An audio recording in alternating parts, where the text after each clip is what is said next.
All right, folks, welcome back. It is day 154 Duolingo Japanese, and we reached the big day again. This is the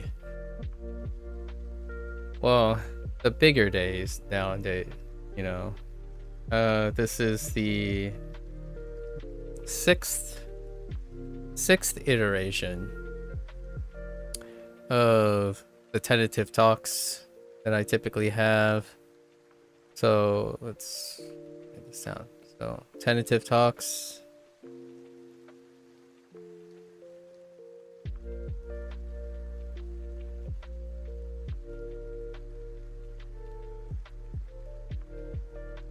And these tentative talks happen, let's say approximately, approximately 25 every 25 days.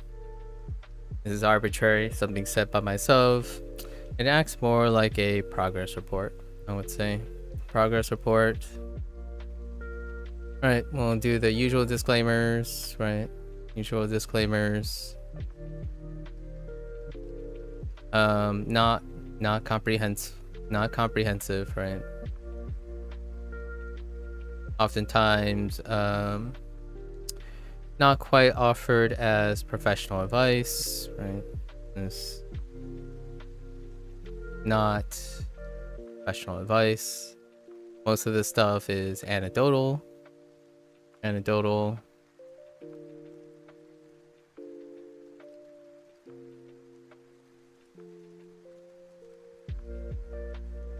Just as a these are progress reports. They're more like conversations and topics, things that I notice about my own experience, right? Just to give an overall thought. I do this very often because this is kind of how I form a proposed self-evaluation. And we'll talk more about that today, actually. We're doing something slightly different, once again. Every tentative talks, I try to do something a little bit different, add more to the mix while maintaining some foundations. It's going to be a long one. We're going to try to be a little more efficient because I do want to get to a specific part that I've been brainstorming and thinking about for a while. I still haven't really formally placed it into like some sort of document, right? Because most of the stuff I do tend to change. They move around quite a lot. So let's do like a overview, right? So the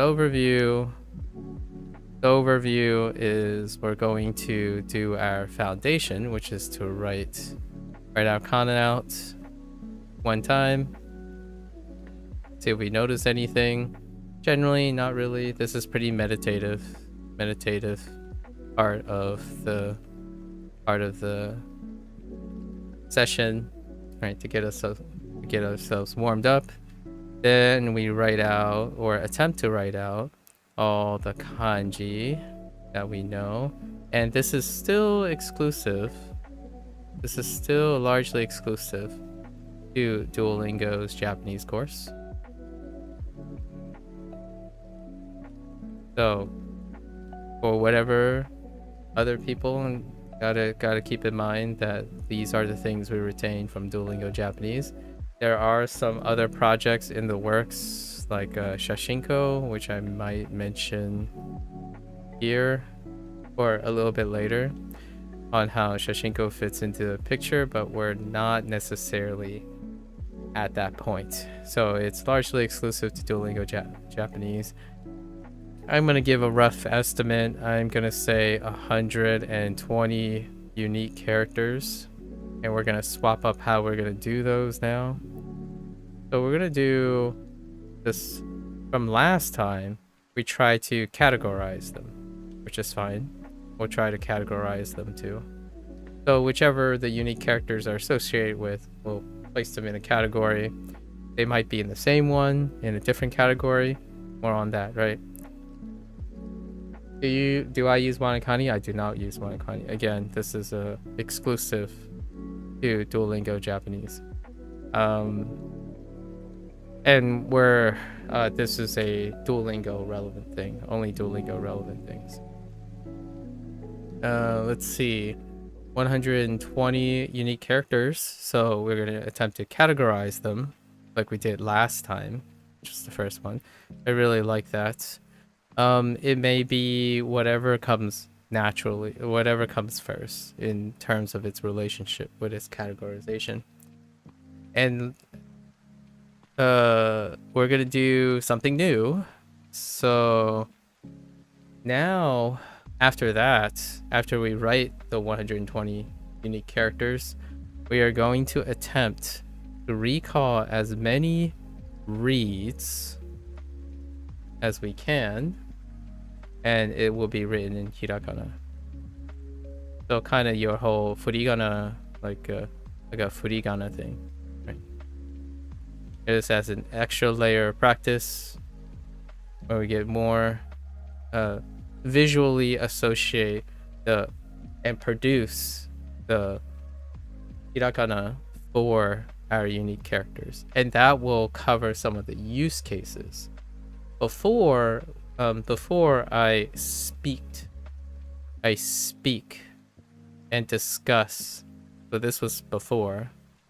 Before I used to speak and discuss the multiple meanings and reads as I was going. But now let's add another layer to that. So that's a little foundational right there. And then following that,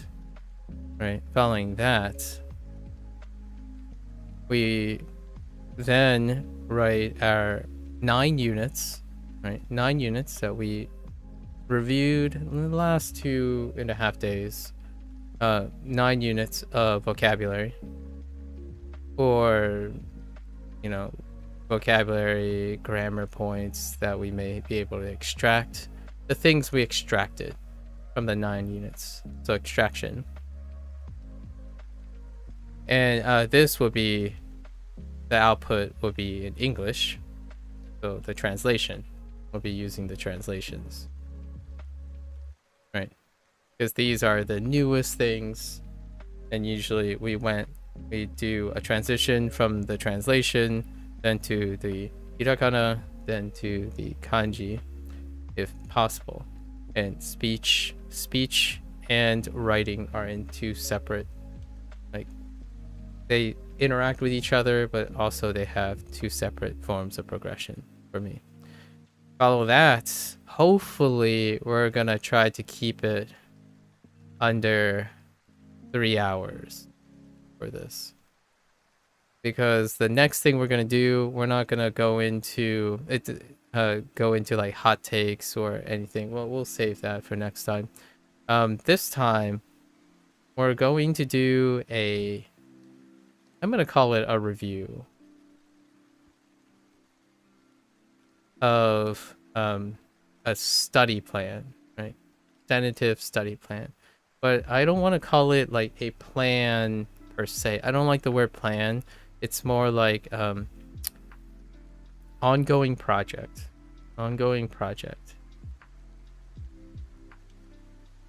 Plan would suggest that it is set in stone oftentimes. I know how that sounds. Some people are like, well, I don't see it that way. It's like, well, the idea is that when the word plan sets up, a lot of individuals emotionally and even sometimes intellectually regard it as something to stick to, like a plan, to stick to a plan.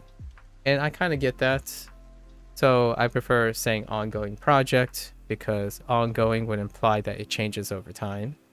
It changes over time, and we'll get more into the idea of process oriented, I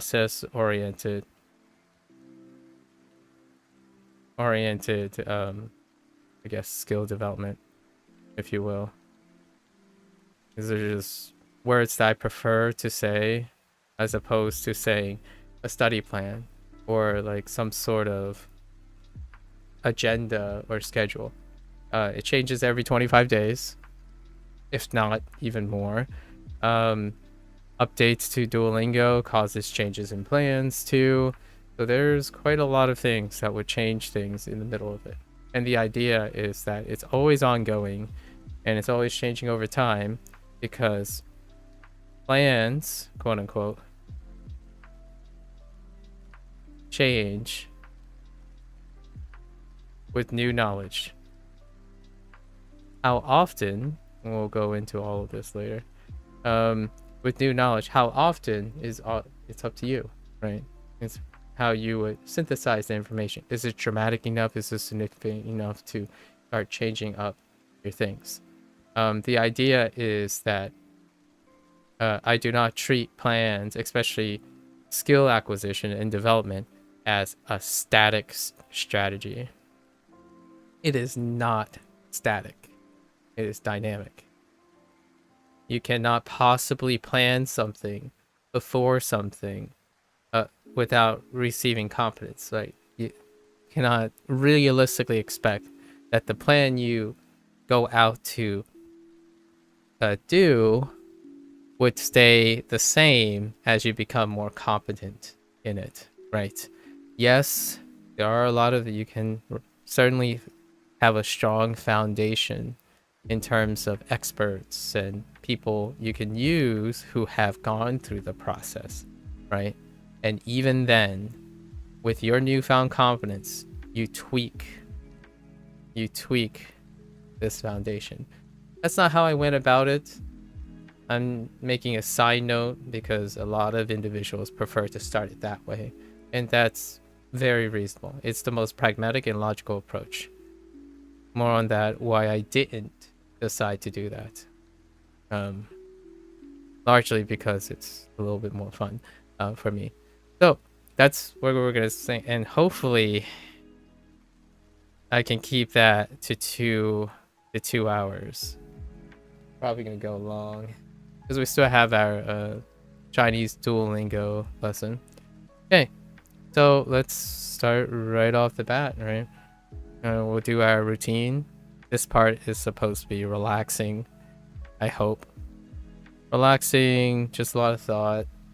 You're probably going to hear me speak less, maybe a lot of more casual conversation, depending on how much we'll get slowed down, right? And then this part, I think our goal for today, because my distribution is, my volume is pretty high in the last 25 days, we're gonna say we're aiming for 15 elements we're gonna keep it to 15 elements per unit. That would be our benchmark. 15 elements per unit. Okay. So there's our plan.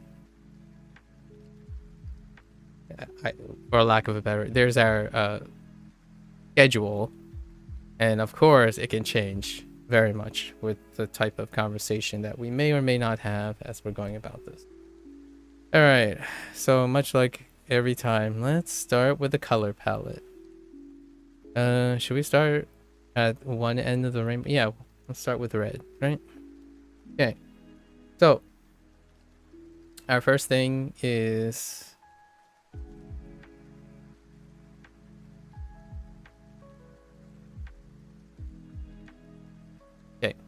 we're gonna do our hiragana, right? Okay, gotta warm up. I wonder, I always have to decide how close do I want to be on the canvas. Okay. Yeah, this feels good.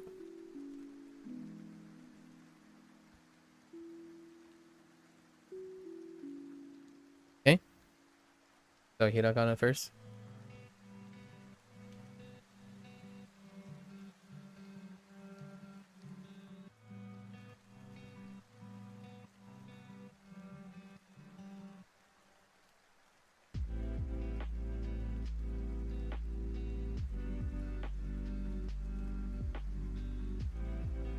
Just gotta get in the zone. Okay.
Fine.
Oh, wait.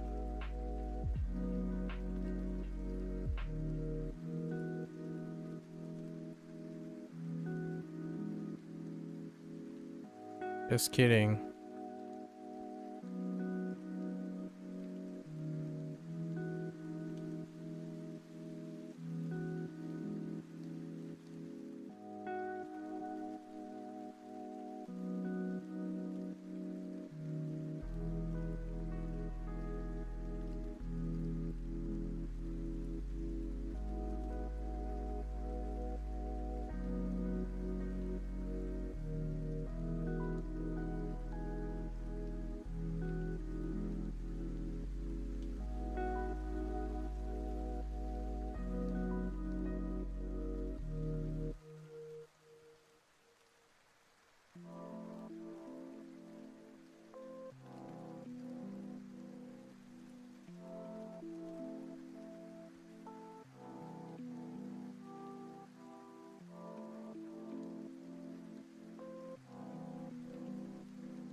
Hmm.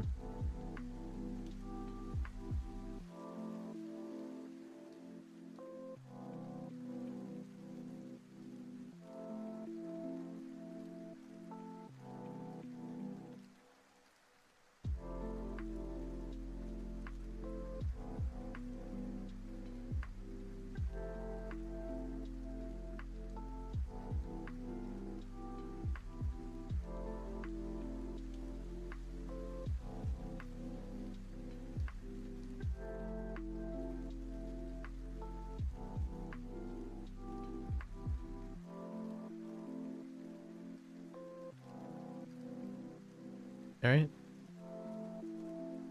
So there's a shotgunna,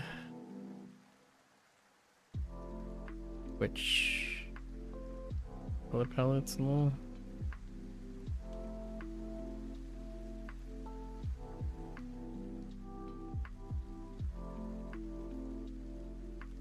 Did I change the zoom? I feel like I changed the zoom.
And you get a lot more practice with katakana because you have to write all of them out as opposed to substituting for like kanji and whatnot.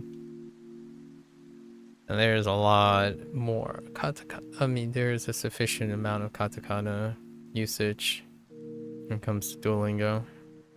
I'm gonna write a lot more of them.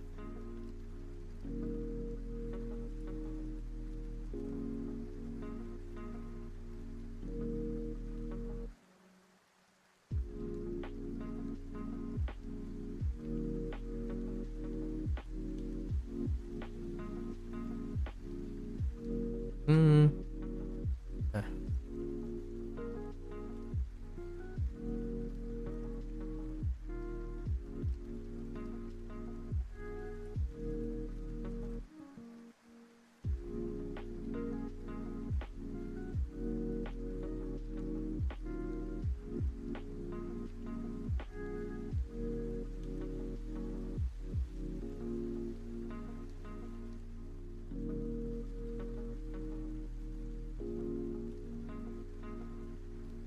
Not great with right to left.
Not a lot of news. You know, up to this point, not a lot of news.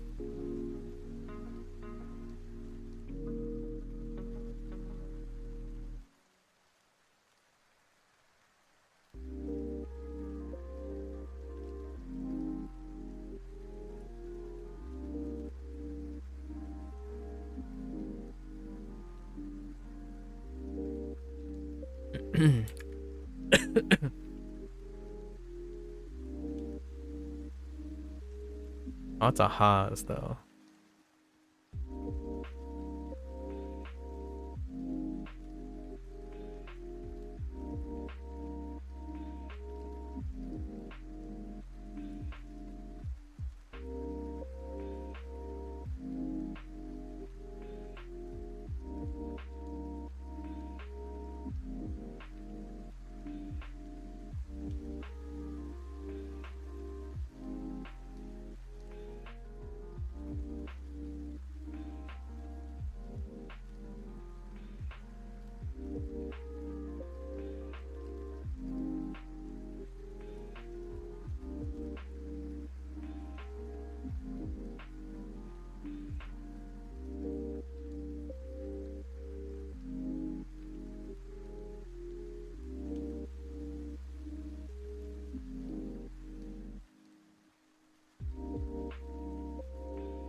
Wait.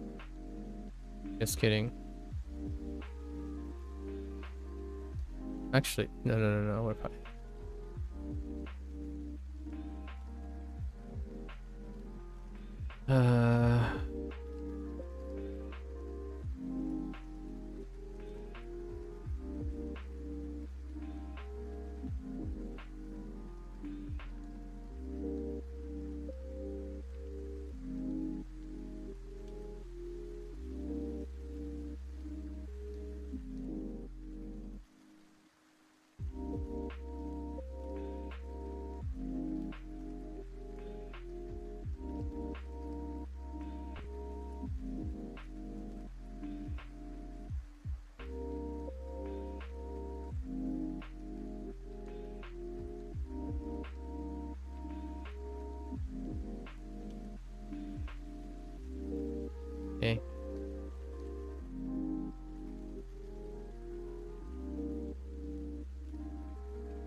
Oops.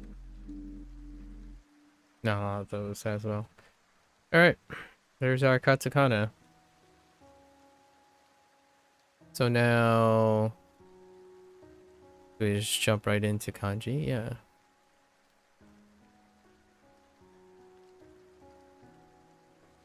We're gonna probably start. Oh, actually, let's just start a new page. So,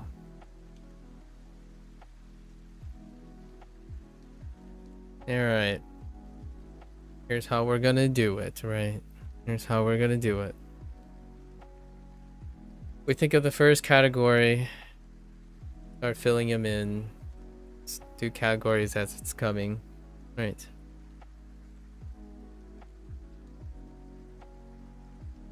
I think we're gonna go from left to right this time. Kinda need space, as much space as we can. So let's start from the top.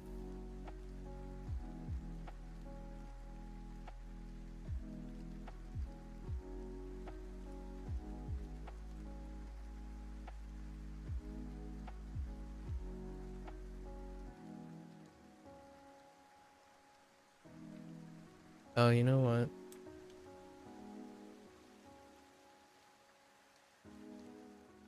Do I want these in different?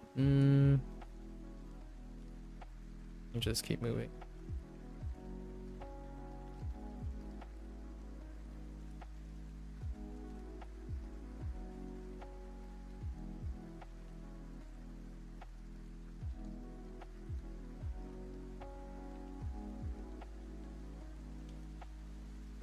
Oh, I gotta not do that. Do not zoom in and out, or else things are gonna look really funky. Okay, we're just gonna stay with the size, or else it's very difficult to know to keep the proportions. We're gonna write 5 each. 5 each row.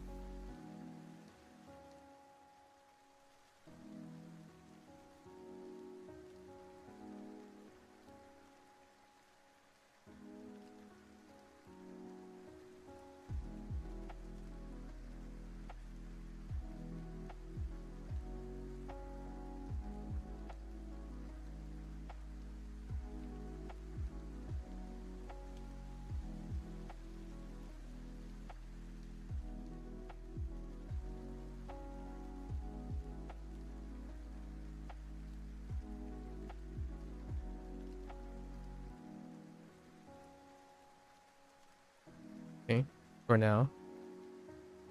Oh no, but that the way we're doing it might not work. Because I wouldn't know how to add more. Yeah. We'll just go like across and leave space on the bottom. This would be real. It would take too long.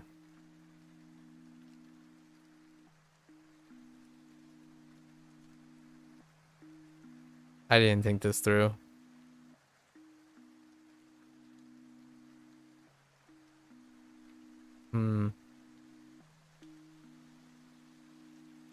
Got numbers.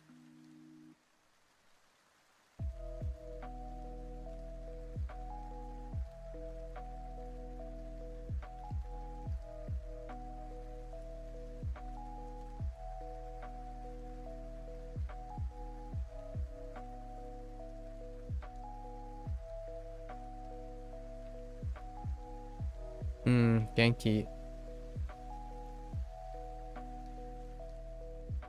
Genki.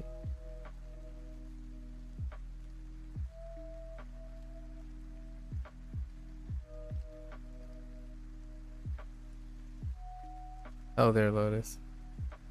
Sorry, I was in the middle of a thought. I don't know how I'm gonna organize this time.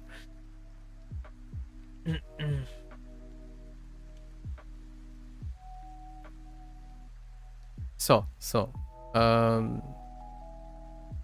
nani, nani ni, nani ni shimashita? shimashita ka?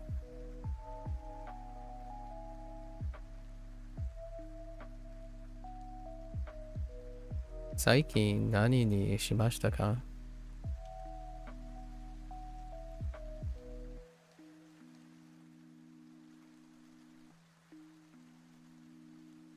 Oh, nani. Oh, yeah, sorry. Nani o.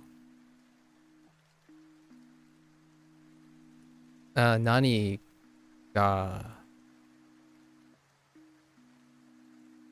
Oh, yes. Hmm. That's a good question.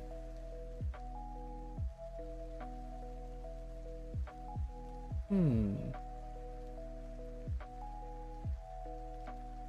Shimatsu. Shimatsu. Ato de. Ato de. Nani. Demo. Shimasen deshita. Wait. Wednesday, though. Oh. Oh, you don't have anything. Wait. Does that say you don't have anything until the weekend? You didn't do anything in the weekend? Or the weekend didn't do anything? I did. How do you say why? After the weekend, you haven't done anything? Oh, after the week. How do you know it's after?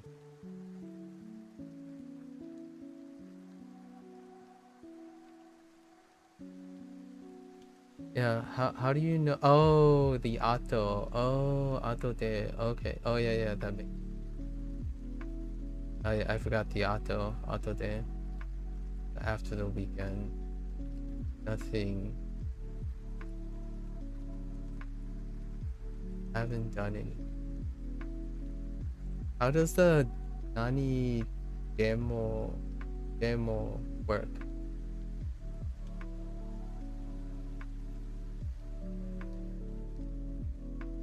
Does it?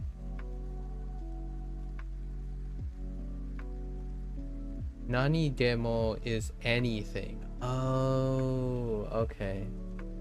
Okay. Nani demo. Interesting.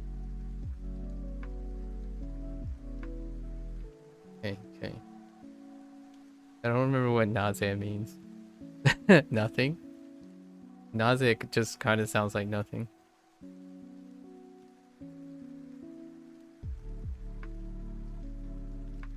Nani demo, anything is fine. Oh, that's a good way to remember. Alright, nani demo.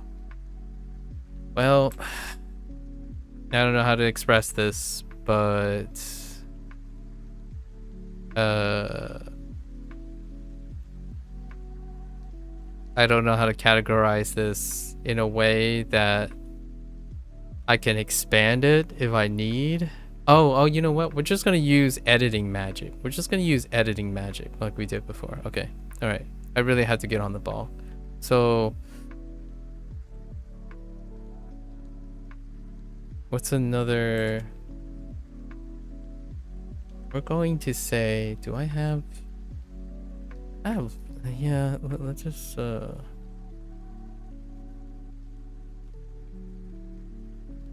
say locations.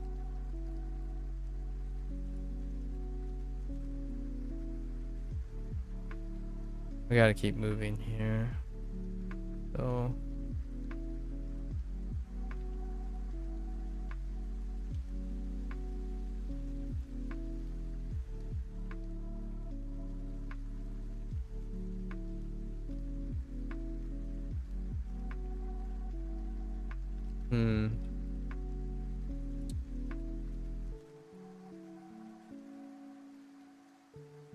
body parts? Sure. Body.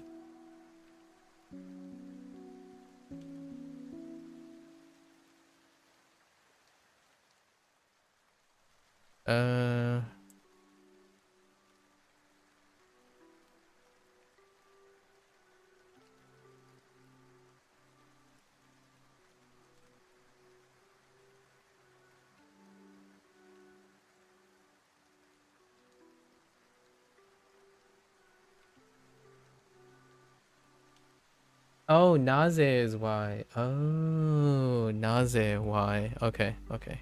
Got it. Thanks.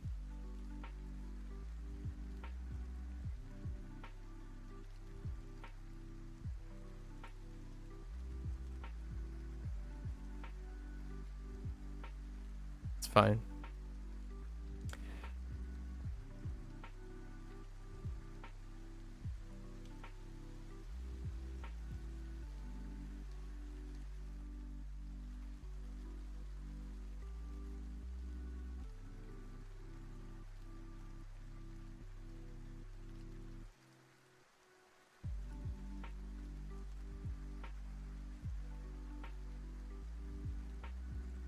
What would be a category for... No. Well, we have to improvise.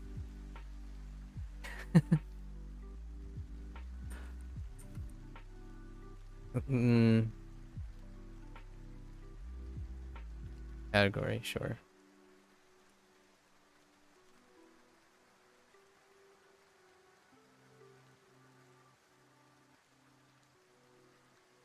Sure. I should have taken a look. I should have taken a look at what I did last time.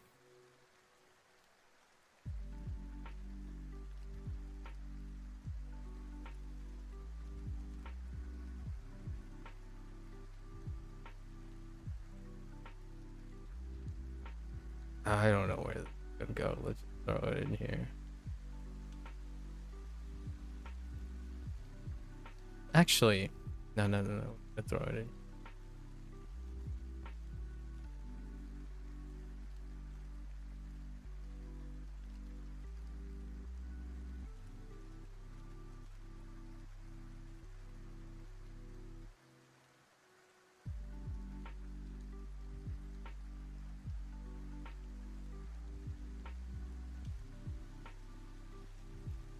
Oh, yeah.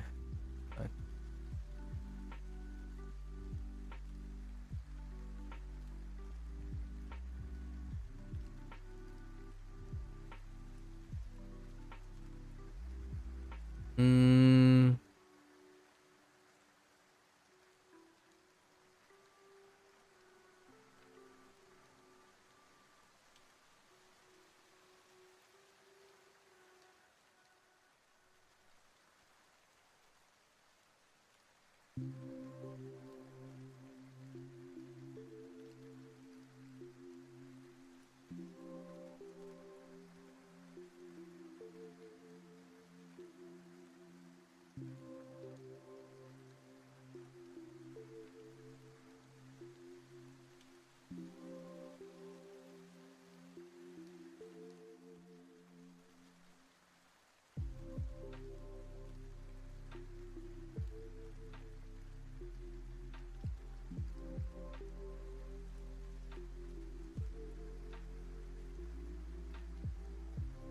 yeah, I think we're pretty good.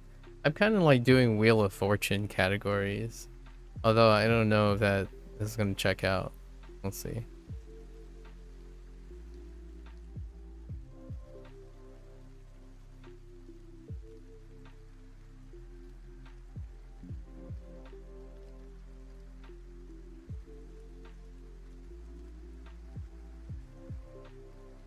Hmm, it's a little too aggressive.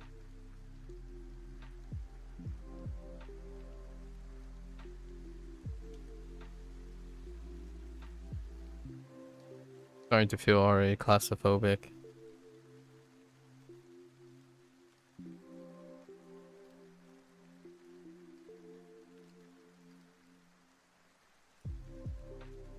Now we're gonna switch it up here.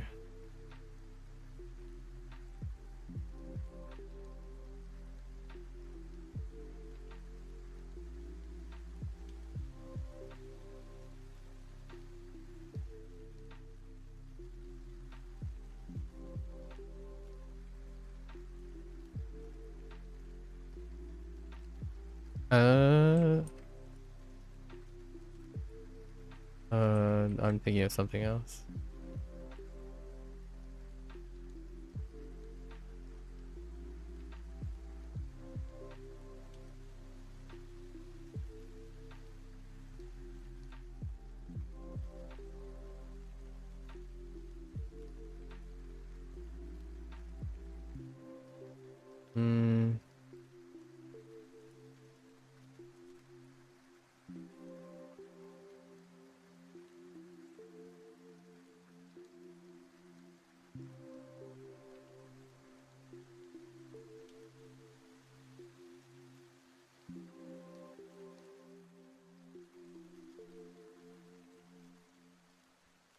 Oh, I think my light is about to die. It's kind of like flickering in and out. Uh-oh. Yeah, that's okay.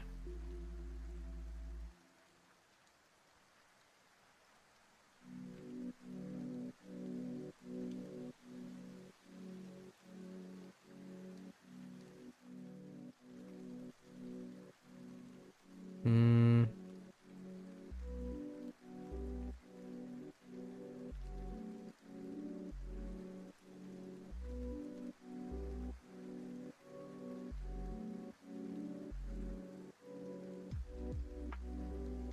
After dark. I'll put on a mask for you. No, just kidding.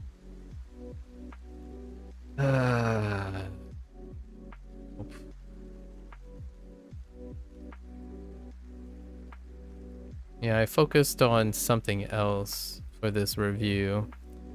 I didn't quite. I forgot that should really decide how I'm gonna organize these things.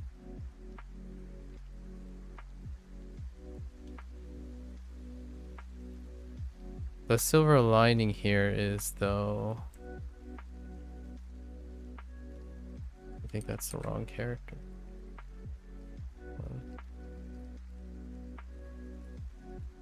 Nice thing about these characters are they're not going to be that big of a deal because the writing part is pretty okay, largely because of Hanzi.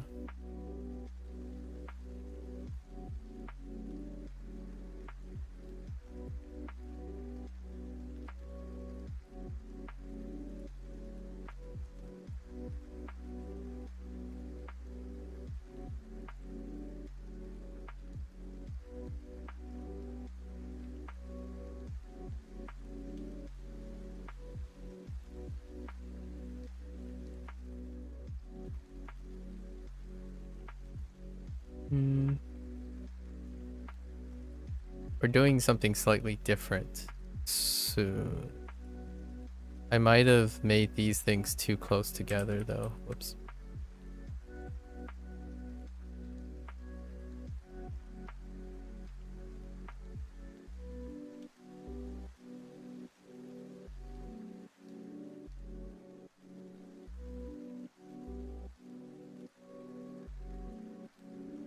I should invest in some grid paper, like a grid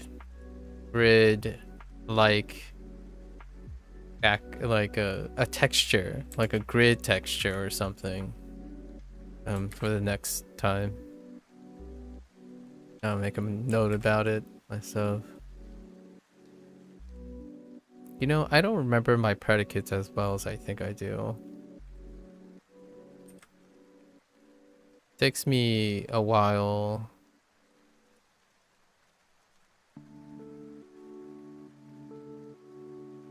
Takes me a while. It takes me a while to remember what they are.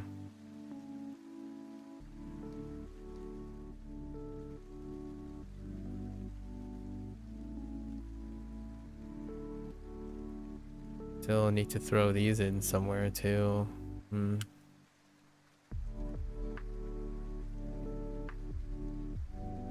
Just throw it in here because that's the only relevance I have right now.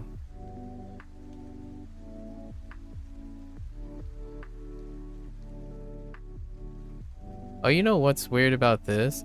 This stroke order is different. Like, they decide to change up this stroke order. Yeah, we're not there yet. I'm going through my head, okay? Calm down.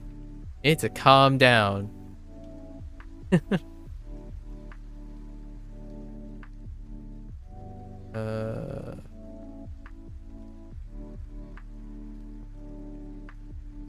Although I didn't get the one for walk yet. Actually, I don't think I have the one for run either. However, we're in the process of extracting that from Shashinko. Both Haruku and Hashiru are in Shoshinko. Isn't that crazy? Still don't even have those yet. Crazy, huh? It's really not that crazy.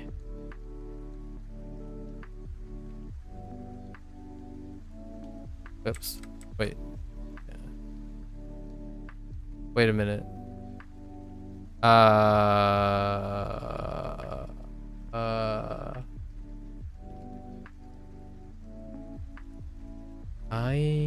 am unsure about that stroke order, but that feels good.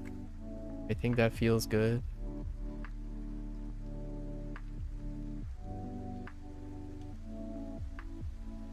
My raggle for this? Nah, look at this.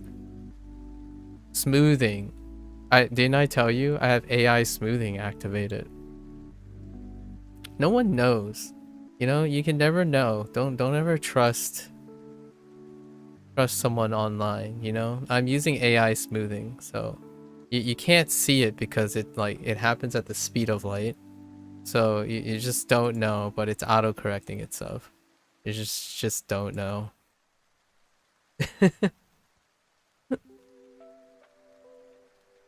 You know, I haven't encountered this radical yet.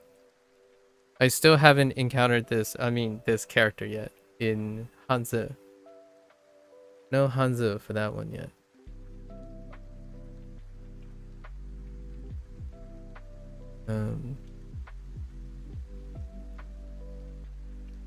I kind of want to get an iPad because it actually does have AI. It does have AI smoothing, yeah.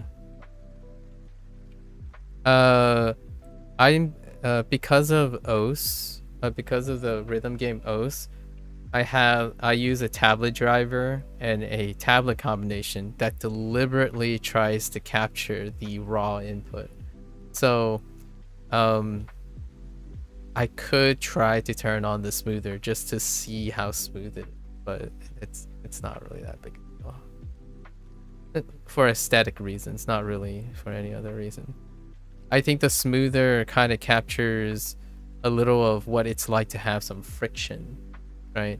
The thing about tablets is they're kind of like they're kind of slippery in some ways. Not quite the same. It still translates for the most part, but not quite the same.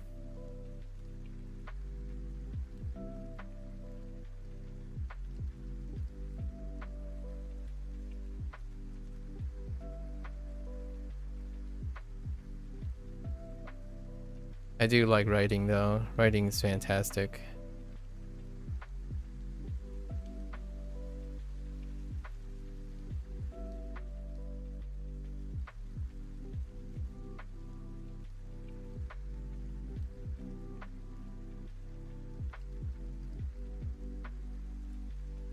You know, I haven't had any use for this one yet either, other than we'll talk about it later. That one. I'm shocked you don't have an iPad. I thought you were a millionaire or billionaire. Why do you not have an iPad? When I get the grammar? Oh, okay. Good.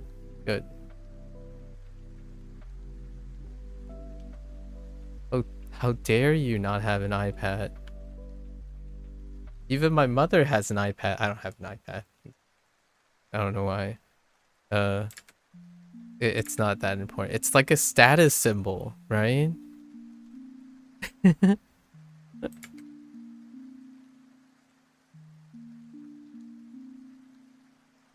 I wouldn't mind getting an iPad for like artwork related things.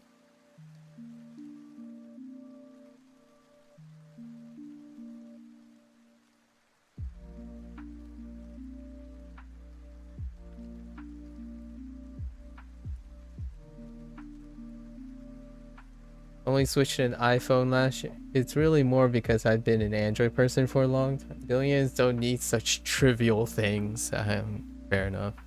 Fair enough. It's really more because I've been an Android for a long time. Only switched to an iPhone last year. Yeah, I haven't. I have enough exposure trying to fiddle and troubleshoot with my mother's iPhone and iPad while set to Mandarin. Just saying, like, that's a funny deep cut actually. Every time I have to, like, whenever my parents come to me with their phone, like, oh, do I need to pay attention to this, like, text message, and it's like in English, right, but it's sent to their phone, they would like give it to me, and I would like need to navigate their phones, and they're in Mandarin. So my father has an Android and my mother has Apple products, so I'm like, I don't know what these are, but you know what's the greatest thing about contextual learning is that you can leverage pretty much all of your other relevant experiences.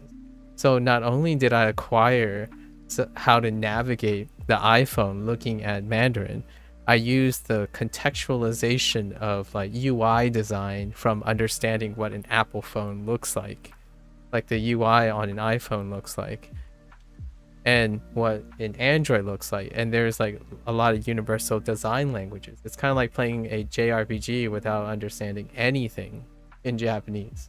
Eventually you will know what they do, just largely by leveraging all your prior experiences. So it's kind of a weird, interesting intersection between talking about iPhones and Japanese and Mandarin, or learning another language. Sometimes I do feel like that's like learning like that is the day of the past, like back in the old days, right? I almost feel like I am starting to turn into that you know, those dad jokes about when a kid asks their father, like, how do we fix this? And then the father would come in with like a bunch of tools and stuff. It's like, we'll find out. We'll figure it out. That's kind of how I feel nowadays, but only with technology and like other skills. Someone will say like, well, I don't know where to start. I need to make sure it's perfect. It's like, just start. You'll figure it out. But I can't really be that insensitive nowadays because it is very hard for people to start without an informed decision making, right, and a plan, right? It's kind of the social norm now. It's a very social norm not to solve problems while doing the thing. It's to do the things with encountering the least number of problems possible. I don't know if you feel like that. Maybe you're not in my same generational mindset, but nowadays it really do be feeling like people get frustrated at the occurrence of hiccups, largely because they plan things to go smoothly at all times, as opposed to, oh hey, look, we have something else to solve or something else. On the other hand, today I spent like 2 hours trying to explain to my father why the garage door opener needs time to be replaced and all that stuff. Man, the problem solving skills. I wonder what this is.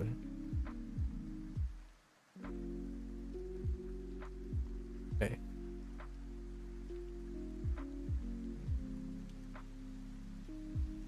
Not really saying. I don't know if you had that have that feeling every once in a while when someone asks you to do something and you're like, oh yeah, don't worry about it, I got this, and you start doing it and say, oh, that's another problem, let's go solve that problem. Like, oh, I wasn't expecting that, I guess we'll solve that problem. And then when you finish, the person's like, how did you do it without like you just do it? And then that sounds like the whole get good and kind of thing. So I don't want to sound like that. A lot of times it really comes down to solving problems, honestly. Honestly. You know what? I don't have a place for... What would you call Nani? Like, what would you call that? Like, what does that even belong to?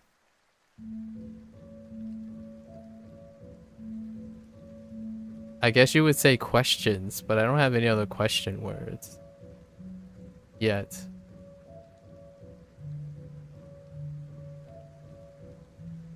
Miscellaneous? But it with nouns, not... Oh. Oh, I have separate nouns too.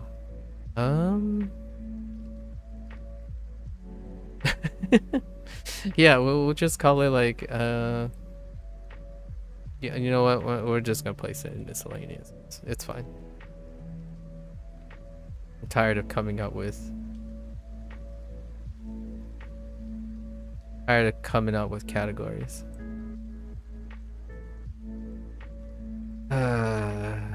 Why did I write it so big? Have you used a tablet before, Lotus? Or any form of tablet? I guess you have an Android tablet, right?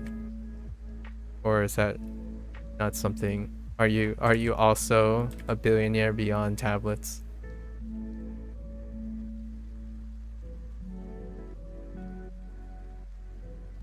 Use others, but you never owned one. Yeah.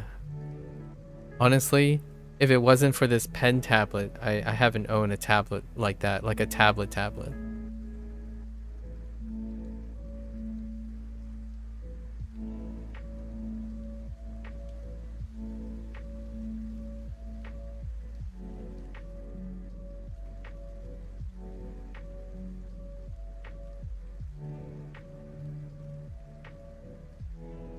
I don't know what is it with Takai, but I really don't like the way this character looks whenever I write it. It just doesn't look... Maybe it's like too big?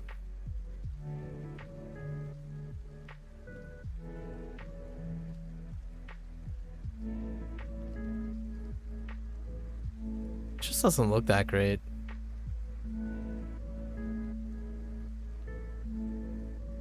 Yeah, Tadashi looks a little funky.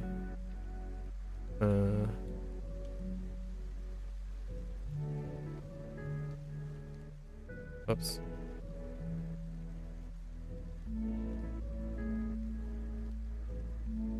Does it now?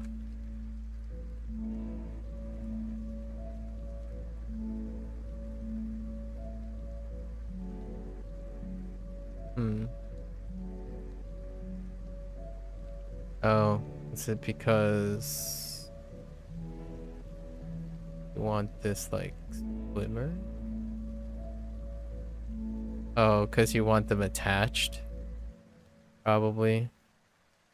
And you want them like turned in like this?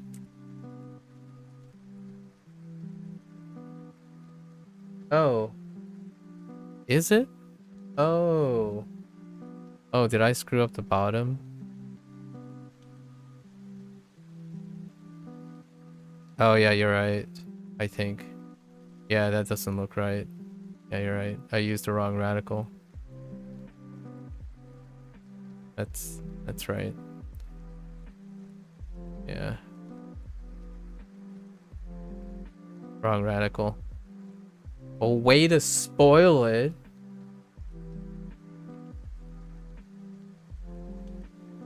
Okay. That's fine.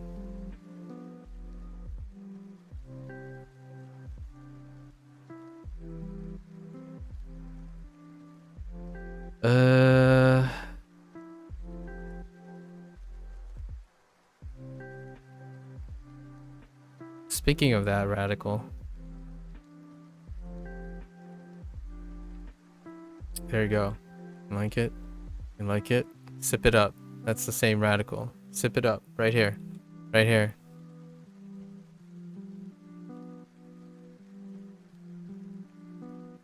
Um.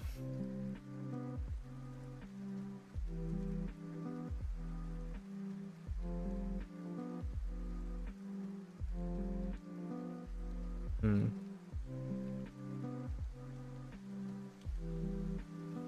Oh, you know what? Yeah, we can just move this up to here, right? Let's just call it an object.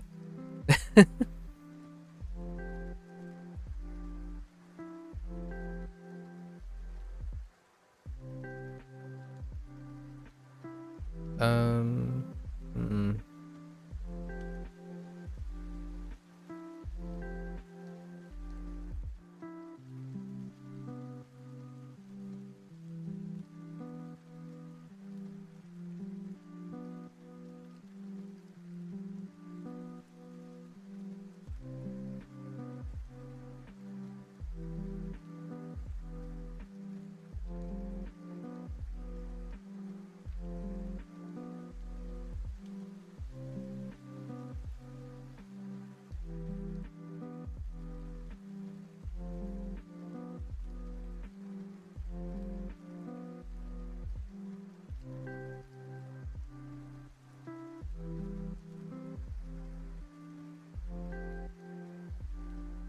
Wait. Just kidding.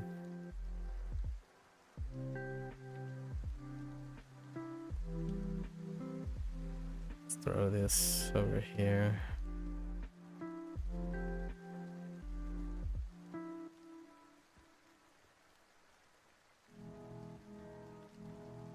Honestly, I know what this is too.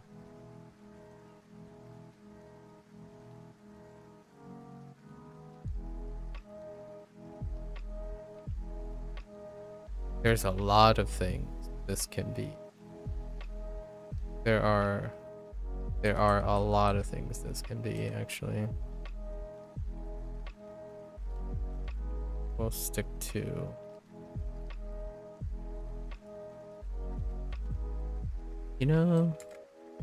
I feel like the top two are closer than than the distance between the bottom. It looks okay.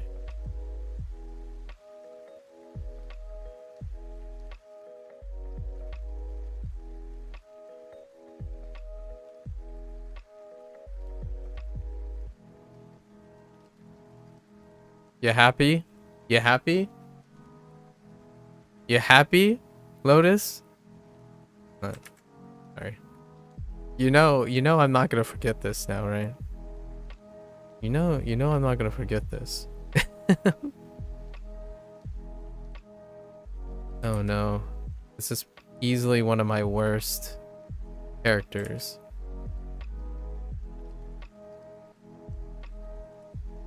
I don't like this one. Of all the things. Wait.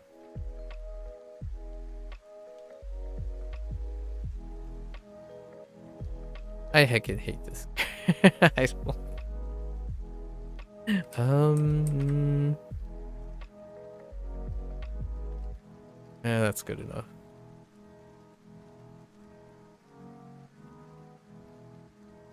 You're never happy. Just write it the other way. As ball child. Dude. Oh, ball child. Oh, I see what you did there. I don't think I'm ever satisfied with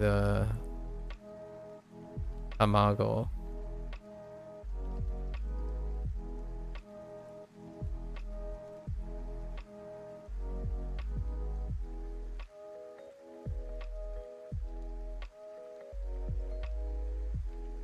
Oh wait. Yeah.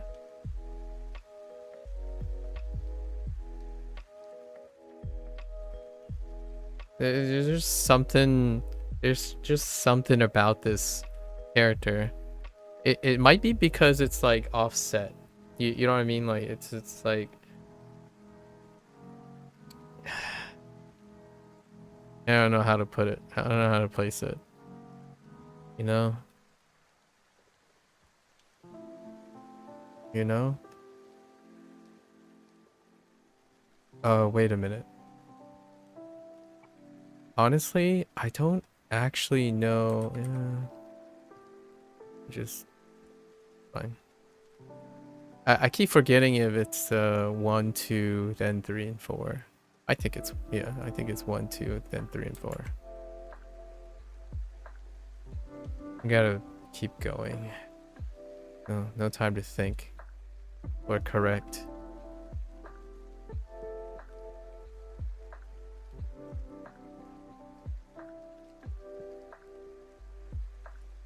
Here, my first stroke is both face left.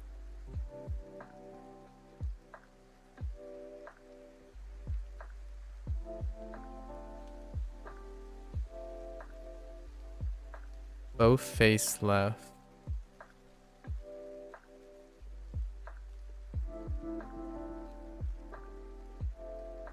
Oh.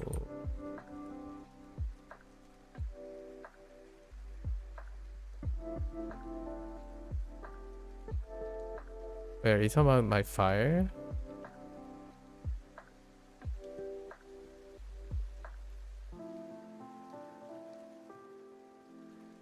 Knife. Yeah, I know that this is what you like, but I'm also writing it based on a mix between the IME and the actual and the other things. And there's no way to mistaken fire for anything. So I knew exactly what you were talking about when you're talking about this. But if you take a look at the IME, it's never that. So it's kind of like a mix between the two, right? So and you get both all the time. So that's why I don't like writing fire most of the time, because it's not wrong. It's different. That's how come I knew exactly what you meant. That's the only reason, because if you typed and you look at your IME, it's not that. They actually decide to simplify it to make it symmetrical. There's a few other examples here, actually. I'll probably talk. I don't know if I'll ever bring them up, really. There are a couple others. Like, for example, hachi. Hachi is also... This is the representation most of the time in the IME is symmetrical. So there's a lot of simplification. Like, I don't even want to call them simplifications because there's going to be some talk. And this one, so it's yon. Yon also gets swapped up. So does go. Go gets swapped up too. So if you like your little like diagonal stuff, right? If you like your like this, there's an invisible line down here, right? Versus this. So they're not wrong per se, and they're highly recognizable between the writing styles. Oh, and this too. This right here. I'm sure you noticed it, right, Lotus? You notice when you type in the IME? I mean, does that bother you? Because that does bother me, actually. It does bother me over time. I end up settling on one. You don't use Windows? Oh, what do you use? Wait. No. Like, in Twitch chat, you actually see it differently? You actually see fire like this?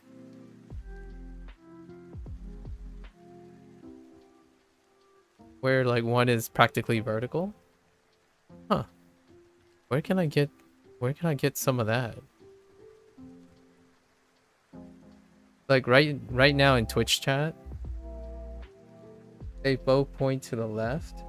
Oh, so in Twitch chat, I'll show you what I see. In Twitch chat, I actually see this. You literally typed this. Oh, yeah. So in Twitch chat, that's what it looks like on the Chrome browser. That's what fire looks like on the Chrome browser. And this is what fire looks like in many places too. So, oh, and there are stylizations where fire does have these two pointed out. So if you like look at calligraphy and stuff, there are places where these are pointed out like that. But yeah, I know exactly what you're talking about though.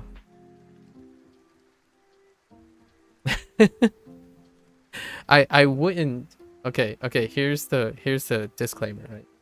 I wouldn't know what you're talking about if I wasn't nitpicking the writing. So what I mean is I wouldn't have known.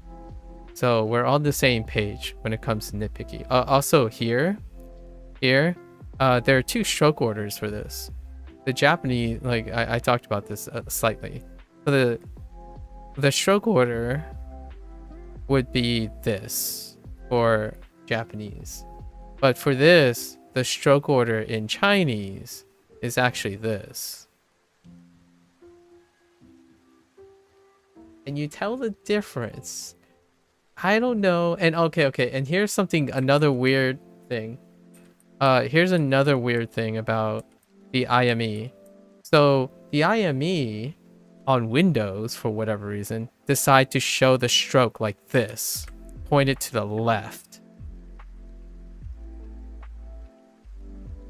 But I prefer this to point to the right. So there's that too, and that's kind of annoying. Because the reason why that's important is because in Shui, in Shui, that's gonna point to the right. At least that's what I like. I like it to point to the right, and then these 2 strokes. I like the Japanese order where they do this and then they go down first and then they complete the thing. But in Chinese, it's the first 2 strokes, then they go down and then they complete the 3rd stroke.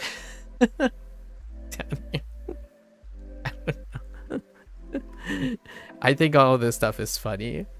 Sorry. All right, we're going back now. Oh, there, Vivian. When I feel writing is there's something great about writing. Yeah, so I don't know how that goes about, how they navigated that. Oh, also, I finally confirmed that comment about Kyoto. So this to, right? Am I 2nd gen? I am 2nd gen. That is correct. This one right here, right? We had a discussion. Someone kind of like called me out on something or whatever. They made it sound like it was very condescending. They said that this is 1 stroke, right? This is 1 stroke. And yeah, it is 1 stroke in Hanzi. This is 2 strokes in Japanese, in kanji. so technically, when that person said like, well, that's because it is 1 stroke, and I'm like, I can get behind that. But the only way I knew that I can get behind it is only because recently I started writing Hanzi, and this is 1 stroke. Also, any version of this is 1 stroke. So like this, right? That part is 1 stroke, but for whatever reason, this part ends up being 2 strokes. And I'm not even sure if this is 2 strokes in Japanese. I think this is 2 strokes in Japanese too. It's 1 stroke in Hanzi. Yeah. See, this is definitely 3 strokes, and in Hanzi, it's 2 strokes. Well, you still get you still get the same. You get a similar result, but you can definitely tell that the way my weight on my pen is different, right? If I do this, you can see that the weight on my pen is different than doing this. And I'm more inclined to do this than this. So it's kind of interesting. Why didn't my parents teach me? What do you mean by why didn't my parents teach me? It's because English is the common language in the United States.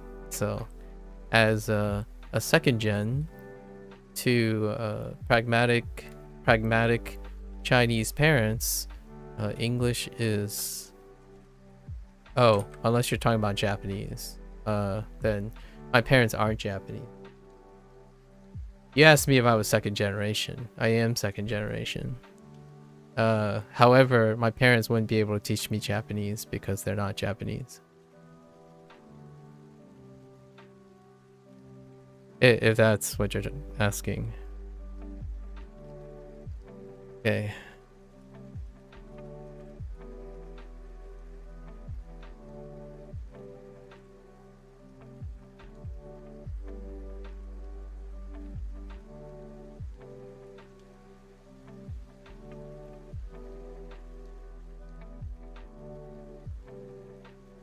Hopefully that helps. I am second generation Chinese though, and my parents didn't teach me Chinese either. Because my parents, since I'm second generation, we moved to the United States. And my parents moved to the United States and they worked really, really hard, 13 hours a day, every single day, to put me through school. And they believe that the most pragmatic approach to being successful in the United States is the mastery of the national language of the United States, which is American English.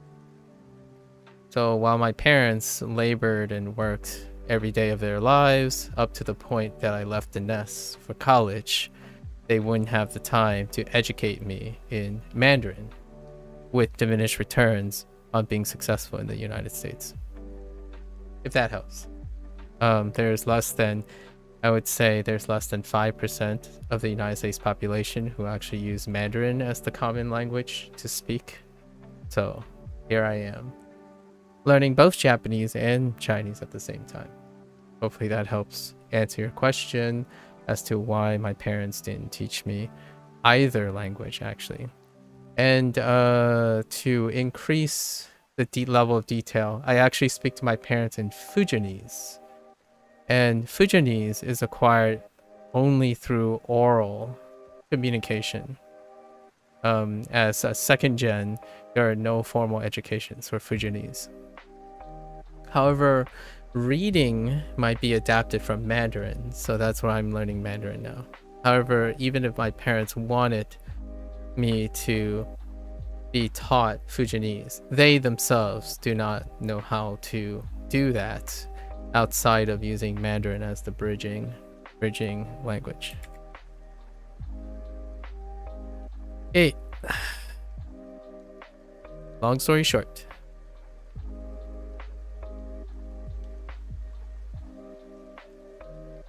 I keep getting this radical mixed up.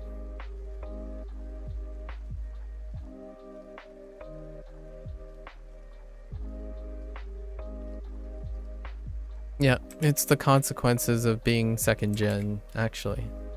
Yeah, actually. I call that an object? No.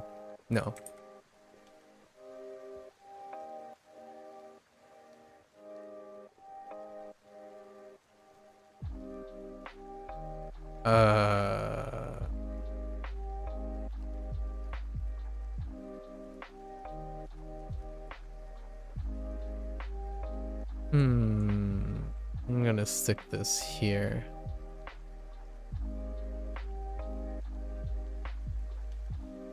What do you think of this character? I think this character looks not the greatest as well. Every time I write it, I'm like, I mean, actually looks okay there.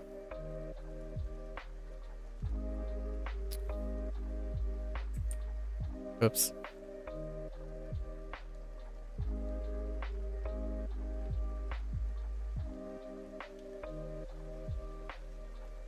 Real talk, Lotus.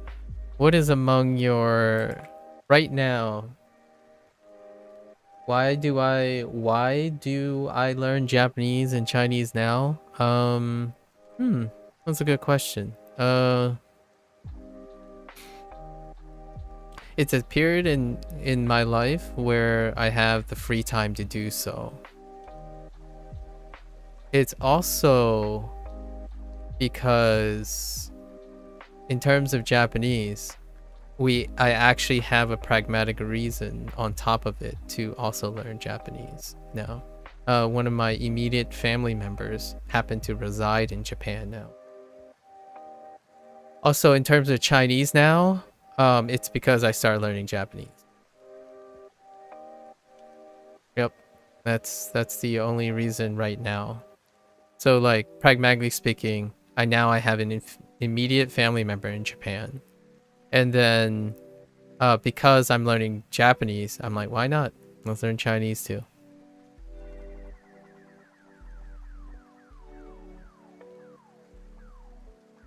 What is that fancy thing in the beginning? Arimashita no. Oh, these ones? Oh, so those are the two?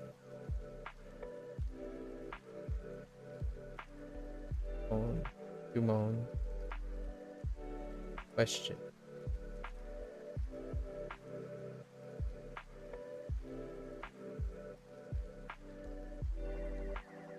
Jumon is a question, isn't it?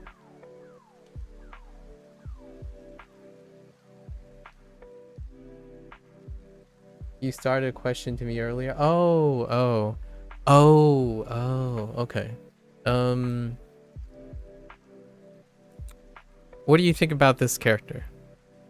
Does this character put you off? I don't know. I feel like this stroke here is uncalled for.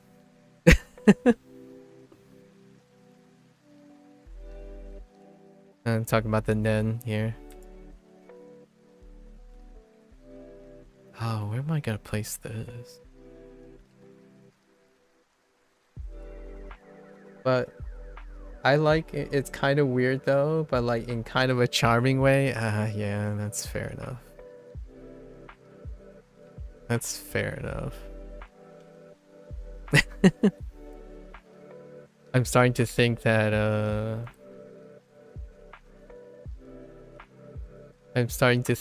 you have an attachment to weird things.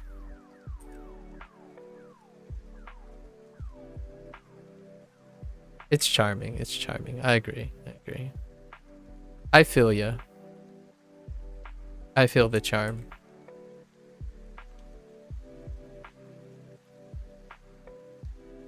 Says a lot if we knew each other, right? You had a face-to-face conversation with a Japanese person, by the way, over the weekend. Ooh. Can you what was the situation? Like, how'd you go about doing that?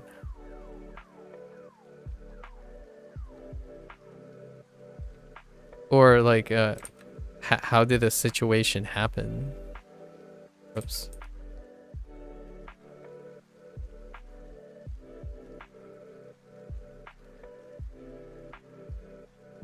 Uh-oh.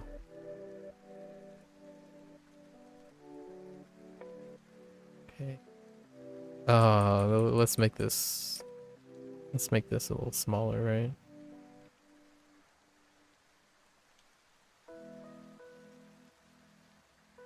I don't remember the stroke order for this either. I feel like the Japanese would go with the stroke down first and then complete the stroke. And I actually haven't seen the stroke order for the other ones yet, so I don't know. Ugh. I feel like this can be more compacted. Not enough room. So let's make it like smaller, like this. Behind me. I was like quite nervous, but I just started talking to them. They were coming from Singapore to visit one of the guy's little brother who was working in Texas. Was surprised at how the language barrier was not the problem to keeping up conversation. Oh really?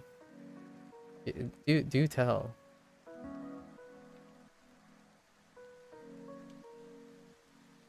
So you were fine with the conversation pace. What did you talk about? What did you talk about?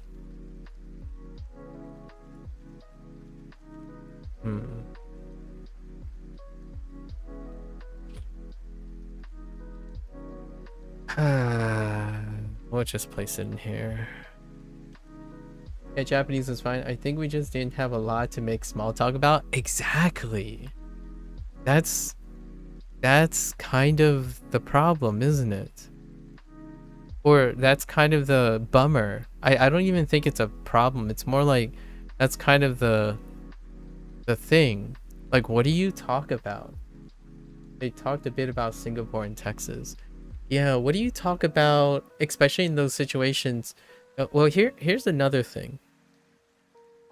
You know the whole thing about not talking, like you don't randomly exchange casual conversation very often, right? There's also this like cultural barrier too, public exchange, oftentimes. So here's something that I have thought about a couple times, as I was thinking, if I visit Japan and all that stuff. I think this is still holds true for Japanese, but people just don't talk in public. Lotus, if you know what I mean. Even if, let's say you did have small talk things, it will probably be about the weather, potential travel plans, and the places that they either saw or am going to. Those are probably the most classical things, but most of the time they're like literal observations. They're often literal observations, and once you exhaust those, it just stops. And on top of that, I'm not speaking for like native Japanese people or native Chinese people, but honestly, even second gens or like my parents' things, they don't usually engage in casual conversation originally. Like, what I mean is, it's not a very common thing. And what I thought about is, a lot of times when people set themselves up for conversations in public, like, oh yeah, this is a time and stuff, that's more coming from a culture where pleasantries and casual conversations are an expected social decorum, right? You know what I mean?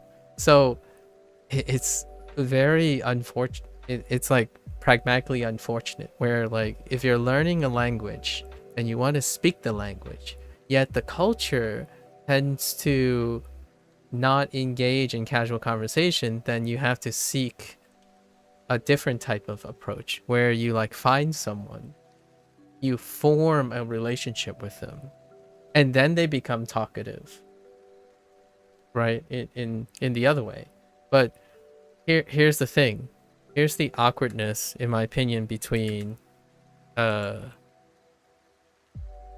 Asian meets, like the East meets West thing. On the Asian side of things, like on the East side, I'm not trying to generalize too much, but on the East side of things, they often want to look for a time of personal connection, right? Personal connection before they find the motivation to speak about small talk, to engage in small talk. They have a huge barrier, in my opinion, a larger barrier to engage in small talk. And the weird thing is, in English, a lot of the small talk is done by engaging in public spaces. So what I mean by that is, a vast majority of the experience in terms of speaking English is engaging in small talk randomly throughout everything, because it's very difficult to be well practiced without small talk, in my opinion. And then in the reverse, you can be really well practiced. In my opinion, I think you're probably really good at Japanese at this point, or like sufficiently well practiced. Yet, if you have the opportunity, the question is, will Japanese people engage in small talk? Yeah, really interesting layer, right? Because, like, for example, my parents, and it does happen. Not only is that not a thing. My parents would pressure themselves to speak in English because they don't want to, they know all the words that aren't small talk. They're like, they know how to say yes, no, this is good, I want to buy this, how much does this cost? So, because in the pragmatic sense of the thing, when Asians, quote unquote, hear me loosely, when Asians are in public, they are straight, direct, and to the point, as in like they are pragmatically executing whatever it is. They don't necessarily engage in small talk. So when they learn English, or at least my parents learn English, that's how they learned English. They don't engage in small talk. And then we, as at least in my opinion, as an English speaker, someone who's like raised in a Western culture, small talk is kind of the natural expectation when you're trying to learn a new language, right? Or learning a language, because the language reference you have is English.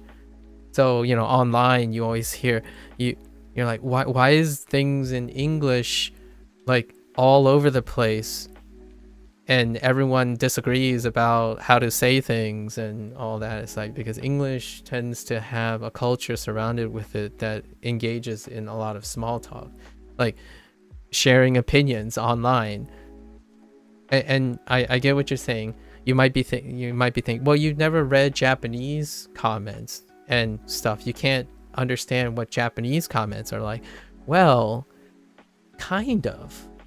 So Google has this nice little feature now, and it's not great. It's not like, I'm not saying it's the greatest representation, but it gives me a lens into what type of comments are being made in a public space, right? So I watch a lot of Japanese music videos, and 80% of the comments are in Japanese. But the nice thing about YouTube now, the YouTube comment section, is that Google Translate is built in. So I've been doing a lot of like fun little activities, like, can I guess what this is? And then what does Google Translate do? So if you scroll down, you can instantly hit the translate button on any of the comments. So what I have found fun to do is, whenever a new music video comes out and I really like the song, I scroll down and look at the comments, right? They're all Japanese. I try to read some of them. It's like, oh, okay, it has something to do with this, something to do with this. Hit the button. It's right there in the comment section. It's instantaneous. It's practically already cached, probably cached onto those comments. And lots of the comments are like, thank you for being like, they're very like, this is how I feel, thank you. This video means this to me, thank you. Meanwhile, whenever an English comment comes up, it's like, oh yeah, you know what, in my opinion, this song reminds me of this song, and I'm like like people, you know, it's such a different thing. Like, and all I can imagine your conversation with the person, with the Japanese group, would be something like, oh, how are you doing? Like, oh, we went to Singapore, it was nice. Now we're heading to Texas. We heard it's hot there. Or like, I hope it's nice there. It's like, yeah, it's really nice. And that's it. Like, the conversation just ends. Like, what else do you say? Because if you think about it, yes, you as a English person could say like, oh, do you have family there? Or why are you coming? And they would be like, family, vacation, thank you. that's all. And my parents do the same all the time. Like, I have American friends, and when my American friends talk to my parents, they would try to do their best. Like, they would bumble around and try their best to like engage in small talk. And my parents was like, yes, haha, like laugh and stuff, and that's it. Like that, even around the dinner table, like we were, on the one hand, I'm like, yeah, my parents won't say very much. On the other hand, I'm seeing my friends and they're thinking like they really want to talk because it's kind of awkward when they almost feel like they're not connecting, right? Like there's this thing where, oh, they're not saying anything. Oh, this is such an awkward silence. Meanwhile, my parents are like, this is a great meal. My son has pretty good friends. Like that's all going on, right? It's all implicit in the nonverbal communication, but there's such a like there's a really large like cultural schism between the two. On the one hand, like, ugh, this is probably gonna be awkward for them. They're gonna have to get used to this, right? They're like, sometimes they say, "Oh, so what do you do on your free time?" My parents are like, we eat, we sleep, we watch the news." That's, like, there's no like description or anything. It's like, "Oh, what do you watch?" Like what? I'm just imagining you sitting. You didn't happen to sit next to them, did you, Lotus? There's something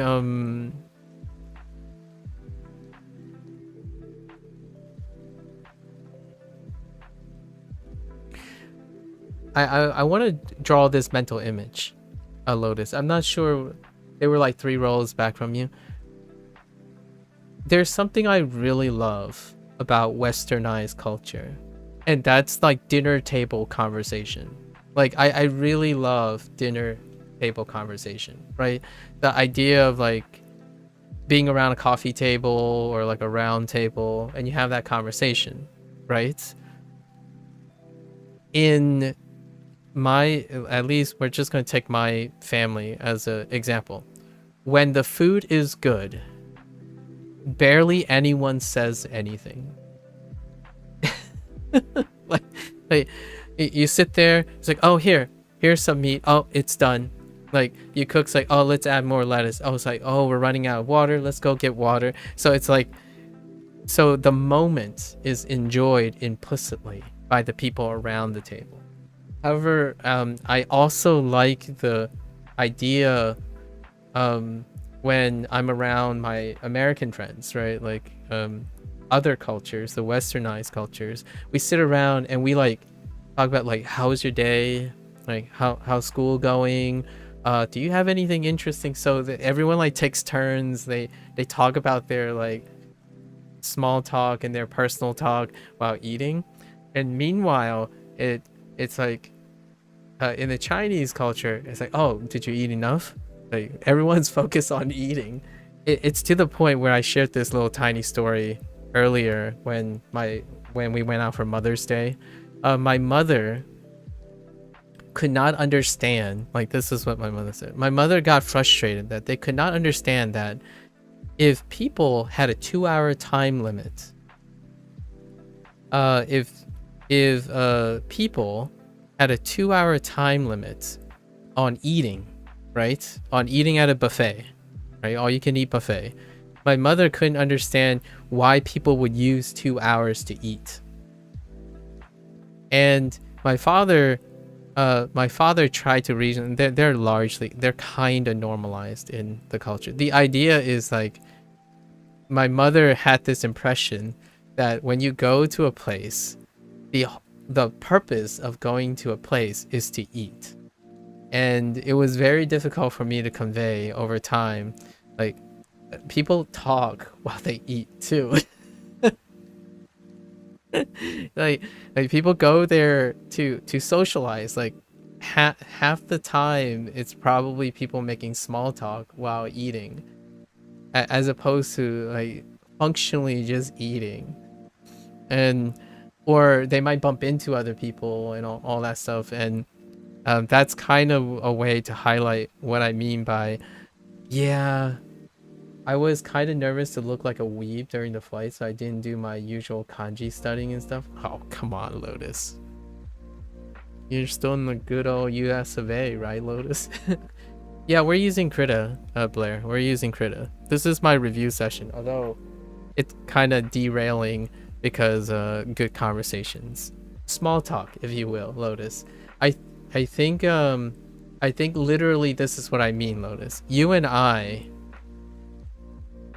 are most definitely Americans. If you know what I mean.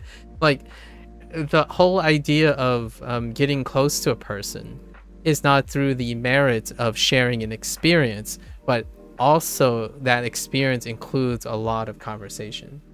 If you know what I mean. Like, that is the element.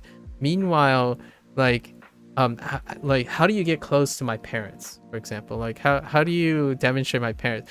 You do the proper decorum. You know what I mean? Like, you do the proper decorum. So how would I start in a Japanese situation? I would introduce myself as formally as possible, cite exactly my intention, and then obey the cultural norms. So a cultural norm will be, I greet them, I bring a gift, right? I bring a gift, a housewarming, like a visitor's gift. We sit down, we share an experience together. Then we engage in a pragmatic shared goal. So what are the goals? For my parents, it would be, their goal is to host a meal. So you greet them at the door, bring something, right? That's usually the gift exchange thing that happens a lot, and it's also westernized too, to some extent. You go in, you eat, so you just focus on eating. You eat well. You be thankful, and you are full. So you have to be full. If you don't fill up or eat your fill, then you have failed the task. Like, the task would not go. So once you complete, you go in the living room and you drink, you relax, you watch something together, maybe you go shopping together, you go for a walk together. So you like share in this like largely non-verbal sharing of experiences, and then you go down to business. So it's there's so many like ritualistic things that come from non-verbal communication. It's awfully weird. It's awfully weird to tell people that most of the stuff is non-verbal. Is taking a nap after eating my fill an option? Yes, it is.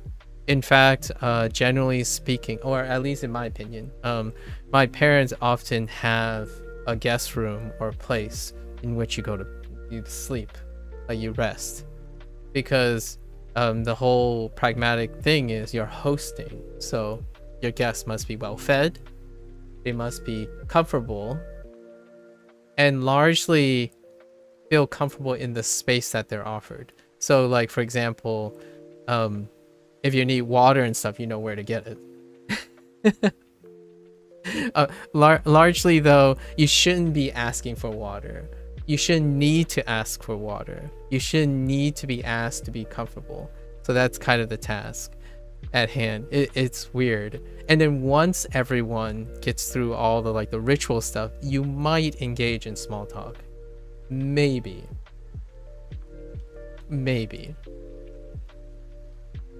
It's so weird. It really is really weird. Or what I mean is, it's different. And you kind of bridge both of these worlds very often. As an American-born person, though, I get engaged in a lot of small talk. In fact, a lot of my later years, like the rest of half my life, it's almost half my life. Oh yeah, it is more than half my life. After I left the nest at the age of 18, the rest was history. I spent the next 19 years. Yeah, it's been 19 years learning how to engage in small talk. In small talk in the sense that I don't get frustrated or angry or kind of distracted, because so my parent, like a lot of times, at least my parents' background, like Chinese background, it's very, very unlikely small talk seems to be, some might even say, almost insignificant, right? Why engage in small talk if you can use that time to engage in experiences, and then those experiences create significant talk? So it's usually business, and it might seem like it's not important. Like, the topic themselves may vary. Like, my parents might think the weather is very important right now. So we're not talking about the context. Like, if the context is more important to someone, it's individual variability. But if my parents are worried about the weather and they're talking about the weather, then it's serious. It's often not like, oh yeah, the weather was kind of nice today, and you know, how's it over there? It's kind of hot right now. That kind of thing, where it has a level of small talk. When my parents talk about the weather, it's probably bothering them. Like, when my mother talks about the weather, it's not like, oh, you know, life goes on, today's another hot day. No, it's more like, today's hot and it sucks. I want you to know that it is important that today is hot. All right, make sure you wear light stuff. Tomorrow is cold. Do you have a coat? Like, are you properly dressed? You might get sick.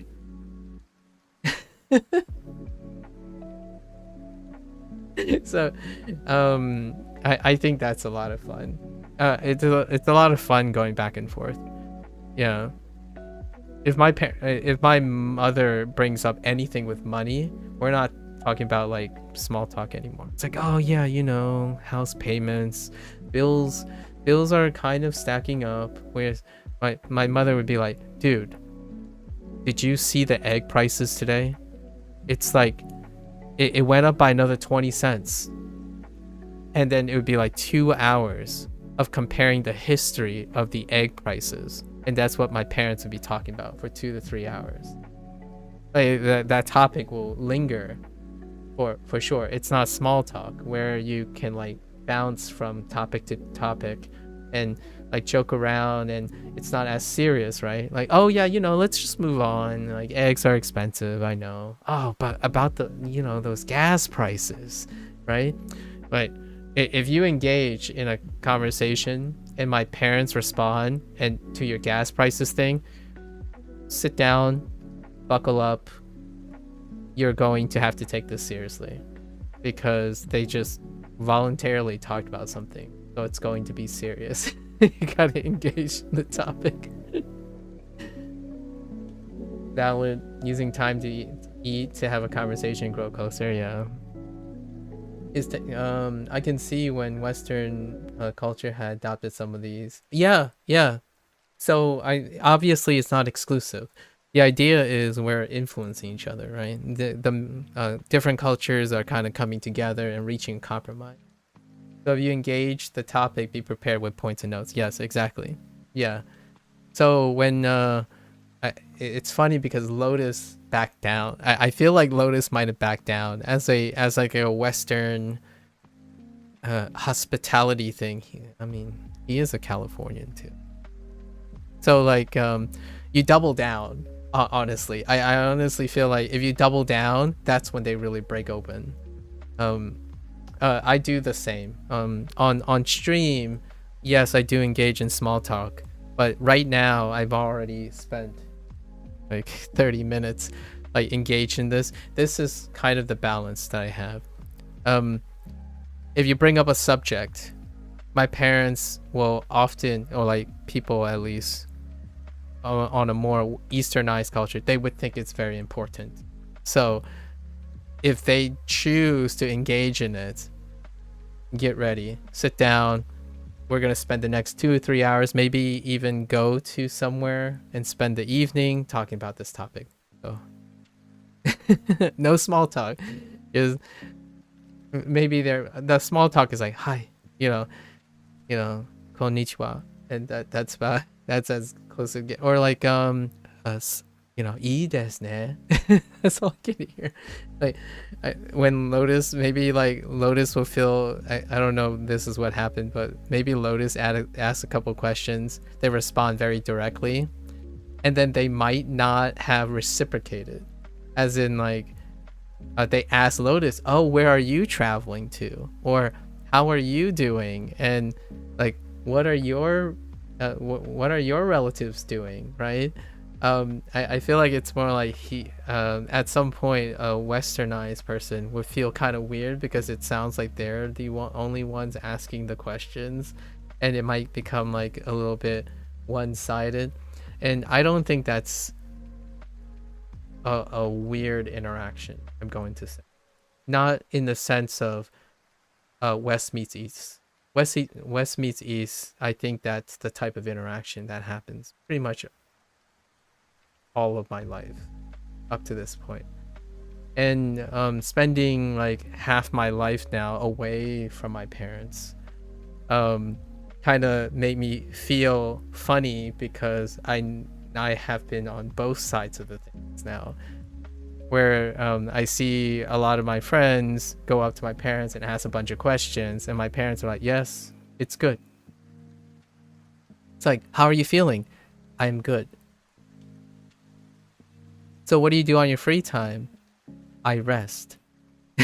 What do you think of gas prices? They're bad. It's like, what do you think of our president? He's fine.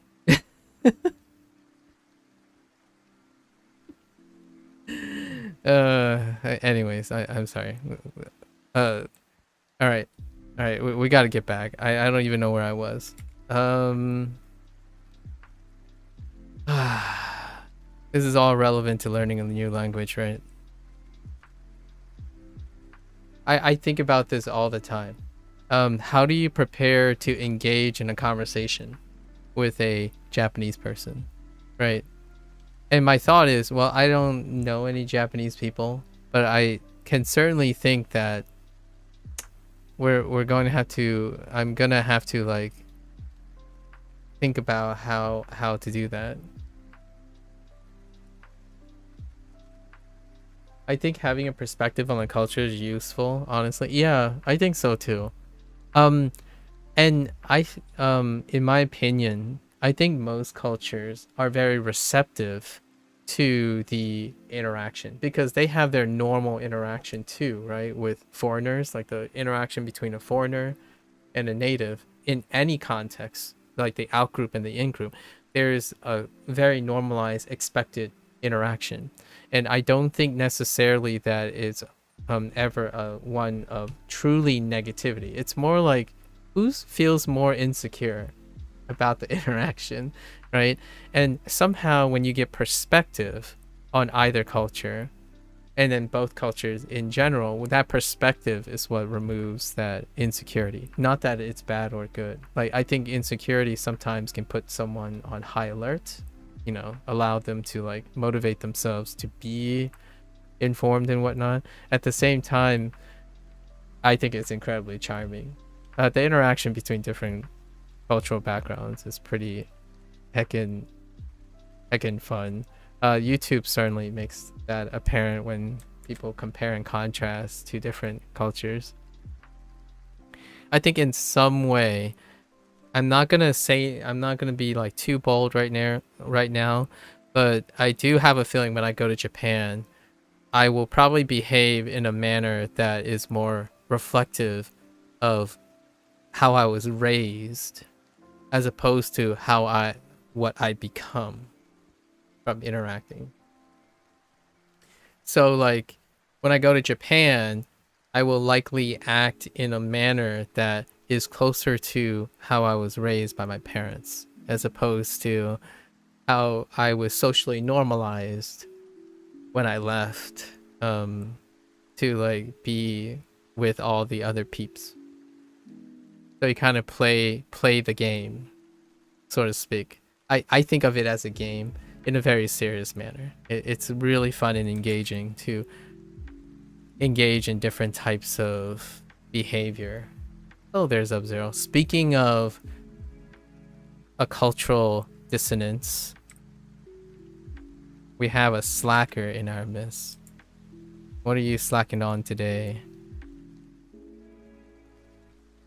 Sub-Zero? Did you learn all of C? Oh, Sub-Zero, I met another Norwegian who's also interested in learning Mandarin. Or they're choosing between Japanese or Chinese, actually. They haven't decided yet. But they recently graduated with a bachelor's in American Sign Language. See, that's where you're wrong. You're killing me here. See what you did? See what you did? Now we're doing dad jokes for the rest of the time. See what you did? I'll see you out the door, Sub-Zero.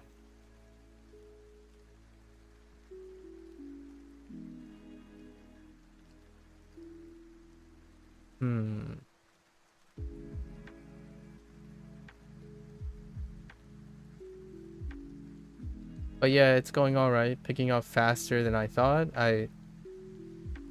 Than you thought you would. I see. Oh, you finally opened up kanji. Is it it's Ichni-san, right? Oh. Yes.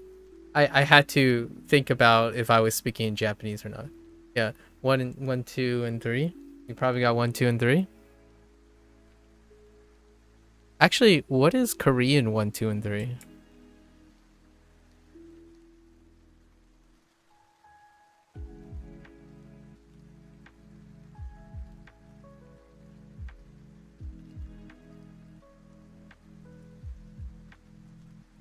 If they look weird, if they're not like 1 and 2 and 3, like just 1 stroke, 2 stroke, and 3 stroke, I'm gonna flip a table. I'm just kidding. But really though,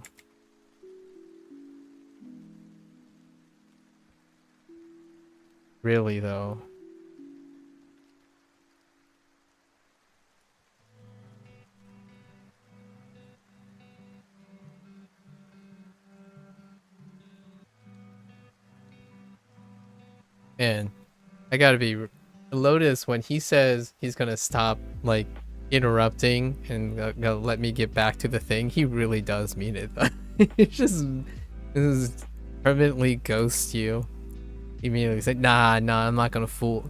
I'm not gonna fall for that. I'm not gonna get prodded. And then meanwhile, I'm just gonna keep poking the bear over and over again. Lotus is kind of like a cat.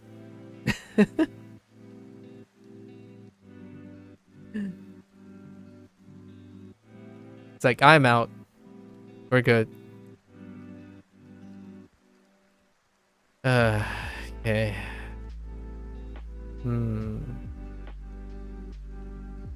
I put this in would it be an object or a location?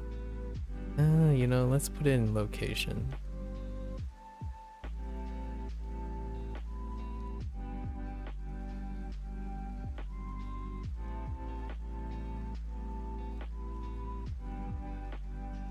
Three is the closest to Japanese. Yeah, 3 is like the global thing. I'm glad to hear that you're doing C is catching on quicker than you thought, Sub-Zero. Actually, here's a curious thing. How slow did you think it was gonna go, Sub-Zero? Holy man, 3 is... What the... That's 3? Okay, never mind. Wow. Korean numbers, I tell ya. Korean numbers. I don't know what to tell ya.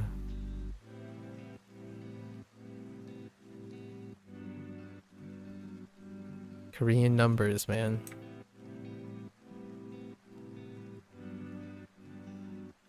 Wait.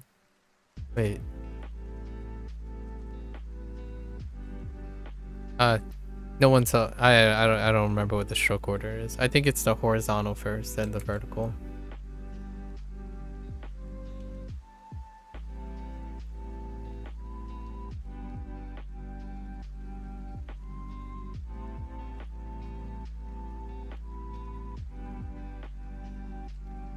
Um.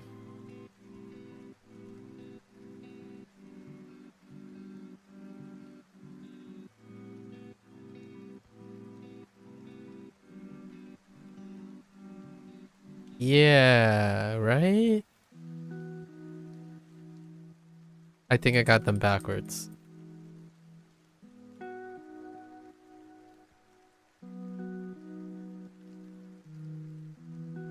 Oh, wait.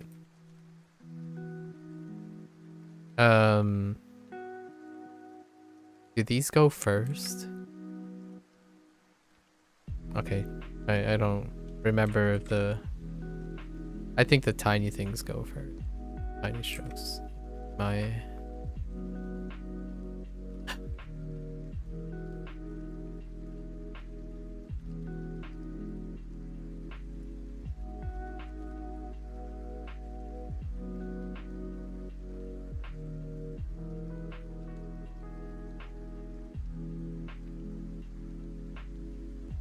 We gotta knock some of these out of the park.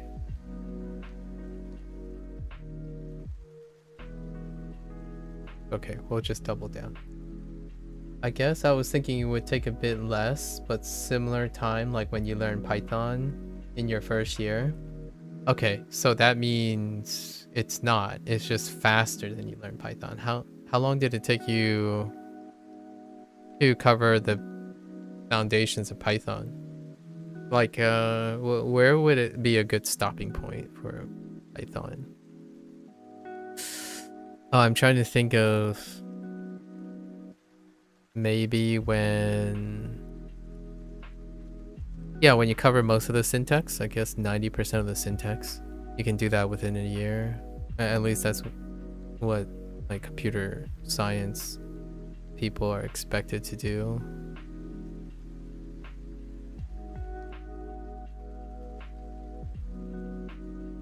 Hmm.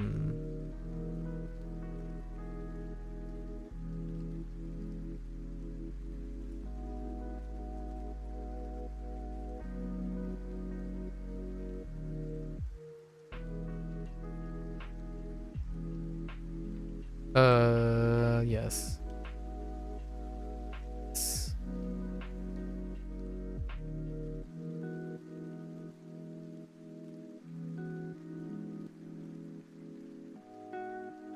Oh, what's your I took a gander at your YouTube page, your YouTube channel, Blair. So you created artwork before.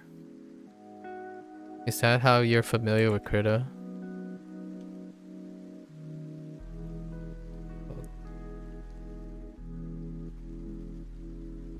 I am maybe 3 years ago is when I started actually doing some form of digital artwork, and Krita was there, so largely what I settle with.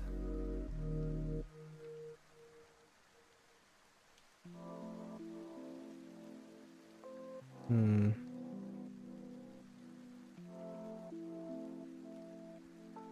For the time being.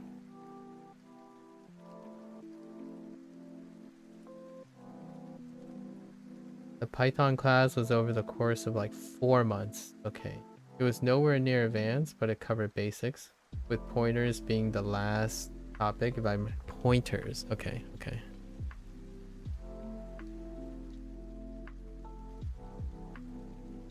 Oh man, I gotta book it, right? Yeah, I gotta book it. Let me see. Where are we at right now? I'm expecting like 120. 120 characters. I should really write in rows of 5.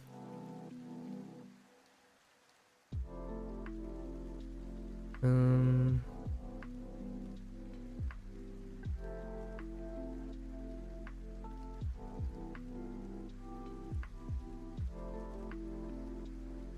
Hmm. Nope. That's not it.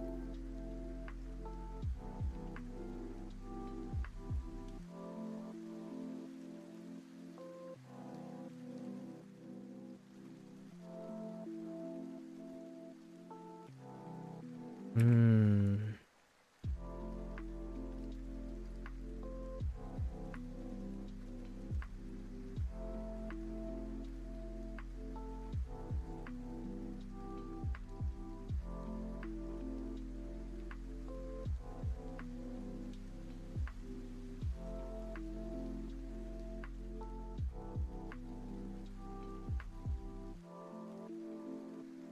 Okay. Surprisingly have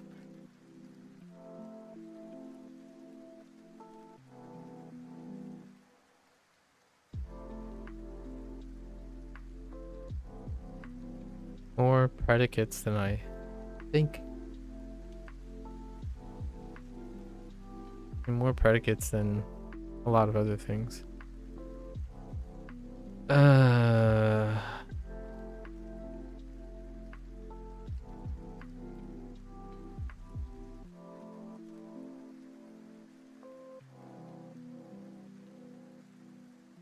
I don't know. I'm pretty sure that crosses.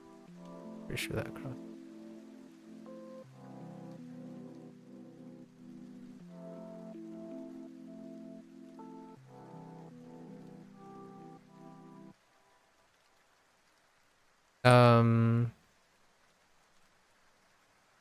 Yeah, right? Yeah. Yeah, that looks fine. Okay, I need to make room. Digital editing magic. Let's do some digital editing magic. I need to make room. So, whoops.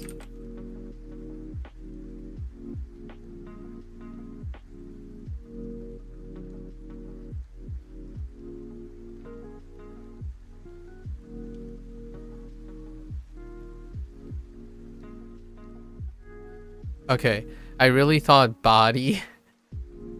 I really thought body would be a decent category, but that's a dud. Body was a terrible category. It's not very good. I'm thinking of a few things. We'll fill it in.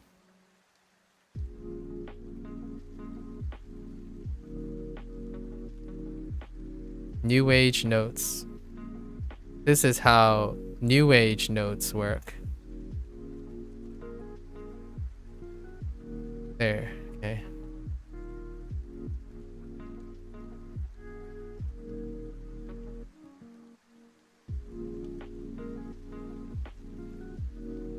Yes, I've used Krita in a long line of finding a program I like to use. Currently using Clip Studio, fair enough, yeah. Been a bit of a dry spell art-wise, I see. My YouTube's not up to date. Yeah, I noticed probably other things came up, I suppose. Right. Ichi ni san. If I didn't know the kanji for these, it wouldn't be that bad, just more memorization, yeah. That's not a bad way to do notes. I'll have to practice that because I need to solidify your stroke order. Yeah, this is my review stuff. So today, I'm 2 hours in. I'm expecting to do the next couple things within 4 hours. I think it's gonna be looking like 5 hours. It's okay. Oh, yeah, and then I'm gonna spend 2 hours doing the study thing that I kind of brainstormed about. So right now we're just writing down stuff. This is supposed to be very chill. So getting off track and stuff is not the end of the world. It's actually almost deliberate. This is supposed to be meditative. I should know all of these things already. Because it's a review thing, so no pressure. Reviewing is pressureless most of the time. I'm basically cataloging all my unique kanji, and then we're gonna do something else. We're gonna do something a wee bit different this time around.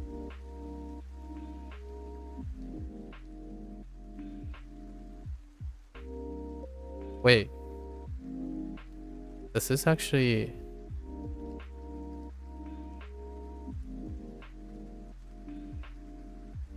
Yeah.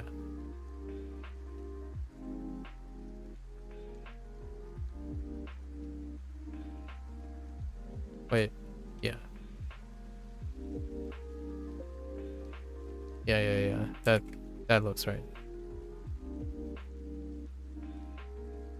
Do I have a favorite Hanzi? I think right now my favorite Hanzi is like the most like you know, we're gonna go on recency. I don't like the way it looks, but the most recent one that I enjoy is more the concept. It's this. No snails. This is the most recent Hanzi. It's actually the one I had to remember today. And it's what do you think it is? So you slacker. The reason why I like is it's like using Yama, you know, it's using Yama as a crown, the radical for Yama as a crown on top of like this really like just really chill guy. Yes, it's year. Yeah, age. Yeah, it's age. It's basically related to year, like how old. Yeah. Say. I like how it's like a chill guy with a crown. Like just imagine like a chair. So this guy's just reclining, right? On their throne, right? Sideways. It's a very small dude. It's like a baby king. Just imagine like a baby king just chilling on the side and their crown is like gigantic. You feel me? You know, you feel me? Let's put a little drape on the throne so it kind of actually looks cool. We'll drape a little here. Yeah, see, there you go.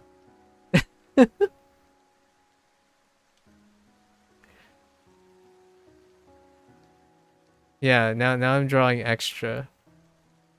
Yeah, all right. It kind of reminds me of Junior, basically. It's like Junior right here. Just imagine Junior sitting on the side and you put Yama on top of Junior's, you know. Wait. We gotta put a Yama. Like one spike here, and one spike here. You see it? And then we'll put a little attachment. And then see? There you go. Brown. Oh, there, penguin. That's probably my current visualization. The Hanzi, the most recent Hanzi that I think left an impression on me. All right. Let's focus back on Japanese. Okay. Okay.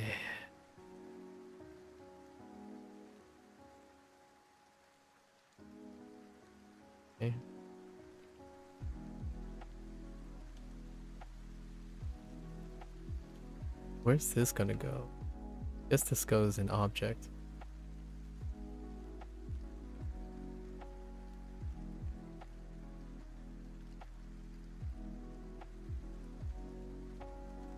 Oh wait. Japanese. I think that's Densha. Yeah. Like Densha.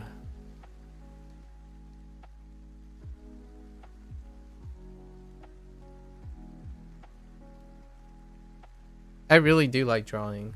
So, I think you really, if you're into writing and like really exploring characters, especially characters in Japanese and Chinese, It's really not that big of a removal from wanting to draw. Oh yeah, that is satisfying. You know how, you know what Naka is though to me, and I can't ever unsee it. And I know you're gonna appreciate this, Sub-Zero, because you're in the computer sciences.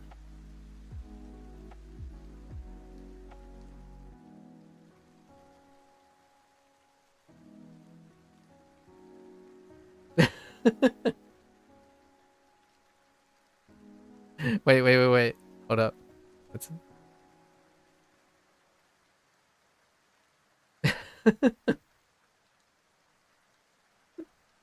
that's what Naka reminds me all the time. It's not necessarily a picture, but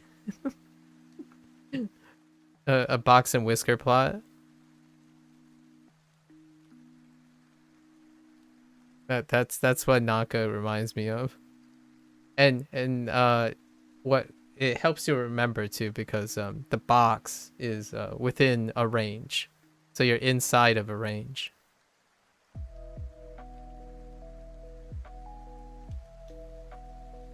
Man, it took me back to statistics class. Yeah, you need to know at least some basic statistics, right? Computer sciences deal with handling high data. You remember a model similar of this in math class? Yeah. Box and whisker pots. This tells you the range, right? I forgot what the box itself mean. Is it like because there's also, I guess this would be like the SD of the mean or something, like mean with the SD, and then this is like the range. I totally forgot. I'm just saying, like I don't remember my statistics, so that's what it reminds me of though. Pretty sure the box is like the range with the SD. You were a TA in that, and I don't remember either. Yeah. So the median. So the median is probably one number, right? So the median is probably like, oh wait, yeah, the median is probably somewhere here as at one point, so it's like the midpoint of this. And then I think these two are like some sort of distribution, standard distribution from the median. I think I have no idea. I'm making this up, right? So SD from the median, so this is the distribution range of a certain confidence interval from the median. So the median is here because it's usually organized in numerical order. And then this is the range, as in the highest number, or however is, or like the lowest number, like the biggest delta. And I think that's how that works. Oh, your brain is working overtime trying to remember math class right now. Yeah. I bet you weren't ready for that, huh? Okay, we're going back to learning. We're going back to remembering Japanese. Don't quote me on that, obviously. I'm terrible with visual representations of statistics. But box and whisker pots are very important to population statistics. I was in a psychological stat class, like a psychology stat class. So box and whiskers are very important to denote like population distribution, right? And then there are like buzzwords I don't remember anymore. I'm gonna give Sub-Zero some PTSD, I suppose, some figurative PTSD. ANOVA analyses. Don't tell. I don't remember what that. I know it's like a multivariant way of looking at correlation, but I have no idea what ANOVA. I have no idea what ANOVA.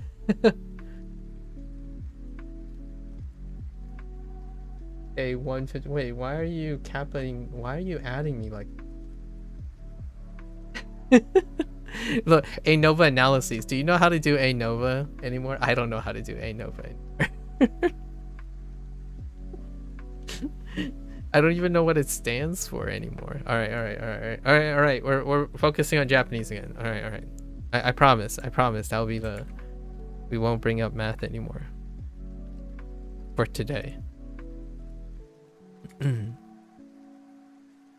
um.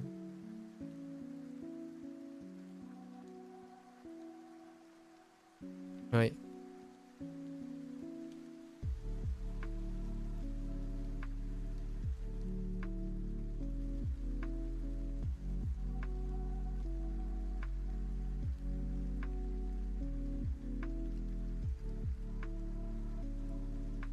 Okay.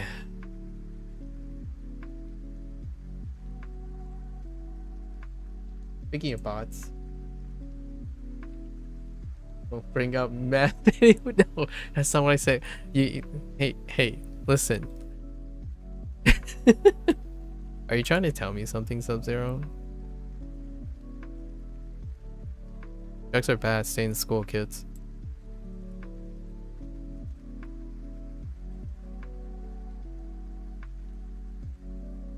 Don't do drugs. Stay in school.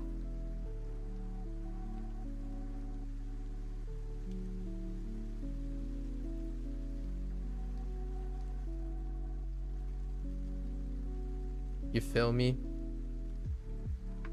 No.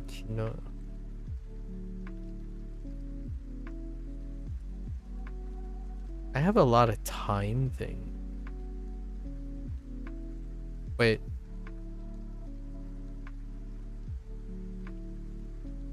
That doesn't look. That no.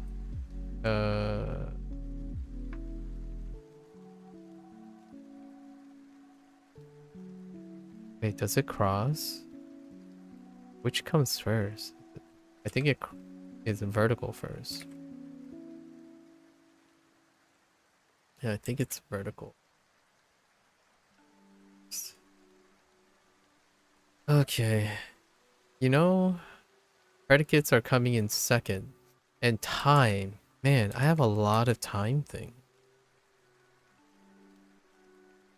Hmm.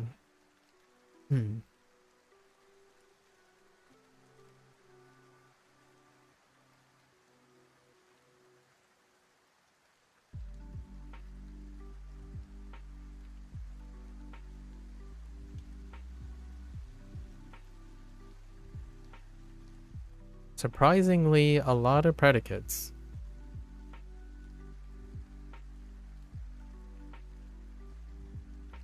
Definitely a lot more predicates than I thought. Oh no. I think.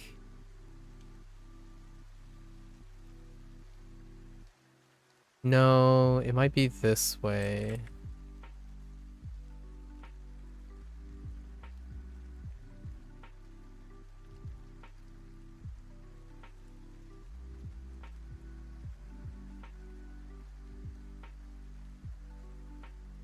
That doesn't look that doesn't look quite right, does it?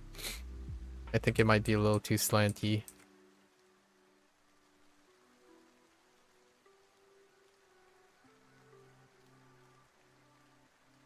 Okay. That's good enough.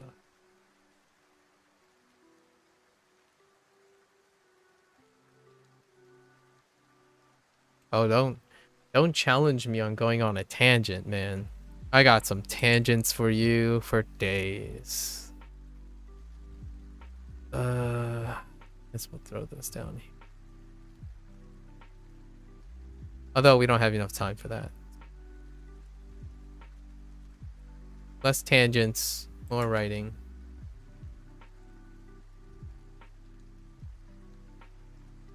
You should go study, but this also counts as studying. Yeah. Yeah. Every time I like zip through around, you gotta be like on point. Do you recognize any of these characters, you know?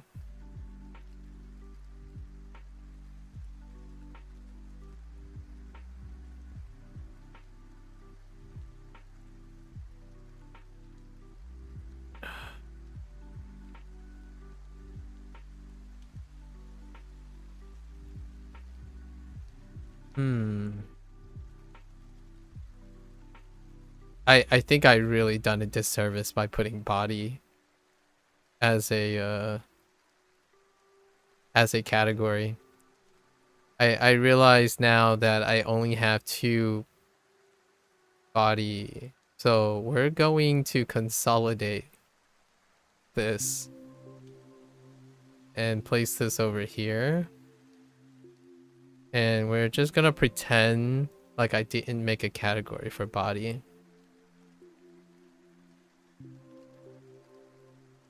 And just leave it hollow for now.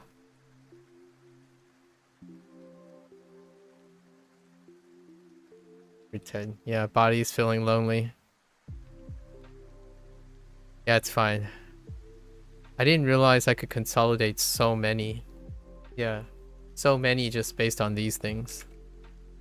I don't know how far I am. I'm pretty close, actually. I'm pretty close. I think we're getting close to where I think I am.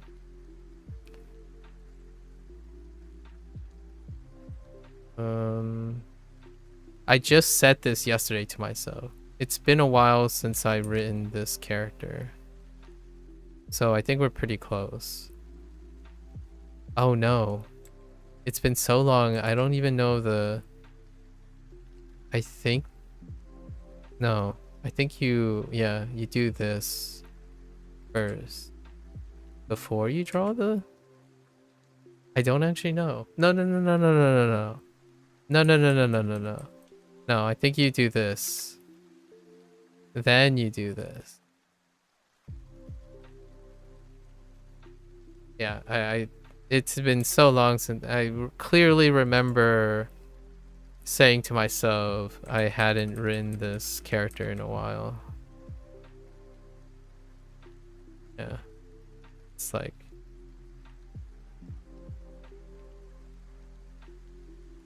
Yeah.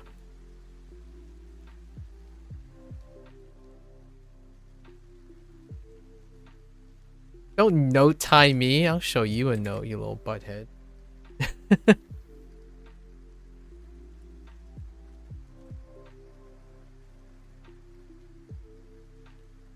Oh. I'll show you a note time.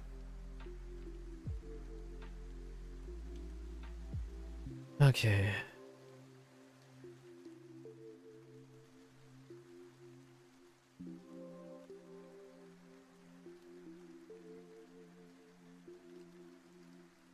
Heckin' Lotus corrected me on one. I made an error. I made an error earlier.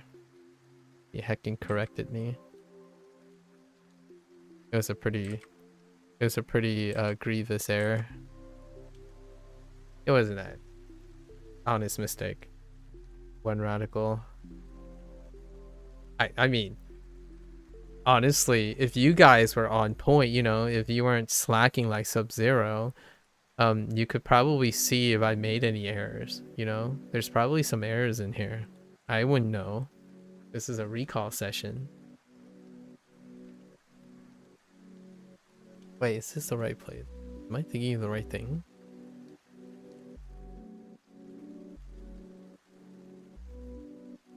Yeah, I'm thinking of the right thing.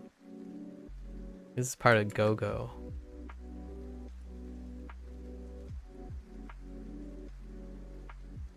Alright. Oh, I was thinking, did I place it in a category that makes sense?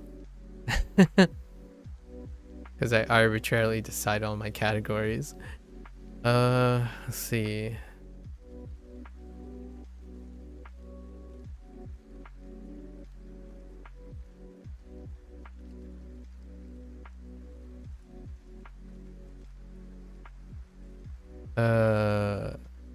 Yes.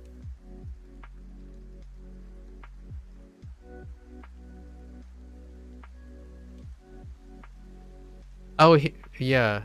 Yeah. We'll just place it in here. 1, 2, 3.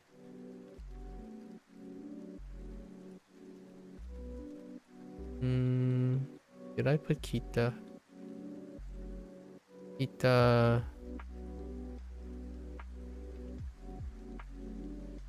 Wait.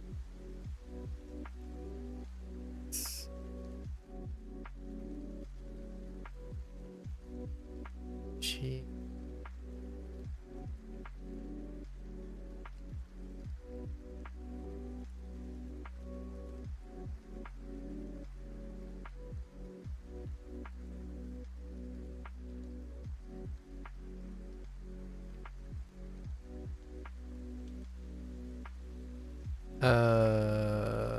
Yeah.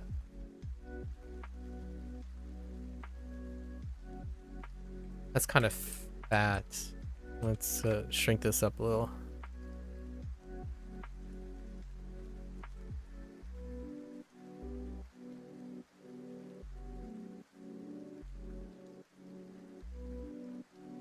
Okay.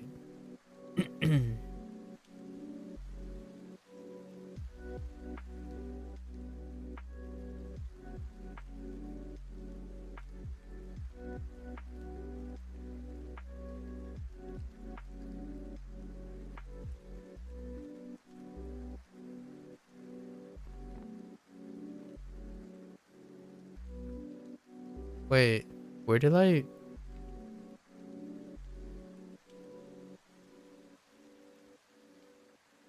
Where did I... Okay.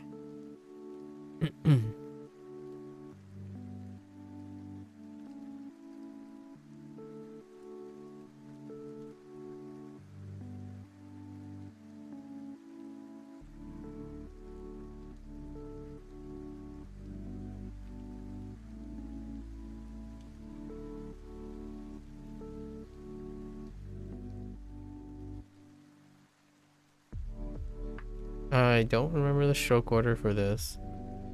We're just gonna go with this. I think that's right. I think the stroke order is it's slightly not as obvious to me anymore because of the overlapping stroke order for Hanzi. They don't necessarily always end up being the same. Most of the time though, they're fine. Yeah, we're at the... This is the beach.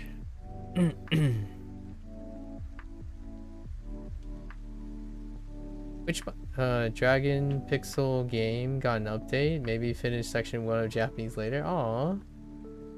It's nice to have a an outlet to take a break from. Dragon Pixel. I'm not familiar with that game. Is that a mobile game or what type of game is it? I feel like you were probably like doing a lesson on your mobile, right? And then suddenly you're like, oh yeah, updated. You know, you got like that notification pops down. It's like, all right, time to play. that that's my thought about how you would get interrupted by an update.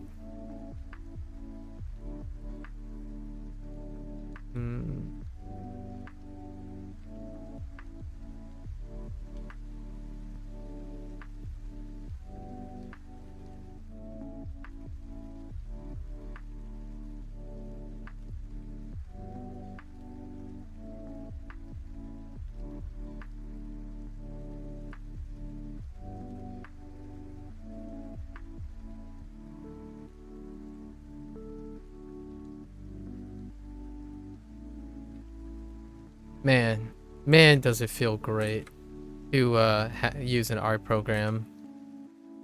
Ooh. It feels like a whole the clunkiness just evaporates.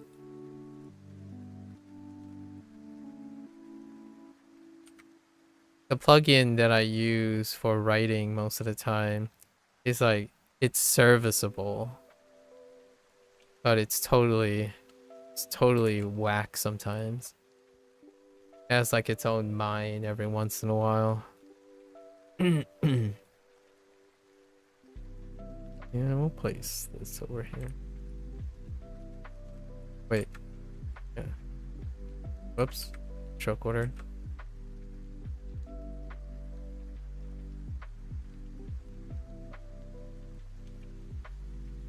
That's kind of gross looking. Hang on. Let's try it again. Yeah, that's a little better.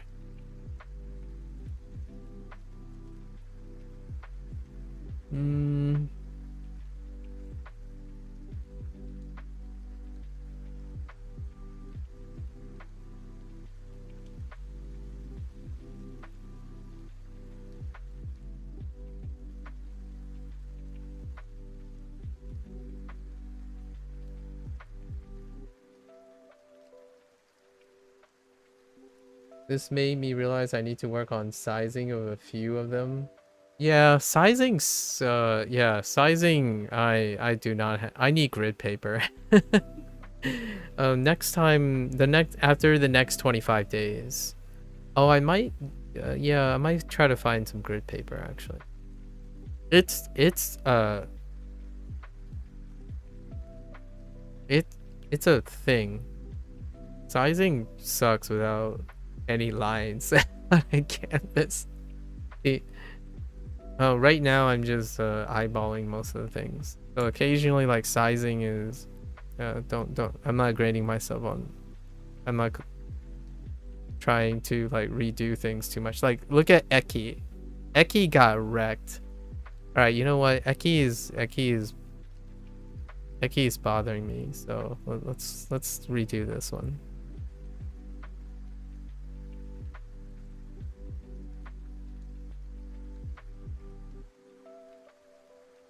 Wait, I think it's vertical.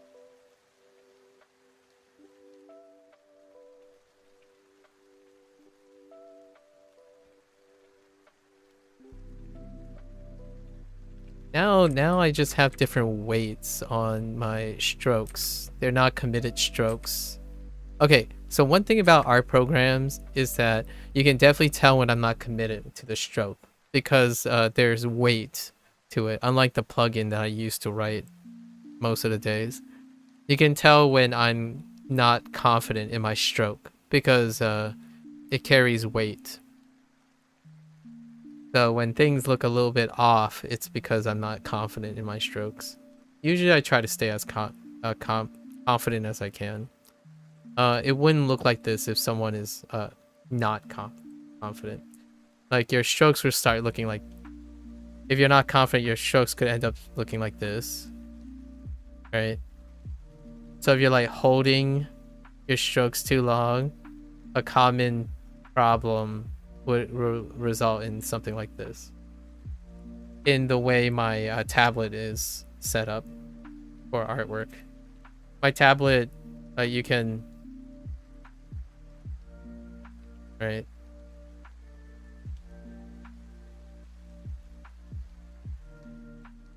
So, and it's not... There's no smoother on this.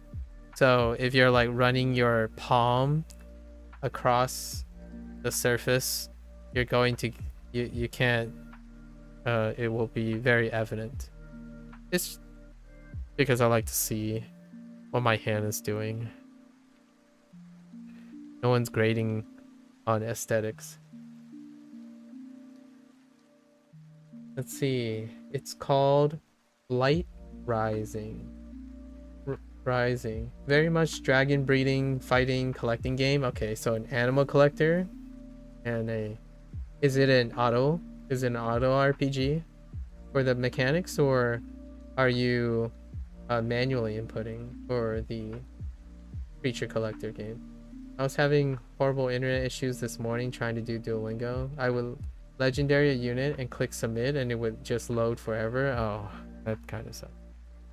I did the same one twice with bonus and it just wasted my time. Ended up doing it on mobile, which is different experience. I see.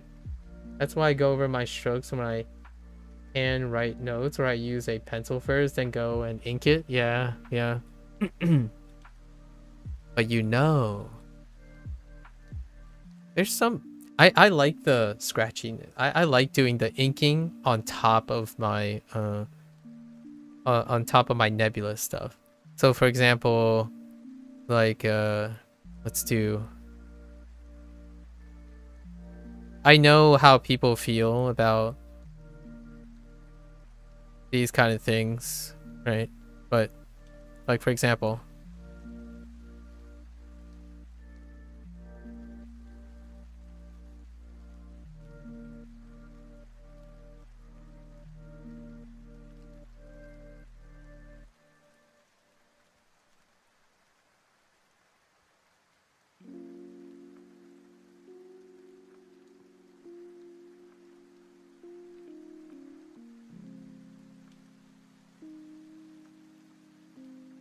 right?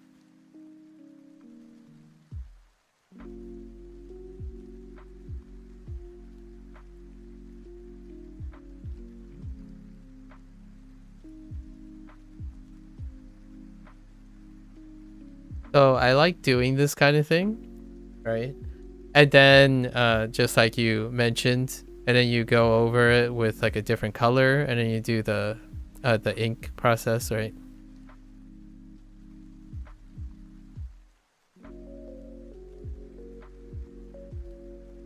In a different color, preferably, but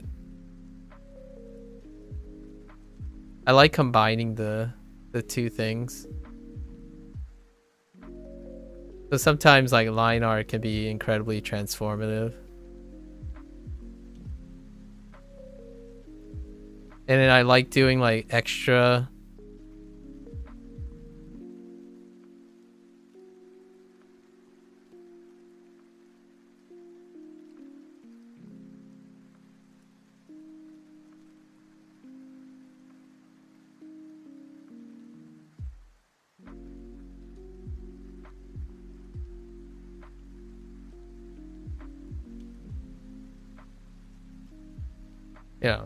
Kind of like that, where you start developing it, and then you take like your scratch art as part of the fill, and then you add a second layer, and then you go through it with an even sharper ink, and you create the boundaries.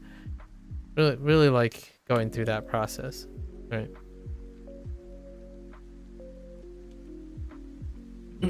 And writing is kind of like that too. I spend during the regular, kind of like during the regular sessions, I do that when I'm writing, and then on these sessions I'm like imagining skipping the first step.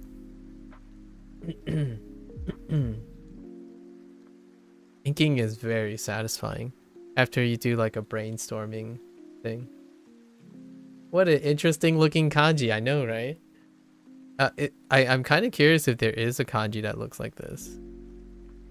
This would be a great kanji for seat. It's not though, you know. Imagine a kanji. That would be an interesting kanji.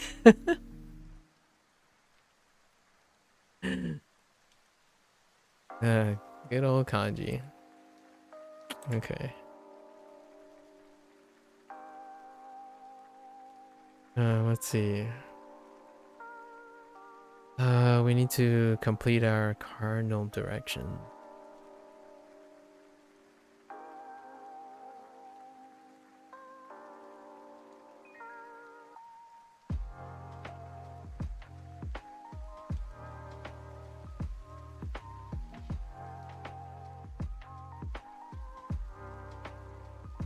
Oh, Blair, I don't know, since you're in the Discord.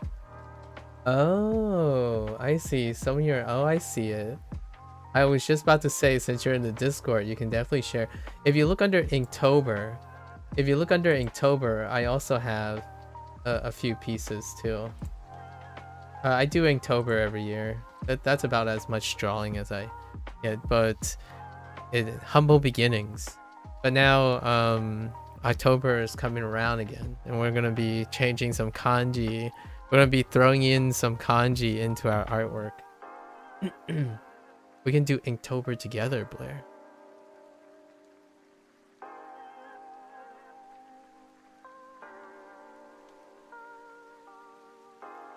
Yeah, what are some humble beginnings? 2021. Oh, 2021. I think most people really like this one. Hold up.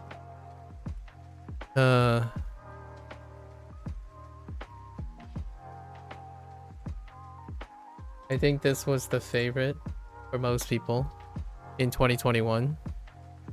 Inktober. This is when I started doing artwork. In 2021. I basically only do artwork during this month. But this was the one that people really liked. You love this one? People wanted like a patch of it or something. I'm like, I don't know how to do patch. I don't know how to turn this into a patch. This one was basically look at how close it is. If you look really close, I basically just scribbled a bunch of repeated patterns over and over again. If you look really, really close, it's a bunch of repeated patterns on top of ink work. So the only ink work are these things, like these lines here. Everything else is just repeated patterns. Yeah, this is the mascot. These are the mascots that most of my things are based on. So this was definitely the one of last year. I think for 2022, which one for 2022?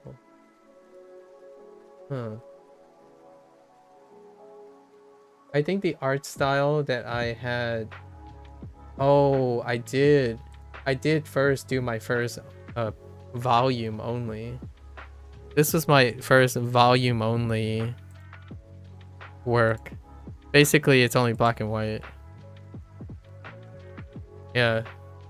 It took me forever. Like, I did not have a great time with this. So, this is the first time I've ever done like a pencil related thing. So, yeah, in 2022, I experiment and observe a lot of different art styles, and then I try to like do a study. But this one took a bit. Not the greatest, but we experimented with pen work. So I kind of like that. Another 2020, I really got into like the whole shading and pen work, and I oftentimes share this one too. This one is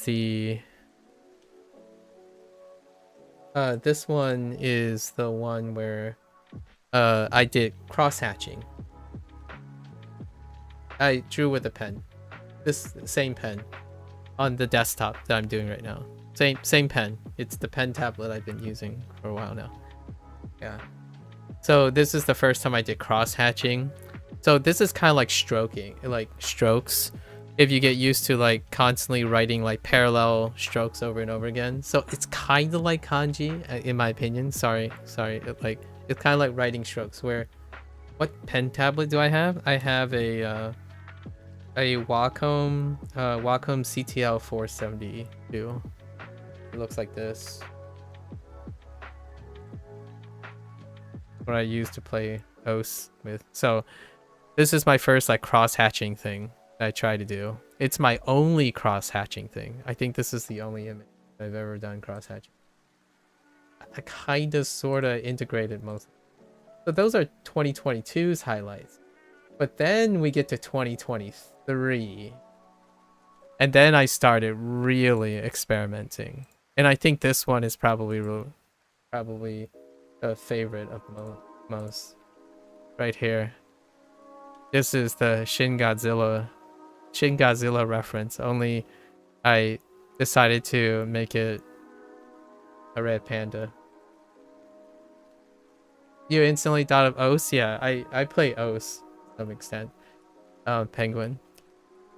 So yeah, this is probably one of the... I think though, I gotten to the point where I can keep adding details. And then when I add details, things get a little bit more vibrant. So we have more like, yeah, so you can tell that it's different now, right? Like lots of things have changed. I have like reflections. I consider reflections, ambient like lots of silhouetting.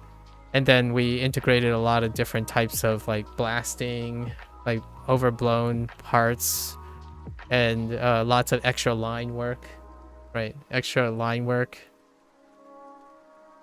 So like when you zoom out and stuff, it looks pretty reasonable, right? And that's kind of like kanji in my opinion, where you kind of notice all the things. I think this one is probably my favorite reference that I have from last year. And I'm looking forward to doing it again. Only this time with kanji in mind. Yeah, this is where I combined a lot of the things.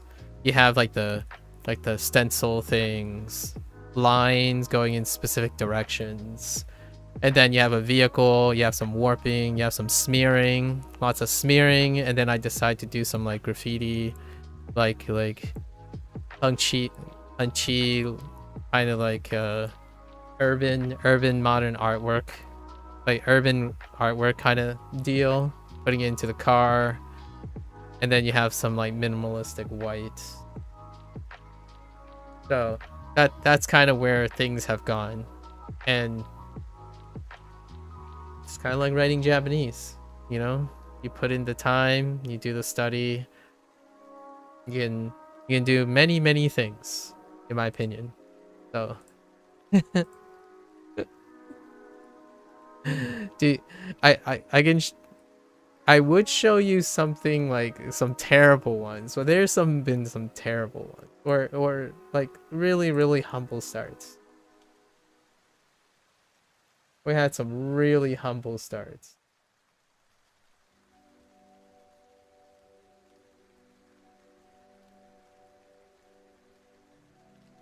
We won't go through them though. Just as a taking a break. We're taking a little break. Sometimes when I focus on doing this stuff, I need to remember to like take a little break here and there. So there you go.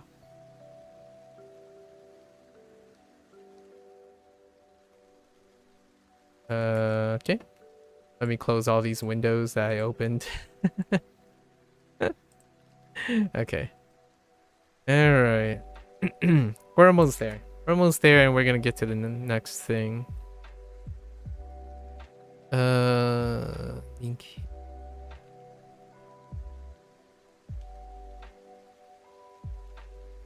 Yeah, Ninky.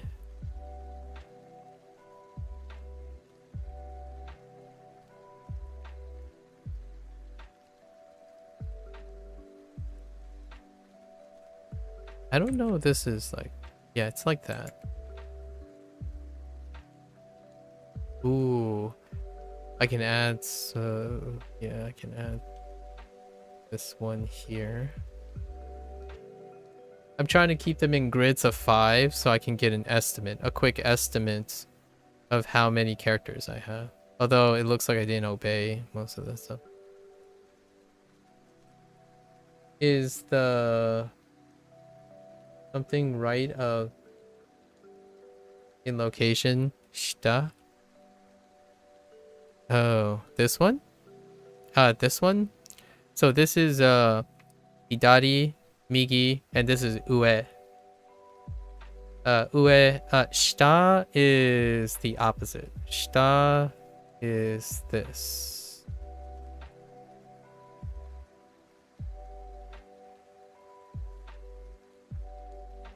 Oh, this is kita. I don't actually have shita yet, but I do have it. I do have it from Shashinko though. Oh, you did say kita? Oh, you did say kita. Oh. You think kita is slightly wrong? Interesting. You think kita is slightly wrong. What do you, can you type kita out for me? So there are 2 different versions of kita.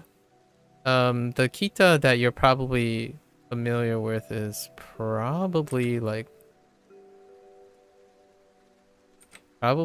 this. It probably looks like this.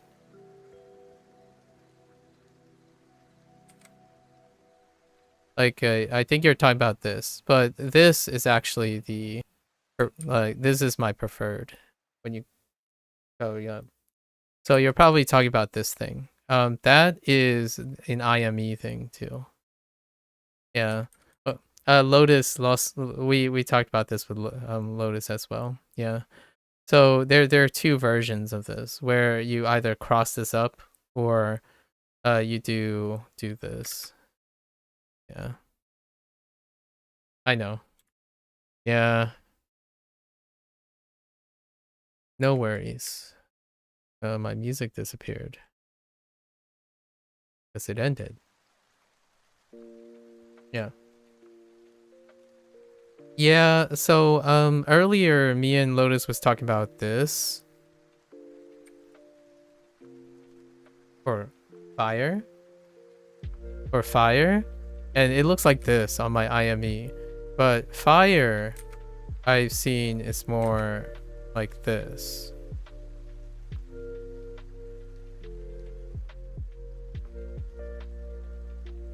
Here to confuse them when they written IME. Yeah. Yeah. So we were just talking about this. Fire, this left stroke. This left stroke is more like this. So I changed that too. Yeah. There's also ones what's another good one? Like Hanze is very apparent sometimes. Oh yeah, and there are ones that are cursed on the IME. Or maybe not even the IME. I need to think of a good example. Yeah, some of them are cursed. So don't worry. We got this. It's a good point though. It's a good point. You should be knowing this stuff. So if you know this stuff, Penguin, that means you're learning your Japanese, right? And then if we can talk about it and we know of both of them, then we're learning Japanese. That's kind of the idea.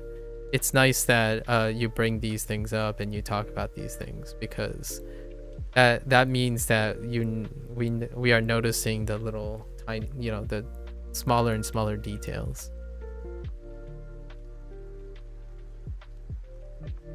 Yeah.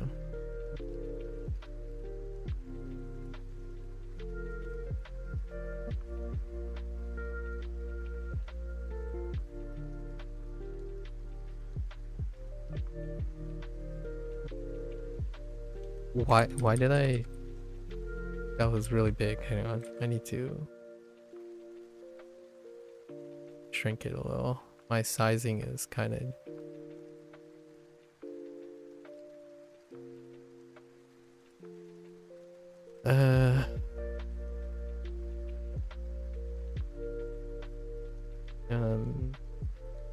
What is the right side of this?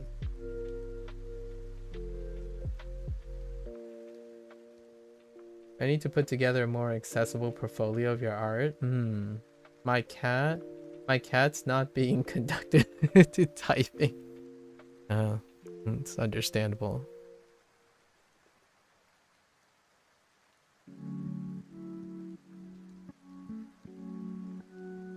Wait, hold up. This is I placed this in the wrong location. Hang on.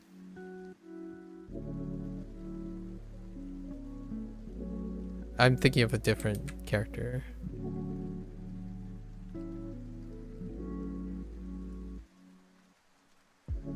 I'm thinking of this.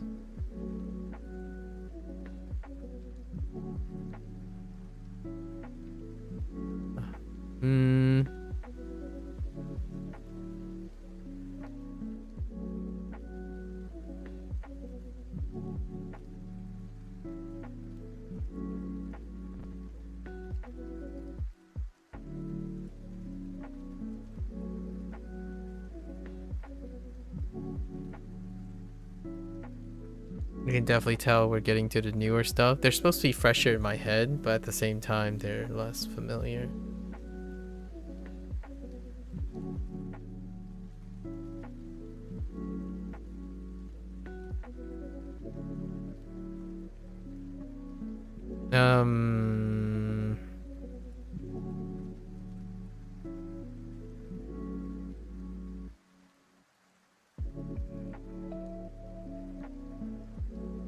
Let's just see if this No, that doesn't look.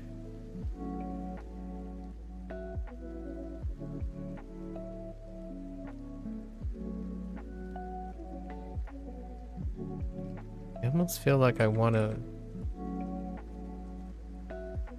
do...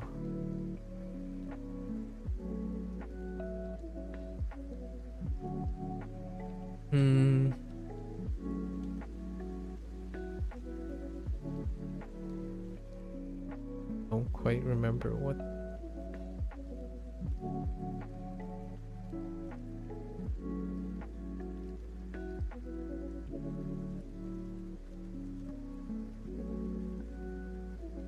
This looks... Oh, wait. Yes.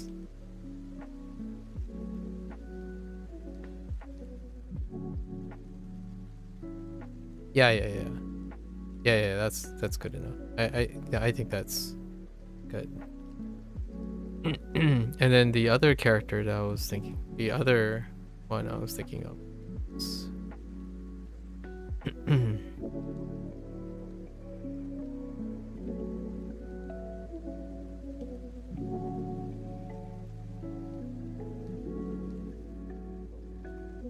I'm getting it mixed up with a character I'm supposed to remember now for the Chinese session. Yeah, slightly getting mixed up with it. And then...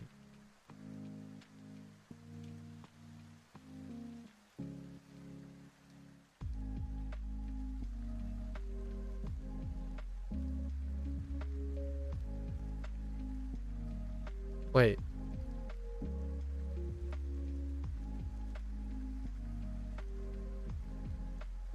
Yeah, I think that's... I'm debating on if I like wanted to add this. No, I don't think there's a stroke there. That looks right. We're good.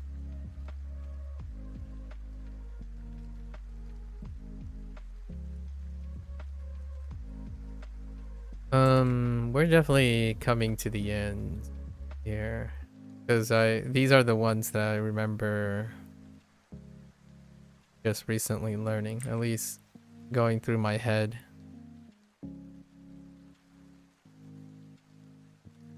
Like I'm running out of the characters. Yeah, this is gonna be a lot.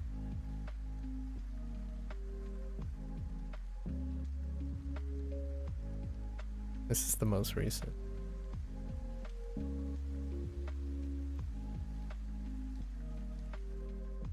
Okay, how many is that?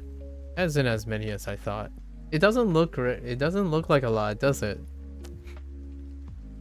Let's see. 12. Let's count. We're gonna do some math. Oh no, I lied.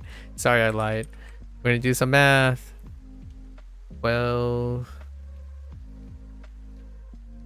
20.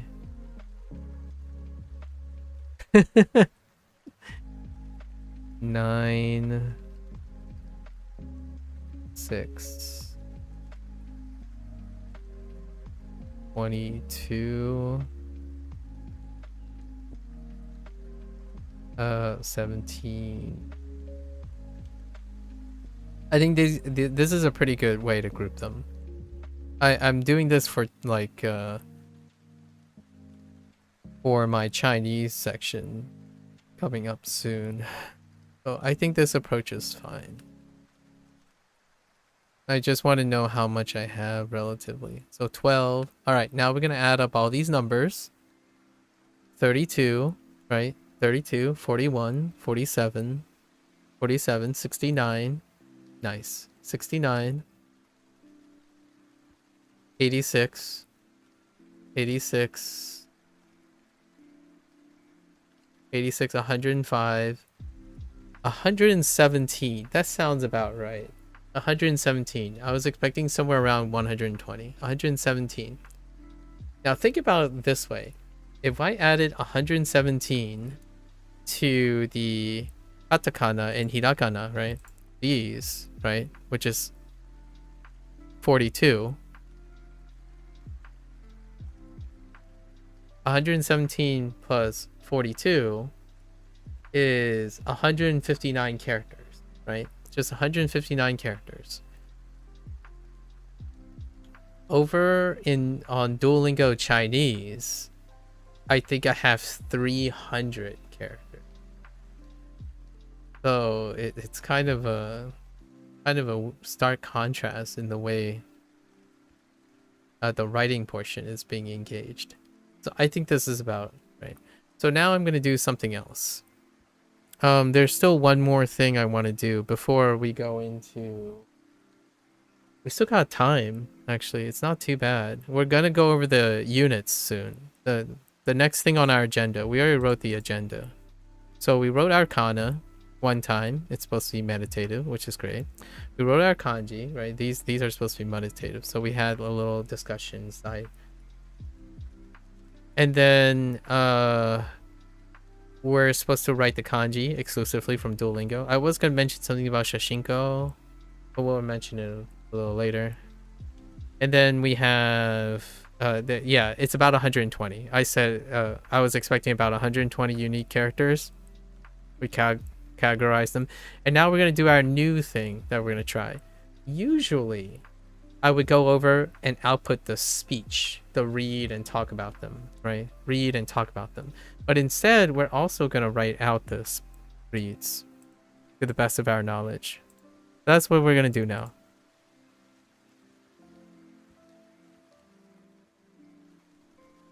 We're gonna fade these guys. We'll fade them to 50%. Let's do another color shift. All right. Oh no. But how do we write all of these things?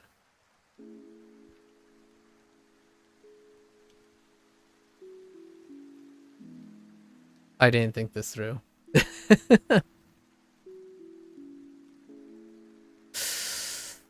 Okay, let's just go with we have, so for this one we have E, T, and E, Chi, right? What if you make each group its own page? So I would. I don't know. We're fine. We're gonna write very, very tiny, much tinier. We'll find. We'll see. So we have ni.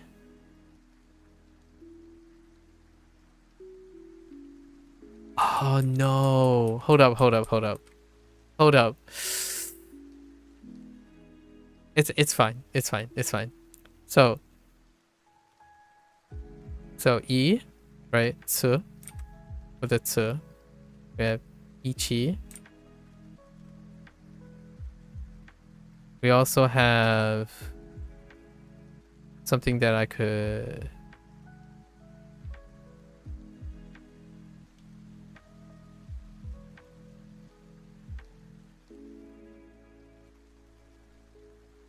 I'm gonna put it under.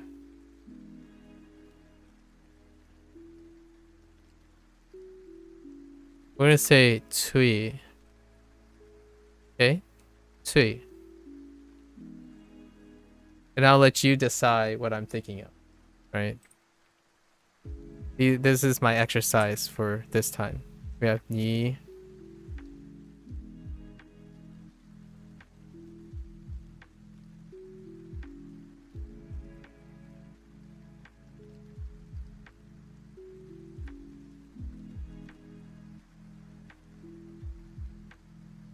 And da. Da.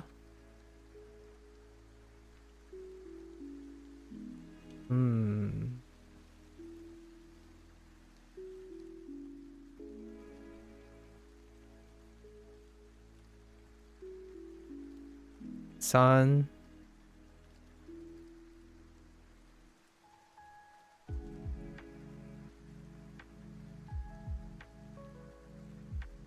Me? Me with a t?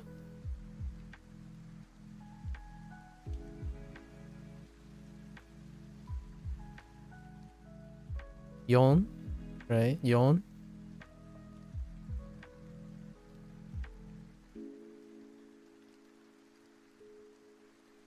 And yo with a t. You're trying to not pay attention to this too hard because it might confuse me, but I can at least follow along with some of it. Yeah, yeah. Do follow along with it. When you can, obviously. Anything that's confusing, out of sight, out of mind for the time being. At least that's how that's how usually when you're talking about review, right? This is strictly for review, at least for myself. So we have goal.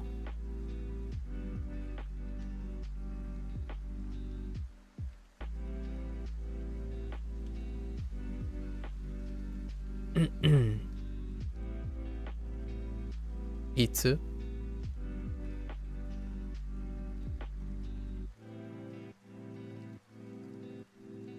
Hey. Wait.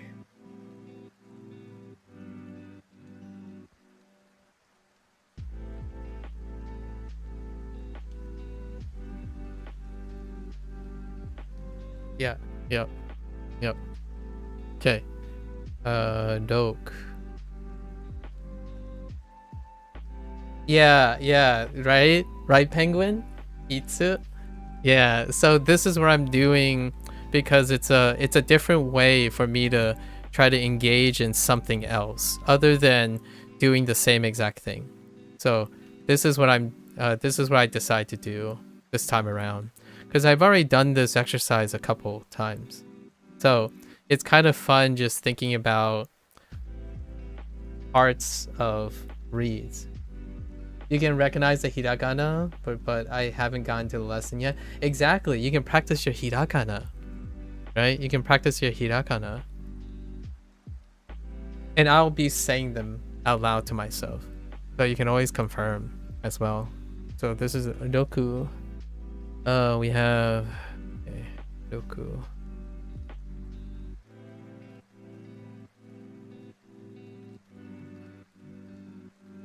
Go.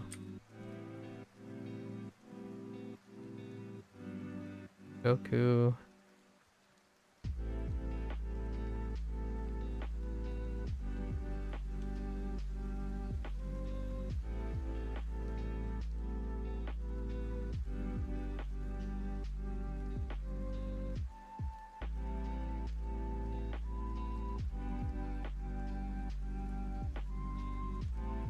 We also have Mu. Mu with a Mu. Mu with a tiny t.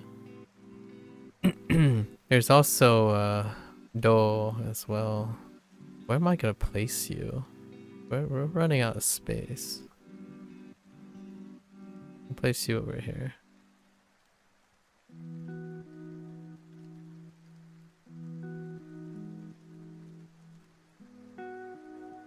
Okay.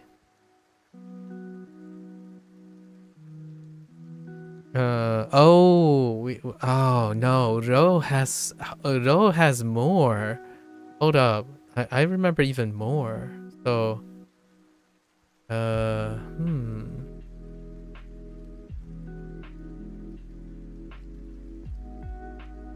I think the number ones I should have made bigger or more spaced out. That's fine. We'll work on it. Problem solving. So no, it's also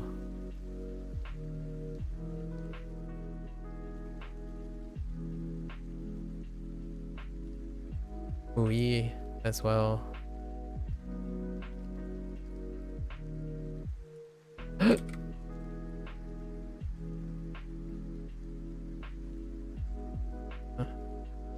it off to the side. Yeah, no. We got a lot, so we're gonna have to. We'll come back. It's not comprehensive, so we're gonna try to not be too comprehensive. We don't need to include everything, but yeah. There might be another. I'm not sure. So we have to keep in mind this is just based on how far I've gone in Duolingo. So not like where I might not have encountered the thing as well. So there is a chance I might not have encountered the thing. So Nana.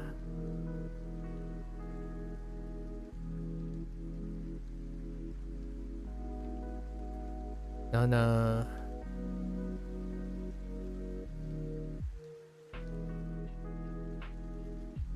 I think those two are fine. Although, there's also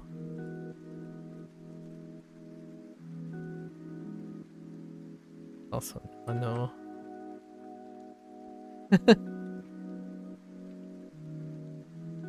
Oh yeah, Wanikani. Yeah. I can definitely understand about the Wanikani thing. So, Nana, Shi, and Nano are the ones that I remember.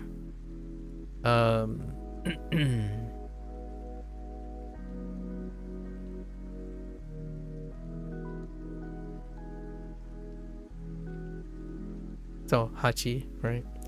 Hachi.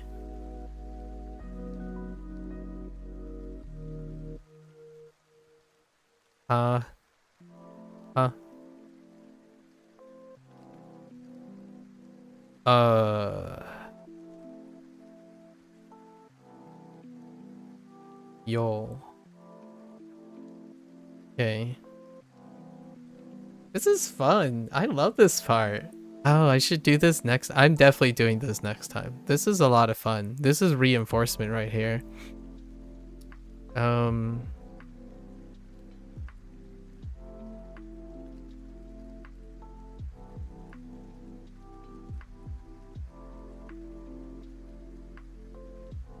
Right. Q. Oh, wait. Wait. That's not right. Wait. Yeah, that's not right. Wait. No, this is right. Then Ku. Wait.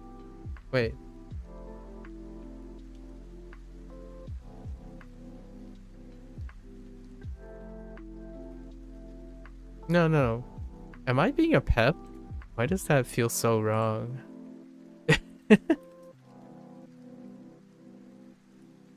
No, I think we're fine. Q is fine. Does anything help you remember the difference in yo and yo? Or 8 and 4?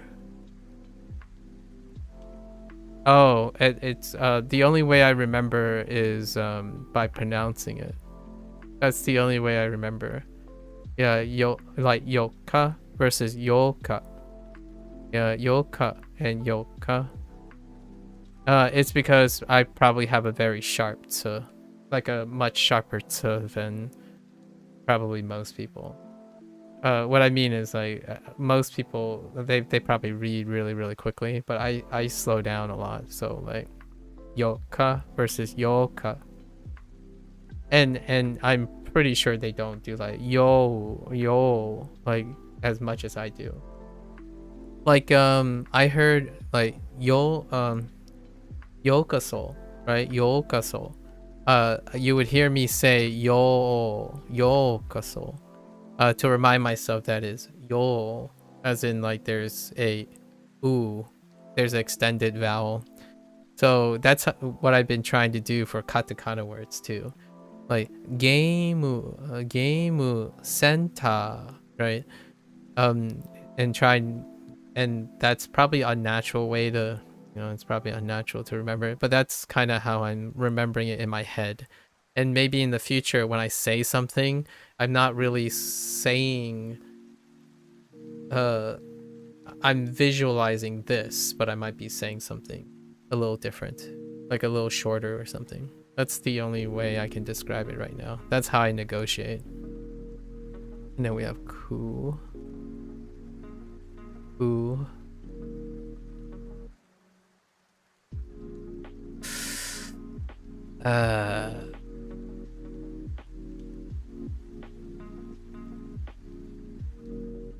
Oh, we skipped this one. I don't even have that one. Okay. Okay.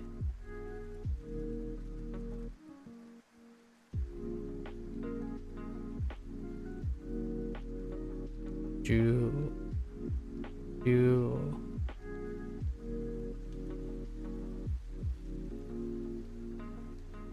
And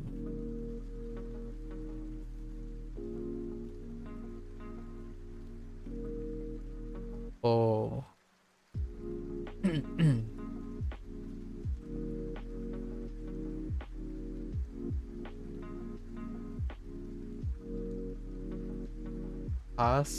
Passporto. Passporto vibes indeed. Yeah. You know what's a really, really big one? Kahimeka. Kahimeka. And obviously in English is coffee maker. So it's really only one syllable, but kahimeka. That all four are extended. All four. Kahimeka. Okay, oh, right.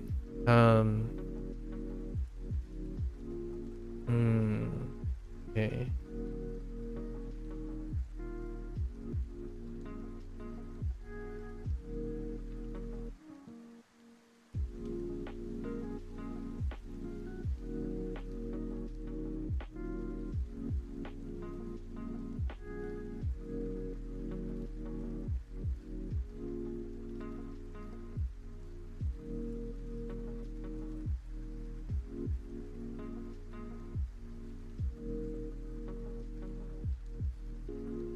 I got the yaku, and pyaku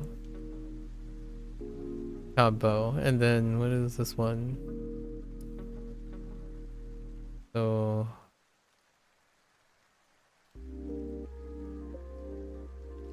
got the sen.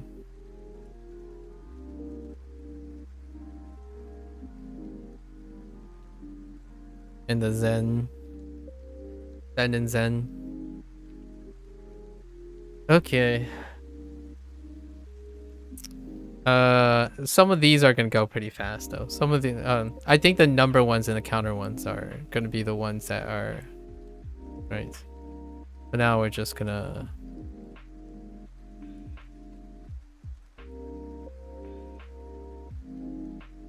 Yama.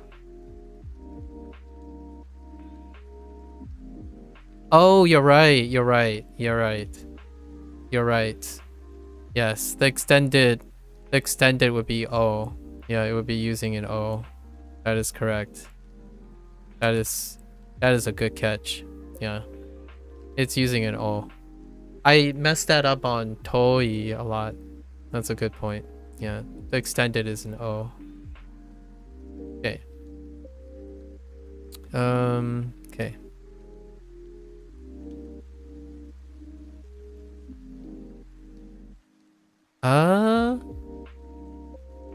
I have another one for this. Well.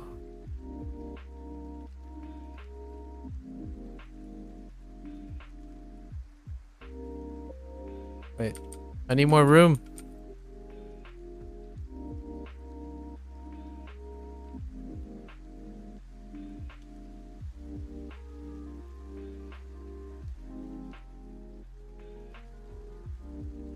Okay.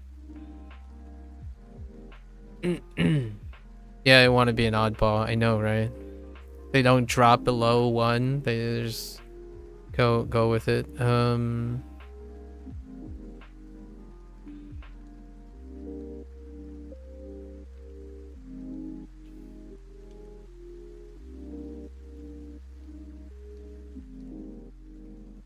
speaking of that,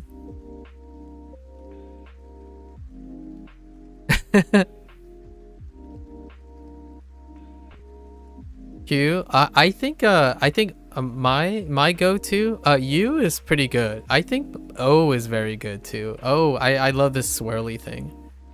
I love doing this like swirly thing here. This thing. Ah. Sorry. Like this swirly. Sorry. All right. We're fine. Okay. Speaking of, oh wait.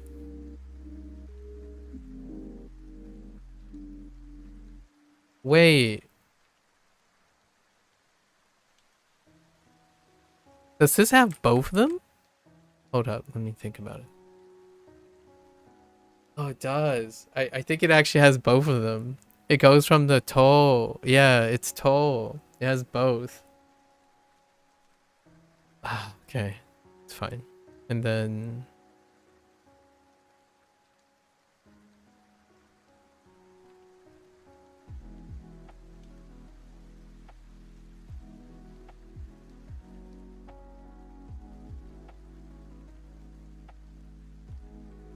Okay.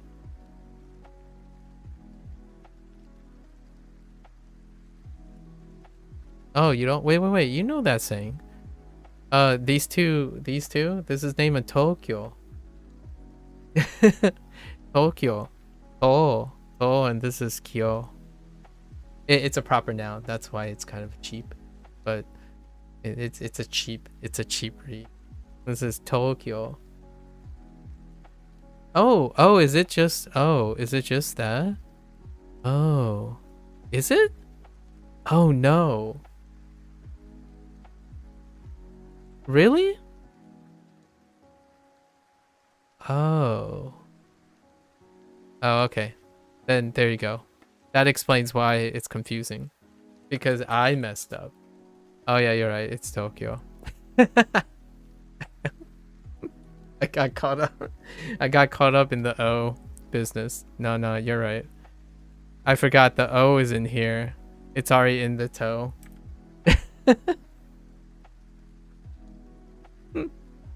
The O is already in the toe. Yeah, dude, 10 do be playing mind games. I know, right? Let's just want to be an oddball. And then Higashi. This one I actually don't have the word for yet, so we're just gonna go with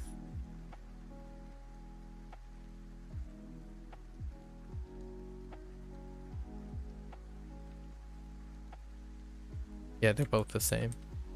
We gotta double check this stuff. This is really I like doing this. This stuff really gets one thinking in a different way. Yeah, and I don't have anything for this. Yeah. Okay. As well. Oh, it's so satisfying. I know, right? I know, Blair. Yeah. Do I have no?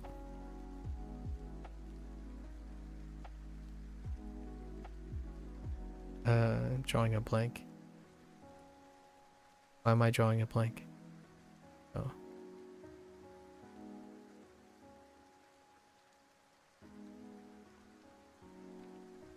Okay.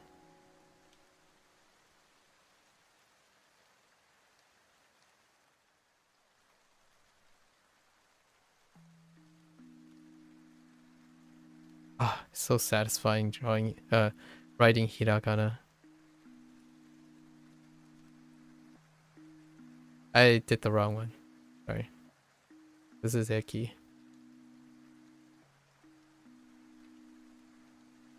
I wrote the wrong thing.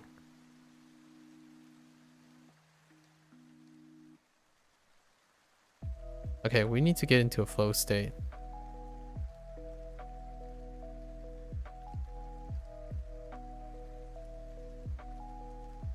No, I don't think I got another one.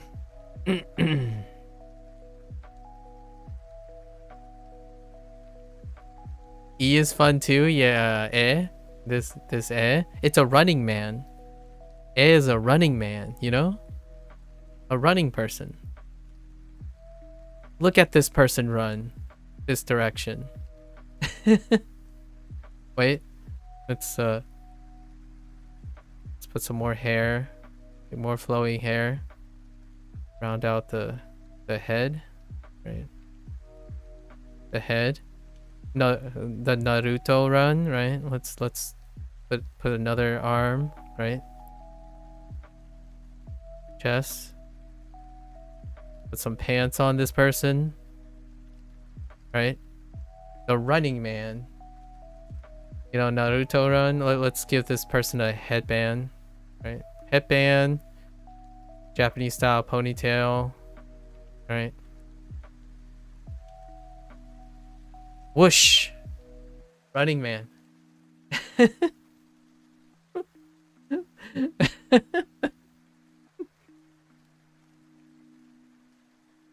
Yes, the running man. Okay. Okay. That is actually a good way to make someone remember this. Hana, yeah, the running man. Yeah. Okay, let's see.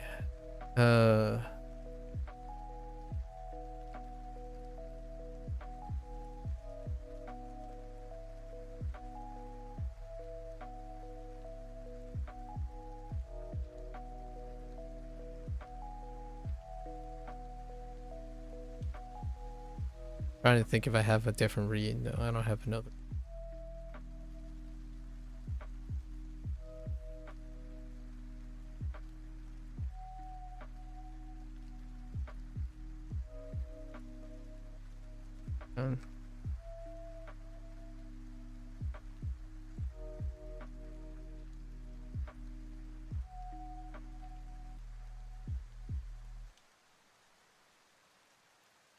Whoops.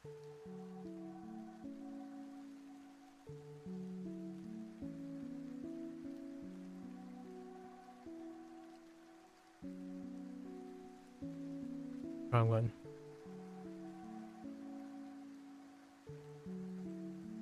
Wait, wrong one.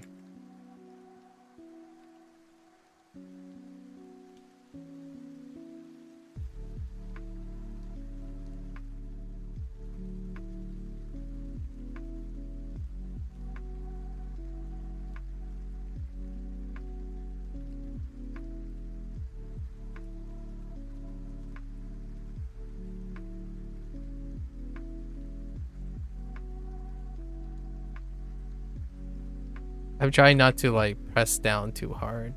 We need to write thinner.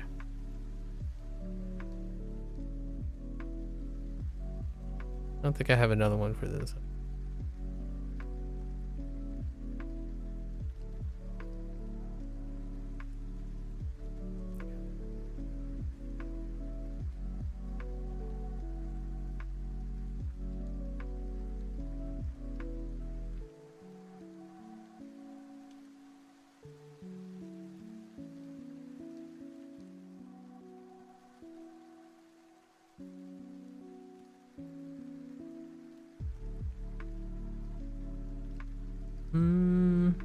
No.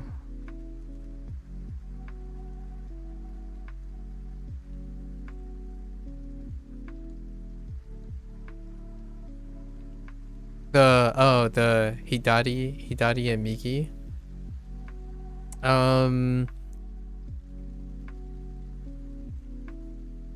You know, not for the reads themselves, but I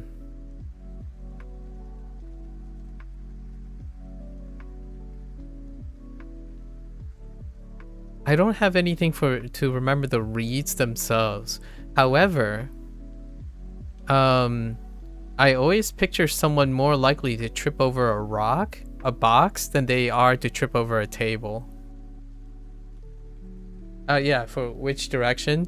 So, oftentimes, like, I pick one and then remember the other one in response. So this guy, this poor guy, man. This poor guy.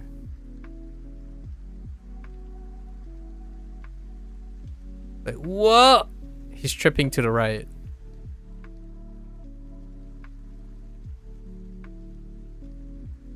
He's tripping over a box to the right. That.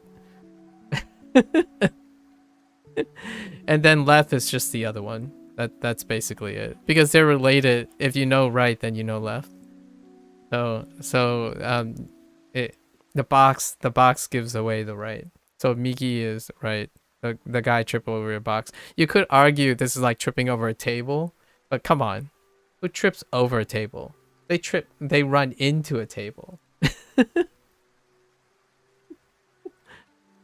Just also to give you an even bigger perspective, this, you can also trip over a rock. Which rock is this? So you can also trip over a rock. And this is a rock. And if you're and how you remember it's like a table. You're gonna run into a table. So if you run into a big rock, a boulder, you upgrade it with a crown. You put a little Yama crown onto the rock. And this is something you run into, which is kind of like the table. You run into a table. So you run into a rock, a boulder. This is Iwa. This is Ishi. Yeah, the king rock. Yeah, it's an upgraded rock. You put a crown onto a rock. But this is related to a rock right here, up here. So this is the guy tripping over a box to the right. Because you can trip over a rock too. The story just keeps compounding itself, doesn't it? Good times. Good times. What is this? We have more than one read.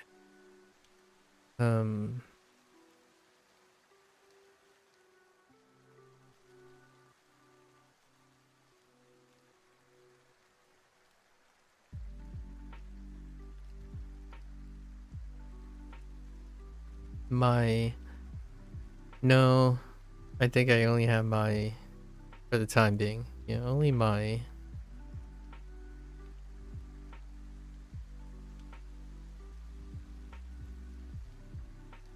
Chika.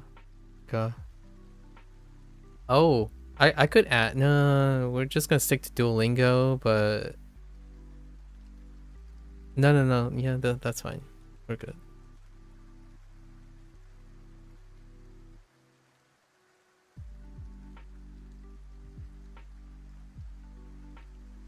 Inami.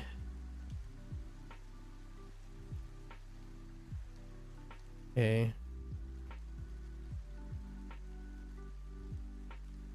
Oops.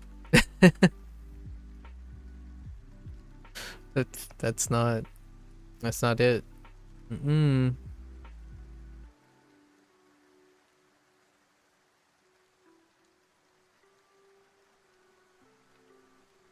Okay. So not too bad. These will go a little bit fast. You know, we have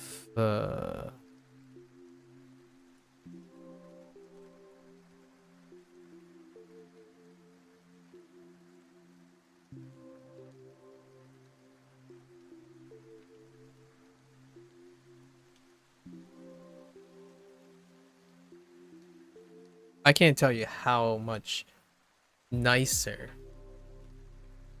using this program to write hiragana is. Holy heck, compared to the plugin that I'm using for Duolingo. We are falling behind like by a lot. Maybe I'll move my study plan. Okay.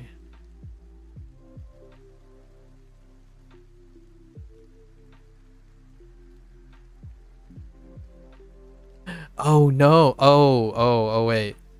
Here's another oddball one, right? Here's another oddball one. It really is. It's I think this is my favorite part. My Chinese one, my first Chinese review one was I'm adopting something that I was doing for my Chinese one.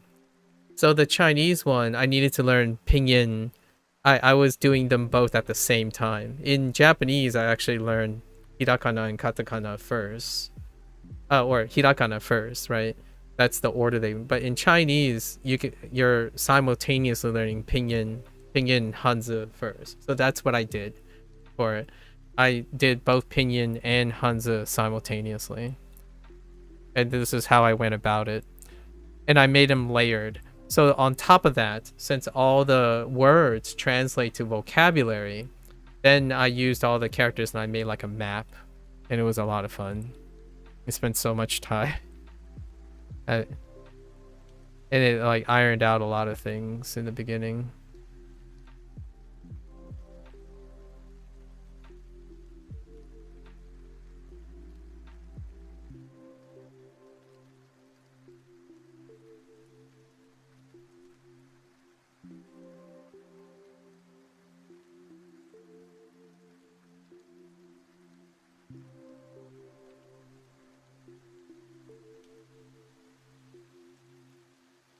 Yeah, right? Right?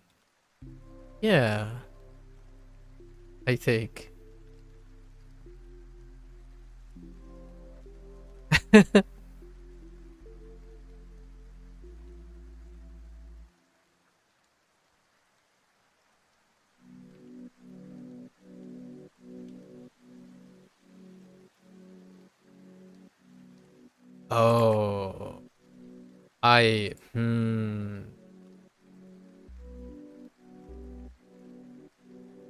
Oh, no, this is fine. We only have one. It's fine.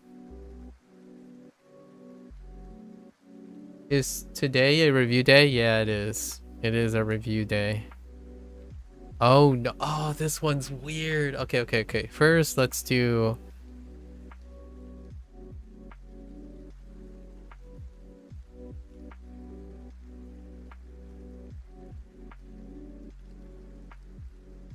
And then there's. Oh, this one is a trippy one. I'll let you guys figure that one out. I think it is, right? Oh no, it's not. No.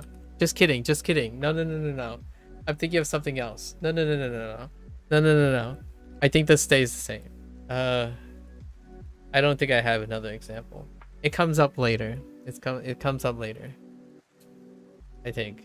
Yeah, we're just gonna stick with that. That's fine.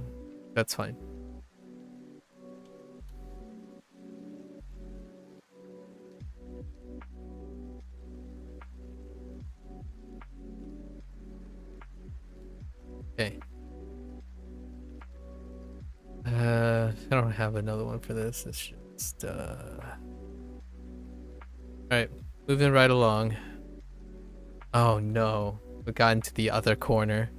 Alright.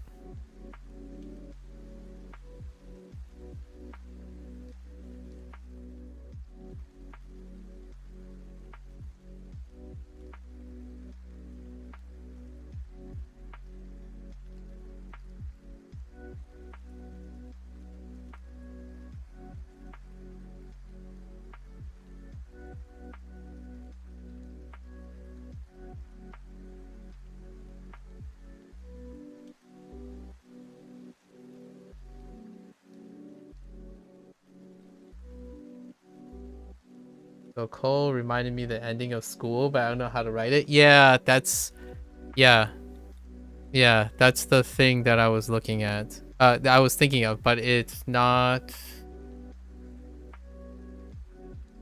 Wait, is it? No, it's not. Yeah, it's right here. Yeah. So ko and gakko. Gakko is combined with this one right here. This character. That's what I was thinking, but the gak stays the same. This stays the same.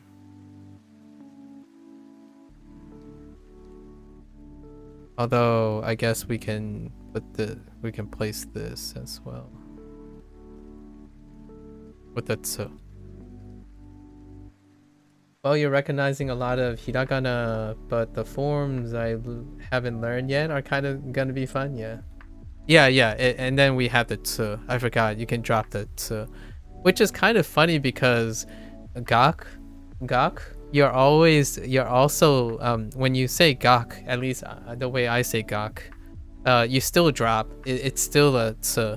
Like you're still. It's almost like they're like, let's shorten this. Okay, we'll just shorten this by removing it completely. You know, you have gakse, right? Gakse is like, let's just drop the whole thing.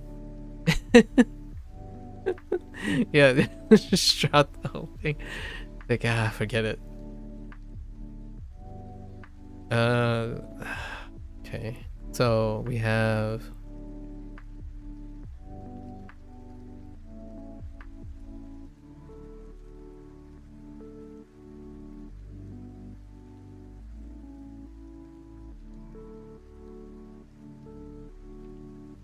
pick your poison, right? Pick your poison. Which fan are you? Are you a Hun fan? Hun? Are you a Bun fan? Or are you a Pun fan? I'm personally leaning towards Pun. Pun has become that little like nice although Bun, if you say Bun most of the time, you can get away with either it sounds kind of like Hun, but it's kind of far from Hun. However, people won't question you if it's Pun or Bun that you're doing. So you're kind of like, it's just Pun. You get to practice your Dakon too. Bun? Bun is your choice? I see. Yeah, Bun is your choice. Yeah, if you go with Bun, no one's gonna question your Pun. In my opinion. It happens a lot. Like, Bun, Pun, it's close enough. I'm not saying you shouldn't when you're learning.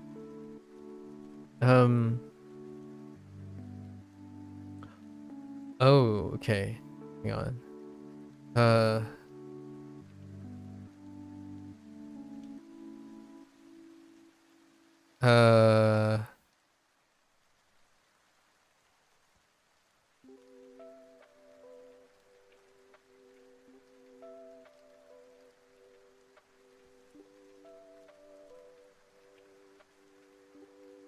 Wait. Yeah. No.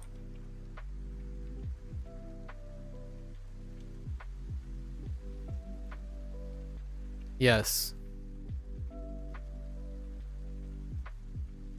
I think it's this one, right? Aida? Yeah. Han and Aida. You always picture this as a big speakers and a DJ in the middle? Oh yeah, that's true. But what about but what happens when you have this one? Is it big speakers and a dancing person? A big speaker and a dancing person? And then this is not from Duolingo, by the way. This is not from Duolingo. Wait, what was the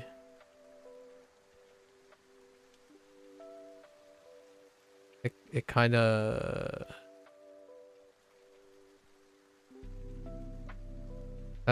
this one would be, I guess, like that. No, wait, am I missing a stroke? I'm missing a stroke, right? Yeah, I'm missing a stroke. I have not learned these from Duolingo yet. I'm extracting these from Shashinko. So like this is big speaker with a gate, maybe. And then the other character we also have are big speakers and I don't know what you call this. It kind of looks like a scroll. So for newspaper. Yeah, this is Shinbun. It's part of Shinbun. And this is Akeru. This is Akeru and Keru. Wait, sorry, not Shimeru. Sorry, Shimeru. This is Shimeru. Shimeru and this is Akeru.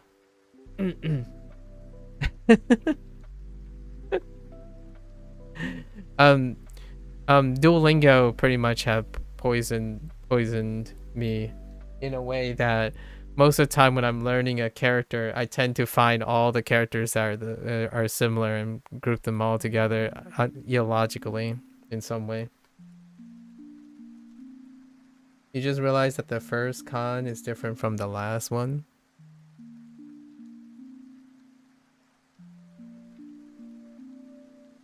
Oh. Oh, yeah. Yeah. This one. Yeah, the last one that I drew. Yeah. And I wrote let's see. This is okay.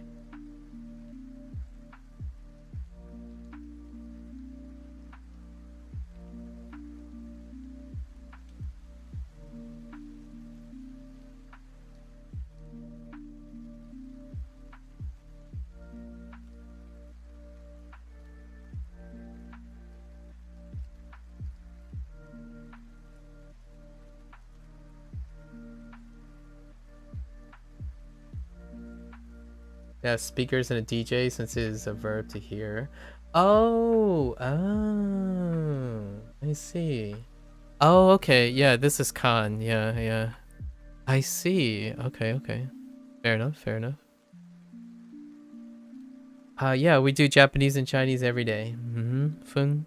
Yeah, we do Japanese and Chinese every day. Although today is a review day for Japanese and I am falling way behind. You don't know. Oh, okay. So you haven't gone to Kan and Aida yet. Yeah, Kan and Aida. Okay. For reference. Oh, okay, section 2, unit 19 or 20. Oh yeah, you're making fast track.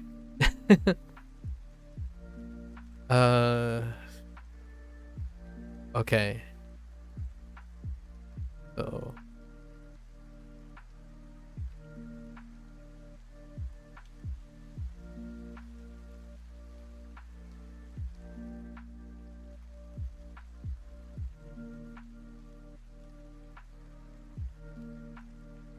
all right.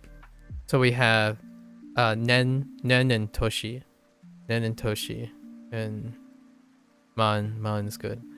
Okay. We still haven't gone through our review yet. Like our review of our unit vocabulary. Oh. Not yet.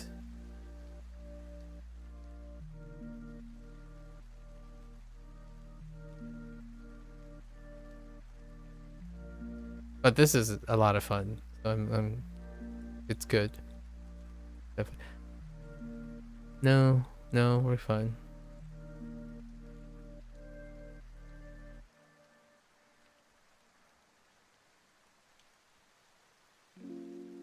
I guess they used this one. Wait, no. We can't just leave it on that. Yeah. No. We also have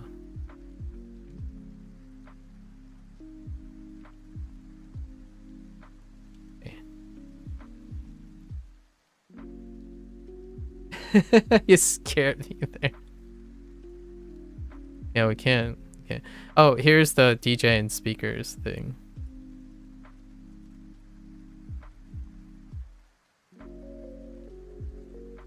I don't actually think I have anything else for this at the moment. Yeah, I don't have anything else for this.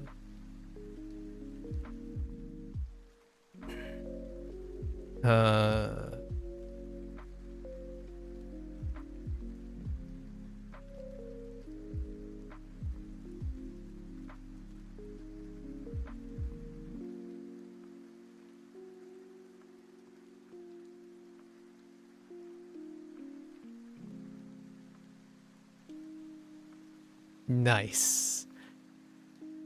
We have Kuruma and Sha. Yeah, this is for car. Yeah, Kuruma, and then Sha. I'll let you figure out where the Sha is coming from. I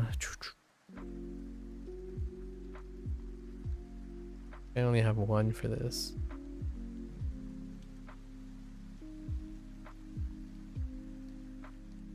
Yeah.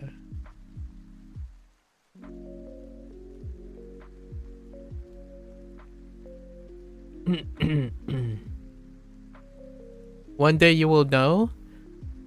I don't know if you have it already. Section 2, Unit 19 and 20. You might be close. This is the other character. Where the Sha is coming from. This is the other character.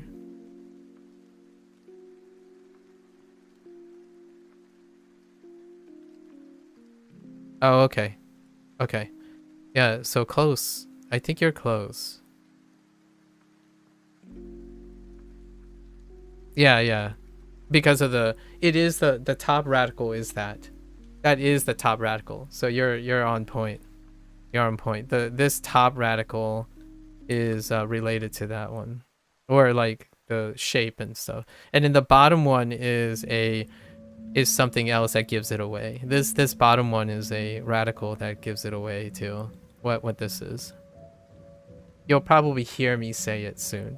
So you'll probably piece it together, which is a lot of fun too, to discover it that way. I think this is probably my easily one of my favorite activities now.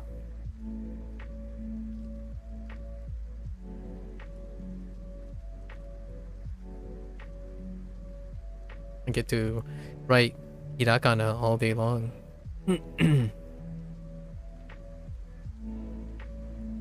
Okay, that was nani and nan.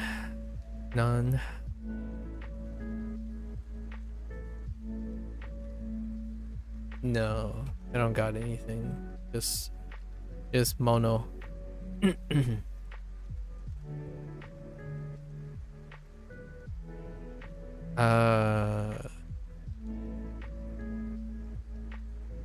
Okay. Got ki and moku.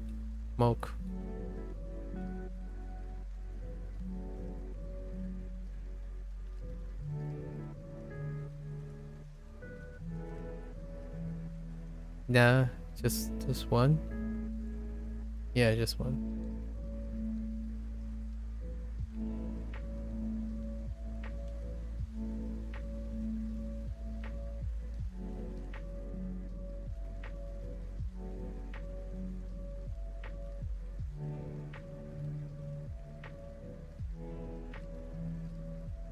Anna.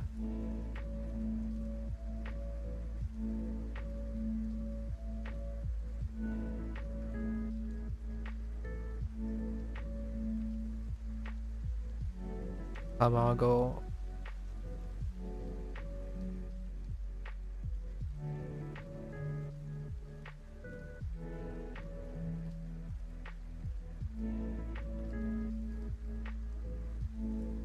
Sakana.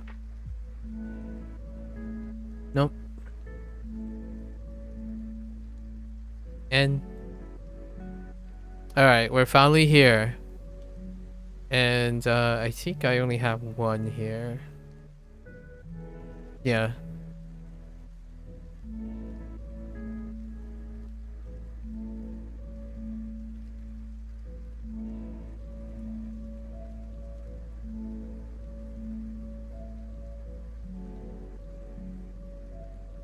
Oops.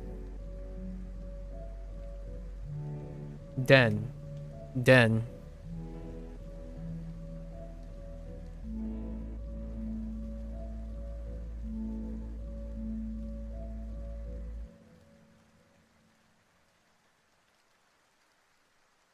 Sake.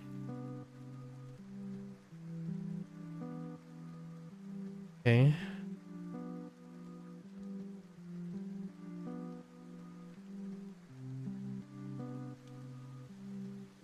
Oh, and also the reason why I'm doing this now is one of the things I found in Shashinko that is my closest bridge to remembering kanji is to know what it sounds like. The downside is sometimes it takes a while for me to transition from what I think it sounds like to what it looks like in the furigana, and then transferring from furigana to kanji. Yeah, it's train. Densha. You got it, Penguin. Densha. So these are the two characters for Densha. Yep. And I found that for me personally, when I was learning Hanzi, and I needed to understand Hanzi and the reads and then the vocabulary, it was fun to go back and forth. It was fun to go back and forth between the pronunciation in writing, speaking, and reading at the same time. So I wanted to do this because it really grounds a lot of things for me. And Shashinko is showing me that if I work in both directions, I double the time. I double like the retention very quickly. And that's kind of what I'm doing now. I'm in the writing phase for extracting Shashinko vocabulary coming up.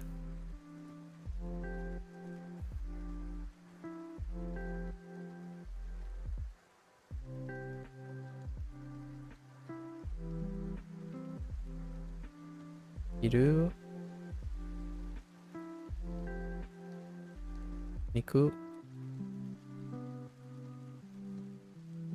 Okay.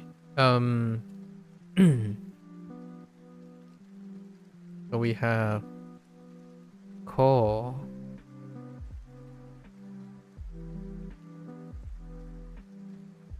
Oh wait, it's ko in both situations. Never mind. I don't need to write another one. It's ko in both situations. Ko se and got ko. They're both the same. I didn't even realize that they were the same. Huh. I was kind of expecting a second read on that one yet. Oh, this one was unintentional.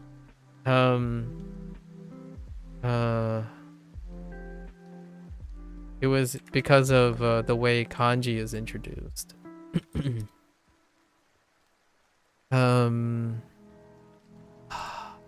Is it? I think it's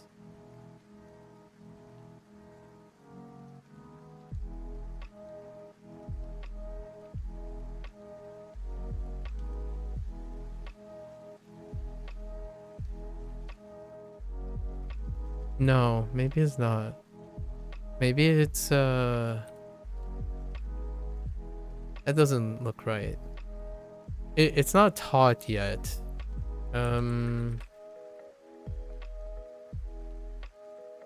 What?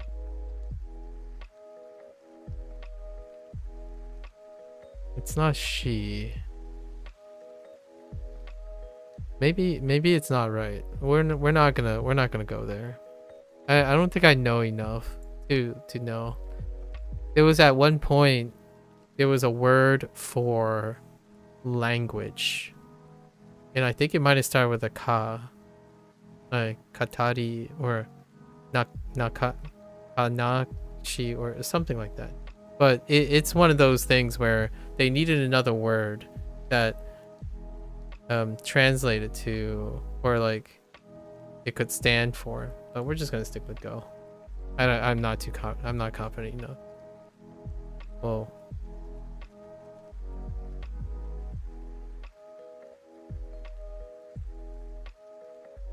I don't know how this one is broken up. This is gonna say that way. Okay, we're almost there. 3 more groups. I'm not even sure if I'm gonna get to. We might have to cut out the review. I don't know. No. We're just keep going. It's fine. We can do this. Oops. Wait.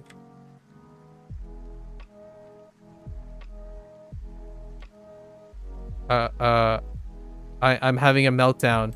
What's happening? Oh no. Wait. I'm having a meltdown. I suddenly have writer's block. Wait. No. Okay. It's fine. It's fine. I had writer's block just now. I'm a little worried.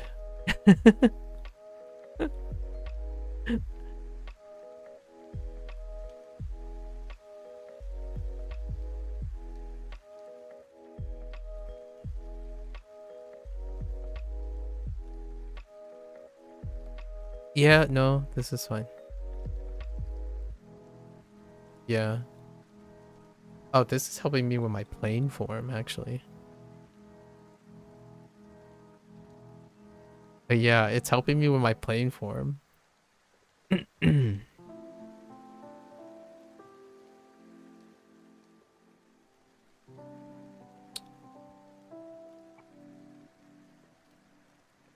Yeah. Okay.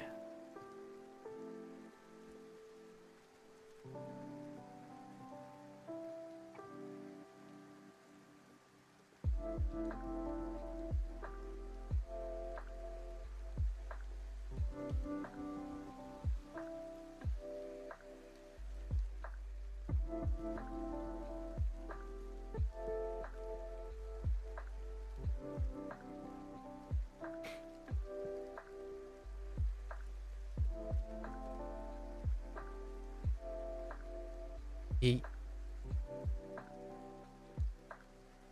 um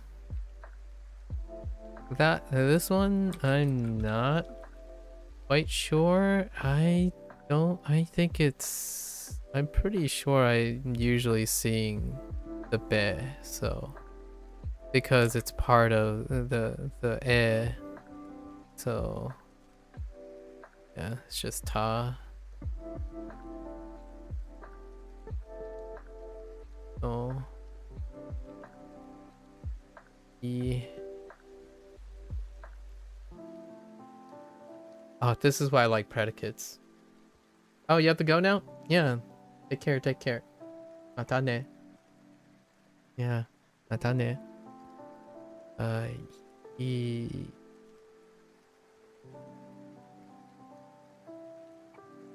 Is this really only E?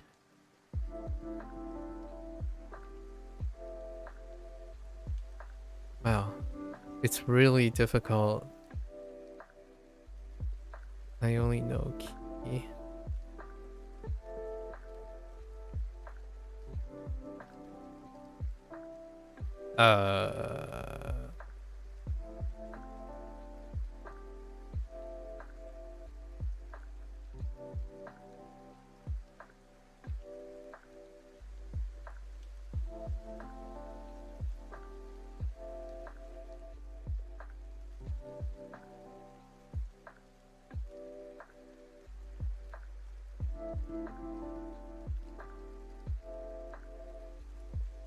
So, honestly, this raises a good question because this is in a different tense when I learned it. Sundeimas. That's actually a tense that hasn't been introduced yet. Along with, what was it?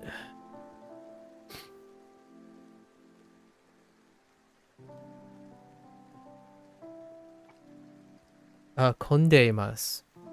So those are like the special tenses. We're just gonna go with, I'm pretty sure this is supposed to be su.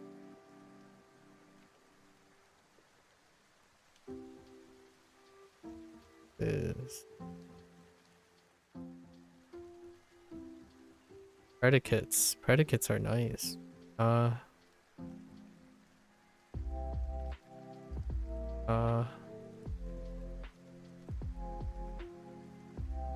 School. I think it's school. School.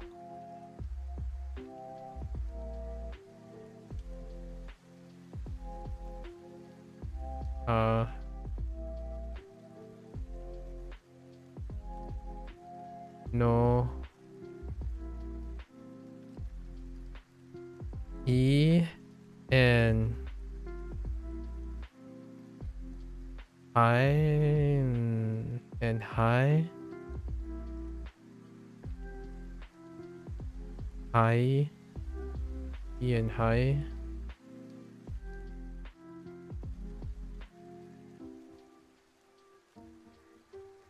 Two.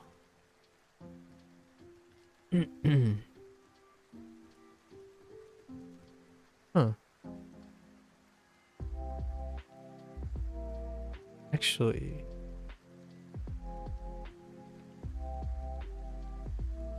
no other examples.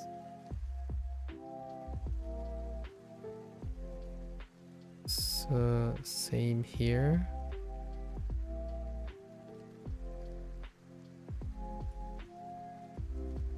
Yep.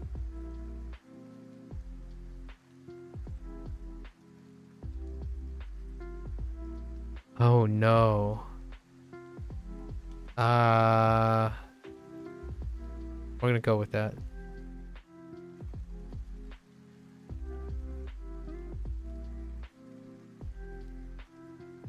Go with that.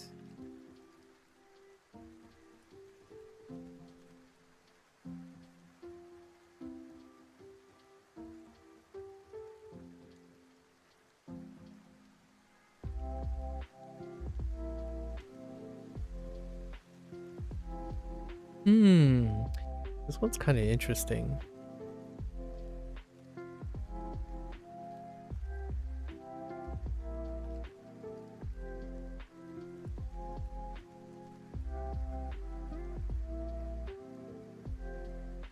I'm like speeding up now. On the one hand, but then on the other hand,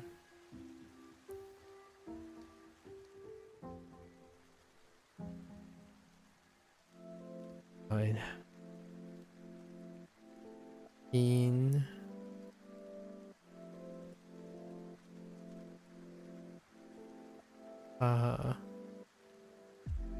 The farther you get with these, the more the kanji look like Chinese to you.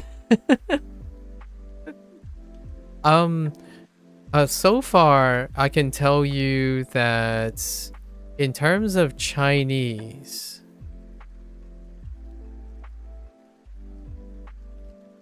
outside of, because I know which ones are simplified that I have so far, I wouldn't put it past you for thinking at least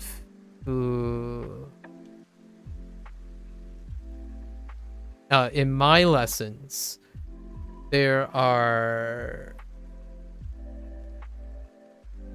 almost every single one of these radicals exist already. So outside the simplified ones, if you have watched me write Hanzi, and if you watch like all of them in the units, every single one of these radicals exist already. So any part of these, if you like, you can take these strokes, like the little parts of the kanji, they all exist in even my limited number of kanji. And then there are, I think right now there are 50 of them. I think half of these overlap with the Hanzi I know. Half of these are exactly the same, barring one or two simplified radicals. So some of the radicals are simplified and they exchange it, and we lots of times it's fun to talk about. Like for example, this radical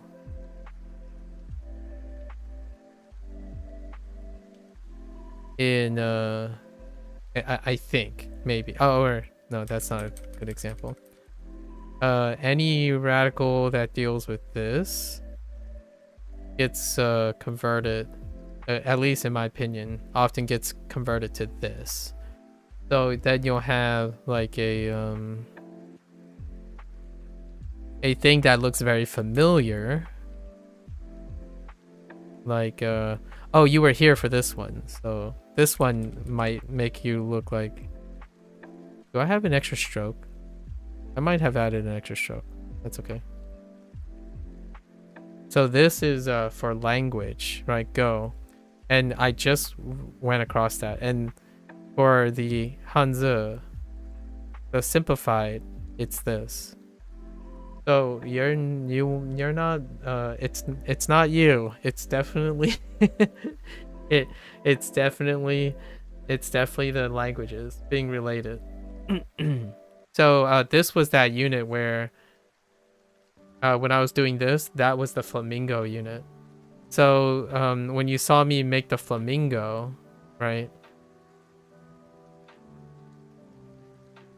When you saw me make the flamingo, that thing that you talked about with the flamingo, whoops, that's the wrong flamingo. That flamingo, you already saw it. It's up here. This is the flamingo right here. This is the same character. So the joke, the funny mnemonic that we had when we first met, or not when we first met, but that one day, it's the same one. Yeah, the flamingo at the window. So they do exist here, even for the ones that we have an inside joke about.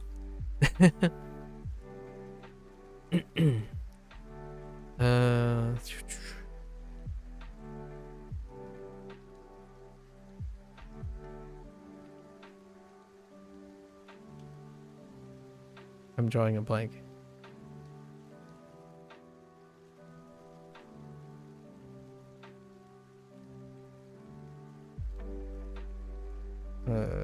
Why did I put this? Why did I place this here?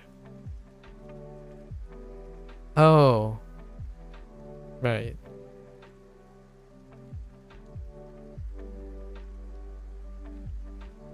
Right.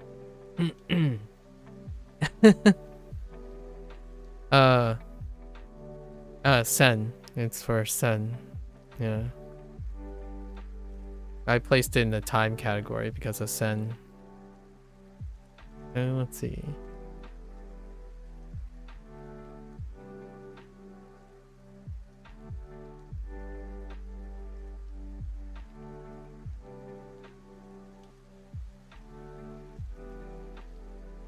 Xie Sheng?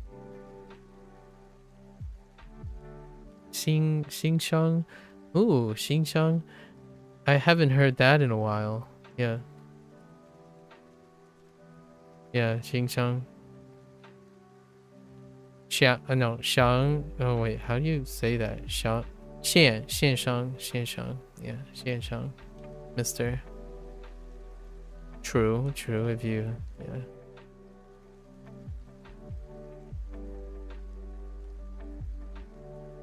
Xian Shang. Okay.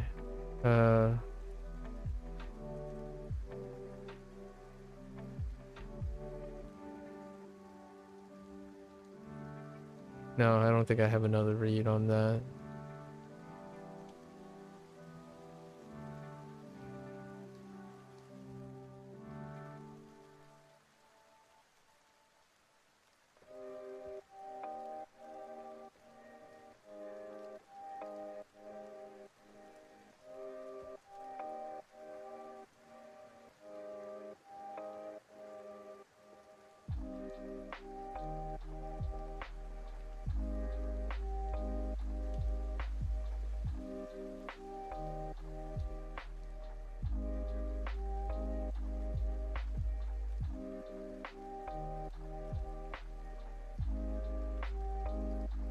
No.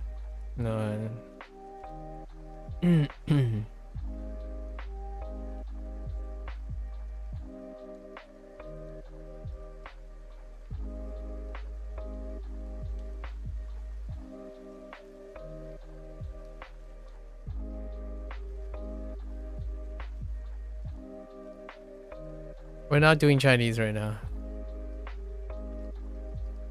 But yes.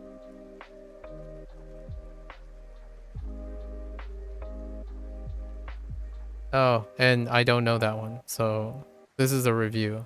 So it's only based on knowledge that exists in my lexicon.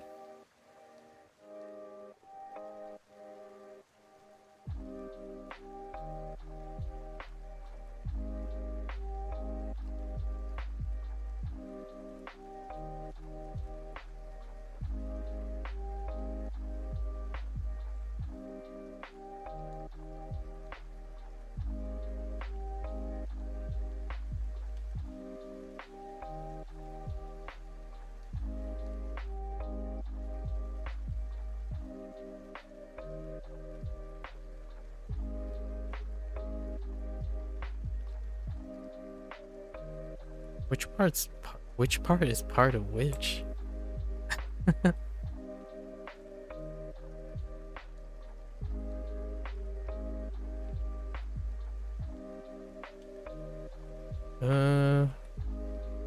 I think the whole thing, right?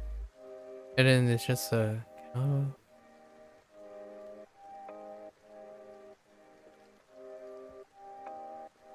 yeah.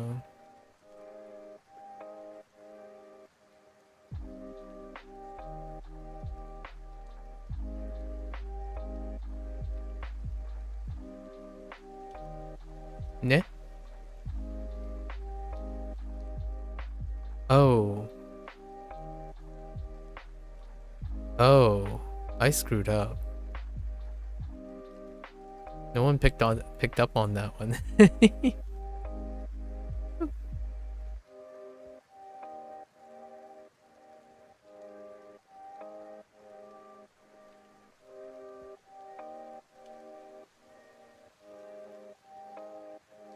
It's fine. We picked it up eventually.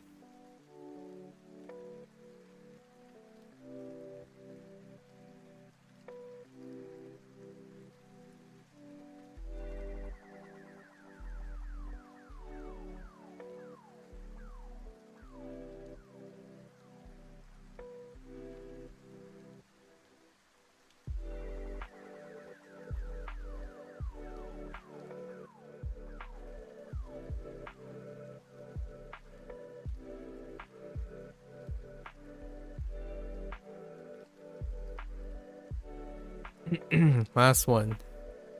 Last group.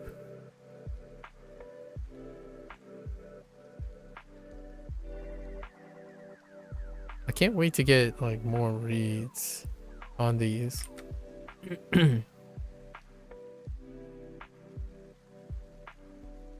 Whoops.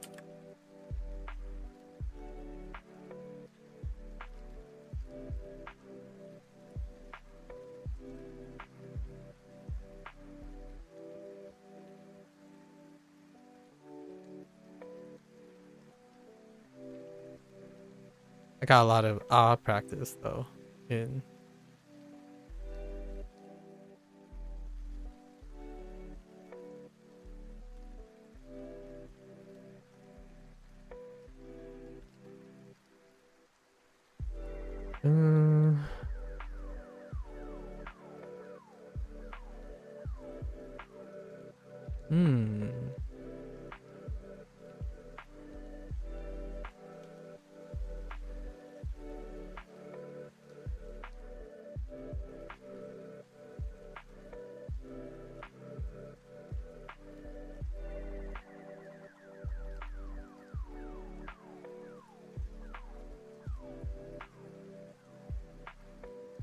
no.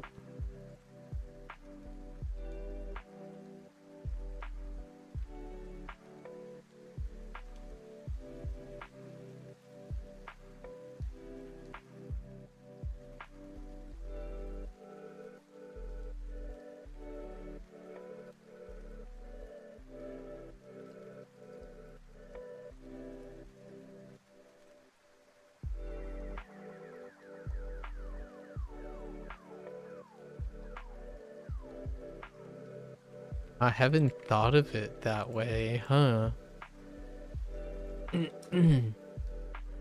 Wait.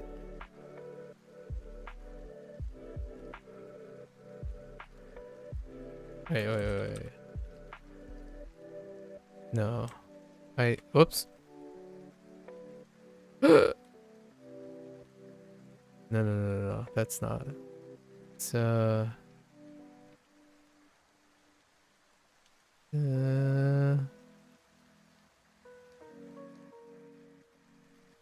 think it's just though. As you get, yeah, you keep the.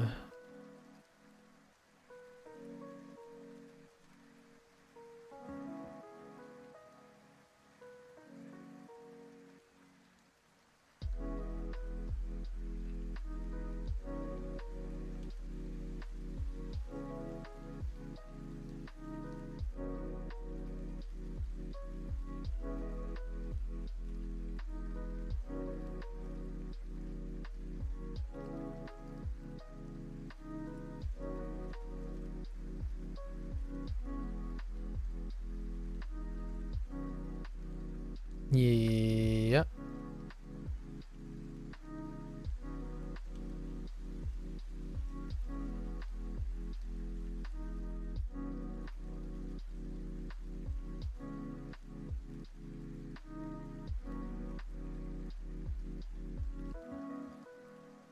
Hmm.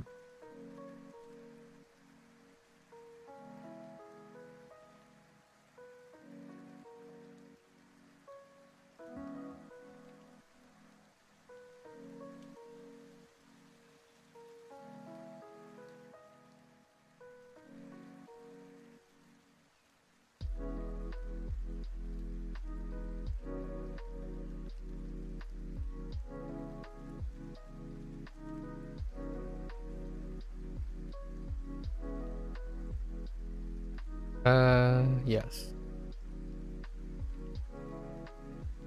Okay. Honestly, there aren't as many ones that I thought. So we have a few that have the 2 reads, but not too many. And then most of them are euphonic changes. Yeah, so not too many actually. I kind of thought there might be more. But no, actually the vast majority of them are still single reads. And the vast majority of them deal with counters as well. So euphonic changes for counters. Lots of euphonic changes for counters.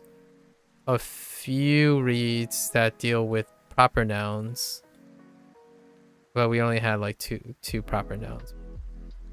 And like, okay, 3 or 4 proper nouns. And then the rest are euphonic changes. And then like number changes with the counters euphonic changes. And a select few, only a select few, I saw no more than 10 have the 2 reads. It was fun though, thinking about it, trying to figure out if I have any other vocabulary that's in my head, right off the top of my head. I hope to in the future be able to make this bigger. So now I got a good idea of how much space I need, and I clearly need a lot less space than I thought. I got so used to writing Hanzi, and we are so far behind. I think I might have to push my other thing to the next day. Okay, so now we gotta do the fast light. We gotta do this fast, and I don't know how. I'm not sure how fast I can do this.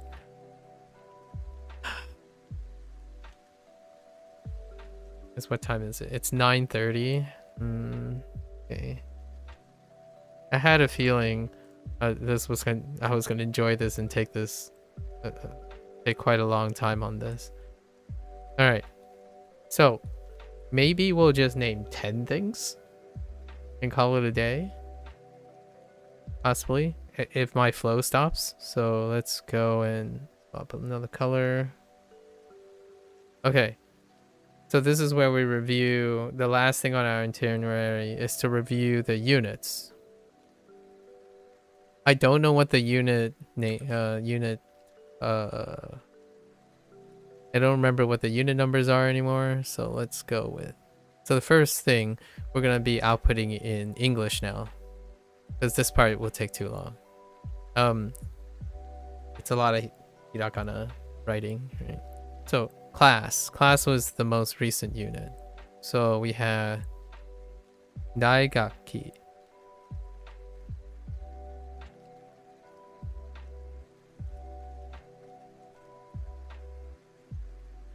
hongaki. We're gonna try to stick to 15 as quickly as we can. Seibutsukaku. No. No. Yeah, seibutsukaku.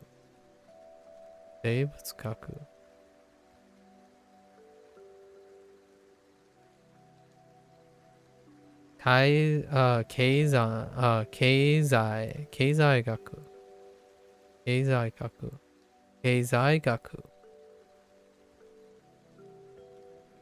I don't know what the pitch accent is. It's fine.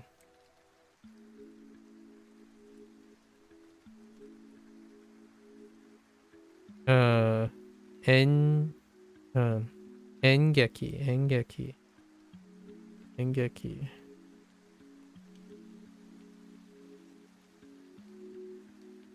What was the grammar lesson? Grammar lesson was kedo.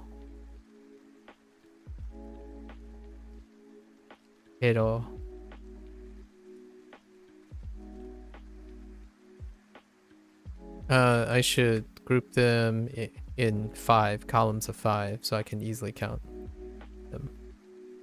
So, kedo. Come on. Rupu. Media center. Media center. Just throw them out. Office wawa.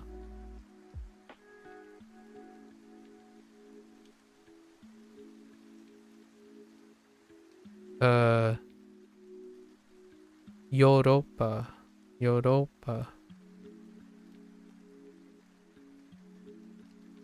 留学生。留学生。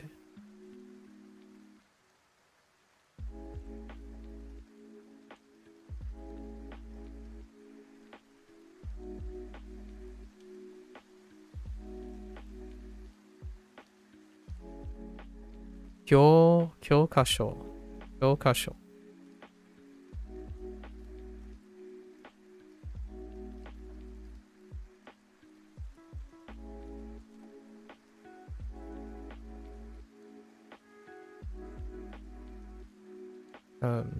スケジュール。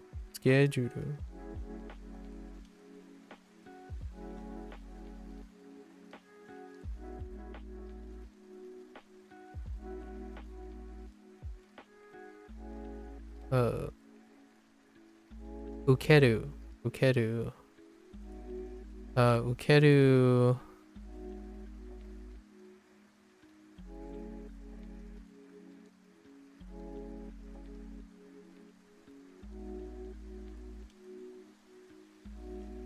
選ぶ。Okay, we're good. 15. Moving on. Next one. Next unit. Next unit.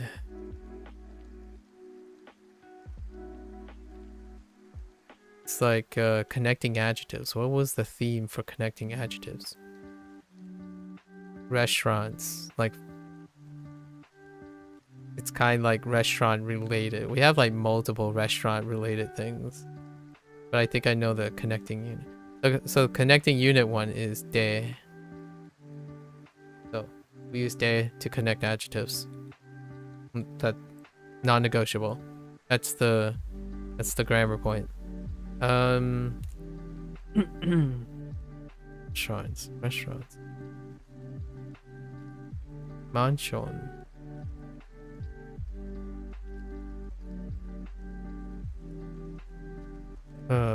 Okujo.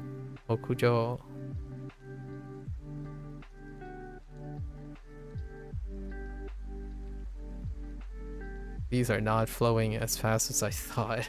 I really thought this would take like 30 minutes because I spent 2 or 3 days, but man. Ooh.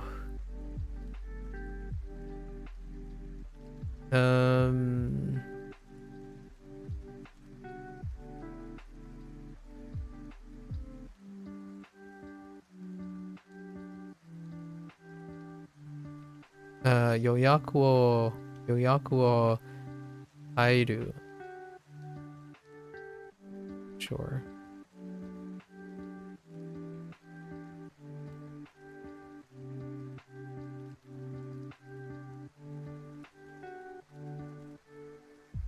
Wow, that's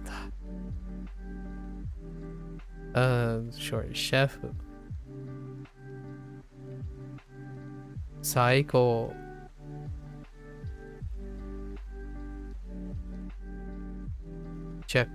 Check suru.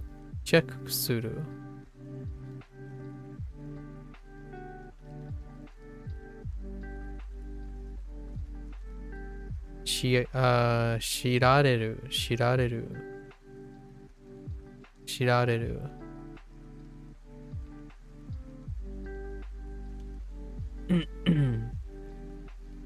Saito.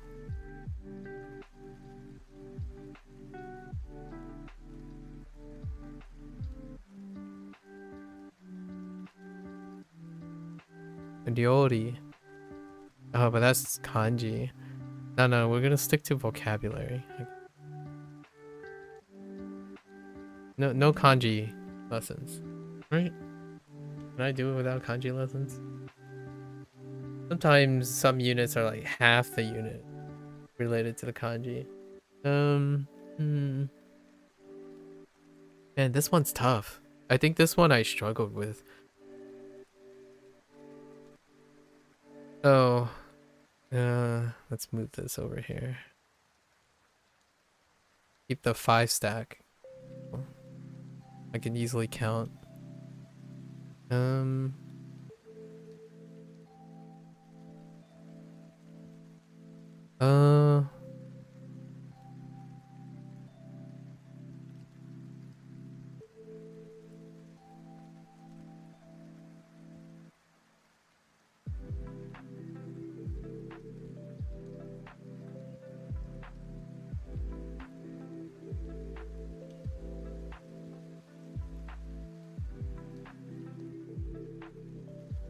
Man, what a struggle. そうですね。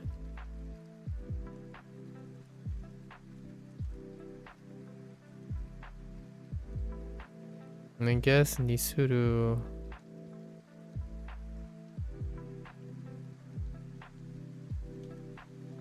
にある。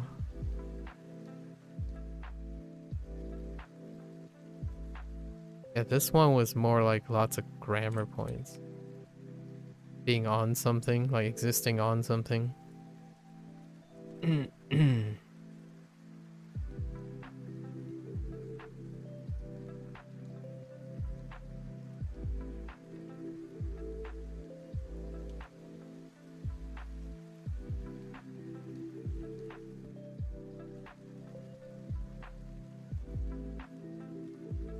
Itadakimasu.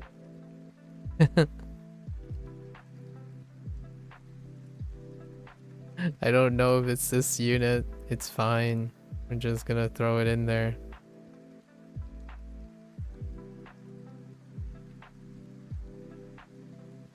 We have frequency. Maybe there's some frequency. Ato, nah. Minami. The kanji for Minami.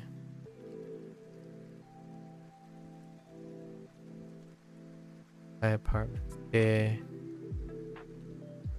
We described it. Oishi, kirei, shizuka, nigiyaka.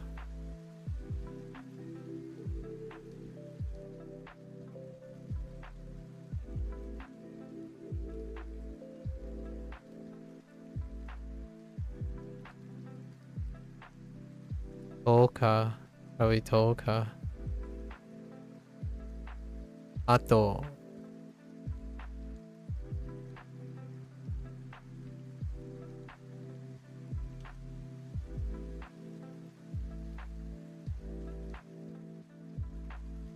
Alright, we're moving on from this. Too long. We're taking too long. I'll come back to it.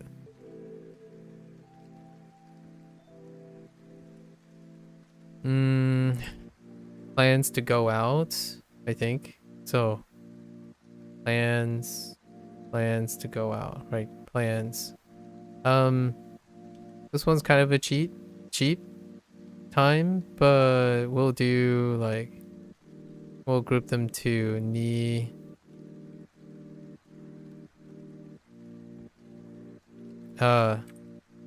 It's like ni iku phrases. To go do something, right?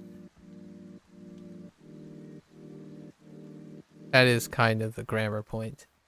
To go do something. So ni iku. Something like mini iku, or no mini iku. Or actually no mi. I think it's just no mi. No ni. No mini iku. Like kai ni iku. That kind of thing. And then what do we do? Earingu.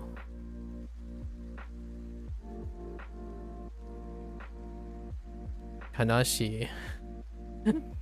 Kanashi. Game center. Shopping mall.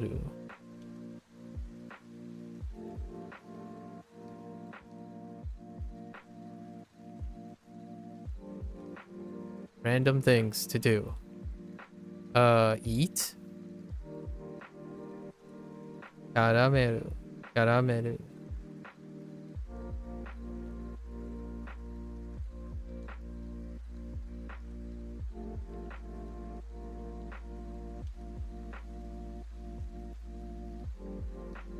Bolingo.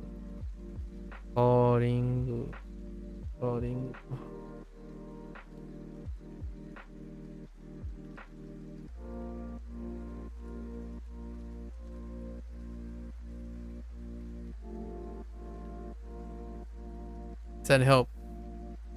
What can we watch?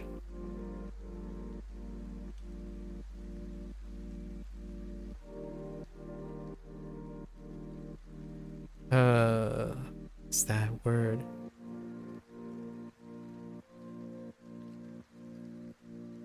Joyu.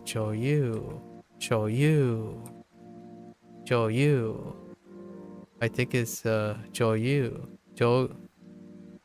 Yeah. Joyu. Yeah, Joyu.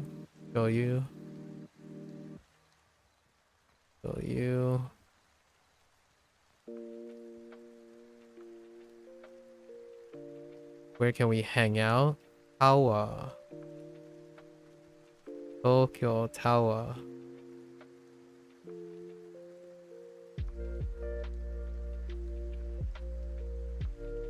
I eat. Barry wrote something.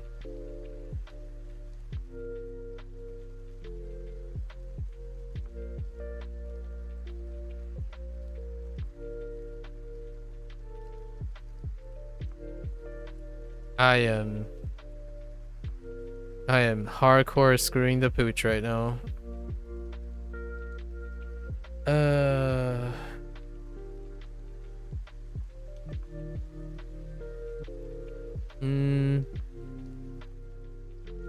John do. Parfait. Parfait.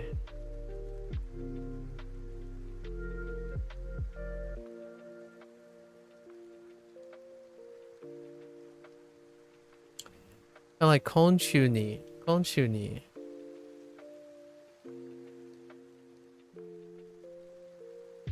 Konshuni. Konshuni insert day of the week like Kayobi.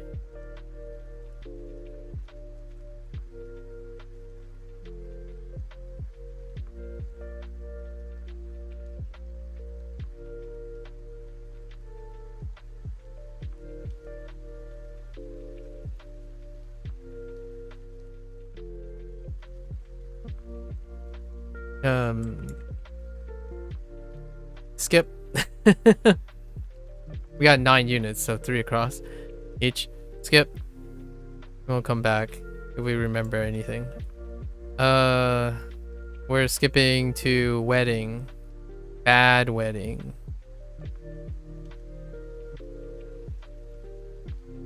Bad wedding experience. Oh, this one we got. Shimpo. Shimpo. Chino. Chino. Shinseki. Gesto. Speechy. Why do I have to remember negative things? Hidoi.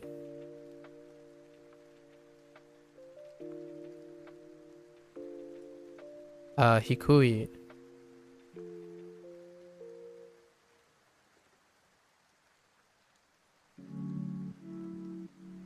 Kashu.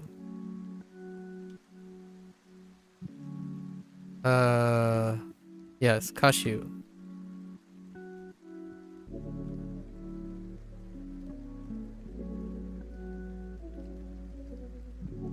Decoration.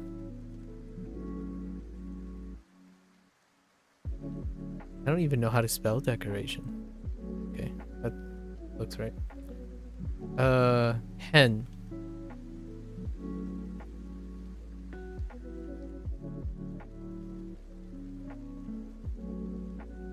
Okay.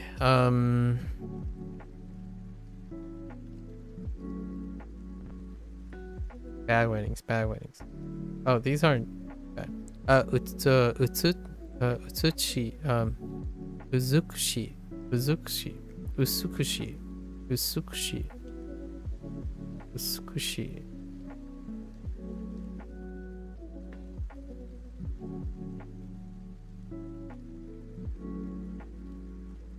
Sasetsu. No. Aisetsu. Aisetsu suru. Aisetsu suru. Or aisatsu. No, aisatsu suru. Aisatsu suru. Aisa. Yeah, aisatsu. That sounds right. Aisatsu suru.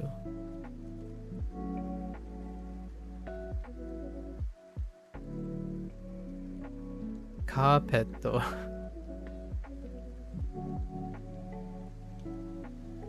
Iro.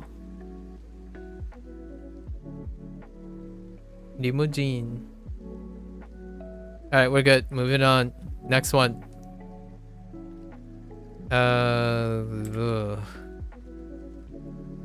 What is the next unit?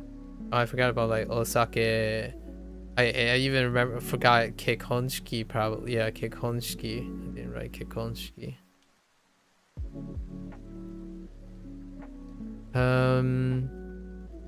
I think this is food. Oh, deciding what to eat.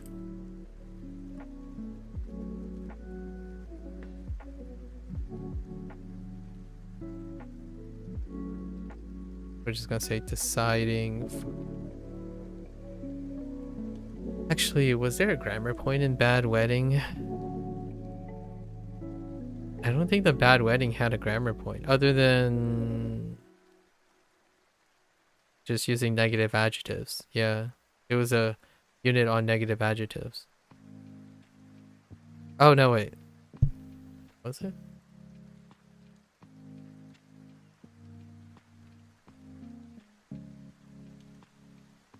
I don't know. Well, deciding food is dochira. Dochira ga ii desu.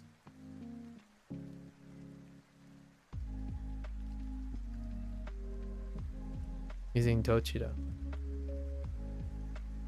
Food, mayonnaise. That's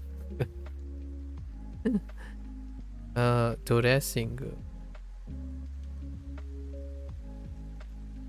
Sausage. Plenty of katakana all over the place. Is that how you spell sausage? Is there an E in sausage? Right. Hamburg.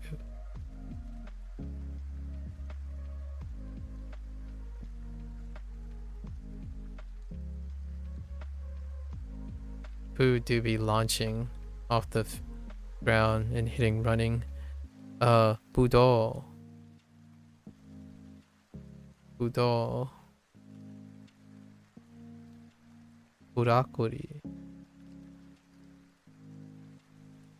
Cutie. Lettuce.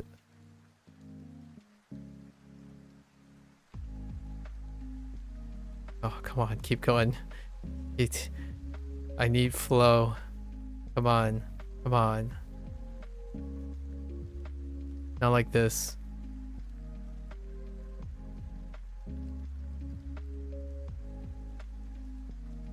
Drinks? No.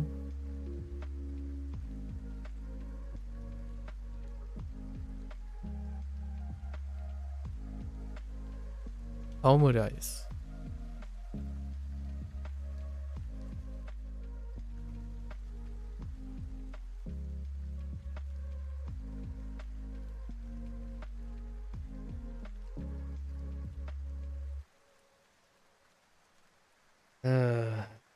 Whatever.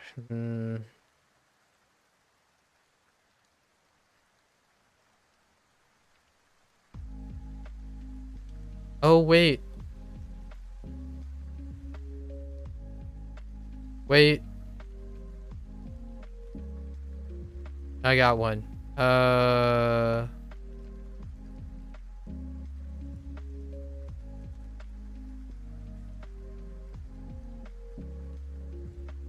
Vegetarian.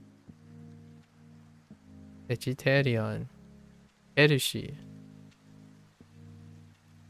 Nailed it. Alright, let's go back. We're still missing 2 from there. Oh, we're missing 3. Short 3.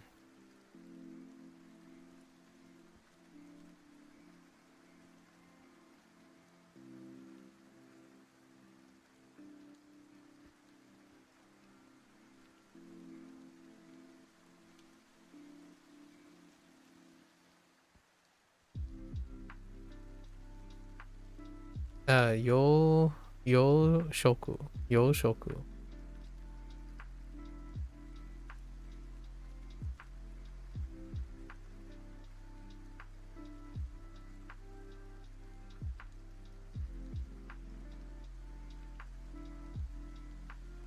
We're not trying to include the kanji.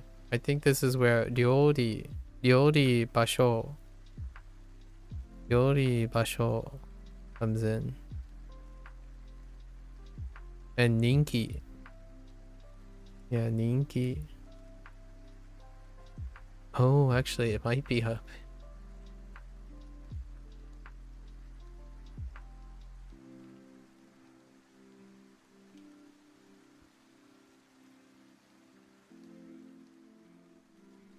Oh, I know so many parts of the wedding. I think the wedding one had a lot. Like, kaijo. Kaijo as well.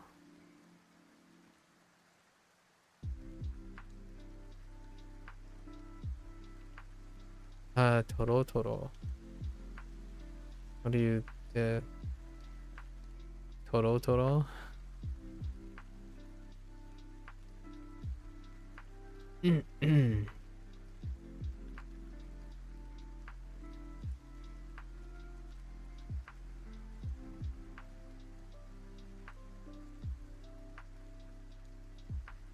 Just not enough food items. All right, we're skipping.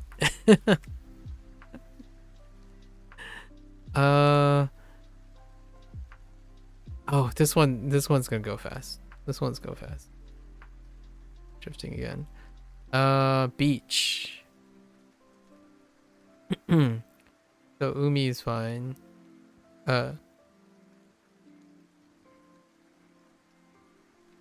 Sunglass.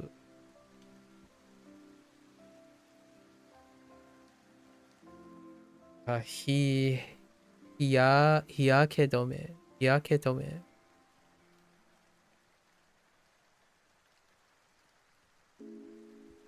Hiyakedome.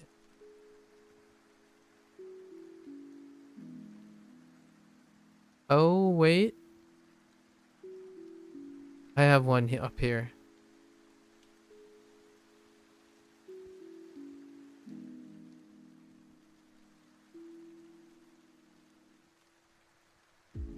Izakaya.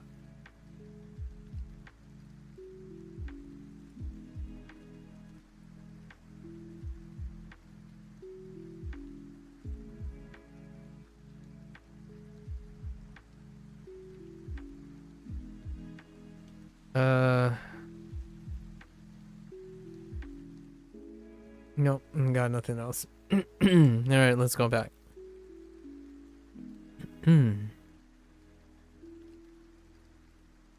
Otosu.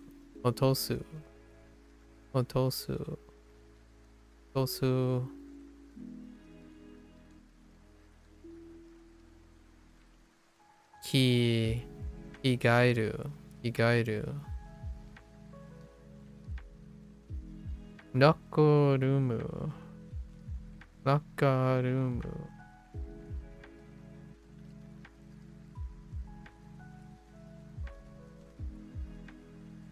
Ichiban. Chikai is the kanji. Chikai. Kakigori. Lemon kakigori. Lemon no kakigori.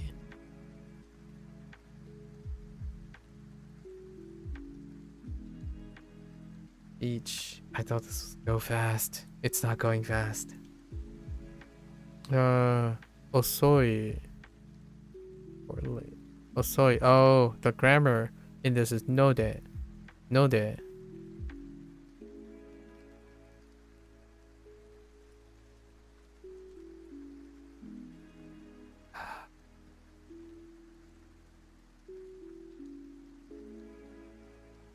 Send help.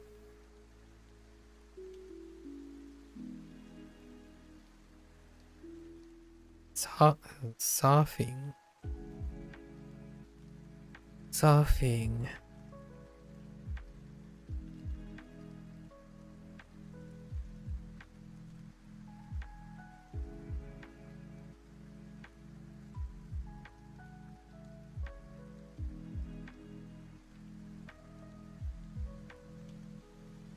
持ってきました. I can use that. 持ってきました.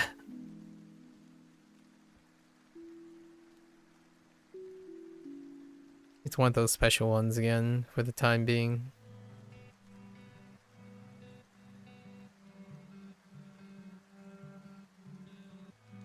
Kitanai.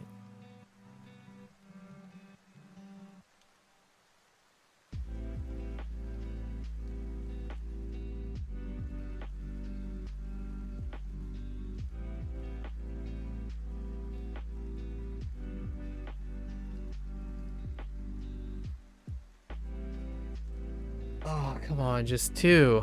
I got two more, right? Beach. What? Casa?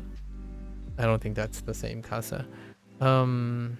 Mizumi. Mizuki.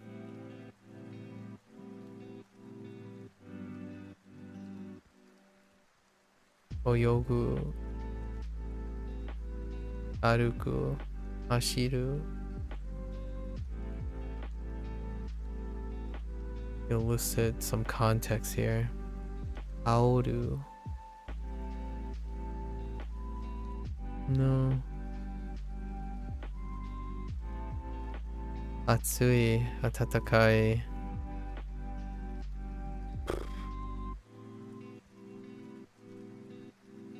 Are. Natsu. Oru. Fune.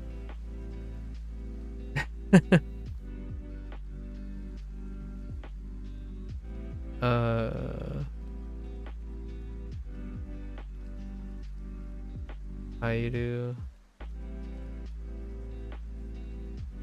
Otearai.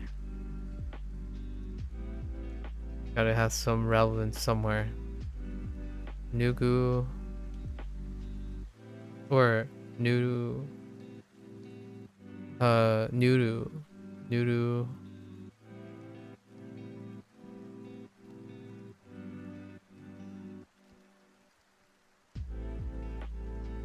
Okay, we're skipping. I thought I had beaches. I thought I had beach in the bag. Oh, this one's not too bad as well, I think. Let's see. I guess we're gonna call them health habits. We got what? That was 6. Okay, we got 3 more. 3 more. Health habits. Kintore. Kintore suru. Kintore o suru.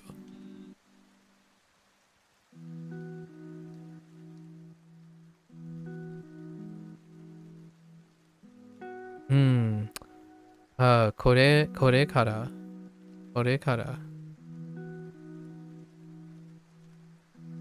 This one didn't have like a...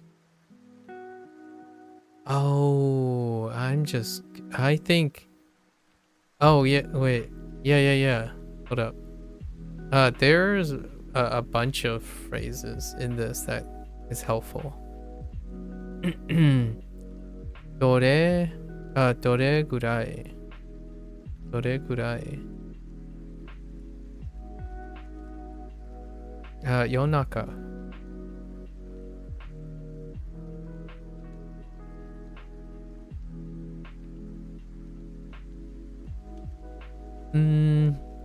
Like shu, like konshu ni ikai.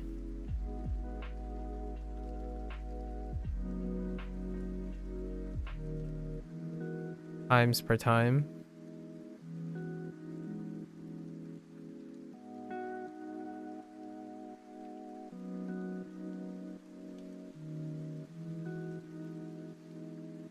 On exercise. Agemono,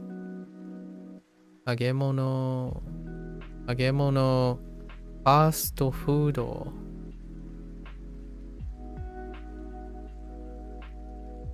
Abuda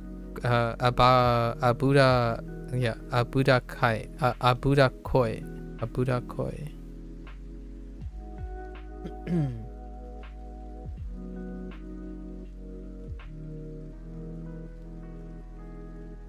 Keikai. Or I think that's phone. Keikai. No, Keitai. Keitai.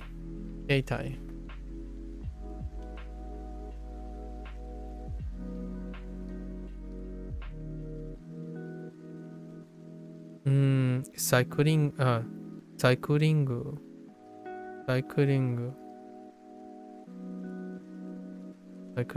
Jogging.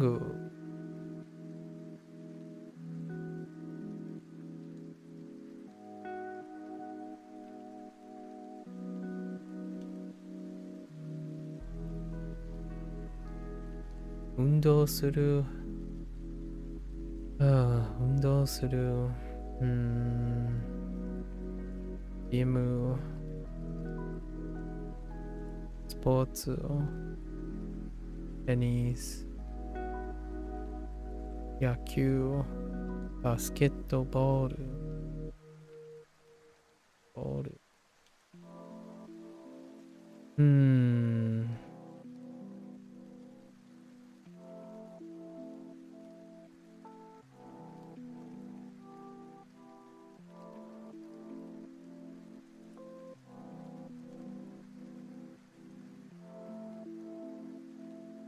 Oh, come on. Health habit.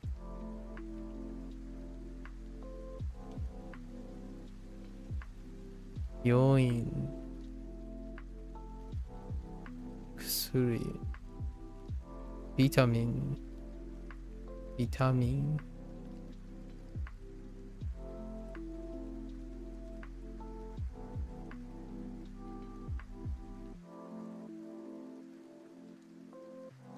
Ninjin.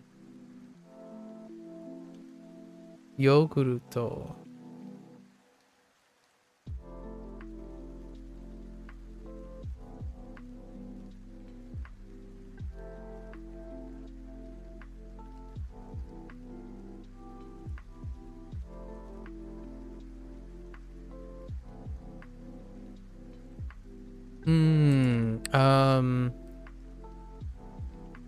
Tobacco.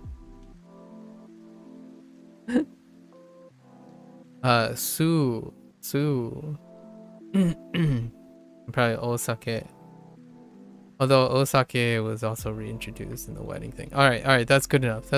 Next one is... Okay, this is the negative unit. I specifically remember this being really negative.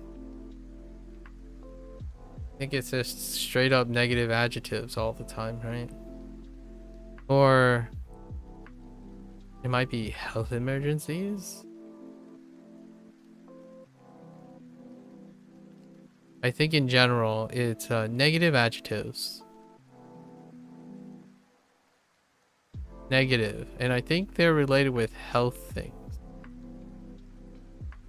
It's kind of random, but I only remember health things. So like nodo. How do you spell throat? Wait, is that how you spell throat?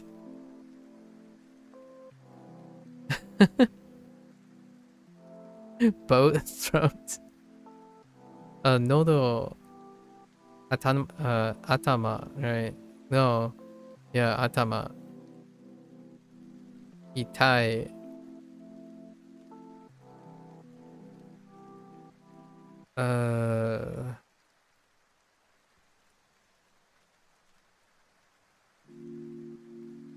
On aboard the struggle bus.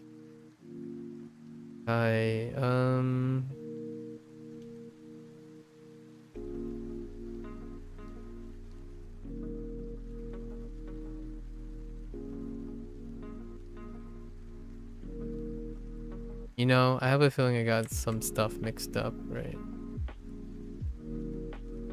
Yeah, I think I got some stuff mixed up. Throat, so, oh, maybe it's not head. Head is a repeat. I think, onaka. Yeah, onaka is one. Onaka. Influenza.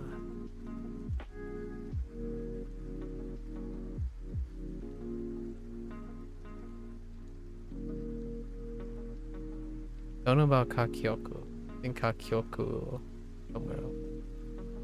Kakyoku.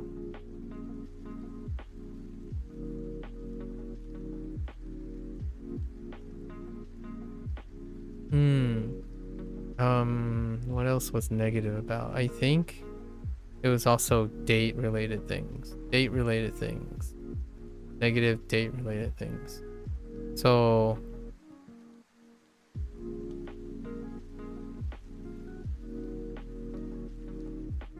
Mondai. Mondai.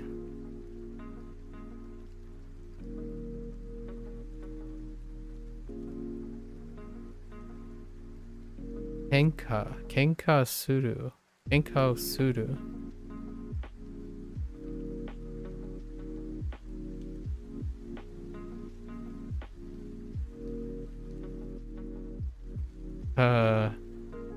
Right. It.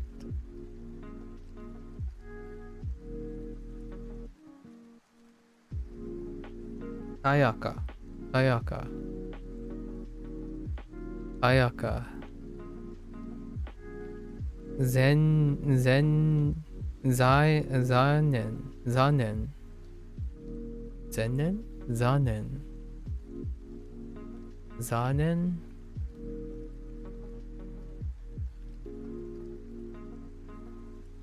Zanen sounds fine. But with Zanen... Konkai, sure. Konkai...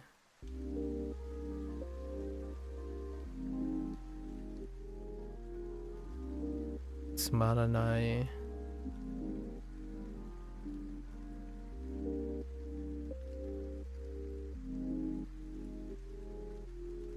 What's the grammar? Grammar? I don't remember any grammar.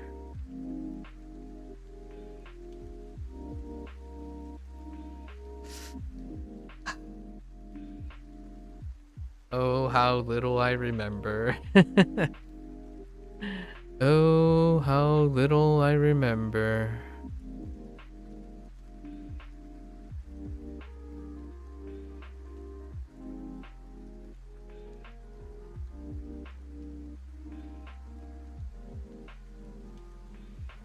Something about theater.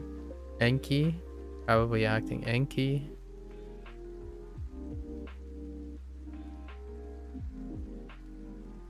Enki. Enki.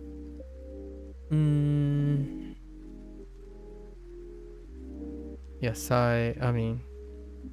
Akai.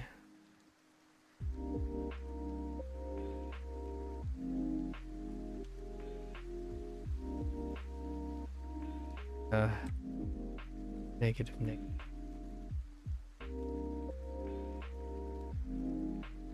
Apuri.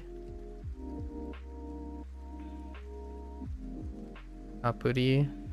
Oh, wait. Kito. Kito.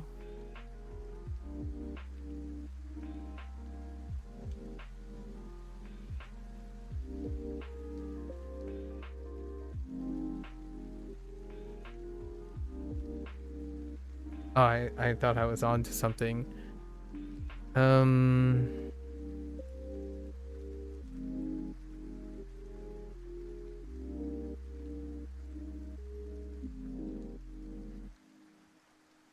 Wakareru?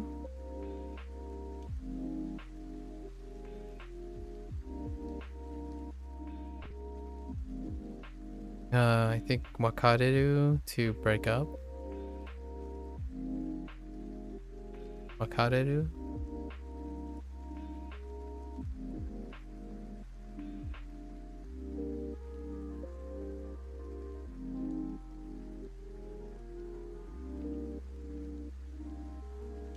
Predicate.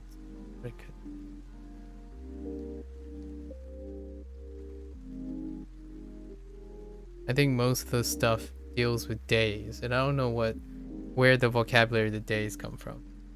But we already listed all the days. I'm avoiding like kanji and whatnot since we already gone over it. Kind of tough. Like a third of all the units deal with introducing kanji, or like some sort of kanji related thing most of the time. The ones that are easier are the ones that do not have kanji introduction. So I'm short what? I'm short 3? Man. 15 is rough. Okay. Last unit. Okay. What was last unit? Childhood. Childhood was last unit. The grammar point was Toki. Toki. Sense. Toki. No Toki.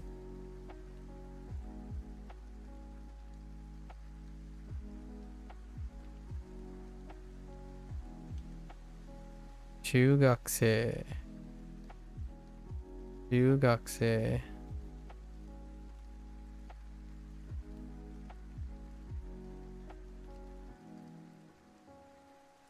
Shogakse.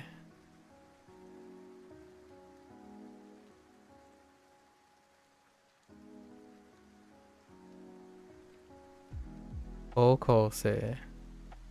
I don't know why I remembered it in that order. Kokose.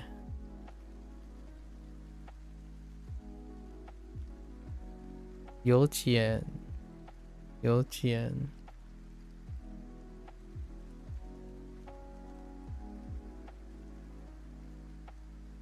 Ame.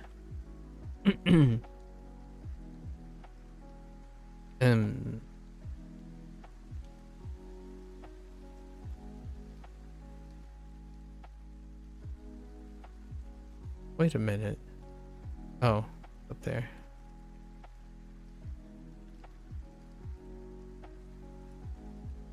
What's the vocabulary for childhood? Oh, all right. Suie. Suie. Taiku.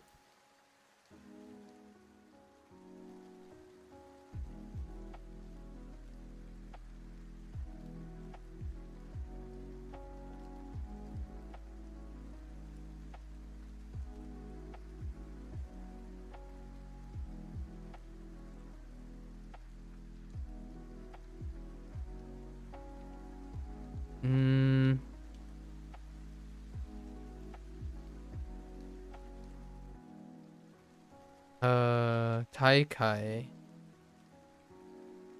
Taikai.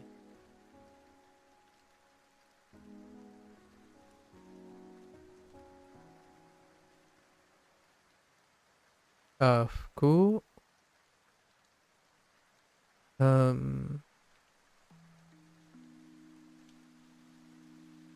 No. Something. Music. On. Okay. Ooh. Yeah.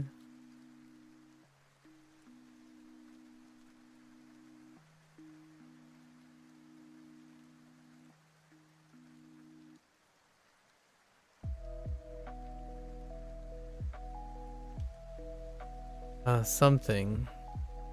Something fuku. Ko fuku or something like that. Ko fuku? Maybe like school uniform.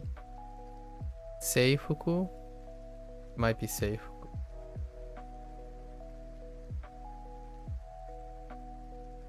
Not too confident about that one.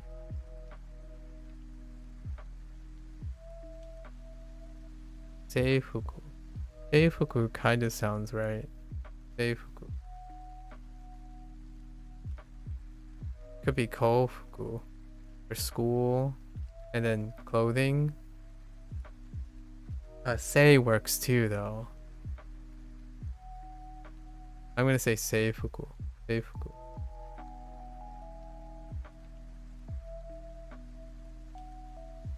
That help. Oh, we haven't even gotten to the other part yet. I'm so behind. Okay.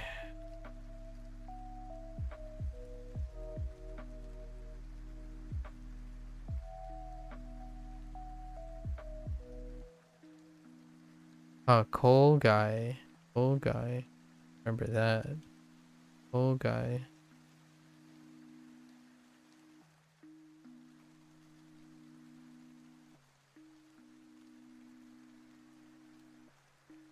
Thank you.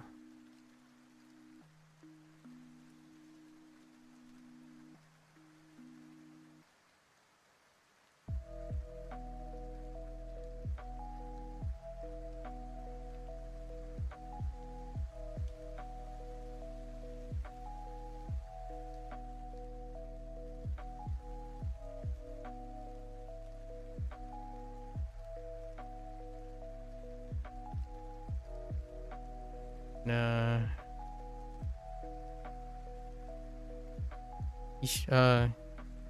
Ishi? Ibishi? Ishi?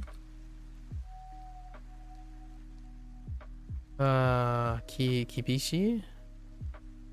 I'm gonna throw that in. I'm gonna count that. Kibishi. I'm gonna count that. Yeah, I think that's good enough. That's pretty weak. Yeah, I can definitely tell that I'm forgetting stuff. Usually they average around 20. So what? That's like what are we looking at here? 80%? 80% ish. I definitely remember more from specific ones than 15.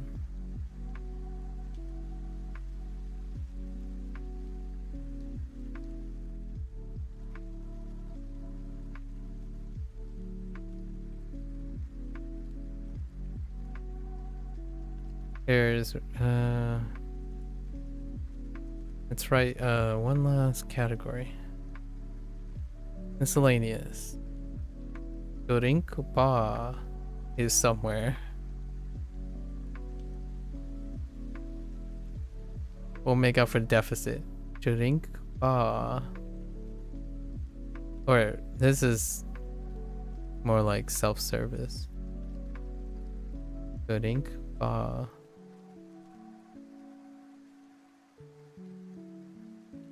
Drink bar.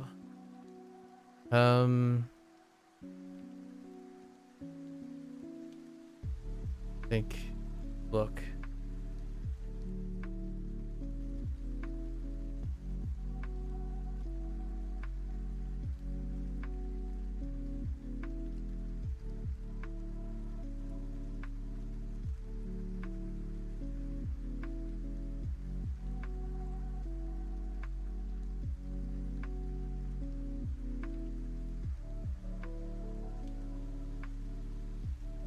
Alright, Kaijo. Kaijo.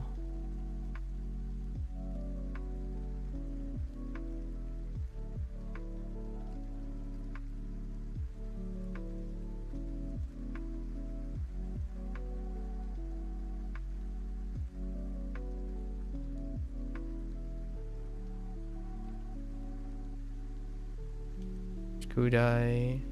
Shikudai. Adai Reporto.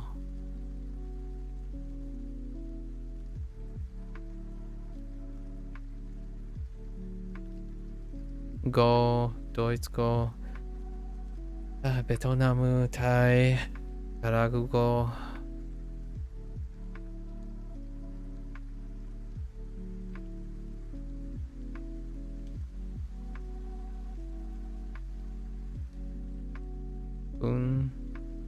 Bungaku, Bugaku, Sakuru.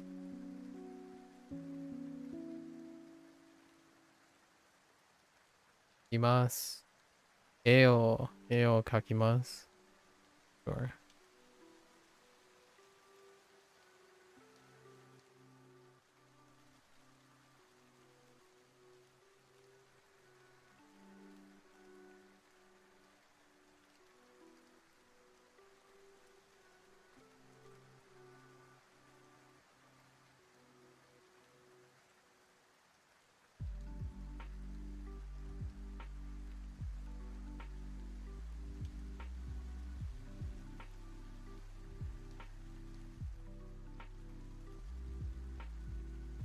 Izakaya does not help. Izakaya, so just say Osake.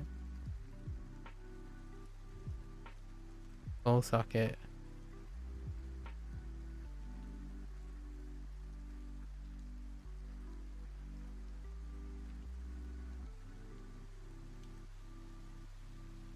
Bokshingu. Bokshingu. Somewhere.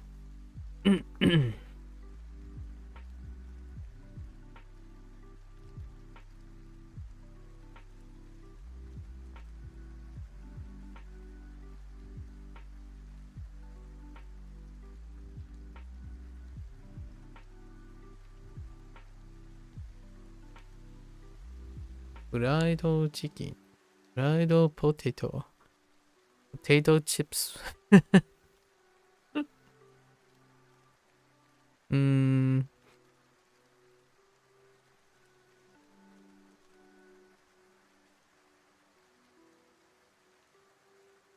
Itencha. Itencha.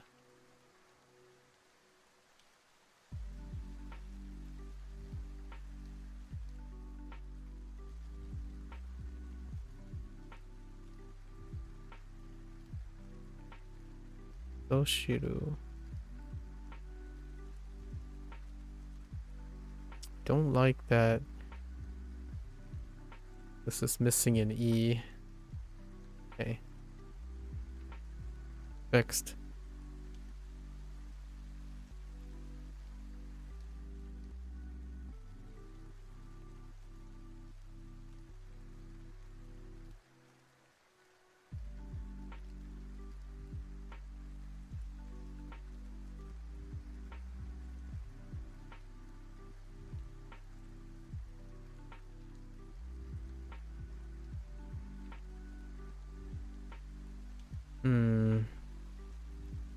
Keko.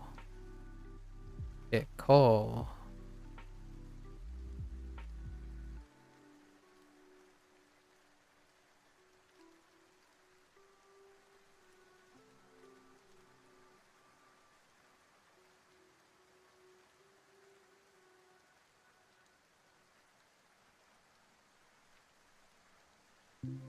Aihen.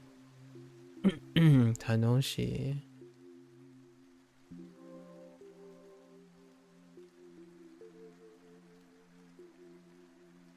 Guess we had. Oh yeah, the grammars for this section is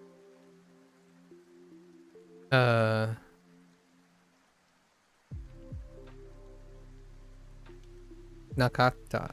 Nakata.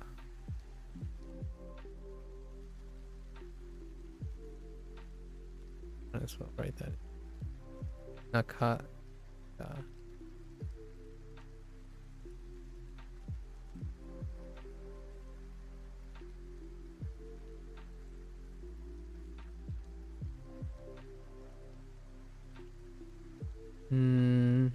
Okay.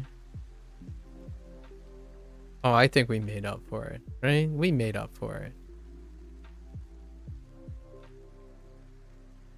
Deciding food thing was the biggest disappointment. Okay, and then there's some extra stuff, right? So, extra stuff would be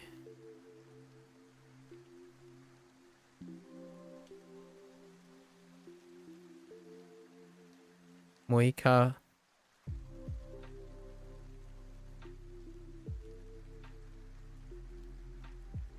Oops.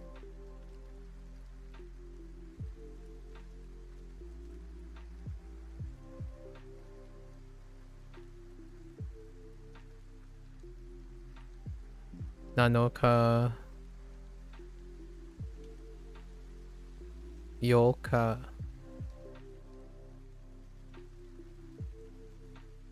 And Tolka.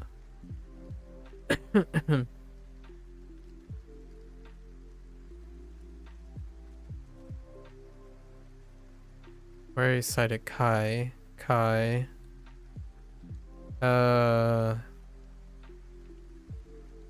Ichi nichi ni.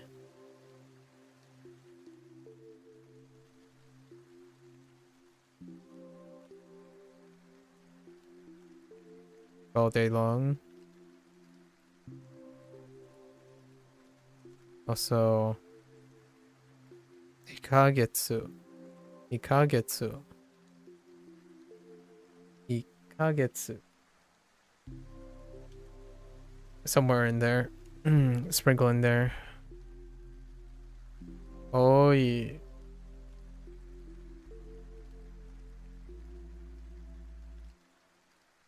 Basho. Ryori. Ninki.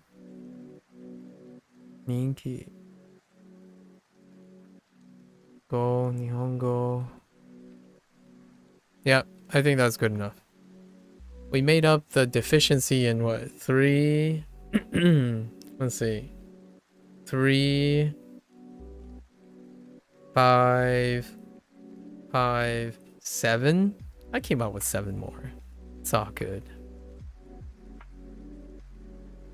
It's all good.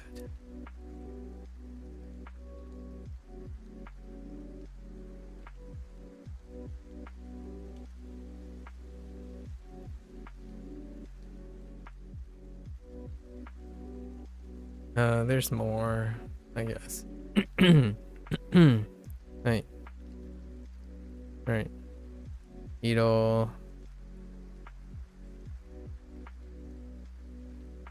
Ana. Although they're not like new words.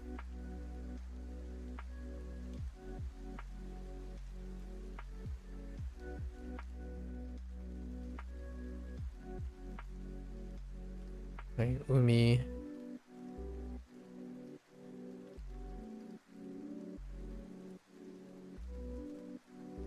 Chikai.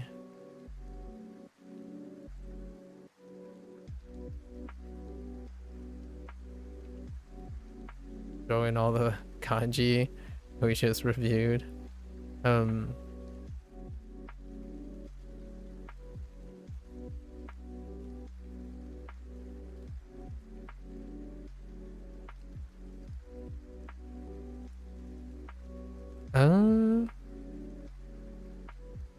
Yeah.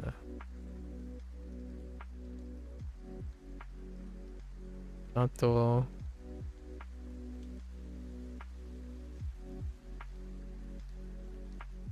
Oops.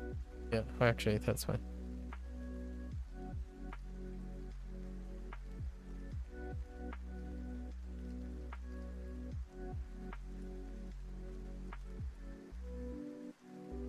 Minami. Alright, we're good. This is good. Alright. Well, put some time. Wow. It's actually kind of sparse today. So, we gotta do one last thing. It's a part of... This part, I kind of rehearsed, sort of. I was gonna do it color-coded.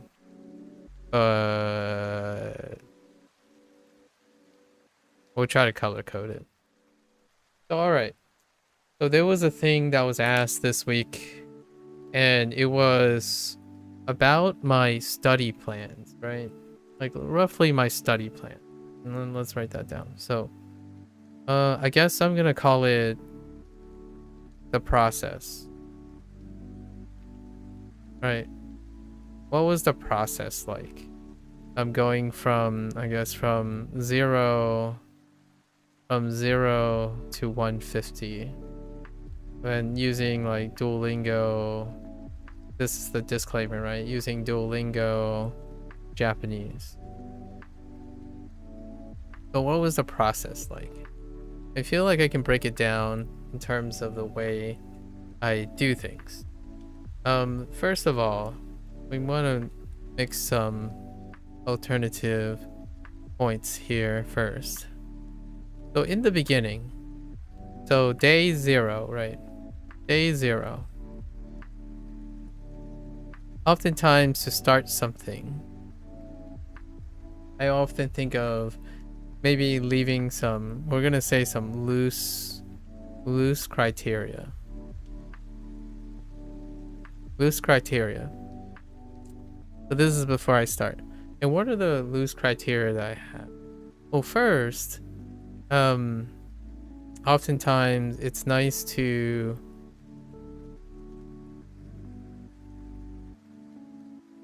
one thing I have to mention when it comes to loose, right? What I mean by loose is that one wants to know, it's great to have some form of expectations,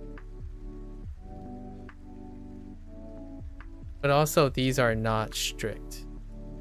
Not strict. So what were my expectations, or what were the things I was looking for? Well,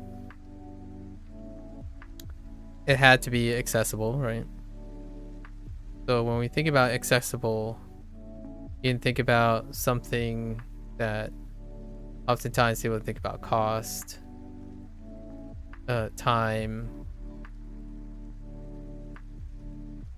maybe like consistency.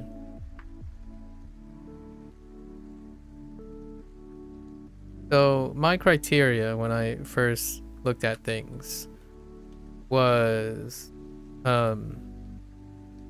it has a social presence,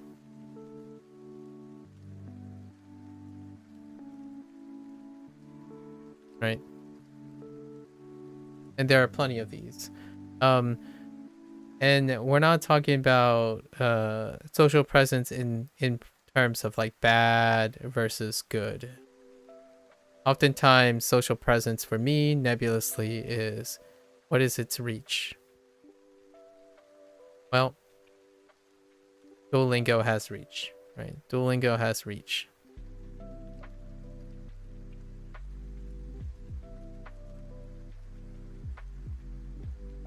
And then another criteria is nebulously, I want to learn, right? Learn something. And usually that involves Japanese. I wanted to learn Japanese. Now here is again one of those strict criteria. What does learn mean? So what does that mean? And for me, since it's day 0, right? When you're saying day 0 is greater than nothing, right? Greater than nothing. So that is the loose criteria that I'm talking about. It's greater than nothing, right? So we have social presence, has a reach. You learn something, which is Japanese. What does that mean? It's greater than 0. That's pretty much it. Oh, I suppose there's something else worth mentioning. It's streamable, right? I think that's something that some people tend to sideline because they aren't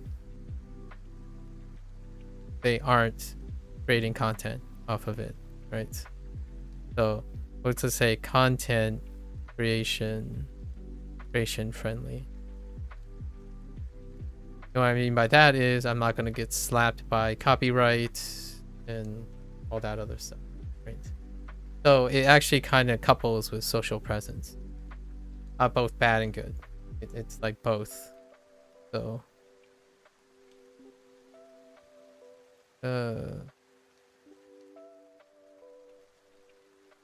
both, right? So those are my only running criteria, really.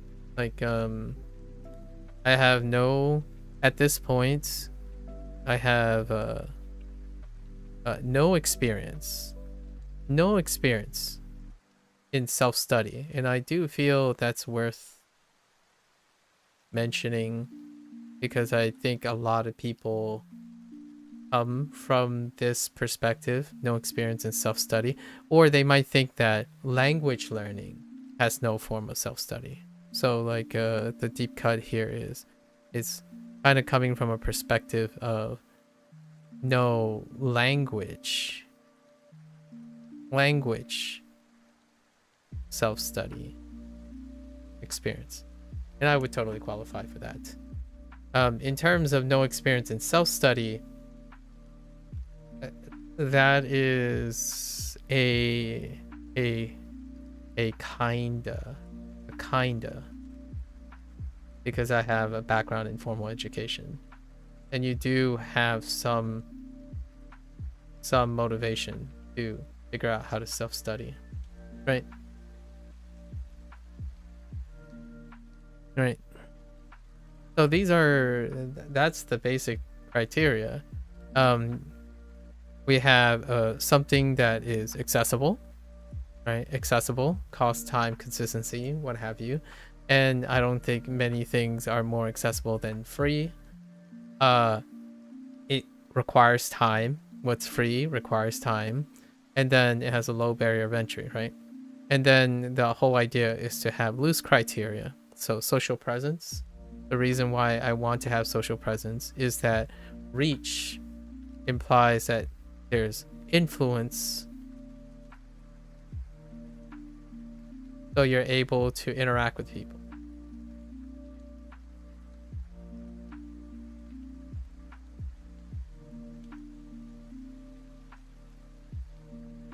Think about it this way.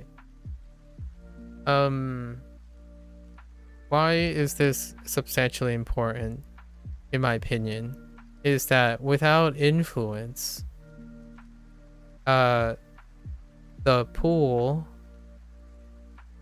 of people you can interact with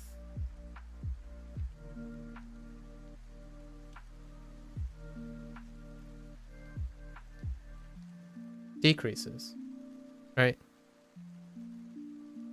Well, you can interact with is dependent on how influential the thing is, right? For better or for worse. So in this case, obviously Duolingo has its critics and its consistency people, and then I don't know where I fall in at the moment. It's not really, I wouldn't fall in with a lot of that stuff. Most of the time, you can think of it as a way, like if you have a secret, for example, like say you have a special technique or something that makes you special, well then you have fewer people to interact with. Well, fewer people will understand, right? If you're particularly special, you learn something very well, you learn something very unique, but your influence is low. For like the product or whatever has a lower influence, and the pool of people go down. Whether that's good or not is up to you. For me, I wanted something that will greatly increase the odds of someone who has no influence, so I have low influence, still have an opportunity to interact with people, right? So that opportunities go up when you're using something with a social presence, as opposed to doing something that works really, really well, probably, but also very, very few are successful or find it accessible, right? It's worth mentioning the idea and the like great tools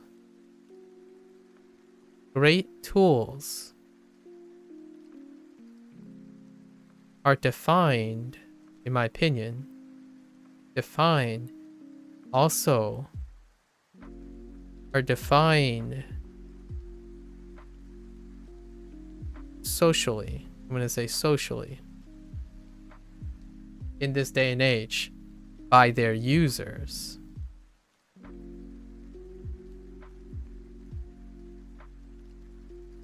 In addition, I suppose, in addition to the tool itself.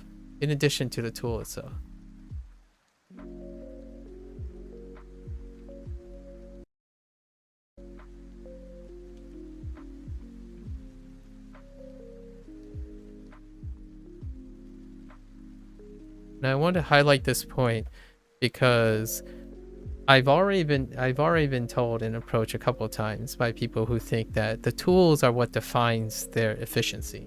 As in, they can only be efficient if the tool is efficient. They can only be brilliant if the tool is brilliant. It's like, okay, that is definitely your prerogative. Oftentimes, though, where are you getting those opinions about great tools? They are defined socially by their users. As in, where are you getting your advice? By their users, right? Because for the most part, we're at day 0, right? So this is my point where I'm also, right, in day 0, much like most people, I'm also looking at information. I'm looking at SRS criteria, if I were to, right? It didn't take me long, trust me. Looking for criteria. Where are you getting these information? You're getting them defined by social presence, by social exposure. You might be thinking, well, no, I'm getting them by like statistics and results. Yeah, they're statistics and results provided by social exposure. So what I mean by that is Anki is incredibly Anki is brought up a lot because of it's the sociability of their users. Their users talk about Anki a lot.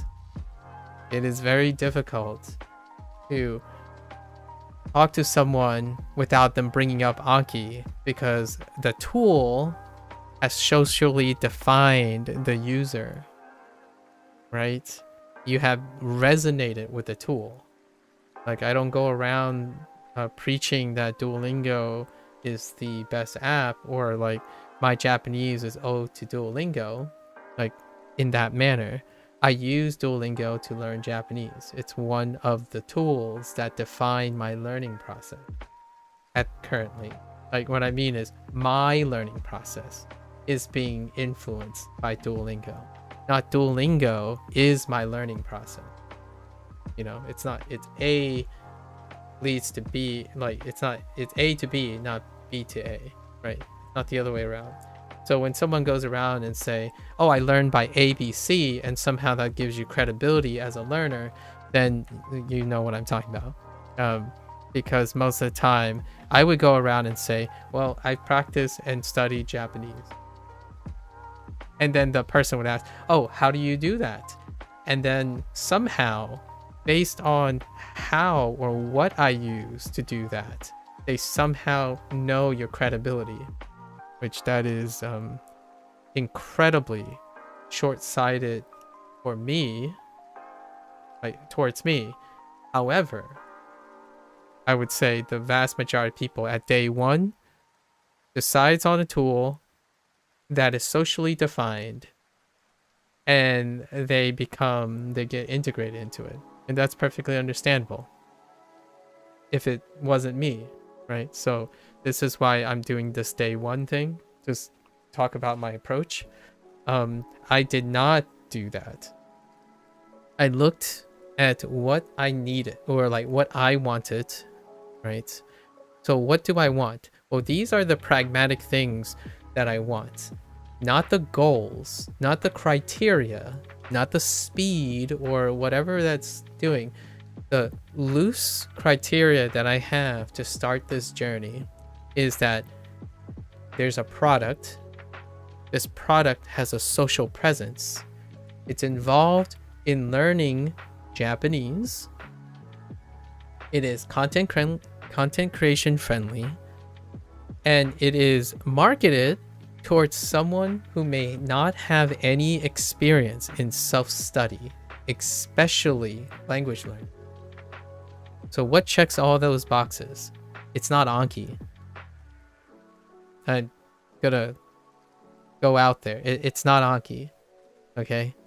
You do actually need, in my opinion, even if I haven't used it, you do need some level of competency in language self-study, right?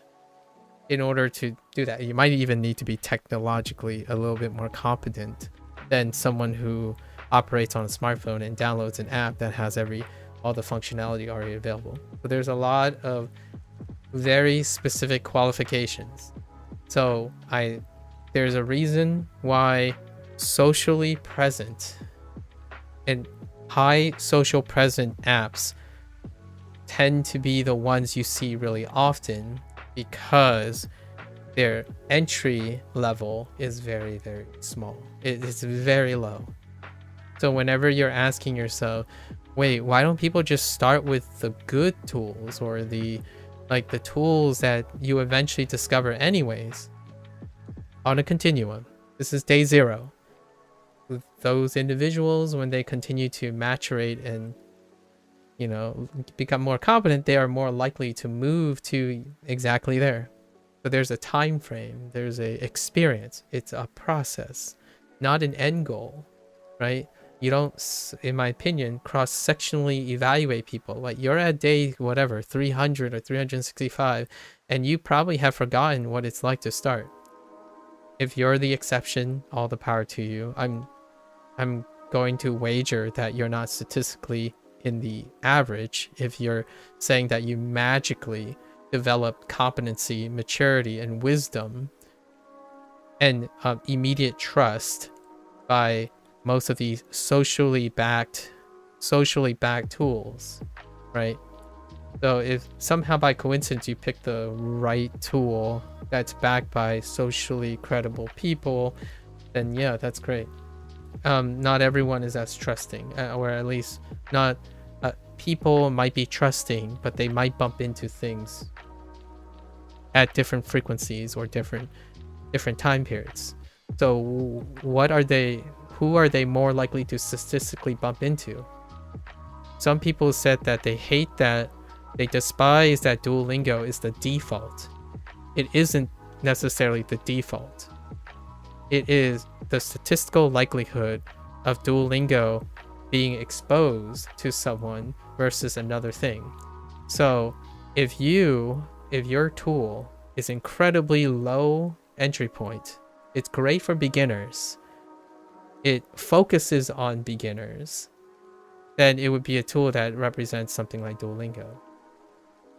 Now, to play along with Duolingo is to encourage Duolingo users to continue pursuing and developing their learning process, which is what I naturally do, regardless if Duolingo continues to be part of it or not. Most people, though, instead decide to challenge and remove an entry product.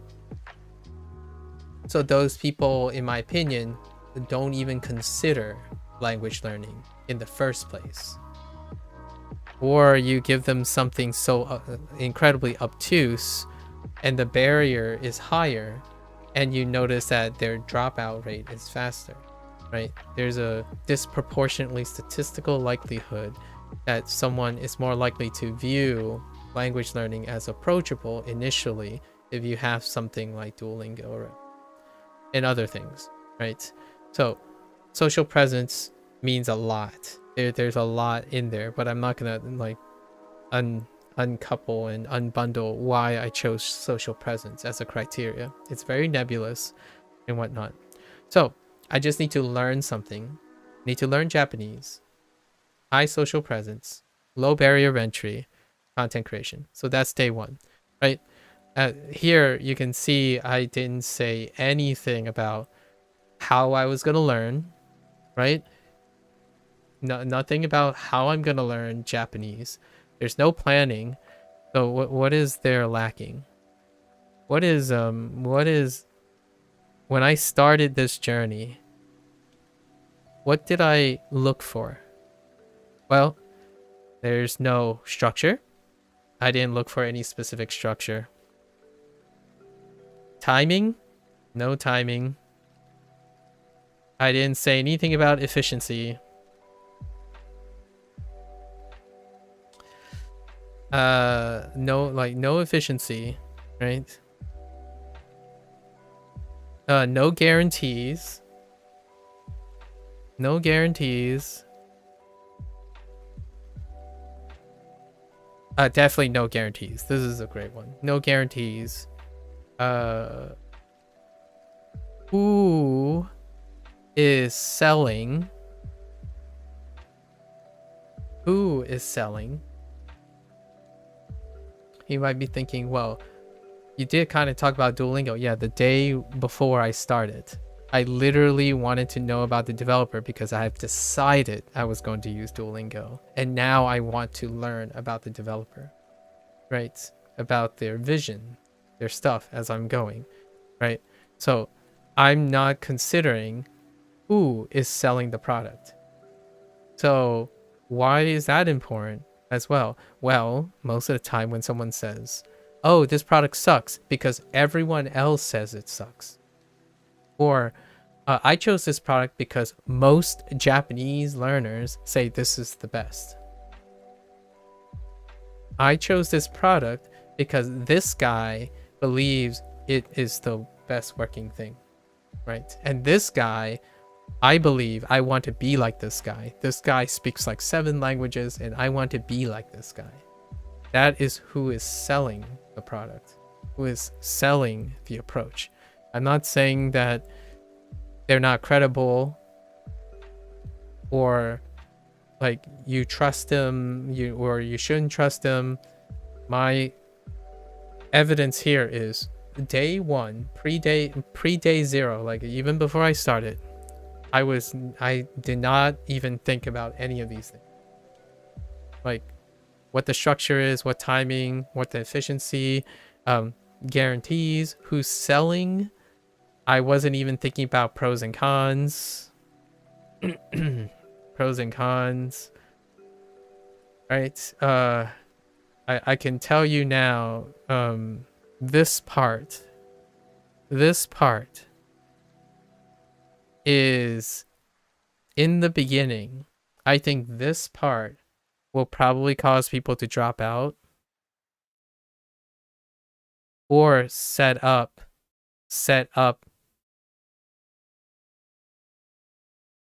This is a very important point that I want to make if to contrast why I chose not to do these things. It'll set up expectations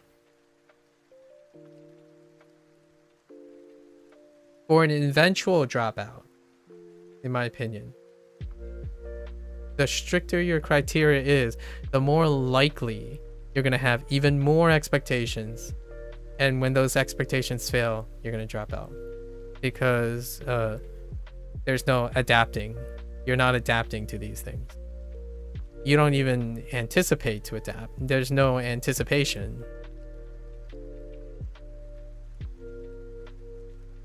You either succeed or you don't.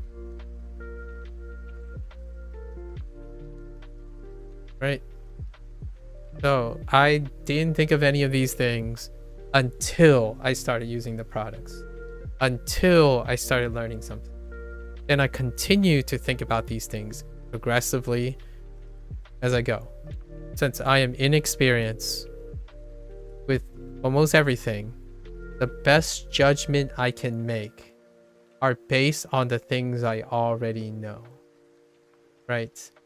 As much advice you can get, the things that you know best or have done should form the foundation of how you're selecting your approach. My foundation. So what are the things that influence my foundations? My foundations are, I have a PhD, right, in biology. So I think about, well, how did I study before? How did I study before? Because if you walk into a biology class and you haven't had a science background, it will be like learning another language.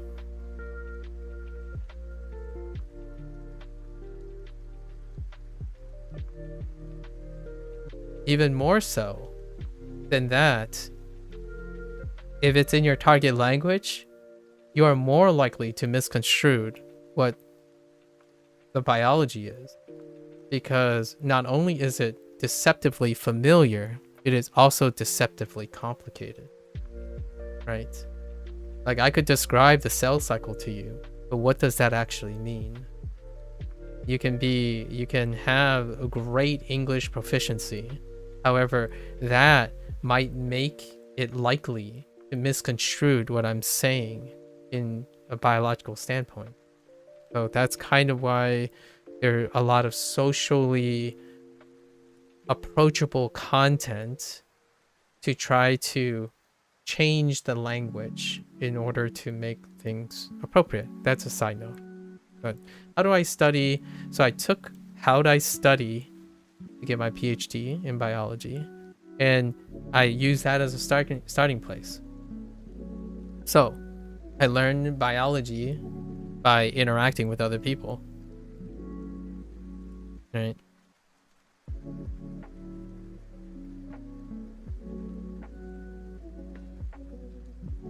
I had mentors,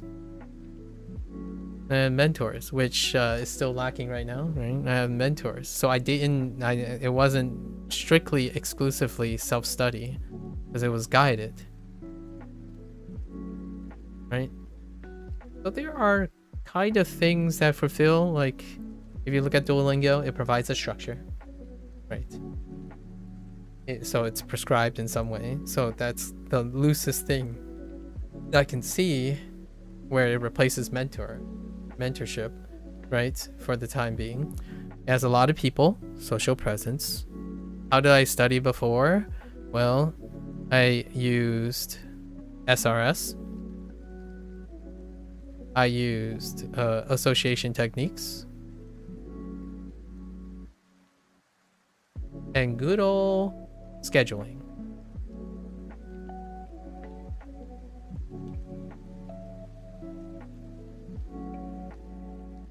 That's about it, really. And what I mean by scheduling is the ability to time manage so that I can be consistent in something, right? And then the rest is interacting with other people in the discipline, other classmates, right? And then obviously the last one, a lot of people gravitate towards, and that's research. And research in the sense of I'm a problem solver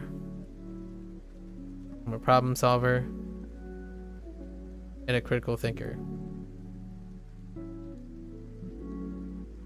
I often learn less when there isn't a problem to be solved.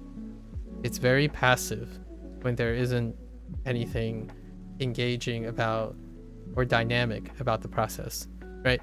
So day one, day zero, this is how I picked my thing, right? This is how I picked where to start, right? This is day zero, where to start.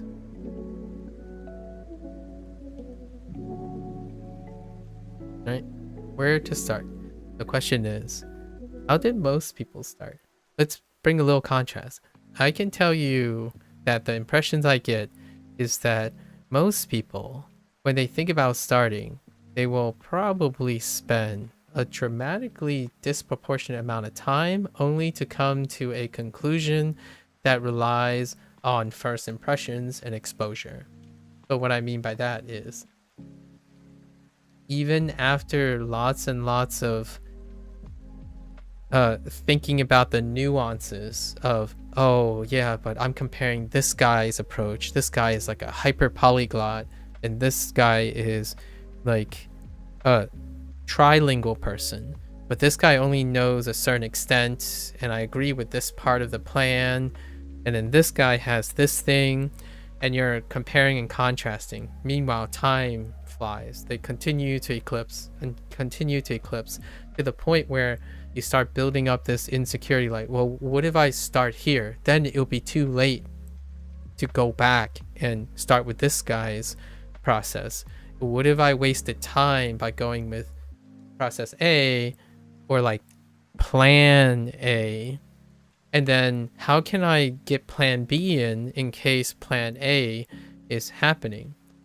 I think this will set the tone for the rest of, a lot of times, for like the very first couple months, right? The very first couple months, well, that tone will be set. I think most people who are committed and enthusiastic and passionate, they will develop a different perspective as they continue to learn, right? Because it's day zero. You legitimately have zero experience. I want to emphasize something here. Vicarious research. Vicarious research is fantastic. It's great to be informed. That is not a substitute for experience, which experiences are emergent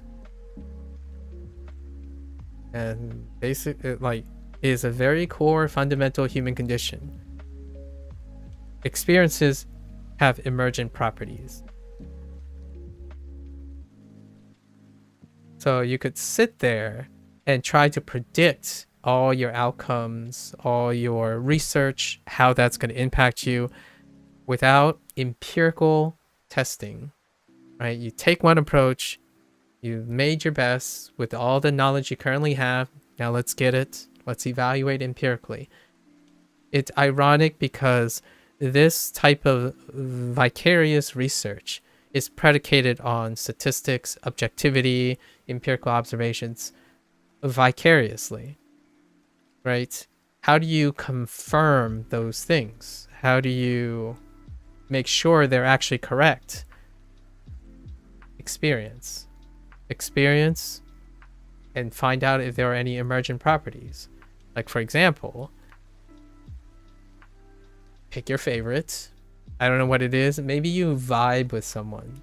Go ahead, vibe with them. What are your criteria? What are you bringing to the game in day zero?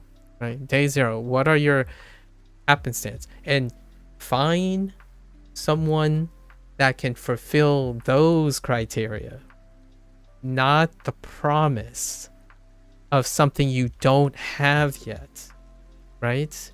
So you are not, in my opinion, you can still do all of these things, but oftentimes when you are going to start something, look inward and then find those things first, in my opinion. Not to look for the things, not to look for things necessarily. You can do both, but not to like hyper focus on the things you want or will eventually believe to get. Now, you can do a little bit of like what is one of the criteria here? Well, the one criteria is that I'll learn something in Japanese. Right? I'll learn some Japanese. That's what I want. I may get it. It's a low bar. I put it a really low bar because I don't start things on a promise that may or may not happen. Right? You could say, oh, it's very, very likely to happen. Yeah, because I set the bar that low. I would say a vast majority of language learners, their bar when they first look for tools and for research and criteria, they're researching, how do I get fluent? Well, you don't know what that looks like. You can see what it looks like for other people. But your goal is something that could happen, I'm going to say reasonably, in 2 or 3 years? Or for the rest of your life? Does that sound like a reasonable way to look for an approach and set a mindset to do something? For some, it will probably work really well. For myself, even myself, I would say I'm a fairly patient person. However, I don't start something thinking that I'm going to master it. I don't start something thinking that there's a guarantee that I'll become fluent one day. I start something because I know my immediate needs, what the criteria is that exist this very moment, and a goal that is reachable regardless of a very attainable goal that constantly is there. Learning something in Japanese is always going to be there. As in, today, I can learn some Japanese. Tomorrow, I can learn some Japanese. That goal is achievable. To what extent is not of my concern. Unless you are very healthy and understanding what that does, I don't think it's a healthy way of gauging your own motivations. Like, I need to get to here by this date. I need to get to that by this date. If you are someone that thrives on that, you probably know who you are. For me, that's not it. So that's day one. That's day zero. It's one of the most important things. I think a lot of people ask this question in many different ways. Like, oh, why did you start learning Japanese? Why now? Why did you learn? And oftentimes I gave other reasons, because those reasons are more personable. I have an immediate family member who's in Japan, who lives in Japan. It might be useful, right? I started learning Chinese because I thought I really, really enjoyed learning Japanese, right? I can't possibly know that I would enjoy Chinese so soon without actually learning Japanese. You can't possibly know vicariously if you research Japanese and follow Japanese that you would know that you'd be interested in learning another language, or you would never be interested in learning another language. I actually met one person. I met a lot of people who wants to learn another language after their first target, the second language, and I met a few people who said, "Nah, only enough time or space for one other language." You don't know that until you actually have that experience. So it's a mixed bag. It's not all or none. You can definitely do vicarious research. It does not justify or end any form of actual experience. It does not substitute for actual experience. So ask yourself how much time you want to invest in that. I am going to be honest. This process here, for me, I guess I'm going to spoil it now, spoil it for this. How long did it take me to choose what I was going to do to this day on day 154 over 2,000 plus hours? How did I choose? And how long did it take me?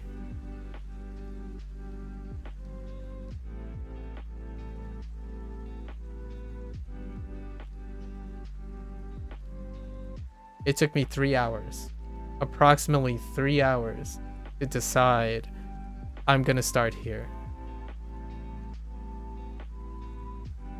Only 3 hours. So I've gotten to this point in my language learning. All the things I've done up to this point, it took me 3 hours. Because I can stop at any point. I can go at any point.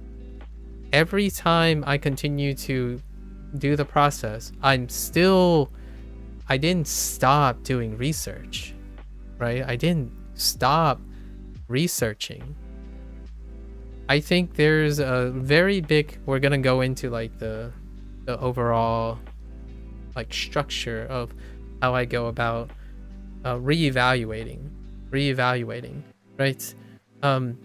Some people, I'd say a lot of people, have this checklist of finishing things. So for example, if they start Duolingo and then they realize it's not working for them anymore, and then they move on to Anki and like some advanced like Satori Reader or something, they've noticed that they've graduated from Duolingo. They don't need those things anymore. It's a checklist. You'll never somehow ever forget what was in Duolingo. That's the assumption, right? You don't need any of that information. If that information should be with you for the rest of your life, right? That's very erroneous thinking. Like, that's largely not how memory works.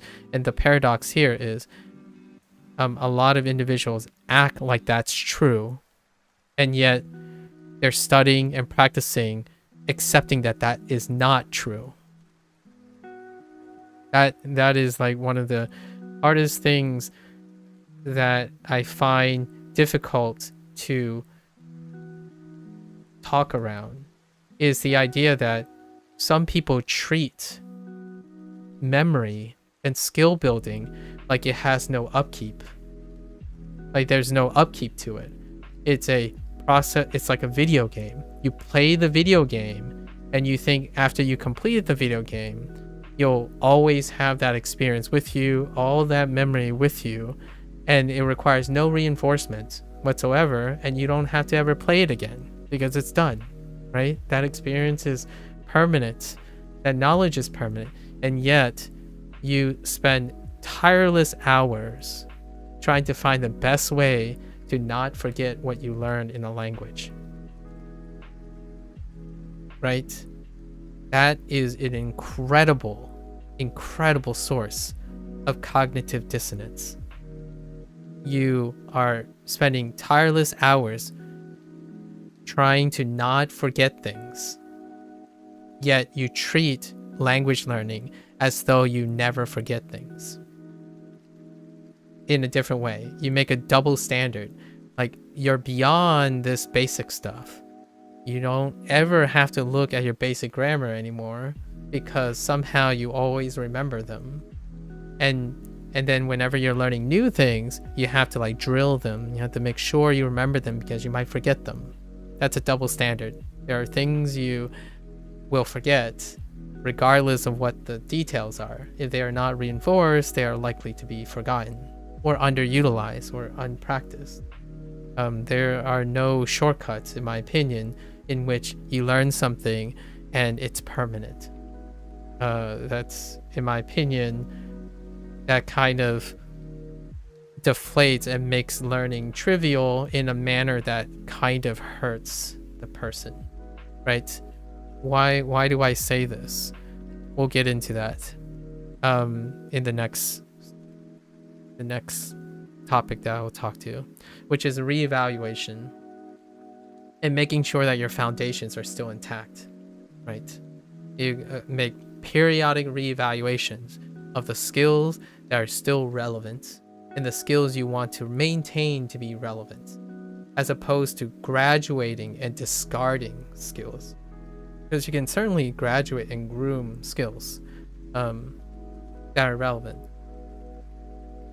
However, it's a conscious decision, not a linear process.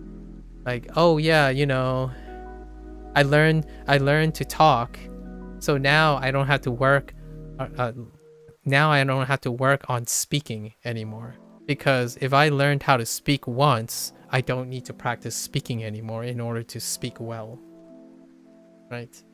Or, hey, I've learned all this vocabulary and I know how to use them once before, so now I don't need to go over them anymore because I know them now. That word know is so deceptive, especially with vicarious research. I know the research, I know the stats, therefore I don't need to test the stats. They are in fact always true, right? And then somehow you're trying to convince an opponent or someone who also likely did various vicarious research, and yet you somehow create a double standard, especially giving advice. The idea is, if you treat another person like they're ignorant, who's to say that the people that you talk to don't think you're the ignorant one? It's very mutual. It's very substantially mutual. And I think it's kind of safe to say in the digital age, the thing that leads to all this vicarious research is also the thing that makes it safe to kind of presume that most people are informed in some way. They are socially influenced in some way, and those users define the tools that they are selling.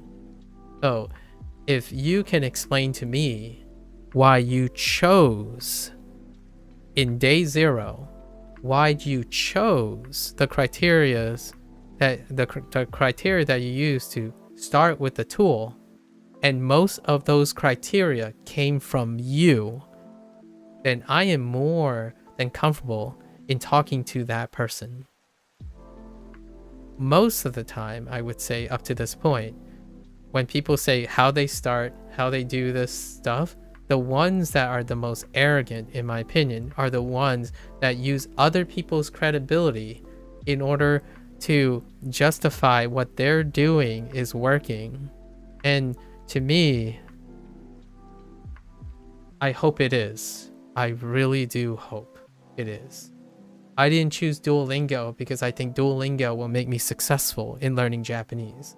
I chose Duolingo because I think I can make Duolingo work for me.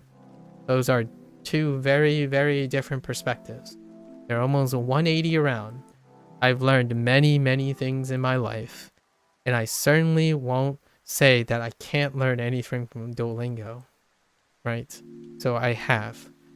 And if I can't learn certain things from Duolingo, I know where to find them, because I'm the one who's determining what I need to learn, not a tool. The tool is not doing that, right? It's not a substitute for the person.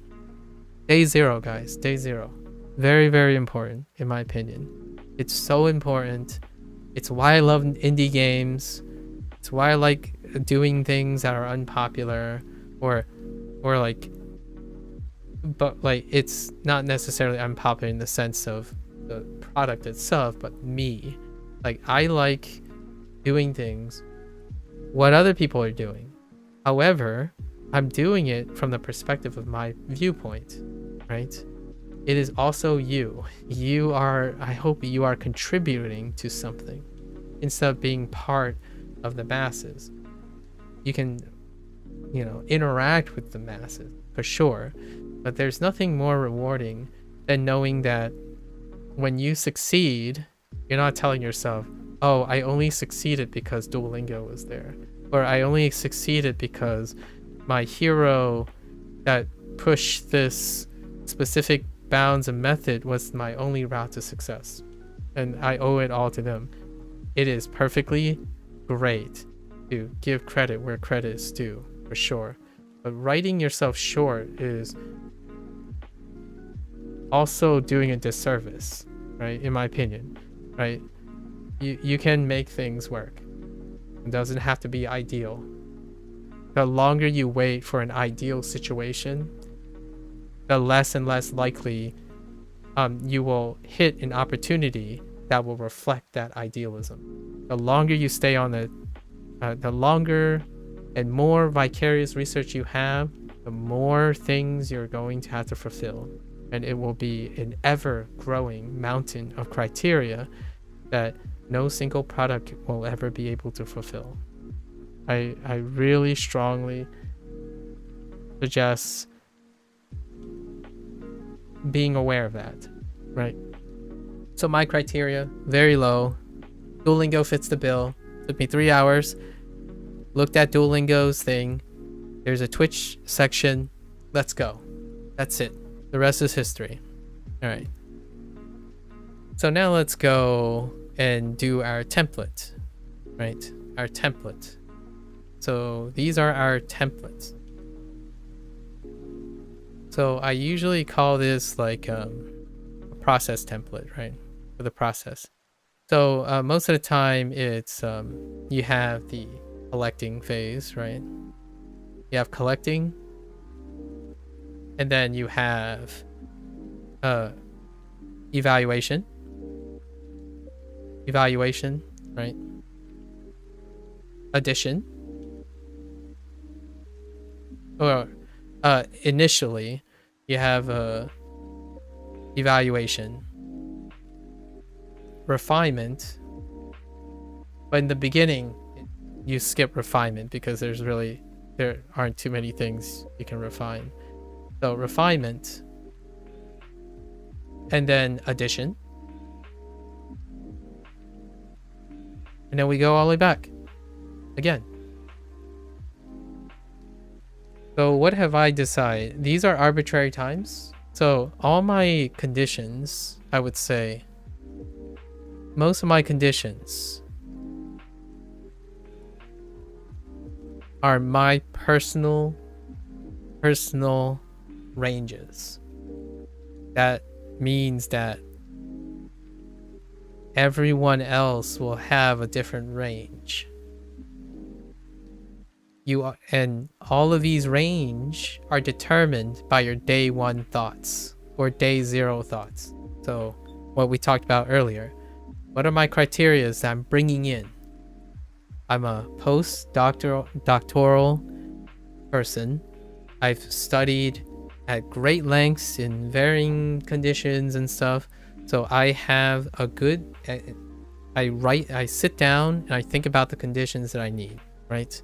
The conditions that I can provide from day 1, right? So now we're talking about day 1 plus. So what is that? Well, first of all, things that I can do already is defined by my output, right? What I've already have. So what are my outputs? Well, I can make sounds, right? I can talk pretty well. Pronounce things, right? There are things I can pronounce. English. I have English, right? I can use that English, right? And I can read. I can write. See where I'm going with this, right? So English. That's probably a relevant output. I could do English. I can talk, pronounce things in English, read and write in English, right? So check. How long can I do this? Well, for me, which most people would define differently, for me, I don't have a day job at the moment, so no day job. So my criteria is either whichever any of these come first, right? So I have a specific set of output. I can talk, I can read, I can write. That's in English, right? So I've studied in all using all 3 of these things. I've written things, I read things, and I wrote things for studying in English, biology, mathematics, etc. Right? So since I don't have a day job, my time is fairly generous. I have a lot of time. So this is whichever is sufficient. Where day one is operating on which is sufficient. It's about sufficiency, not idealism. So which one is the least sufficient? Time, which a lot of time, right? So it's unlikely. It's unlikely to be time. Time is like obligatory time. So what else? Well, my voice can give out, right? My eyes, eye strain, that's a thing. Writing, my hand hurts. These are things that are very, very real. Or, which is more ideal for most people when it comes to things, it's either time versus focus, right? And focus is a very nebulous term. We're talking about motivation, engagement, all that into focus, right? So you either run out of time and you're still focused and engaged, or you're no longer focused or engaged and you still have time left. That's generally where it's at. So one of these is going to give out first, in my opinion, like for me. So these are my output limitations. So that's all that is. Like there's nothing else. Like you can see that I have no criteria on how much I learn, how fast I'm learning it, what am I going to learn. There's none of that.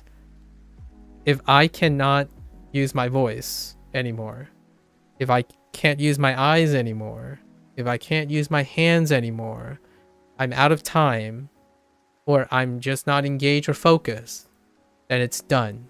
It's gone. It's end. That's the end point, right? That's the end point. So how do you do that? You have to determine when that happens. If you don't already have this knowledge, that's where experience comes in.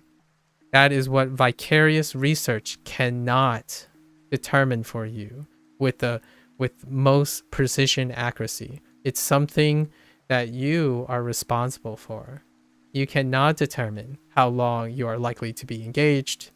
You cannot determine when your hand is going to randomly hurt, or your eyes are going to strain, or your voice is going to struggle, right? These are the things that you, as a person who's an experienced person, likely have either determined or going to determine. So we're just going to go, even for myself, right? I've studied, like, I've done times where I've studied 2 days straight, and it involved all these faculties. And even with that experience, I didn't approach Duolingo that way. What I did was I spent the first 25 days, and the only thing that I decided from my own experience is I wanted it to keep it to a month cycle, roughly a month cycle. It just happened to turn out to be 25 days. 25 days, and I'm going to determine. So I use this time to determine if I do not modify anything, if I use Duolingo, which one of these things is going to fall out first?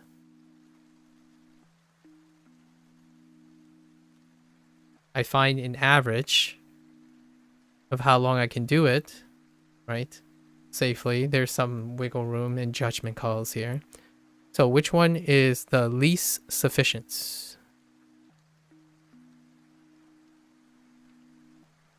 And I've made this comment before. My voice gives out first. So I stop when my voice gives out. Like I can feel it happening, and that's coming from the experience. I know when I'm pushing too hard with my voice.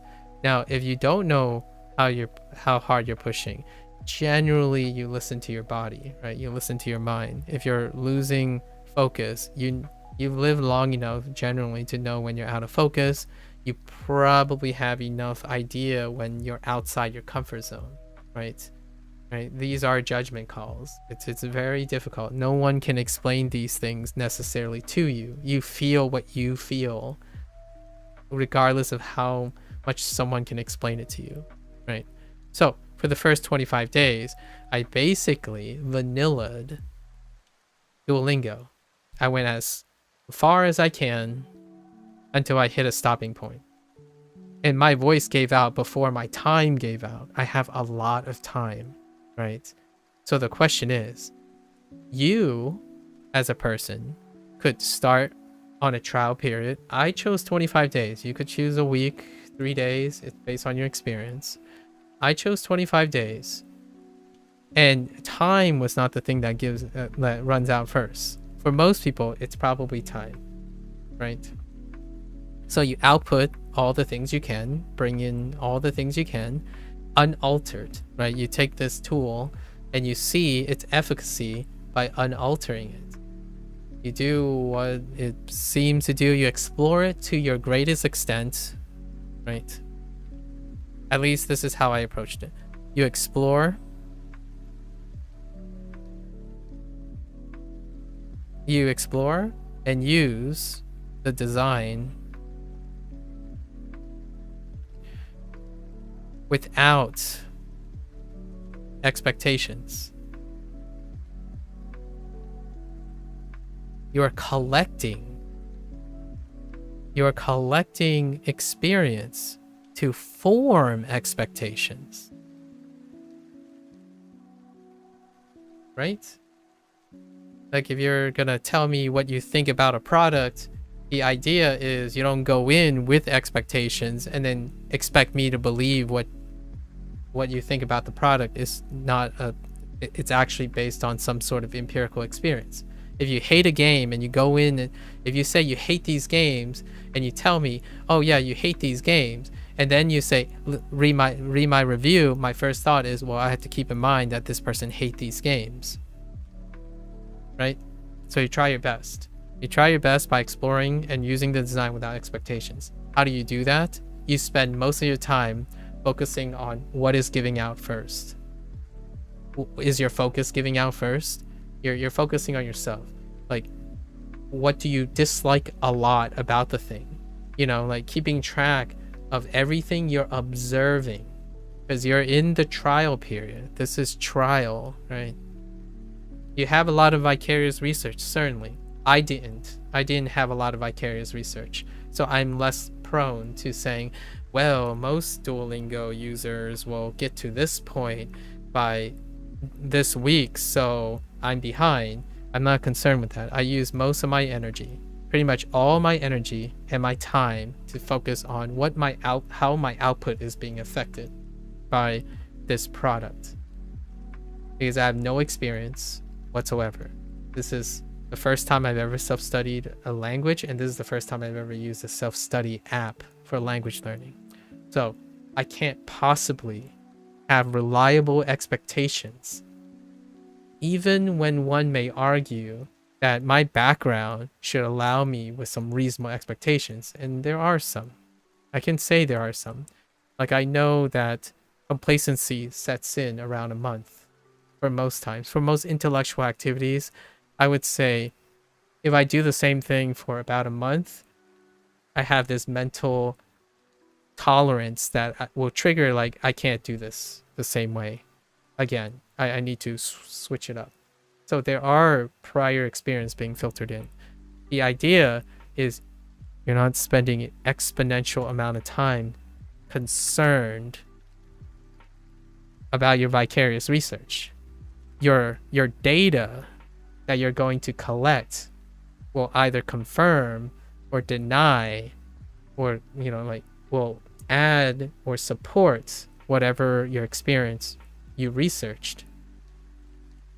The tough thing about this oftentimes is that when you're training and defining something, it is very, very difficult. One of the banes of self-study, in my opinion, one of the banes of self-study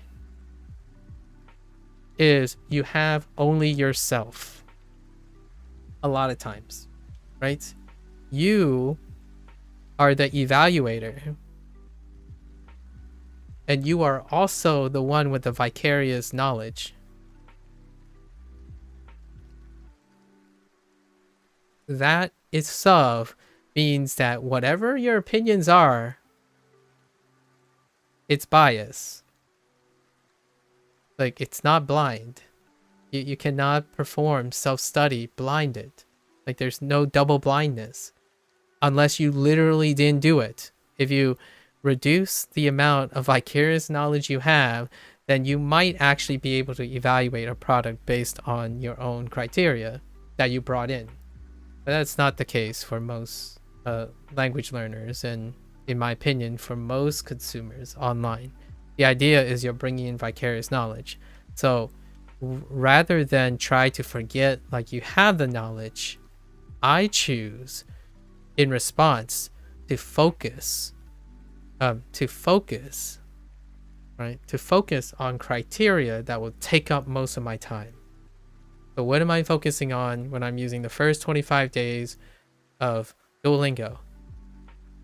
Well, I just do Duolingo as much as I can. As much as I can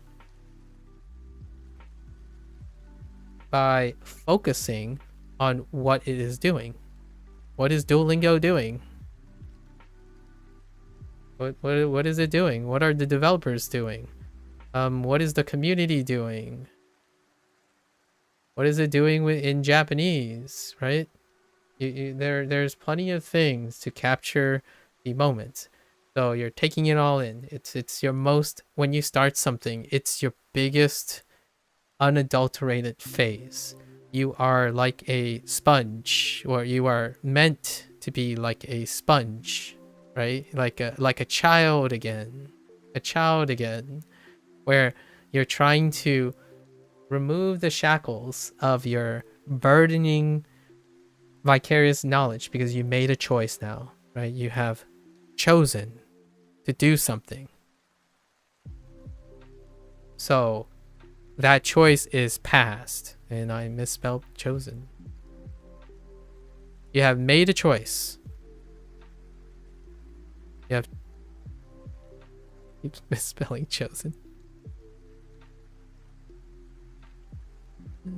You have chosen. So now you're in the commitment phase, right? The commitment phase. You can't pull out early and do a really terrible disservice to everyone you inform and also yourself by saying, oh, I get the gist, pull out in 3 days, right? Oh, I get the gist, pull out in 1 week. However mark that you've already committed. My trial period was 25 days. It was actually a month, right? And then you quit, and then you form a opinion based on that, right? That is not only a disservice to yourself, in my opinion, because you basically decided that you're a quitter, and that's perfectly fine as long as it doesn't upset you. Like if it doesn't, hurt your pride or make you less likely to try again, right? That would be the greatest disappointment in my opinion. And then all the advice that you'll give based on that experience from now on stops there. When in my opinion, if you ask someone like me, and I hope that other people are approaching their decision making like this, the first question would be is, how long did you use the product? And if a person says, oh, I got tired in 3 days, like, well, whatever you say, your experience is limited to those 3 days. It could present that, oh, there's a high dropout rate for Duolingo. Is that true? Then you can confirm it. The answer is no, by the way. There's not a high dropout rate for Duolingo. Actually, it's a lot less than most people seem to exaggerate. The turnover is pretty similar to a lot of other SRS apps. It might actually be on the higher side of retention. And it's being criticized for that, actually. The irony here is that high retention is the thing that draws the most criticism.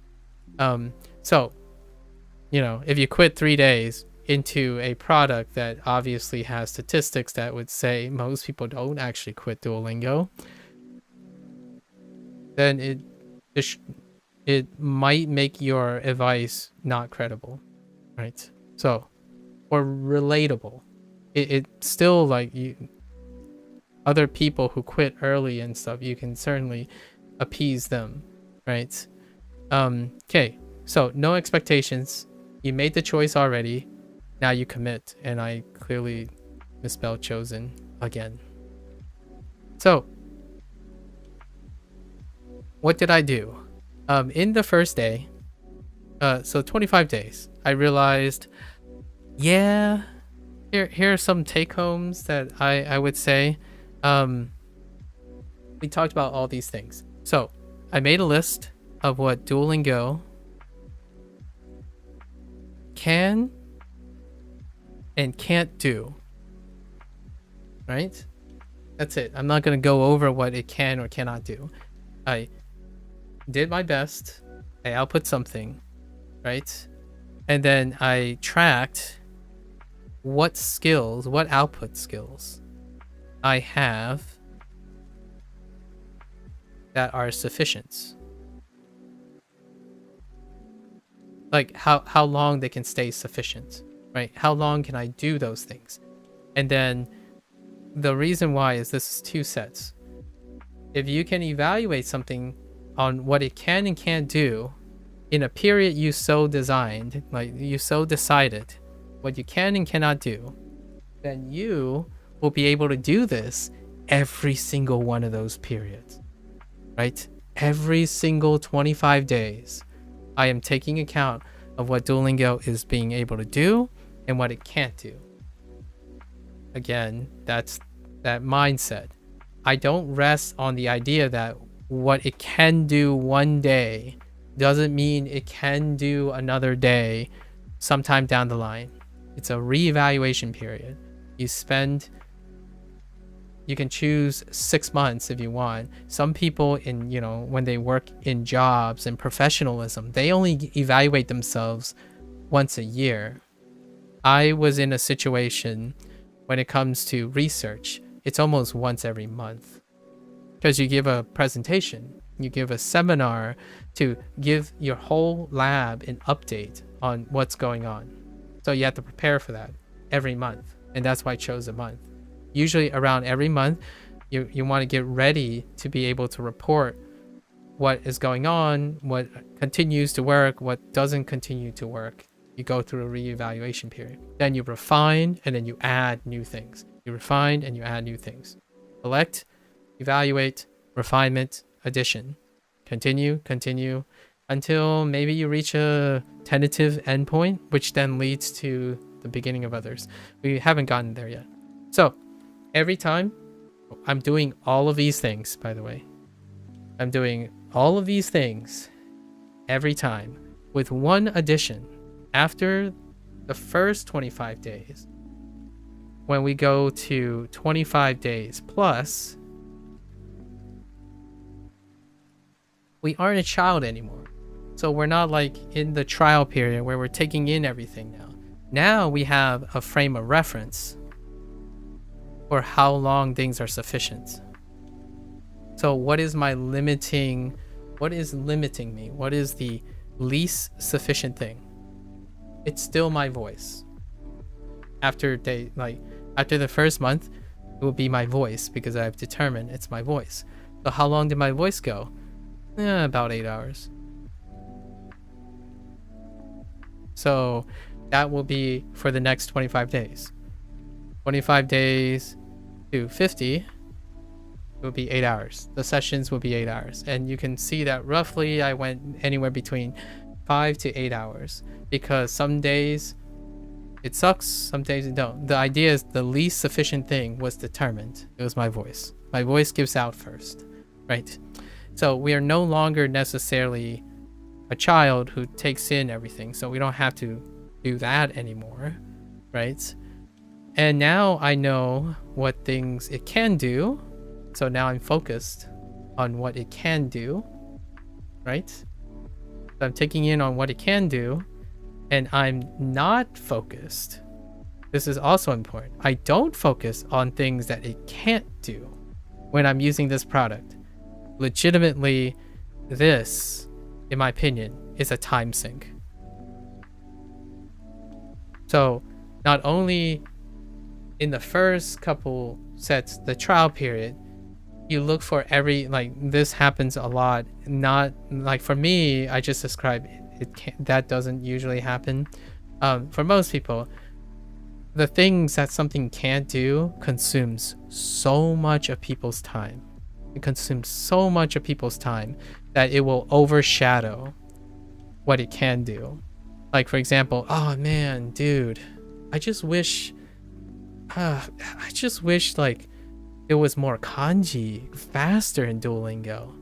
Man, if there was more kanji and faster kanji in Duolingo, I would learn Japanese faster. But, well, you still learn Japanese as fast as you learn as fast as you can, regardless of the information. The information is new. the information you're looking for is consuming your time. You're looking for kanji where there isn't going to be kanji. So instead, you spend most of your time focusing on not focusing on what it does. You have already determined, maybe like in the first set of 25 days, whatever the trial period is, you notice that, oh, it doesn't do a lot of things. So then somehow you might continue to use the product, but continuously get distracted by the things you already determined it doesn't do, right? That's kind of like saying you play a video game and you decided to buy a puzzle game and you just realize that it's not an action game. So then you spend the whole time trying to turn it into an action game so that you can be satisfied. There is something to that. There is something to that, but you're not trying to turn it into an action game. Sorry, I misspoke. You're trying to believe it's an action game. You want it to be an action game, so it's not. So you spend most of your effort, emotional states, you constantly distract yourself in every possible way that the game somehow, this puzzle game, isn't an action game, right? This is a glorified time sink. If it can't do the thing and it doesn't do anything else, dump the product.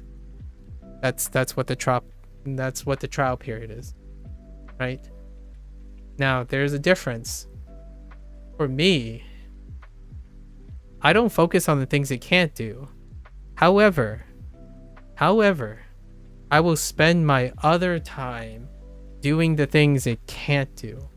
So I will be iterating on all the things it can't do outside of this. So I'm literally doing this thing, this like bootstrapping thing, with a product that doesn't do this, but can do the things that it cannot do. And that's how I build. So I'm staggering products, and the products are focused on the things that are worth my time. What can Duolingo do? That is worth my time. What it can't do, that is not worth my time. So if you go around constantly spending time telling people what something can't do, in my opinion, you're wasting your time. And you're wasting my time. If you want to be super brutal and professional about this, wasting time on something that it can't do and drawing attention on what it can't do it can be helpful. It can be critical. It can be a control. If that's what you want, then it's not a waste of time. When you go around complaining about something you wish it had, but it doesn't, in my opinion, that's kind of a waste of time. Right? I don't say that very likely. I don't say the phrase waste of time very likely. I actually find it really great to explore and know what it can't do, because I need to know what it can't do in order to do it somewhere else or bring something in. So not only do I not focus on what it can't do, I also brainstorm on what I can bring in. So if it can't do this, then maybe I can do something about it. Like, oh man, there's not enough writing components in Duolingo. It's like, so what can I do about it? Oh, you know what? When I'm using Duolingo, it's not the perfect product, right? It's a product that's incomplete. There are things that you can't. Most products are incomplete, by the way. They have focuses and they have trade-offs. So the things it focus on, that means it has a trade-off for what it doesn't focus on. It caters towards beginners and getting people excited about language learning. So it is not an advanced product. If you want a super, super advanced product, it is less likely to be approachable and be user-friendly in the beginning. There's a time and place for it. You can certainly wish that they would focus timeless resources to doing two different things, but there's a conflict of interest oftentimes. So this Duolingo, this app is not focused on inundating and saturating someone's knowledge of grammar in the beginning. So it doesn't do that. So that's one of the, you do not focus on that. It's like, oh man, every time this comes up, I just can't explain it. Healthy advice, healthy changes, most people go look for grammar elsewhere and they supplement it. No, we're not going to use the word which one's the core and which one's the supplement, or like supplement is like secondary. No, it's supplement, as in it's a picture of the big whole. These are all pieces of a bigger process, right? It's not one is subpar, one is substantial, one is core, one is more important. It's what it can and cannot do, and you fill it in because you have experience. So that's kind of what I started. The next part is, instead of being a blank slate now, so instead of blank slating myself, I'm no longer a blank slate. At 25 days plus, I know what I can focus on because that's what it does well. I know what not to focus or expect from Duolingo, but I can do one better. In the next time, the new additions will be to continuously complement and continue to bolster the things that it does not do, because I won't find it in Duolingo. And then continue to embrace Duolingo on the things it does really well. So that's what I did. And then continuing to look at what's least sufficient. Like, is my focus gone? Is my motivation gone? And then I ended up refining my output. So there are more output refinements, right? So let's go to those output refinements. I can list a few really quickly because it's already midnight. And I still gotta do my Chinese lesson. Maybe I'll take a little bit of a break from my Chinese lesson. I don't know. So now we're at day 25 plus, right? Now we're in the second cycle to day 50. Ooh, day 50. I'm not giving specifics because I don't want, this is the biggest disclaimer I can have. I don't want to give specifics because I would be incredibly concerned and worried if people think that there's a one-size-fits-all to this type of approach. The process is not one-size-fits-all.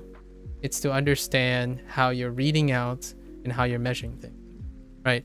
So over time, I started refining what my output is, right?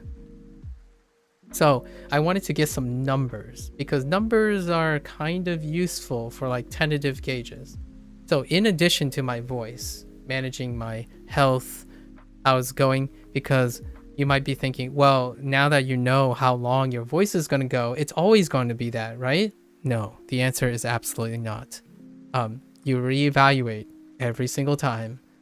Do not, in my opinion, do not become complacent, right? Do not become complacent. Continue doing your research, right? When you reevaluate, you're constantly reevaluating your approach.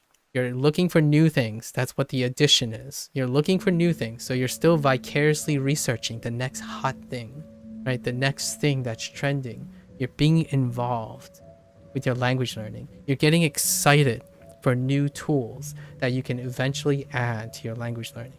That is incredibly exciting. It's like running for 6 months and you notice your shoes are being run down.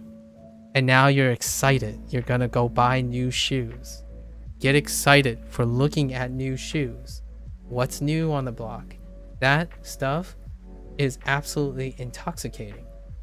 However, with discipline, you can integrate it over time so that your approach does not become stagnant. It keeps you on your toes, it keeps you motivated, it keeps you enthusiastic, at least in my opinion, right? So my new output and consistent output, one of the most consistent things you can do is measuring your output, right? Output is a great way to still provide that hint of consistency where like, oh yeah, regardless of what I add or subtract or do, I have an output. I have something that can be read out, right? Your data collection. And my data collection is kind of pretty arbitrary at this point. So my tracking, this is where the micromanagement, cautionary tale of micromanagement comes in. So my tracking is, I have largely concluded that the average elements that I want to remember is 15 to 20 per unit. And this can be represented in any of my outputs.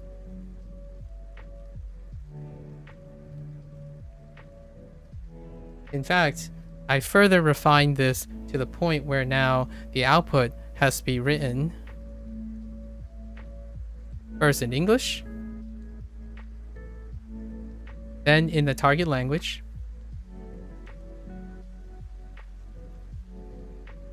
and then as a comprehensive version as possible.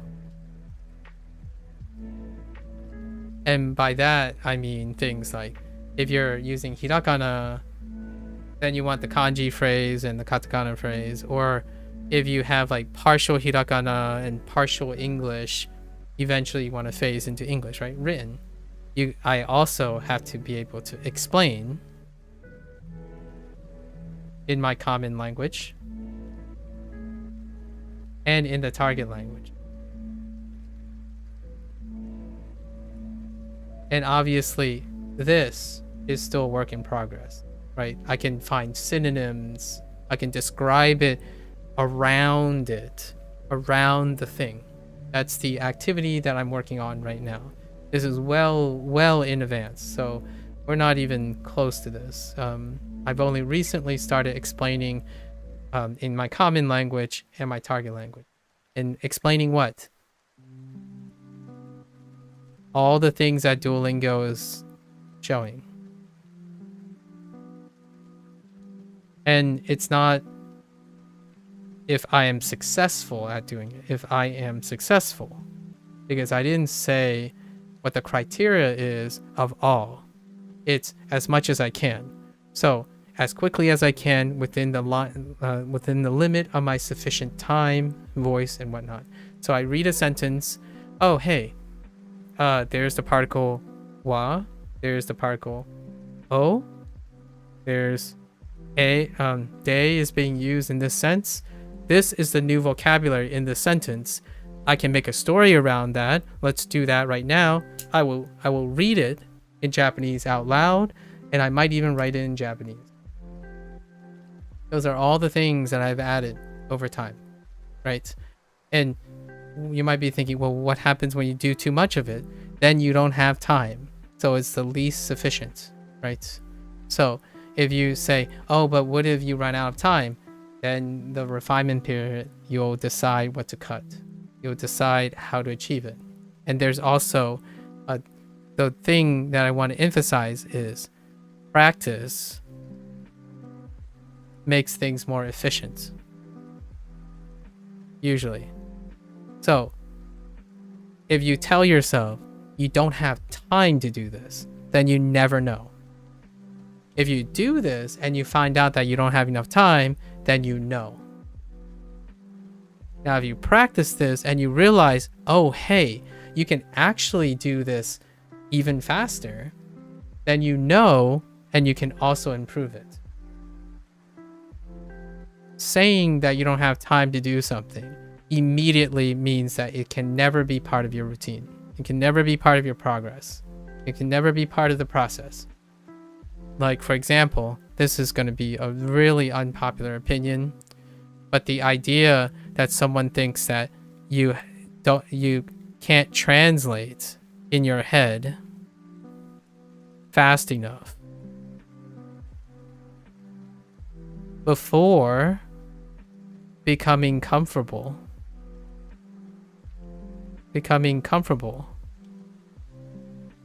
with not doing it at all.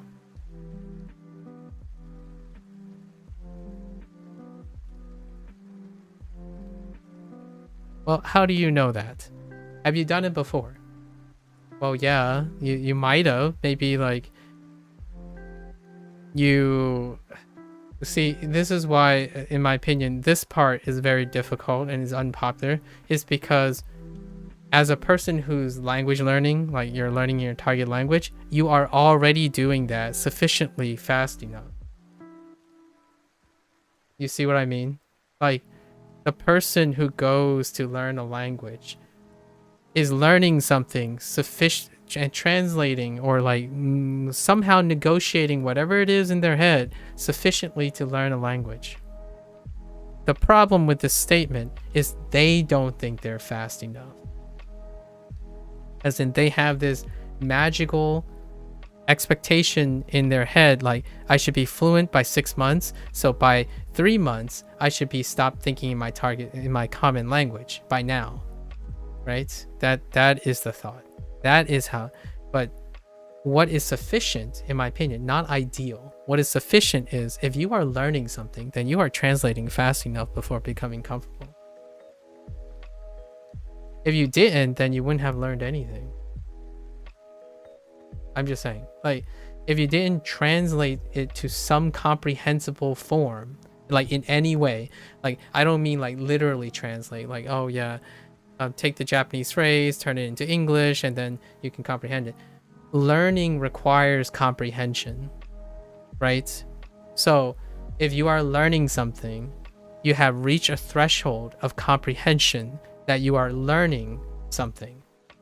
It might not be your ideal pace in graduating to fluency or something, but you have to comprehend something in order to consider it a learning process, in the sense of being conscious of that you have acquired something, you have acquired new knowledge, right?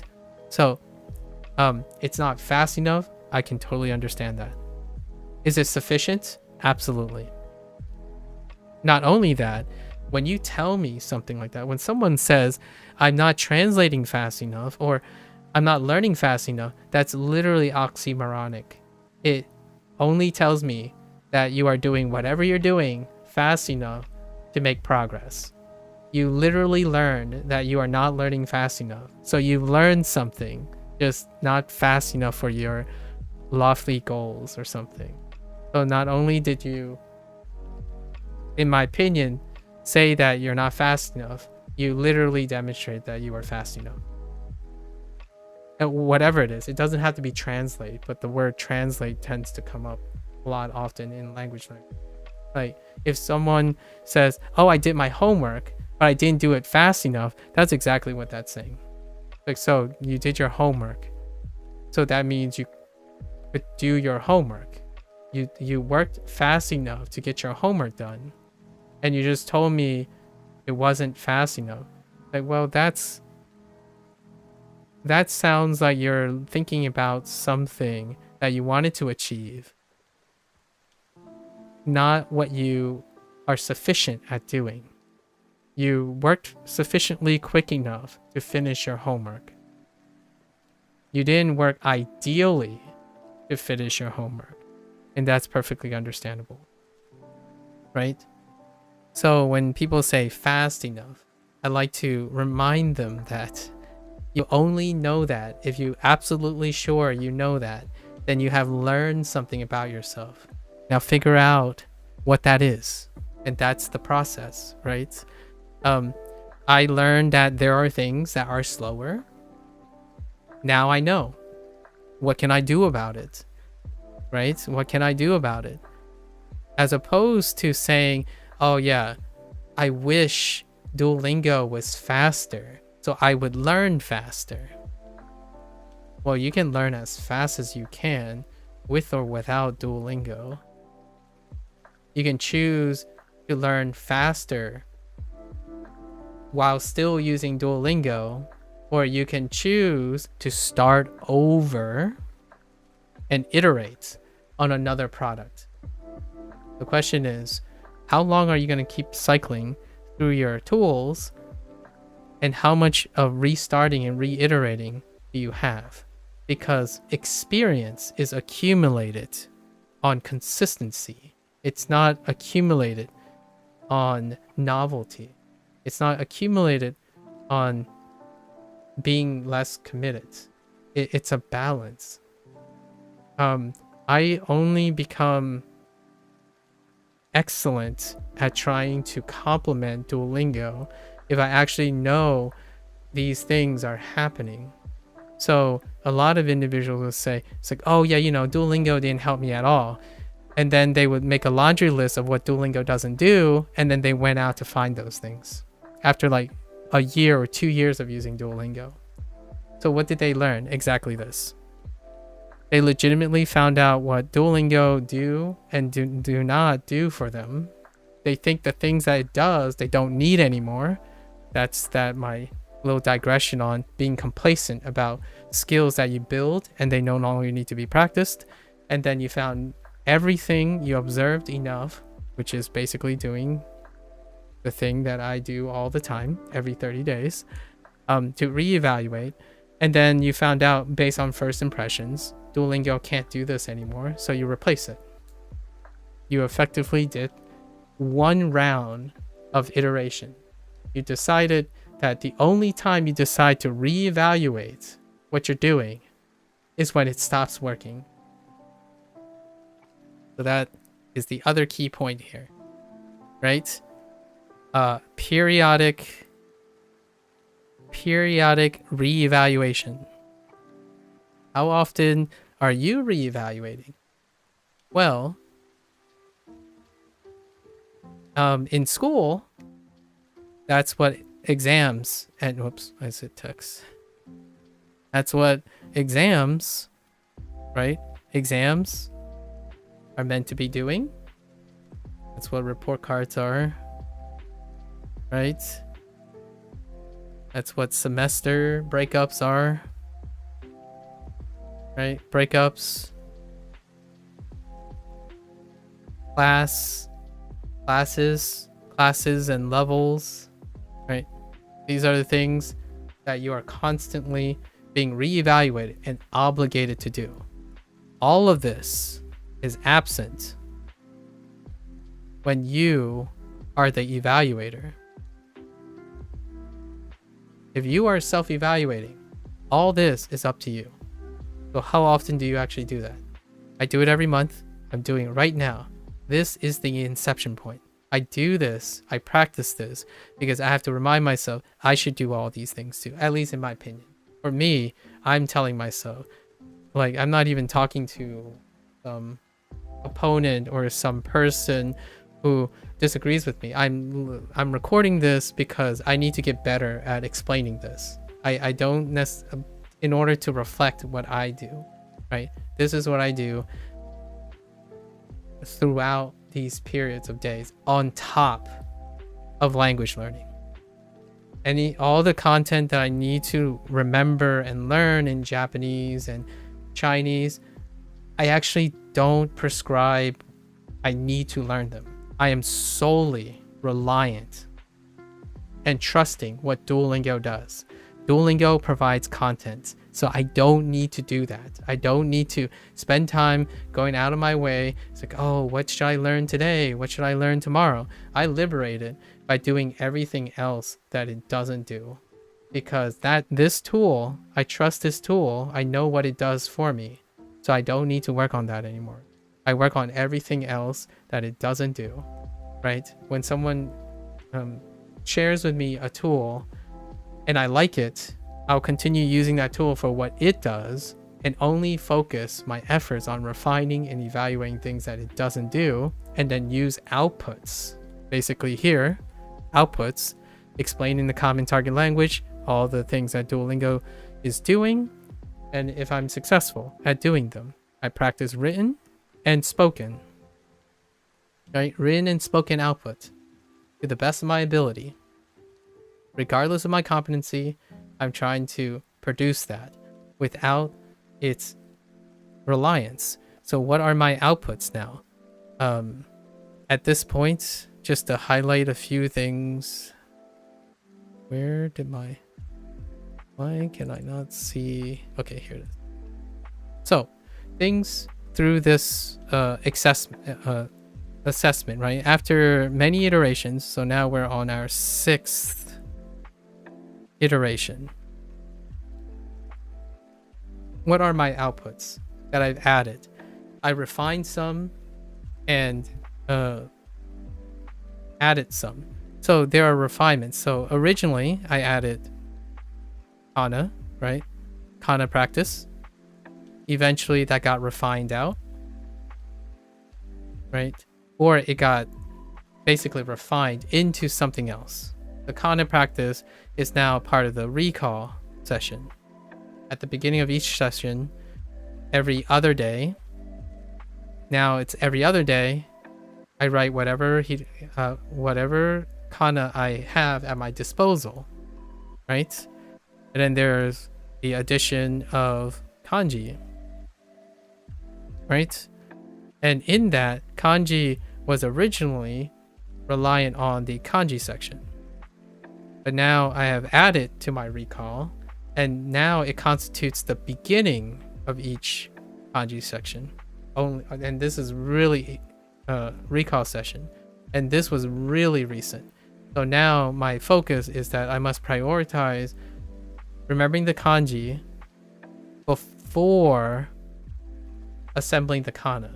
But I'm still doing my kana. Like today's kanji recall for the review, I did the kanji and then I recalled the kana of all of them, right?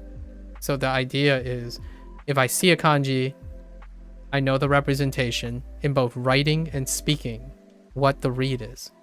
Pitch accent is way out of left field. Again, remember that Duolingo does not check per se. It's very difficult and avoid to know if pitch accent is correct. It's a synthetic voice. I'm not expecting it to mask that. It requires things that I do outside of Duolingo. How do I acquire pitch accent, or how do I do pitch accent? That's accent farming. That requires a whole different type of discipline, and that is beyond the scope of this right now. And also, it's been only 150 days, which that can wait. There's no hurry, right? I have no like set deadlines for these things. You can imagine that I will iterate into this in some way, in some form in the future. Not right now. I've iterated some other things that are far more motivating than myself, which then brings me to my other iteration. Now I am playing a game called Shashinko. I'm also testing other products like Wagotabi.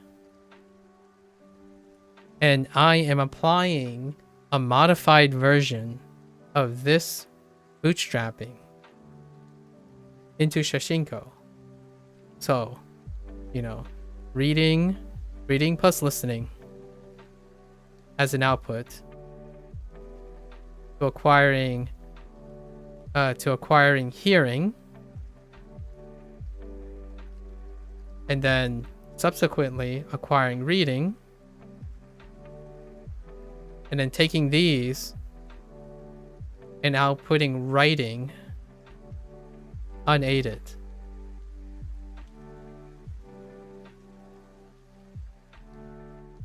So this is the process. It's like super condensed. This is like super condensed. I'm trying not to like spend hours talking about specific details that can be very irrelevant to other people, because their orders are going to be different, in my opinion.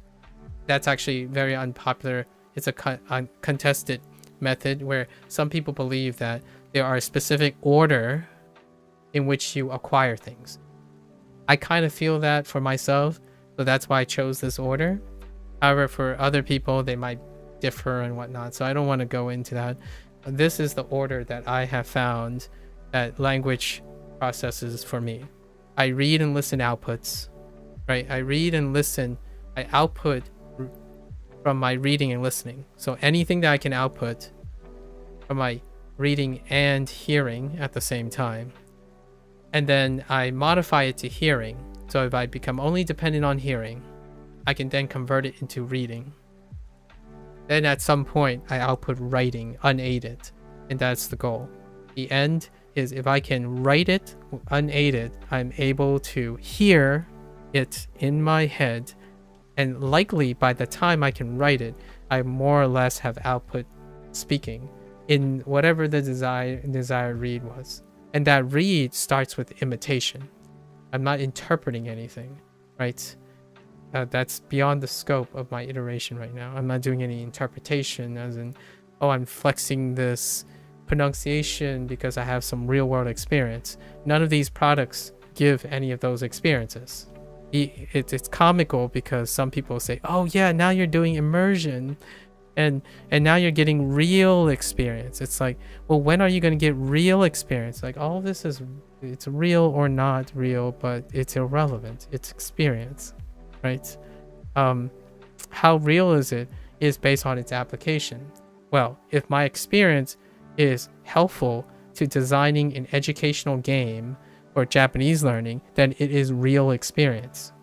The context is the relevance, right? What is real experience? Well, hyping advice without knowing someone's interest is fake experience, is it not?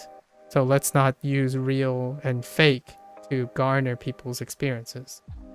Vicarious research is fake experience. No one says that though, right? Some people say research is real experience. You researched and you read a lot. That's great experience. Let's not use those words. Even though when I first started playing Shashinko, the first thing they digressed into is suggesting that Duolingo is fake experience, and playing a video game about learning Japanese is considered real experience, and then saying it in a manner in which it's like, oh, at least it's some real experience, but the real experience is that you go to Japan and become a Japanese person. That's kind of the level of perspective, in my opinion, that I feel most people have. Well, it's safe to say that all experiences are real experiences to me. I personally cannot empathize with someone who cheapens someone else's experience just because there's a conflict of interest. This study program and this setup is so that I don't have to depend on someone else's perspective on what is worthy, what is useful, and what is not. I determine what is useful or not. Like, your advice, I will take that advice. I'll use that advice, and I'll determine if it's useful for me. It's like, hey, your advice seems very interesting. Let me put that into my routine and see how it works out. So, yes, you can do vicarious research on the most likely successful things, and then you use them so that you can determine if they're useful for you, right? That's the idea, as opposed to expecting them to be useful because most people found success with them. In the end of the day, that increases your odds of that thing being successful. It doesn't change the fact that it is not successful yet until you use it, right? And what's kind of a little bit deceptive is the idea that people can use products without contextualizing themselves.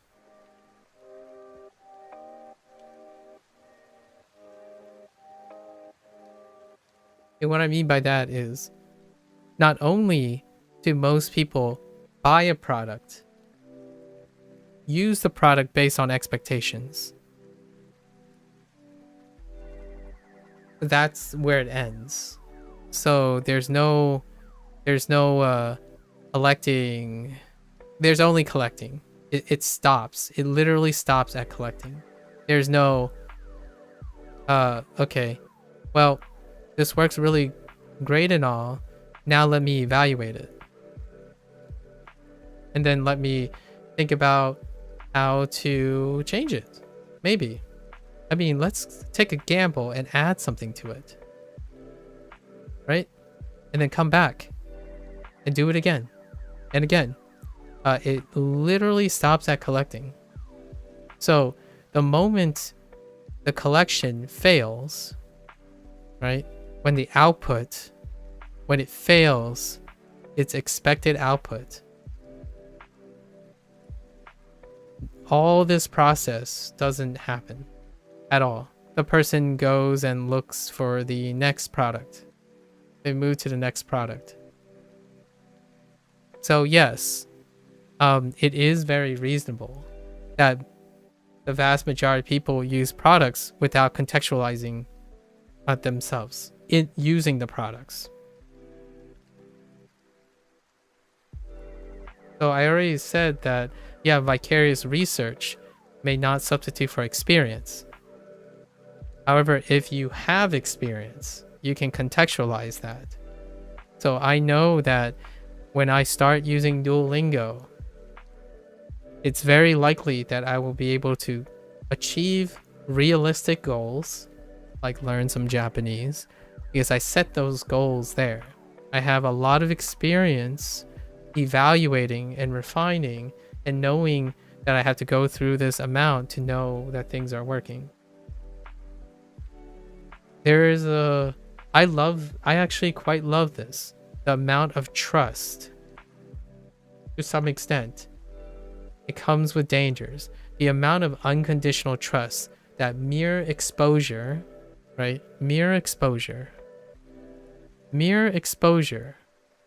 to some social influence is sufficient to convince oneself to do things without contextualizing themselves. So like, if I sold a product and someone trusted me, your trust is that the person you're trusting took the obligation and onerous on themselves to make sure that you get the best experience out of their product. That is beautiful. And also incredibly naive. And that's why it's beautiful. It's innocent, right? If you love a person, like you have a parasocial relationship with a person and they're like, they know 13 languages. It's like, oh yeah, I want to be like you. And you trust them unconditionally. It's so beautiful. Yet it also betrays you a lot of times. Because those people, they are trying to present a pragmatic product that can reach out with the largest social presence it can have, because they are juggling lots of other interests. Like Duolingo, you are not the only person the product is targeting, right? So if you use a product and you trust a person, regrettably or realistically, the responsibility is on you. And to a lesser extent, but also very important, lesser but significant impact, it's also onerous on that person, because there is such thing as deception, right? Deception, false advertisement, right? Grooming, right? Gaslighting, anti-competitive practices. There are other responsibilities on the other end. However, one can safeguard themselves by spending time evaluating yourself and always contextualizing the things that you have. So does Duolingo work for me? Well, I could already tell you from day zero, it was going to work regardless, because I choose to make it work. Not that whether it works ideally or not. Like, does it work to the lofty goals of all the people who are selling products and use quote unquote what they believe is a better product? No. The answer is absolutely no. There's no way. How could anyone ever convince someone else when they're already successful at doing the task to unlearn the thing they did only to prove me incorrect? about a product that they really didn't use anymore because they have a preferred product. That is absolutely preposterous. What an uphill battle that is. So it's also as preposterous and insensitive as someone saying Duolingo doesn't work, and meanwhile I'm here talking about Duolingo after 150 days. That is just as likely preposterous, right? Coming up to someone and say, hey, Duolingo has no semblance of worth or value to any language learner, and you propose this immediately as a point of advice to someone who already spent 150 days. So not only did you infer that the person you're talking to is an idiot who decided that they would spend 150 days on wasting their time, you think that you are wise and caring and benevolent by suggesting that as the initial greeting. What I like to think is this person does not know how to contextualize themselves using products. And not only that, if you can't contextualize yourself using a product, you cannot often contextualize other people using a product as well. So not only are you potentially overestimating your own competence about your proficiencies and your skills, you are also, in my opinion, without a doubt, providing advice that do not have the other person's context in mind. And that, to me, is how I feel about the current level of problem solving and critical thinking when it comes to learning these days. Oftentimes, advice is given without context. And what I mean by that is actually knowing either what you want or what the other person wants. I've literally heard someone say that, oh, I didn't learn any kanji from Duolingo because Duolingo does not have kanji in it. And I asked them, is this like an early build, 2018 maybe? Maybe they didn't have kanji at one point? And I actually, to my surprise, Duolingo has always had kanji itself, right? Like the kanji, the character, like there were kanji in the coursework. Not that it was like presented in a way like, oh, you have to remember this kanji, here's how to practice this kanji, but there was kanji in it, right? So that is the stuff that I'm talking about. And this person, there's no doubt in my mind this person actually learned Japanese. They like wrote Japanese, they talk about how to correct me in Japanese, and they talk about other resources. Oh, they know Japanese, all right. But they're completely ignorant of self-evaluation, nor do they know how to evaluate other people. So if you can't evaluate yourself, what is to say how reliable are you to providing advice for other people? Right. There's a very firm statement about this. In my opinion, if you are someone who is great at providing advice, very humbly so, you have your own version of this. Not my version, not whatever I wrote here. You have your own version of this. Because you spend a lot of your time already making sure that not only do you keep up to date with how you learn, you keep up to date how to evaluate things, you welcome peer review, right? You welcome peer review because it's part of the process. And if you have to self-study, in my opinion, it looks something like this. Because you don't sit there and say, okay, it's been 300 days. I completed 3 stacks of Anki cards. And I've changed nothing about it, and I've learned all these Anki cards. That, to me, is not evaluating many, many things. It's evaluating one thing for a very, very long time. And only that one thing. So when you provide advice, your advice is only limited to that very thing that you just said. So how reliable is it? Well, if you only spent time making Anki work for you, then of course it works. So when you go and advise someone, of course it works to you because it's the thing you made work. So even me, I make sure to remind myself, Duolingo is only working the way it's working right now is because I've only used Duolingo, right? Like, quote unquote, in this process, I've only used Duolingo. So I made Duolingo work. Does it work for everyone? Well, I can tell you what it does and what it doesn't do. Ask yourself, contextualize yourself using the product.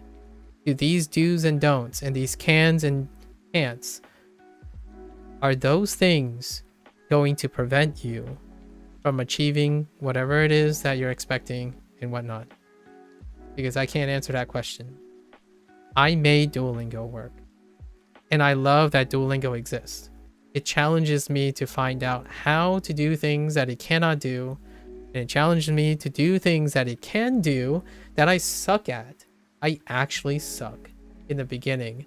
Like, I shared this a bunch of times. In the first 50 days, it was very difficult for me to learn the way like Duo presents information. Like, it was difficult for me to full ham, like when I said, get rid of your your vicarious experiences, right? Try to take in as much things in the trial period to form a data empirical objective collection of what it does. And it was hard because I learned like a snail. Like, I didn't understand why there weren't, you might hear these comments all the time from other people. I didn't understand why they didn't explain this part, why there wasn't telling me a diagram of comparing and contrasting why this particle is used here, why is there a synthetic voice artifact here, and why did they decide that these are the topics that you should start with? No explainers. Did that stop me from learning what they wanted the way they wanted? No, it didn't. I can do that anytime. I can leave Duolingo. I chose to commit to something, and now I'm gonna figure out how to make it work. I could have started with anything. I could have started with Genki, Anki, running while doing Wani Kani. I don't know, anything. The idea is that I will learn Japanese as long as I remain engaged and invested in myself to continue to collect data, evaluate it, refine it, and adapt it. In another year, I might not even be talking about Duolingo anymore. That's a natural part of the process. Will I ever feel like I've wasted my time? No, because I've acquired all this knowledge. It doesn't even have to do with Japanese. All this stuff doesn't even have to do with Japanese. What does it have to do with? Chinese, Shashinko, Wagotabi, every future game I play, every future commentary that I make on language acquisition, all the alternatives that I can muster, being creative. So when someone says, oh yeah, I tried X, Y, and Z, it just doesn't work. It's like, hey, hold on. And then this is where the deep cut happens. Now I can comfortably say, as a language learner, I have been learning a second language, Japanese, for example, for 3 years. And every single month, I have refined and tackled a new technique to constantly exchange and try many different things while keeping a core of outputs and progression to be met, right? And I've gotten to this point with a lot of different experiences. So with that experience, may I suggest a couple of alternatives that might inspire you to take a different creative approach so that you have more choices to try, even though you felt like you ran out of choices to learn Japanese. That is different from someone who says, oh, I learned Japanese in 3 years. What did you do? I use Anki. Like, well, I'm sorry, dude. Like, you're talking to a person who either is not familiar with Anki, who doesn't like flashcards, or wants to learn anything other than rote memory flashcarding or SRSing. So what do? You continue to say, no, no, no, no. Trust me, bro. Trust me, bro. I've learned Japanese. I'm fluent. That's my credibility. Use Anki. It'll work. Trust. That's way different. And that perspective is absolutely nearly 80 to 90% consistent. A person who is well versed, who is incredibly wonderfully compassionate, and have spent the time to test and experience things, rarely will come at you and say, trust me, bro, this is the best way. As opposed to asking, what have you tried so far? Oh, okay, I see. So, yeah, that kind of canceled out those types of methods. How about, okay, so you mentioned like this method. Not okay. We'll stay away from that method. How about these methods? I think these can. You haven't tried something like this, so how about working with something like that? That, in my opinion, would be the sign of someone who has a lot of experience. Someone who has a lot of vicarious research. That is usually sounds like everyone does this. You should too. Oh, lots of people are experienced with this. You should too. That sounds like me when someone's asking me for advice, because the first thing I tell them is, okay, real talk, my experience is only limited to Duolingo. However, I can pass on vicarious knowledge to you that other people are talking about. Lots of people mentioned Anki. Lots of people mentioned Wanikani. Perhaps that is an avenue you can seek. You will probably find a lot of other people to ask about their experience specifically for that. And at the end of the day, I would emphasize, when you start something, remember to keep in mind that anything you learn is a continuous process. So when you learn new things, you will become even more informed. It gives you the opportunity to evaluate again, refine the process, and make it better, or make it worse. When you make it worse, you know not to do it anymore, right? If it make it worse, that's still knowledge. It's not gonna destroy your routine. Your routine is built on a foundation of strength and observation. It's not built on very, very weak legs. What's a weak leg? Weak support or foundation for your process. You start with something that you can't explain why it doesn't work. And you start with something that you can't explain why it does work. Because someone told you it works, and that's all you know. You couldn't use your own experience to explain why the process works. I can explain. If you give me, in my opinion, up to this point, I can tell you how I got to this point. How I got to day 150 with whatever I know. It might not be much, it might not be impressive, but I can sure as heck tell you all the thoughts and steps that I took, which is what I'm trying to do here without making it like a 100-hour seminar or something, right? These are like kind of the tenuous, tentative points that are a little bit more digestible, and yet I'm like 8 hours in, right? I'm 8 hours in. So that's kind of what I wanted to emphasize for the studying part. I think largely you start somewhere, day 0, right? Fill in your criteria. Use the first trial period at however long. You can even use time as a factor. Like, okay, Fluent U as a week free trial. 1 week free trial. Well, that's your limit. So get to it. Right? Duolingo has a 2-week Duolingo super trial. Get to it. That's your trial. Right? And you might be thinking, well, what happens if you don't collect a great amount of information? repeat with a different product, then repeat again, and repeat again. What are you doing? You're practicing trialing. So with each trial, you're going to evaluate how successful that trial is as well. You're going to refine, you're going to add and learn how to test other products. The products become better, right? Your testing becomes better. Your trial becomes better. Any skill that you voluntarily acquire can go through this setup. And it's all on you, unfortunately, because this is self-study. You can hire a teacher. You could hire a coach.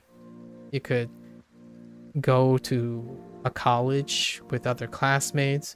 You can do all that. What is different here is I have to impose all of these things on myself because there's no one else. So this, which is the biggest disclaimer to all of this, right? The first disclaimer I forgot to mention is that I'm talking about a purely voluntary self-study. Nothing else. When someone says go hire a teacher, that's beyond the scope of what I'm saying here. This is a self-study thing. So if you're saying teacher, go to Japan and talk with Japanese natives, have them correct you and stuff, or stream and have other people correct you immediately, that's beyond the scope of self-studying. That's legitimately beyond the scope of self-studying. It is a factor that you welcome with open arms, which is what I do. I chose to stream because it's content friendly. Duolingo is content creation friendly. I get critics. I get people who badmouth me. I get people who like what I do. I get people who don't believe what I do but still feel like sharing. I get all mix of things. And you welcome that because no matter what, you still have what I call the process. You trust your process. All the critics, all the evaluations, all the, 加油 and stuff, all the good feedback and the bad feedback will go through this. They're opportunities, but they're not consistent. You cannot rely on consistent positive feedback from strangers. You cannot rely on consistently being successful every single day of your life. You cannot rely on consistently always bumping in to the right resources, the ideal situations. Those will, you must be a really lucky person. That's all I can say. I think this may not mean as much for someone who thinks like this. However, I'm always internally grateful for both the people who criticize me, or all the people who challenge me, as well as all the people who share even a remote piece of their life and their precious time with me. That is why I can leverage these experiences, in my opinion, because these experiences are you can learn something from them. And doing this, in my opinion, makes one excessively creative at solving problems and critical thinking. You can turn what seems like an arbitrary interest into a fine-oiled machine if you wanted to. Your goal is oriented based on your progressive learning of the thing that you're looking at. You're not settled on bootstrapping the same thing over time, and you're constantly engaged because you're always actively looking for new things, right? That is the goal. Now the question is, with all this said and done, it still comes down to day 0.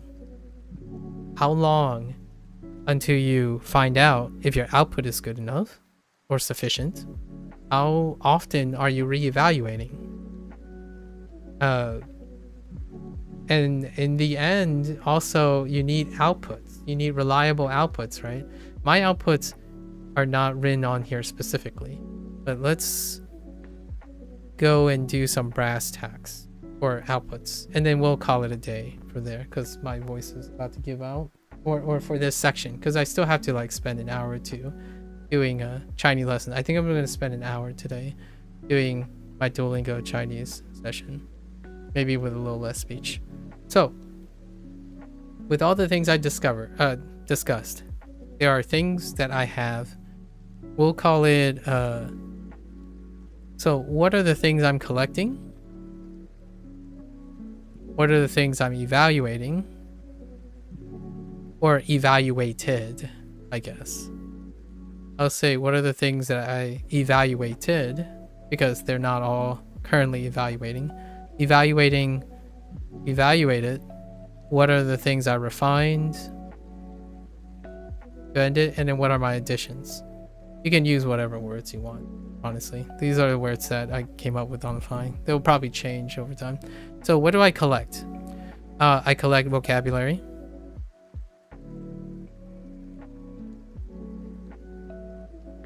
Right? These are consistent. Collection is always consistent, right? Collection is more or less the output at this point. Vocabulary, right? Written, spoken, explained. And this is both in my common, which is English, and Japanese, my target. What is the rate, like the thing I'm looking for? So what am I evaluating based on this? 90% within a 25-day period, and 90%, I think I'm a little low today, so 90% comes out to be like an average of 16, right, out of 20 elements. So sometimes it's a little more than 20, sometimes it's a little less than 20, and I remember a little bit more than 16 and a little bit less than 16. So in this way, I can speak it, write it, and explain it in both my target and my Japanese language, unaided. Maybe occasionally with a commentary or something, like someone points out, oh, this is the correct thing, that's fine. Because I've allowed that, right? Some occasional corrections when the zealous person, like occasional corrections, right? From the zealous commentary. That's perfectly fine, because the commentary is what's going to help me remember the thing, not the correction itself, right? So that's for the vocabulary side. What else am I collecting? I'm also collecting speed. So that's like my timing of my sessions. Like, how's it feeling? What is like my, like how I'm feeling, the duration. Is my health okay, right? Mental health, mental and physical health. How's my voice doing? That kind of thing. My sleep schedule, speed, right? Speed. And when I evaluate, I look for speed. I tend to think about a volume, the volume relationship to the retention. So how much am I taking in inputs? How much input volume do I have? And then how much output retention do I have over time? So if time runs out, then it's undefined because time ran out, right? If time runs out and approaches zero at some point, right? I can't find out how much I'm actually, but if I have enough time, which I still have, I have enough time, right? I have enough time. So as I'm continuing to increase my input volume, I'm taking notes of what my retention is unaided, right? If my retention is going down as my input is going up, I'm using this as a stopgap. So for example, my input would stay the same, but my retention goes up. It goes up to like 95% or even 100, which has never happened. I've never had 100% retention. As in, like, if there was 26 new things I can see, I remember all 26 new things. That's preposterous. So when it increases, what I do is I increase the volume. So I increase the volume and push my retention down to 90%. That means I'm at my limit, and now I'm sacrificing all the current things I'm doing now. If I push my volume up and my retention is going down, that means I'm hitting a bottleneck. I'm hitting a retention bottleneck, right? But I'm using it as a 90% tolerance.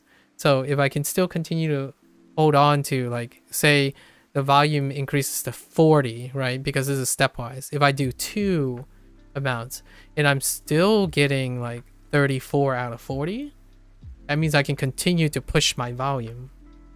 And then a 90%, that's 34 items. That's not 16 items anymore. It's 34 in the same amount of time, right? This is where speed comes in. So I'm slowly moving in back and forth. There are going to be periods where, oh, I see a tank. So instead of maintaining 90%, it drops to 80%. Then I decrease the volume. Expecting to increase retention, percentage retention, and so on. And why, and if you're asking me, so why would it increase and why would it decrease? Is because I'm making additions. So there are going to be changes, right? I'm refining things that work, but I'm also making additions. So it may go up, it may go down. Even volume may go up unintentionally and down based on the additions. So I'm aiming to normalize all these things. So what are refinements? What are examples of refinements? Well, actually, first, for collecting, most of the collecting stays consistent because you want your output data you're collecting to be consistent so that you can compare all the approaches. But when I evaluate, that's why these are consistent, right? These stay relatively consistent. Now, in terms of refinement, there are things that left and didn't leave. So some refinements are how the way I speak. So, like, what is it that I do when I speak, right? I play around with pitch accent a lot of times, actually. Or, you know, when I speak, what am I listening to speak, right? What am I listening to? These things change rapidly. How I'm writing. When am I writing? So things like my total recall, right? Total recall session is a product of that. My now note taking. So a new thing now. So these are some older ones that now are part of my staple, right? Total recall, I still do imitation speaking. I still contextualize, right? There are new additions. What are new additions? Well, I'm learning Hanzi at the same time. So Hanzi is providing more context. And you might be thinking, well, that's Chinese. Well, it's still context, right? And I'm also pitch training elsewhere. Hanzi, for example. Hanzi. Right? Tones. You might be thinking, well, tones aren't part of Japanese. It's like, but it's part of my routine now. Like I listen to the tones of the Japanese things. Like pitch, it might be the same tone every single time, or it might not be the same tone every time. The idea is I'm adding new things that I can juggle at a lot of, right? I just continue to add until my retention starts declining. If my retention starts declining as I'm adding, then I'll stop and refine some more. So I add as though my retention, right? The evaluation period. If my evaluation is good, I'll continue to add. If my evaluation declines, right? If my retention declines, basically, I will focus on refining. So what the new additions, when they are good, they get refined and become a permanent part of my routine. So what are the permanent things are like total recall at the beginning of each session, writing in various places at the beginning, vocab farming and grammar farming during each lesson.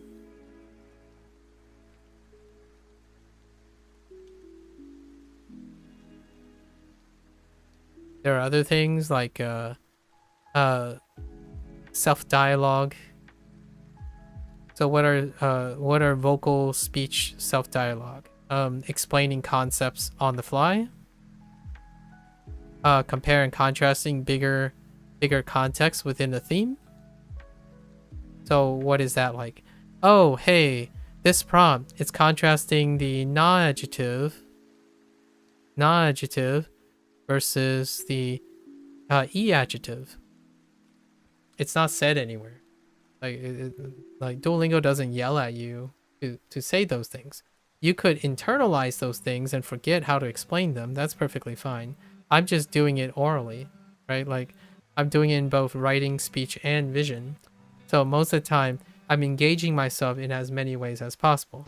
I speak most of my lines provided my voice gives, produces the stuff, right? Produces the tones and whatnot, and it keeps going. What do I do now? In a trial period, shashinko, right? Shashinko. It's on top of all this. So while I'm saying this volume, shashinko, right now is introducing, I think, 60 kanji, which, if you missed the earlier point, I'm only at 120 kanji. About 100. It's like 117 from Duolingo after 150 days. So now we're tacking on 60 kanji for me to extract. We're already past the reading and speech phase. So now I'm in the writing process. And this has at around 80 non-overlapping vocabulary for this period. It's only been 15 days. So reasonably, I expected my retention to be lower this time. It was okay. I think I still reached a mark, but only barely. That would insist to me that whatever I decide to adjust, I did adjust the schedule. I adjust like the way, like, just to give you some specifics, I'm on a 3-day schedule, 3 days per unit in Duolingo. Each unit is broken up by first an introduction in day 1, and then a review of that introduction. Then P3 is a personalized practice and a review again, right, of this. And then with each day, I target language output for the recall is English, then is Japanese, and then Japanese again. Only generally it's a little bit incomplete the first time, so I do it a third time, right? All this stuff is consistent throughout. And then all these practices are similar. The first time I did it, when I first started Duolingo, it was just using Duolingo. We just do whatever the Duolingo says, and that's it, right? And then now it looks very different. And let's not forget that this very thing I do now, the 25-day review, it's everything. I didn't even talk about the things outside of Duolingo that are relevant. Content creation, interactions with other people, my own immersion experience. I watch anime. I'm currently watching an anime. I watch live television, right? Live action television, podcasts, vlogs, grade readers, all those things are not accounted for. There's one last point that I often do outside of this. Now, all this stuff sounds like micromanagement. And I talked about this a little bit last time. It will be the last point before I go to my Chinese lesson. There is a balance between micromanagement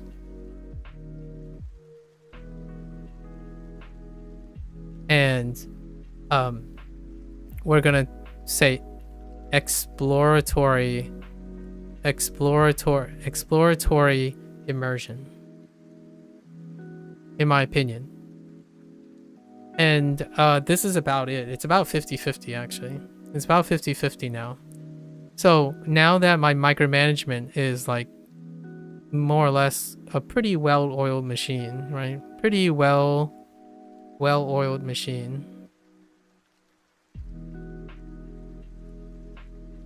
Well-oiled machine, right? I don't manage anything in the sense of exploratory immersion. So that means anime, grade readers, anything of that sort. The idea is whatever suits my fancy, I will take everything that I micromanage and see what I can intuit. Because this is output time. This is me time. Yeah, thanks, Felipe. Thanks. So this is me time. So when someone mentioned like, do I keep track of the things? It's like, yes, to some extent. Even this is fairly loose now because we have some practice. It does succumb to evaluation every 25 days still, right? Don't rest on your laurels. And this is pure engagement. So can I tell you why do I do this? Well, I can tell people what it is. I still watch anime with both subtitles. If you're wondering what both subtitles, like what do you mean by both subtitles? Use your imagination. Common language and target language, right? So, or like, can I hold a fluent conversation with ex-native? Like, no, I can answer that too. Does it matter at the moment? If it happens, sure, it'll matter. If it doesn't, not really. The idea of exploratory immersion is you're looking for inspiration, or at least I'm looking for inspiration. This is where I let things happen. You let it happen. So when someone wants me to watch an anime, I'm not saying no, I don't want to watch that anime because I can't micromanage my like language on my time. Like, oh, hey, that anime looks great. Let me go watch it. And I watch it in the way I am able to watch it now. That's it. No, like, it sounds simpler than it's done. Basically, many have caused micromanagement. So what really looks like oftentimes is over time, this chunk of micromanagement starts getting bigger. And it starts getting bigger and bigger until the portion of your time in which you engage in reminding yourself how much you're working and how much you're doing is so little. The whole thing might as well be micromanaged. And that is probably the last thing that I want to talk about to balance what I said about my study plans and my progress and all that stuff, like how I iterate and whatnot. The idea is there's still a big chunk that is unaccounted for, but is for my own mental health, right? You do the things you can do because, in my opinion, those are obligations. There's an obligation to myself to not try to micromanage everything. If I do, then it's not sustainable. You won't be able to do it. Or like, in my opinion, you won't be able to sustain doing that. So oftentimes I leave a very conscious decision to not micromanage certain things. So when I'm streaming, it's game time. It's show time. I'm not here to do a half effort position in answering a question. Right? So that's kind of the idea. As a final statement. How good is my Japanese by now? N5. That's probably the fastest way I can explain that. N5 plus. Between N5 and N4. Specifically, yeah, I'm sorry, I didn't read the rest of your statement. Specifically, what JPLT would you put yourself in? Or rather, how many kanji do you know? And how much percentile could you understand in the context of any sort of Japanese? So any sort of Japanese, it's still between N5 and N4. So N5 and N4, I can answer that. How many kanji I know I can write 117. I know 117 kanji that I can write without the aid of anything. I know 180 kanji based on sight and hearing, but I can't write all 180. So if you provide me with it, sure. If someone said it, sure. And then how much do I understand in any sort in Japanese? So like understand in the content of any sort in Japanese. I usually engage a lot of times with the aid of other comprehensible tools. So if I'm watching an anime, I watch it with English subtitles and Japanese subtitles. So I watch a scene with Japanese subtitles. I watch a scene with English subtitles. I might watch the same scene. And so in that way, I will still understand the content. So that is not based on a percentage. However, I could be watching really complicated things and understand 0% before the fact and still continue to understand most of it after the fact. So in that way, I can't really answer that question.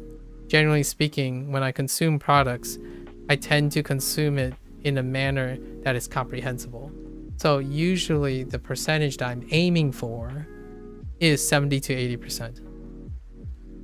And if it's like 40%, I use my common language to understand the at least 40% more.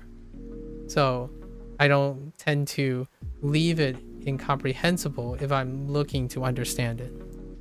Most of the time though, I don't mind just listening to anime. Like what I mean is I don't even have to understand it. So it can be 0% sometimes. I like hearing the sound of Japanese language. I like seeing the visuals and learning contextually what the visuals are telling me. So like, for example, sometimes there's a scene. There are going to be phrases and sentences that are very common to this situation. Those are the associations that I'm also making. So no, I don't have to understand anything about the Japanese, but still kind of know what they're saying. In the sense that my family speaks Fujianese. And they'll say a lot of words. You might not be able to literally translate all the words, but you know that they're talking about certain things. And that's kind of the idea, at least in this portion. When I'm doing this, when I'm in micromanagement, right? When I'm doing micromanagement, it's usually 90%. 90% is my threshold. If it drops to 80%, it's tolerable. And then any less, I tend to avoid when I'm doing like active input learning. So nothing below 80%. So the answer is as low as 0, unless I'm learning. Then the lowest point is 80%.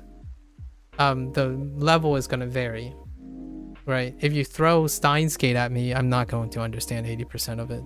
That's not going to happen. If you throw like college Japanese text at me, it's going to be 0%, right? Or maybe like a newspaper article, that's probably 0%. Yeah, that's kind of the idea. So I finished my summary. I'll leave with a take-home message for me personally. Sometimes, what is the take-home message? Let's like Let's get like a big brush. Okay.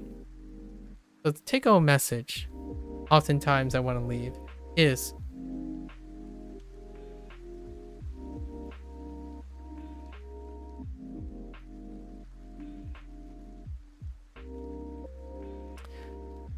probably do things. Oh, this brush sucks. Let's use. Okay. So the take home message, at least in the long run, is do things.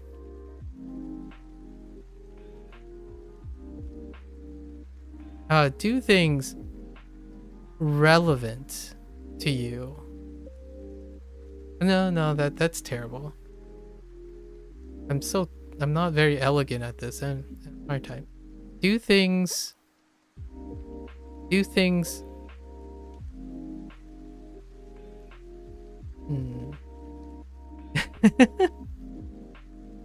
I'm so bad at hot takes.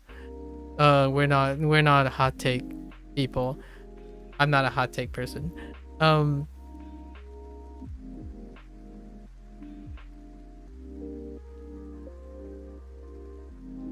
Contextualize. I mean, like, so okay.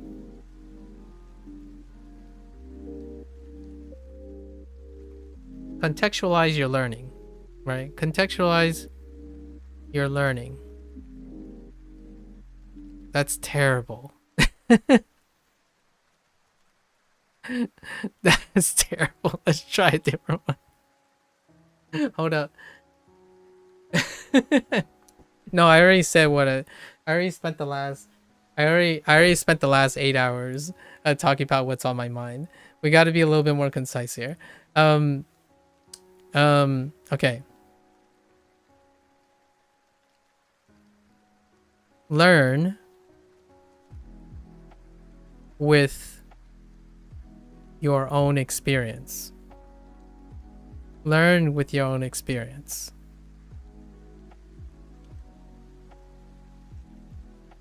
Right? Use others for inspiration.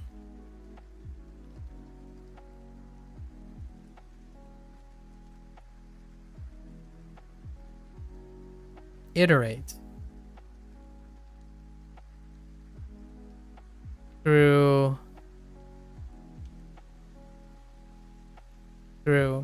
self-evaluation.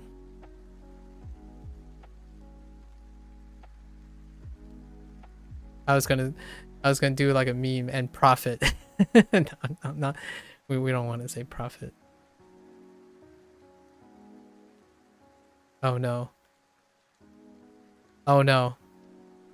It's ruined.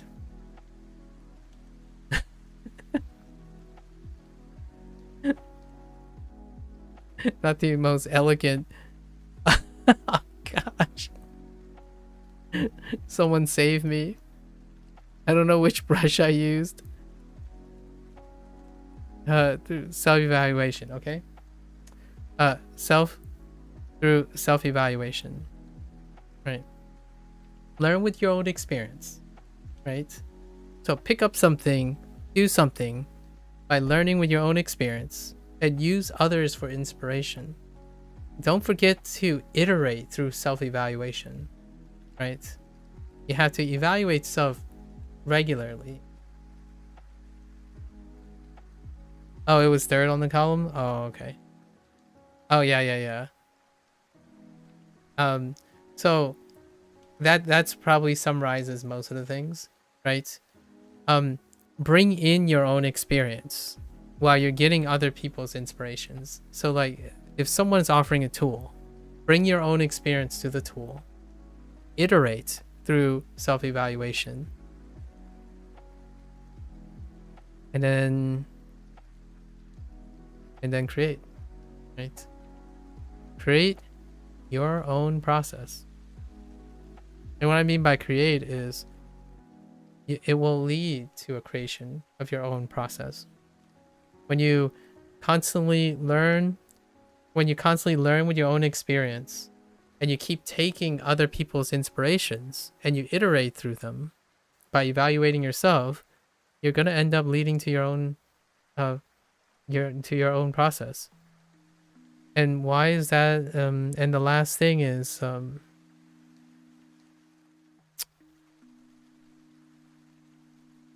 at some point you make things work. You make things work.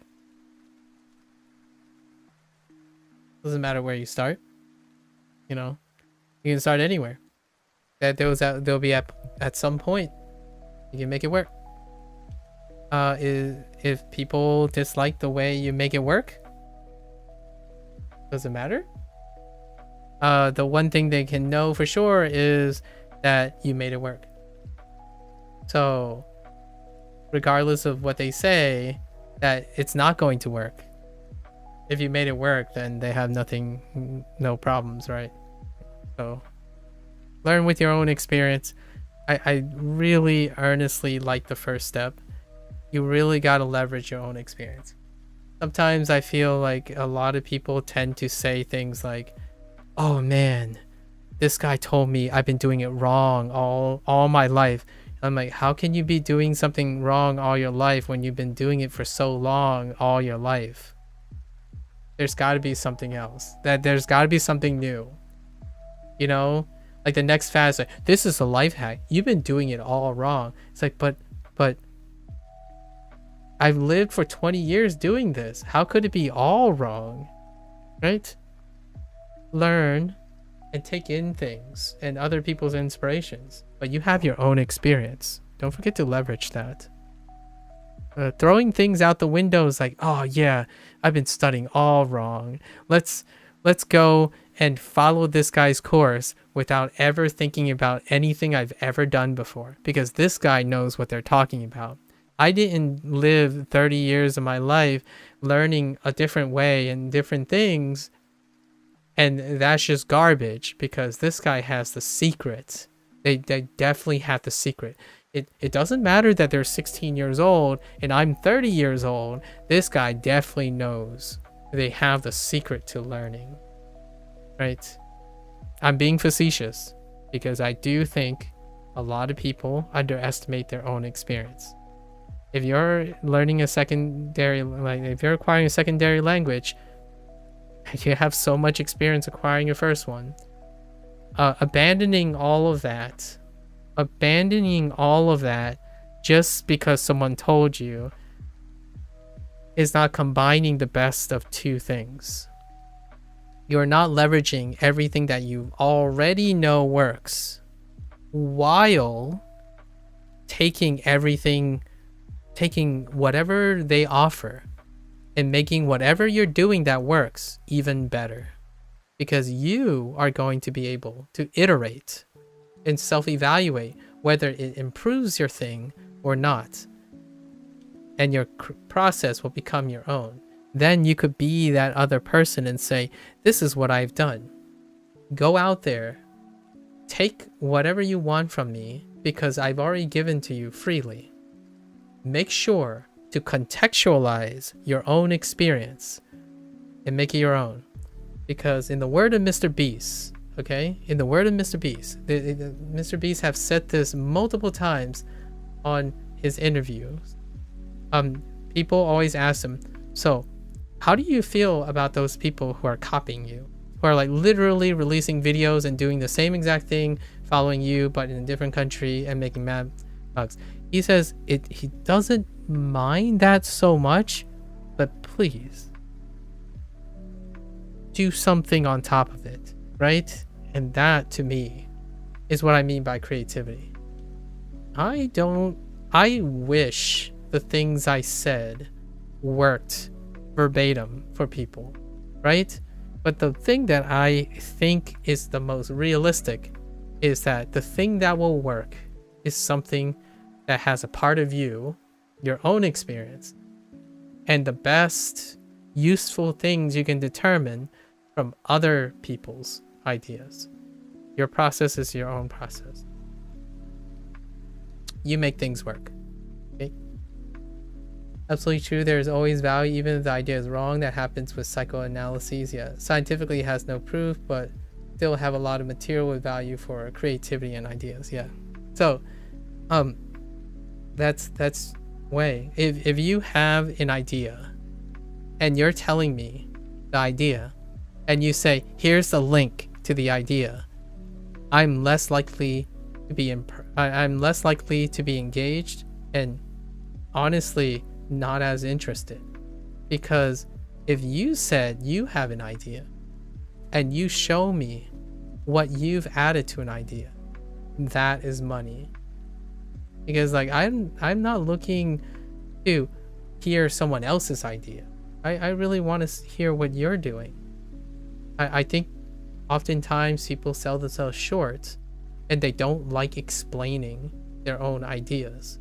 And when they don't explain their own ideas, this part falls by the wayside. And it's very important. That's where most of my study digression today is emphasizing.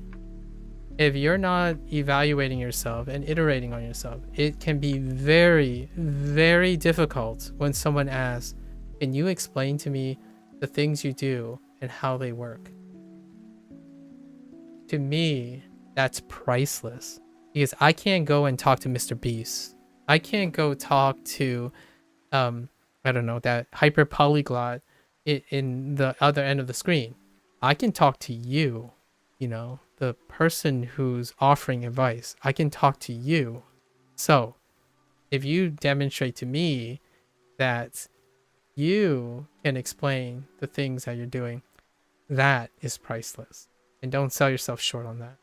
I actually think that is what people pay money for. That is what people hire other people for, right?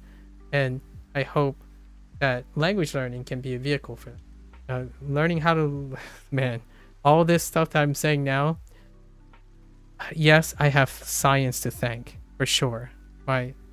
My years in science really helped with a lot of these things. But man, language learning, you can rehash all these things again in language learning. Like, I wouldn't be surprised if all the people have some sort of like background in formal education, that the advice is coming from, right? And I don't have any specific plans or hot takes or perfect one-size-fits-all models. I have an encouragement, providing some source of inspiration, expecting that anyone who's interested, who even listened to me the last 4 hours, that's insane, by the way, or at least get to this screen. Yeah, there you go. And with that, I'm going to like wrap this part up, and I still have a lesson to do. I'm gonna spend an hour learning doing my Chinese session, because I have to prepare another one of these in 2 days for my 50-day summary for Duolingo Chinese. What I've seen parts of these direct. What are you specifically doing with all these writing? I'm writing all of them from memory. So these reviews are everything, all the experiences. These are my evaluations. So every 25 days I do an evaluation of myself. So like I talk about some thoughts that came up randomly. What am I changing? What am I adding to the future? I'm literally doing the things I'm saying that I'm encouraging others to do. So this is the day 150. This is a summary for day 150. The last 25 days of Duolingo Japanese, and a topic that came up.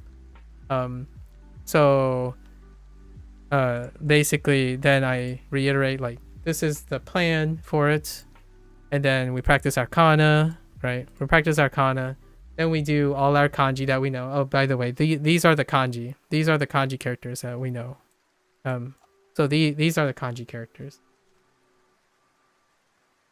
Yeah, so these are the kanji characters that we know so far from Duolingo, and there are 60 or so from a game called Shashinko that I have not learn how to write yet because I have to cross-reference. There's no like writing implement for that. These are all the reads. These are all the hiragana reads on top of all these kanji that I'm aware of.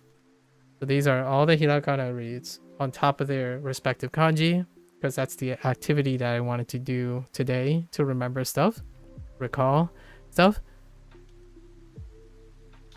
And this is all the units covered in the last 25 days. It's like 28 days, really. The last 28 days. So there were 9 units, and this is the English translation of all of them because most of them are in kana. Most of them are in hiragana because all the kanji is already here. So there's no kanji beyond this. So we use English to speed it up. And then I talked about one last thing, which is how I do my study things, because someone asked and I was trying to practice it before I gave them some sort of thing. So we started with like day 0, how I iterated, and then that's how we ended up on the last page. So all of that. So this is what today looks like. I do this every 25 days or so. How much mnemonic techniques are you utilizing and what do you think of them? I use mnemonic techniques almost constitutively. Every form, and then I drop them. So anytime I fail a retention, I do the sufficient mnemonics until I retain it, and then I drop them. I drop the mnemonic. So mnemonics is a regular thing. And there's a lot of mnemonic techniques. Like mind palancing, visual related things, absurd stories, maybe absurdity stories, antonyms, synonyms, some sort of written pictorial pattern, organization.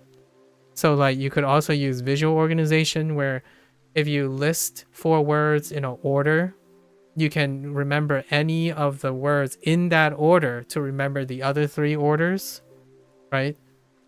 It's kind of like numbers, right? If you can count to 4, you can get to 4. If you forgot what 4 is, you can start with 1, 2, 3, and then you somehow know 4. So there's like tons of that. Anything that comes to mind, really. I think overall I use like 4 or 5 techniques most of the time. The best method to memorize anything is absurd story combined with mental visualization. I learned like 70 high numbers using major systems and that. Yeah, that's fair. Yeah, help you a lot with everything I want to memorize. Yeah, I use pictorial too. I draw. So I also use output to feed back into mnemonics. So sometimes I could write a character without actually knowing what it sounds like. So if I could write the character, sometimes it reminds me of what it sounds like. There are other techniques too. That it's not necessarily mnemonic. It's like output oriented, related to the input thing. Like for example, if I use basically instead of using translational, you could use translational. So for example, shosai is like this. Shosai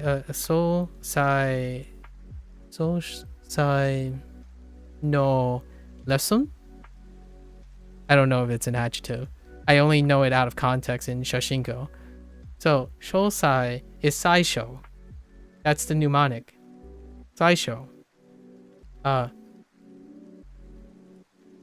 Hank Green is a wonderful human being. I keep saying that. One day I'm going to be so embarrassed if Hank Green actually see these videos. But Hank Green is a beautiful human being. And he started this channel called Saisho. Right? Saisho. And Sousai is in-depth. It's in-depth. So it's just the reverse of Saisho, which is a kind of in-depth thing about bits and pieces of science. So And my voice is kind of rough right now because I can't really say too much right now. We need to get to my Chinese lessons before my voice gives out. I haven't given that much to Japanese because of school, but I use those mnemonics to words by making absurd history with the writing or the pronunciation of any word. Yeah. Investment. Self-investment. I love that technique. Like any form of mnemonic, any form of creativity is effective and, in my opinion, with great practice, is also cleverly efficient. And then you can always refine and groom them away. So like I don't use Saisho, my retention of Saisho, the mnemonic Saisho for Shosai, is only there because I want to tell the story or use it as an example. Generally speaking, like for example, earlier today, we used an example of Migi, right? How do you know that Migi is right in Japanese? Well, it's a guy tripping over a box. In that box, the guy tripping over the box happened to look like a rock. So you trip over rocks too. If you can imagine a guy tripping over a box, you can I can get the kanji, I can get the read. And because I know right, then I obviously know left. If I know ue is pointing up, then I know shita is pointing down, for example. So visually, you don't have to rely on that type of mnemonics, I suppose. But yeah. For example, kaku writing in Japanese is memorized by imagine a makaku by native language in Spanish, so the mnemonics are mainly in Spanish, writing bravely kanjis and stressed by them. Yeah. You leverage your own experience, right? Leverage your own experience. I honestly still have an unpopular opinion that if you try to separate your personal experiences, like for example, constantly beating yourself up over the head over and over again in saying that you shouldn't leverage your common language, I guess what I can say is I humbly and respectfully agree to disagree. Leveraging your own experiences while bridging into something else, in my opinion, is incredibly powerful. The reason behind, in my opinion, one of the biggest reasons behind not leveraging your own experience when it comes to language learning is often because complacency happens. And I'm not speaking to someone who's complacent. I'm talking about creative people that can leverage their own experience in creative ways to bridge into a target language. Complacency is when someone says, I'm learning a language by reading my common language over and over again. That's not what I'm talking about. So they're very two distinct things. However, I'm going to get, there is a chance I might get flagged. Translation is another process, another thing you can leverage, right? Now that I'm learning Chinese, I use Japanese and Chinese together to leverage each other to engage in a more meta-layered experience. And that's why I need to go to do my Chinese lessons now. So anyways, we'll conclude this part. I need to get at least 1 hour in before my voice gives out. And yeah, thanks for hanging out. Yes, in case of kanji, I use the radicals as the book memorizing the kanji. That's fair. And give them meaning, right? You have hito, dai, for example. The first is person and the other is big. Yeah. Yep. But I give the meaning of dog and when and yep. Makes sense. Makes sense. I learned most of my radicals through literally writing. So all the radicals are through a discovery process.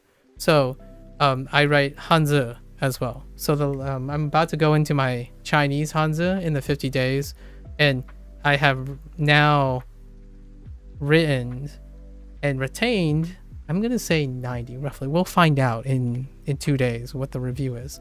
I think I have remembered 320 characters, written 320 characters. So we'll see how that goes. And a lot of the radicals, tons of the radicals are like very recurring, enough to form patterns. So until there is a very specific radical that I like need more inspiration about and whatnot, typically my radical recognition and associations are constructed purely out of my writing or my depictions, right? So like King Rock, right? Iwa. Iwa is a rock with a crown on it. It's Yama on top of Ishi. That's I don't know what other people think, if there's a radical design or what the radical Yama needs to be or what Ishi has to be, but I've written it and seen it enough that I have ascribed my own meaning to it. And if it falls apart, I develop it even more. Like I add even more. So until that becomes a burden, I don't really require an outside source, right? Someone did ask about, have I started looking at radical books and whatnot? And I've considered it. Sometimes I like people to explain radicals to me, like their favorite radical and whatnot, and that ends up being part of my memory. All right, folks. What did I try to say earlier? Can I read this? So, right? Learn, right? Learn with your own experience. Gather inspirations from others, right? Use that inspiration from others. Then iterate on it through self-evaluation. Then create your own process. Then share it. And then the cycle repeats. The cycle repeats. You can make things work. Other people can make things work. And then we're all going to be one happy world. And this is sounding really naive, but we're going to be one happy world where there are people, the vast majority of people will be able to synthesize information and also build new experiences in order to also share information in which other people can synthesize. Like the description in my channel, human creativity is a feedback loop, right? I want to create something by taking advantage of the creativity of other people and returning it in kind. Generosity breeds more generosity. And when generosity meets generosity, in the words of John Green, when generosity is met and reciprocated with generosity, that's where the real magic happens. We'll end on that note. And I'm going to switch gears. Thank you again to the Japanese people, Japanese learners. If you're going to watch this later, arigatou gozaimasu. And mata ne, mata shita with another Japanese lesson. And now I gotta switch gears.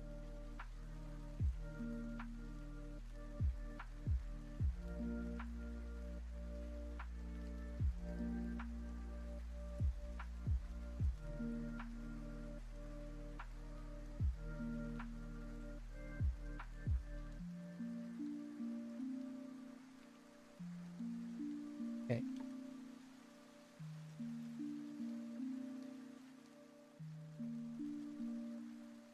Oh, it's past midnight.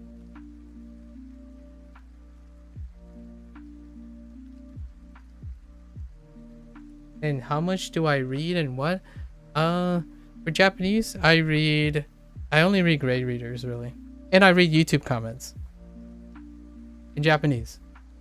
There's this like thing that I'm experimenting with right now, actually. When I go and watch a Japanese video, if you go down to the video comments and you try to translate some of the comments, you can hit a button and it just translates the comments. So I've been like I've been watching music videos of the bands I listen to, and I will scroll down and I'll just read the comments and it just translate. So that's like my main reading right now. And then grade readers. That's pretty much it though. I don't really read as much because most of my day is spent doing this. So I'll be right back. I'm gonna get up and stretch and get a drink and a snack before I do Chinese stuff. I'll be right back. Thanks.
Hmm.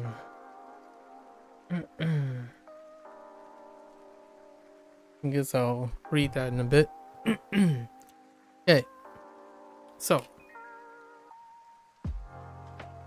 welcome back, folks. Gonna squeeze in a late night session. Just concluded our Japanese review session. Once again, 欢迎大家好. Right. Let me read this message real quick.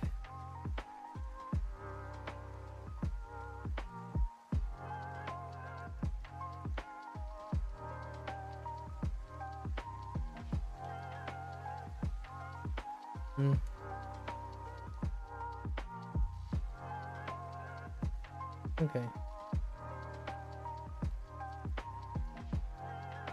Okay. So we finished our sections. Right. That's where we are right now. And we are now going to get into our review routine for the Chinese session. Because we have 3 sessions. I think I'm gonna try to extend it. I'm gonna say 1 or 2 days. We'll see how I feel tomorrow, because I am quite a bit tired. So today we're basically going, we are responsible for section 2, unit 3, all the way to section 12. So that's 10 units, right? 10 units. Not too bad. Today we're gonna do some casual thing where we're going to bootstrap through the characters in a sec. Before we do that, I'm gonna do my recall, see if I can go to bathroom and describe your family. So we're responsible for the Hanzi now, and there are a lot of Hanzi. It's a lot later in the day, so I don't know how much I'm going to remember here. So family.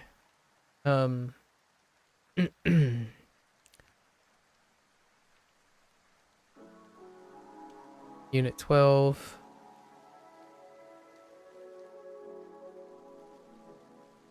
Ooh, my hand. Oh boy. My hand is pretty wrecked.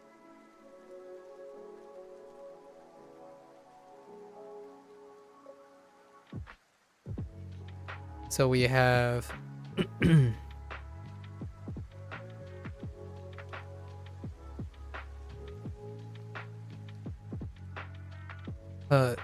Ji Shui.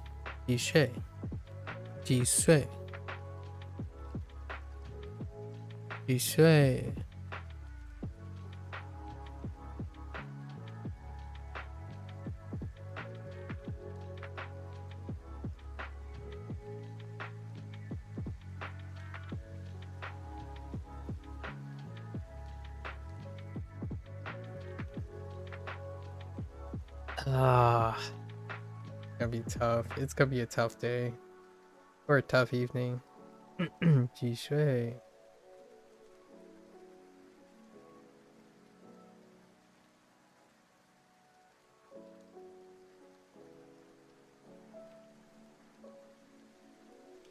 Okay.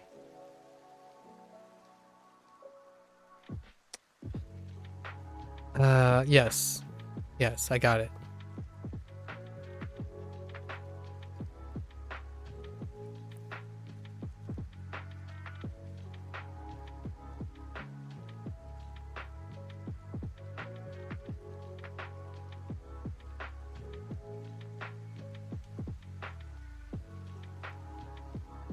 That doesn't seem quite on the mark.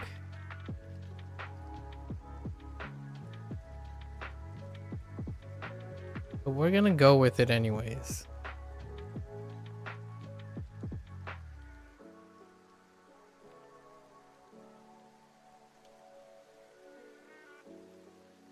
My hand is so shot.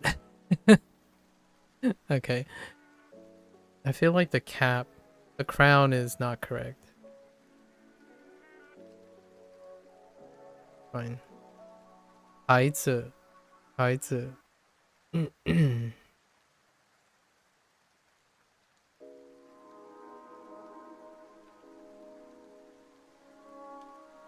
Oh my gosh, my hand. Okay.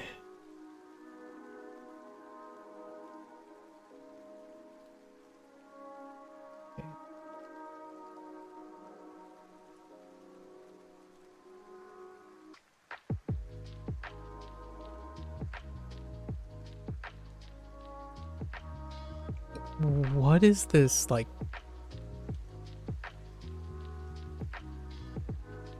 Okay, that's my best attempt.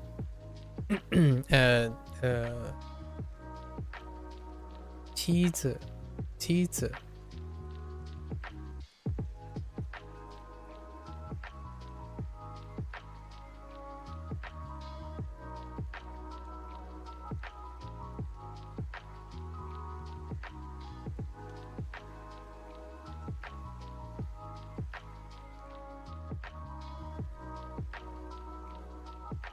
Okay. Mao. Mao.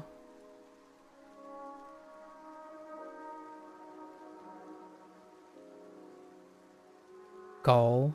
Gao.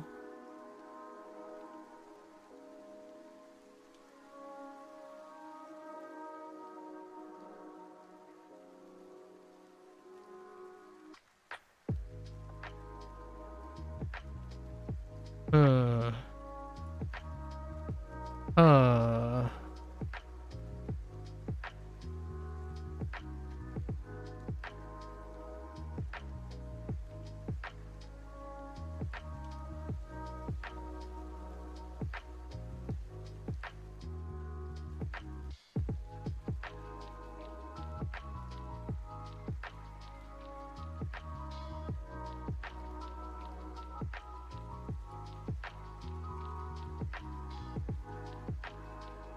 Oh, yeah, this butthead. Hold up.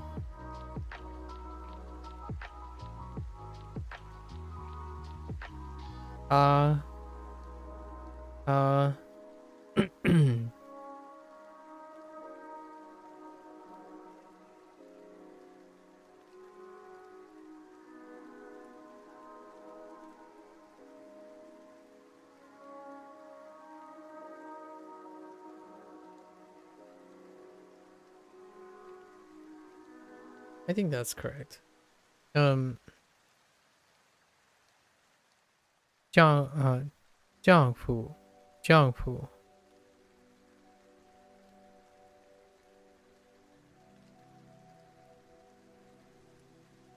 Well, I need you to stop flapping.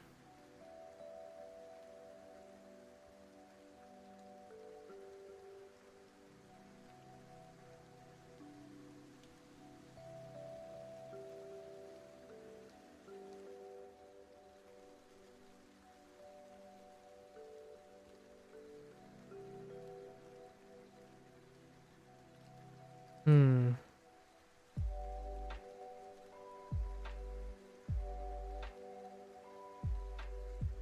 Yeah, everything is so washed up in my head.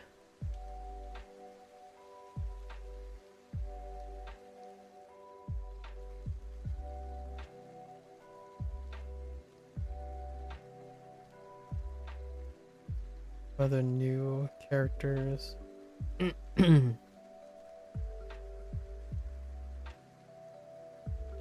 can't remember that character.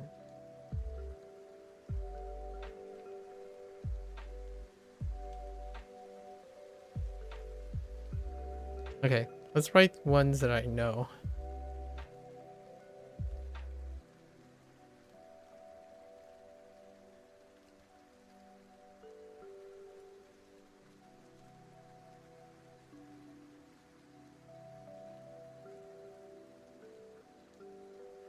Hangyo.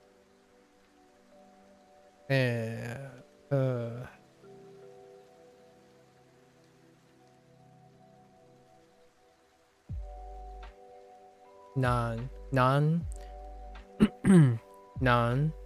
男朋友, right? 男朋友, and switch it up.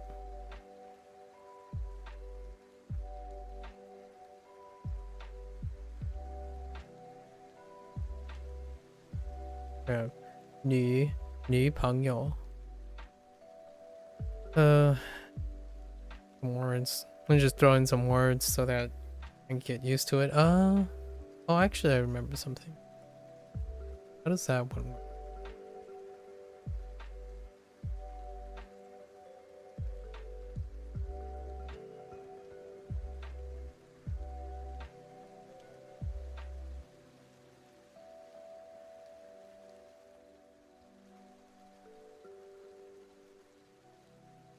It's all gone. It's all gone. Death.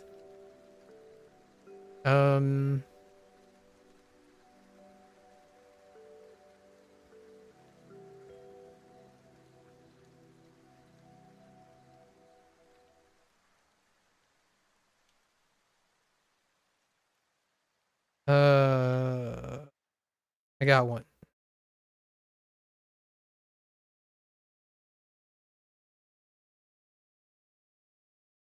Oh, that's kind of gross looking. Music disappeared. It's okay. We're not going death.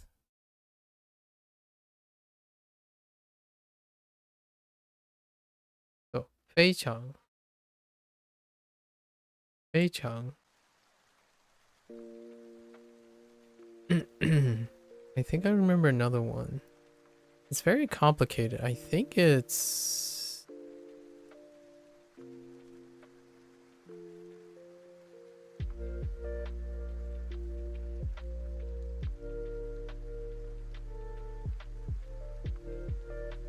like that?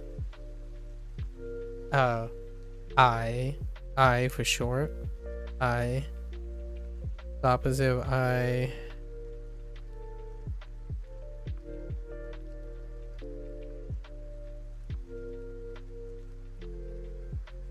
Go. 非常. 非常 reminds me of...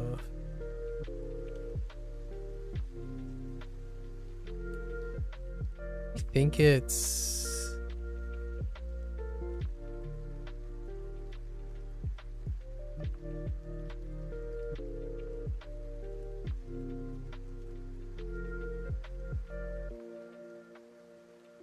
No, that's something else. But it is something else. But I think the left radical is different. What is that? Oh, wait.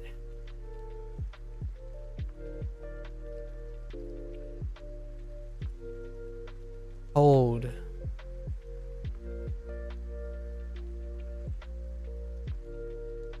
What is the left radical?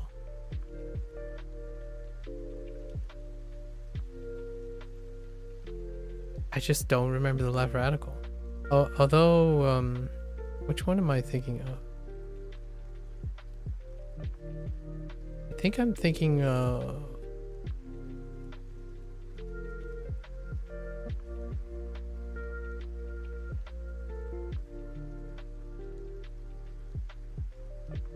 no, I'm not. I think this is the one I'm thinking of. Don't remember the left radical. I think this one is a box.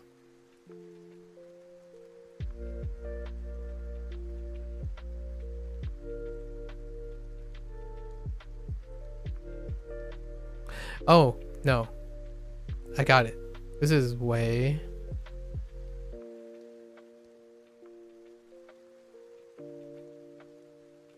Yeah, that's way.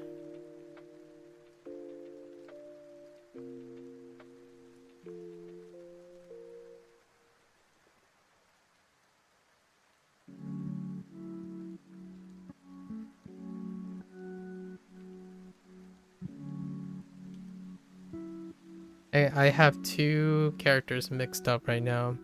It's duh and mung. Duh and mung.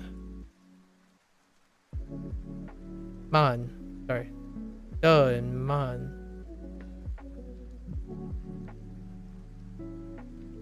Because I don't remember what the left radical is.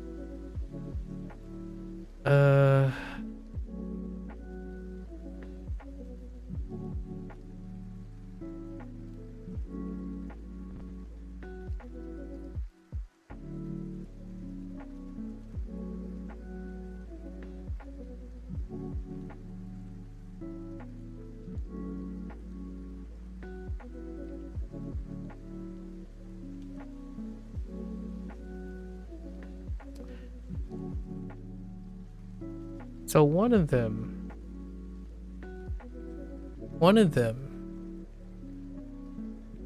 man is this. Just don't know what the left radical was. Is that? Oh, I know what it is.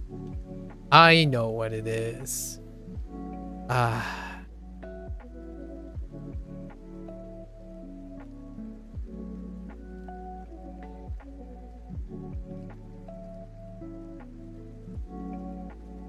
Yeah. Yeah. And then we can combine it.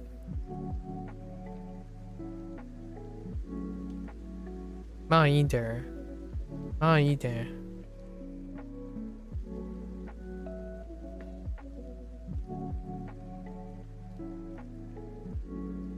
So that means the other one is this radical. And now I don't remember the right hand side. I know one of them, the pattern is like... I feel like it's this.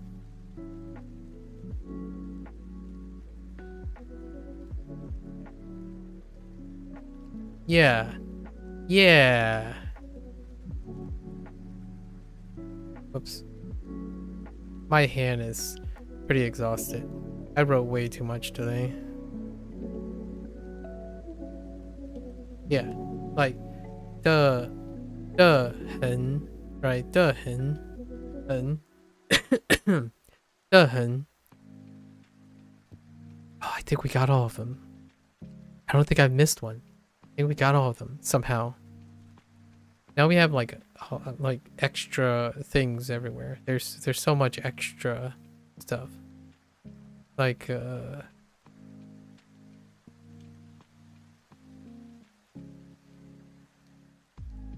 New York.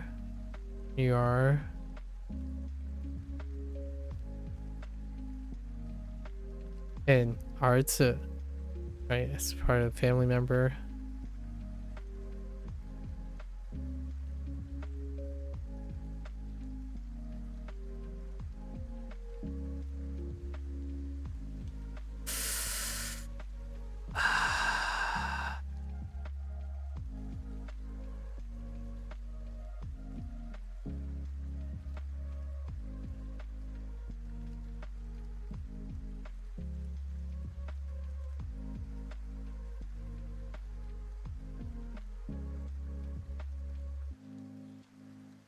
Oh, wait.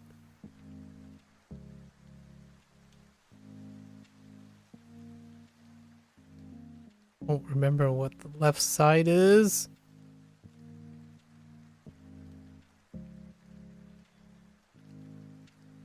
Yao Liang. There's something on the left side. I only know the right side. I think it's something like...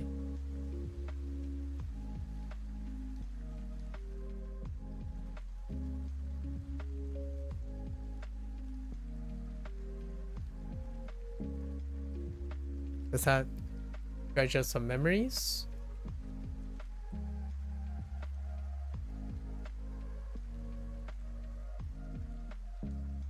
No.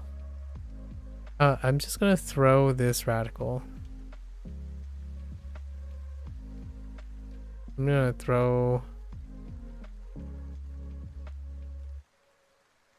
No. That radical doesn't jive.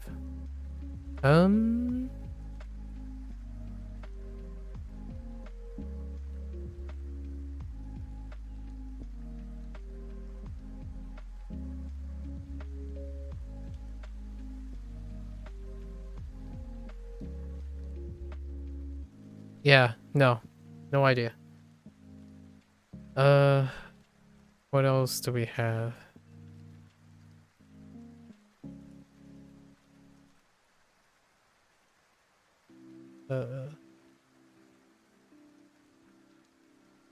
Which ka was it?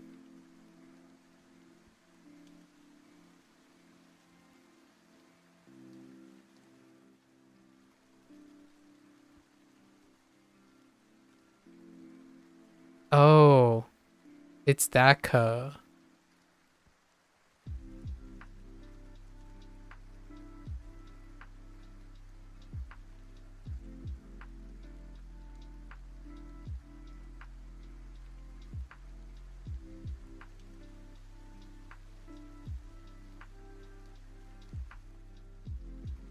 So, ka I. Ka I.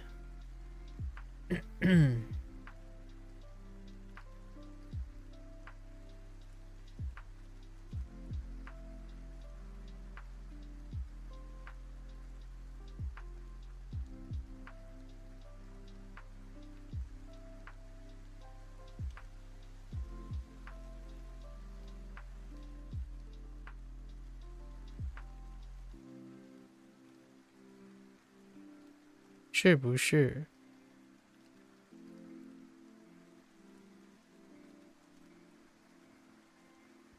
Still don't know what that left radical is.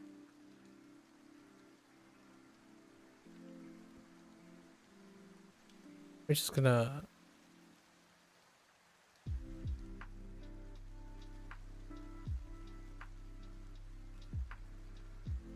So frustrating.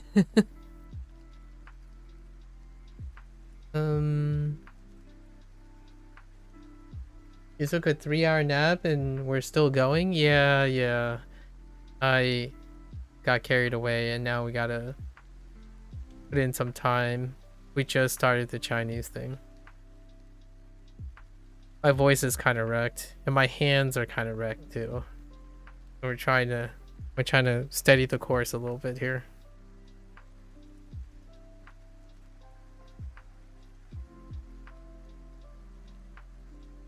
We got lots of numbers, but we're gonna ignore the numbers. We're not doing the numbers today. And we're only gonna do unit 12. That's fine. We got plenty of review going on. Okay. I 是不是?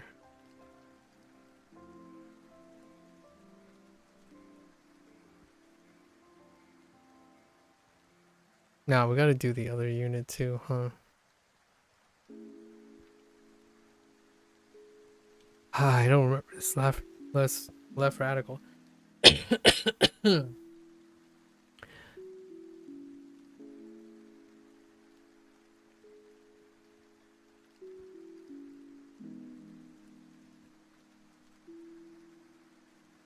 to think of any other thing.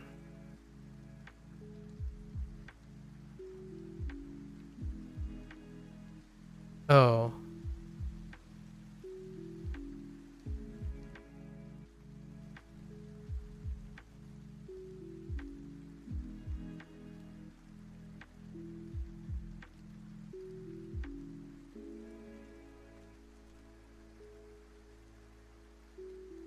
Shade.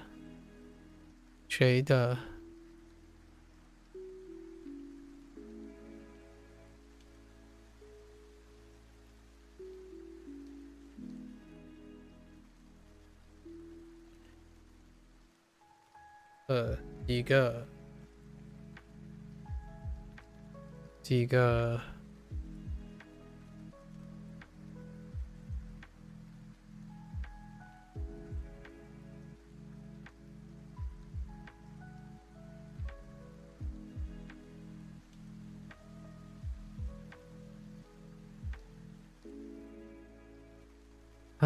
gonna wing it and say, oh wait, maybe it's I'm gonna wing it and say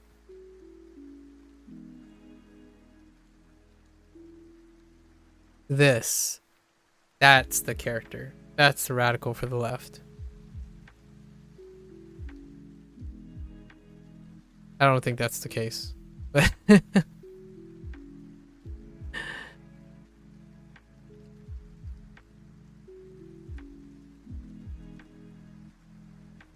yeah, this is decent. I don't think I'm gonna do unit 11. Unit 11. What is it? Bathroom? So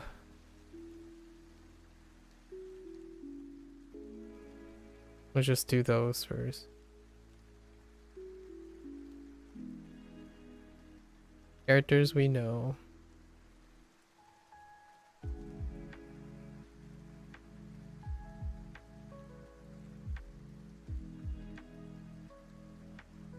Jie.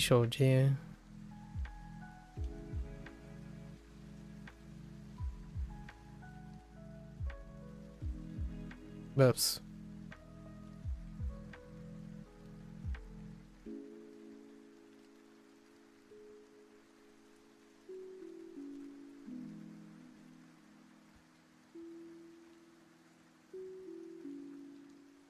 Guan.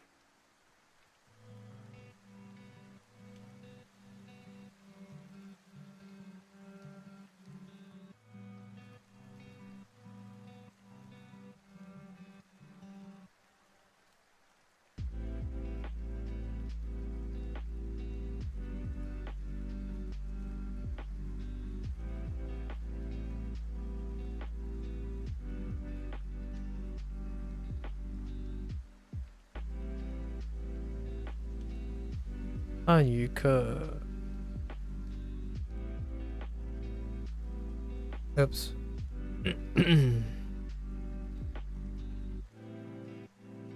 I don't even know what the I don't even know what the vocabulary is. Oh, it's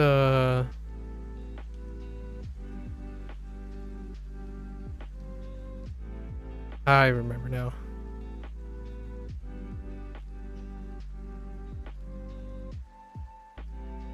Yeah.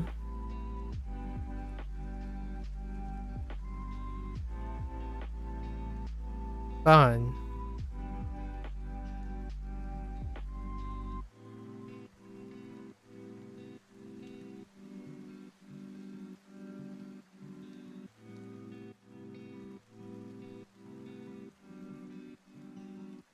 Oh, I wrote this backwards. Ji. Ji. Ji.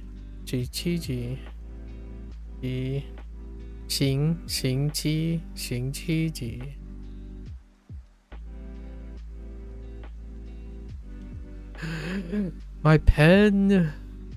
My hand.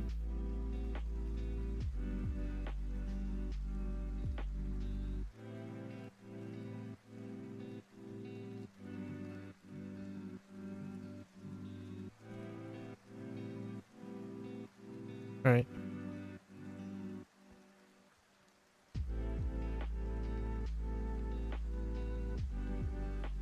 Don't mind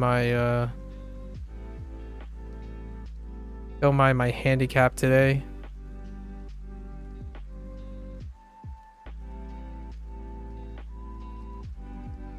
Xing qi ri. Right.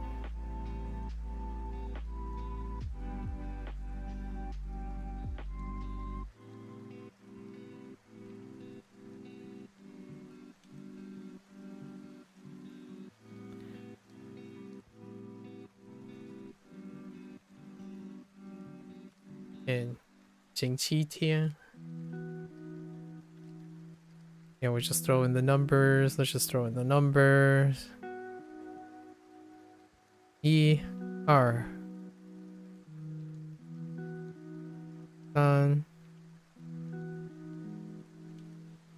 四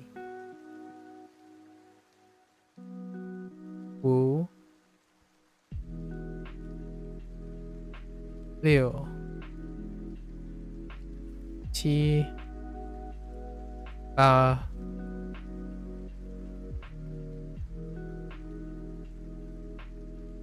九十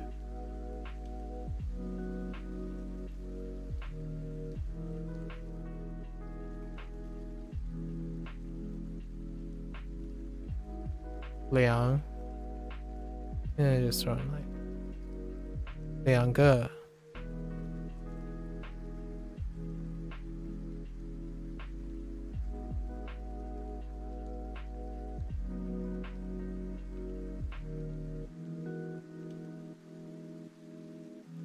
几页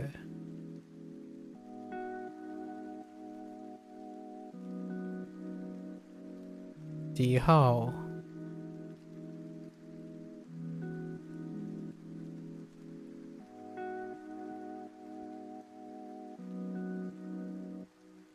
几点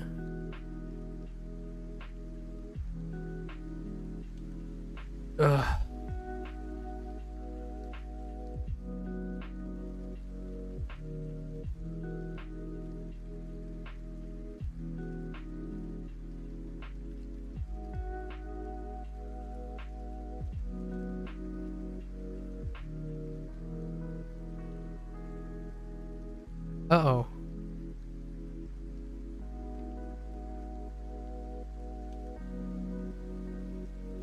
Oh, is that the same character? Oh, did I get you mixed up?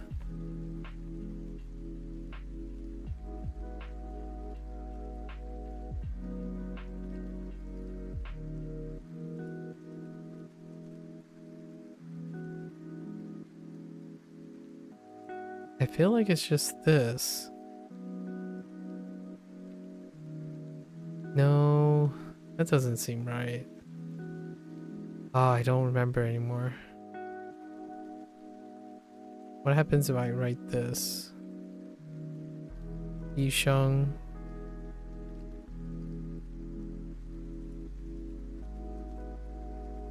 What if I add this? Does this spark my memory? Yisheng. Sure.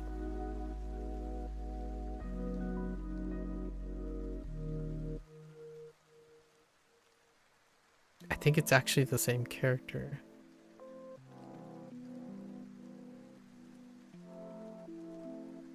Son of a... Okay, I forgot it. It's fine. I'm thinking of Yi Yue. Yeah, I don't... It's fine. We'll throw in another thing here.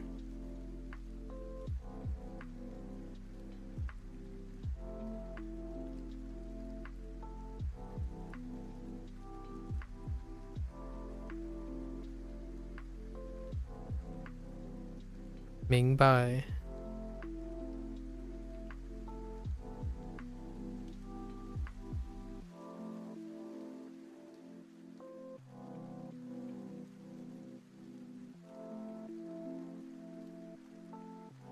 Oh no.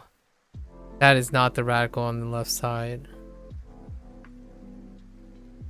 I still don't know what it is. Because I was thinking about this one.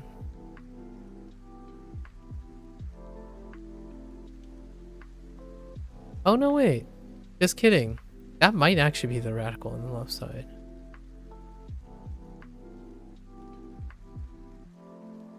Nah. That doesn't look right. This one is...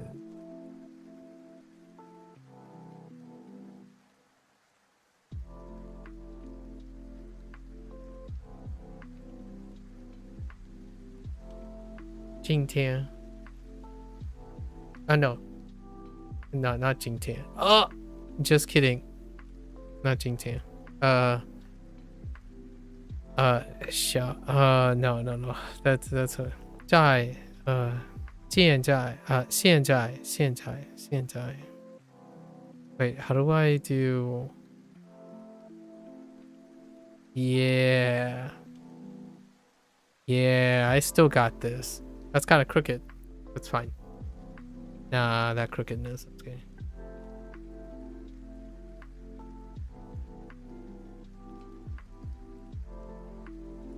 Can't die.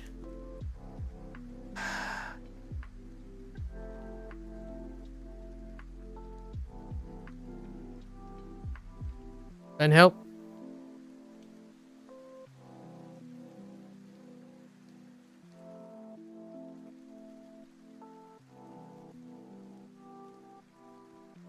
Yeah, I really think we'll try. Right. I think it's the same character.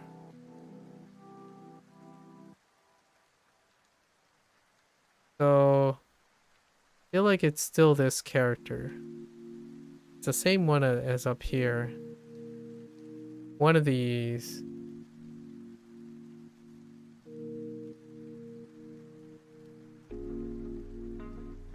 Or yeah. Yeah. What do I know about yeah? Yeah, that's definitely yeah. Alright. But it has a different radical to the left.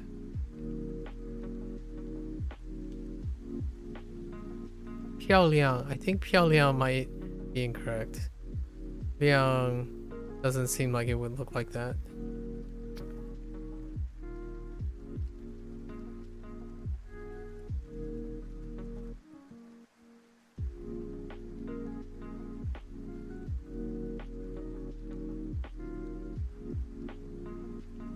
I think that's good. We have review today. We'll put in an hour. Okay, let's see. Let's assess the damage.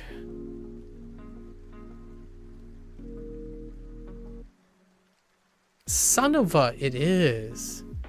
Yeah, I missed this radical. Okay. That's fine. Yeah. Oh, I forgot Nar and Jar. That's fine. That it.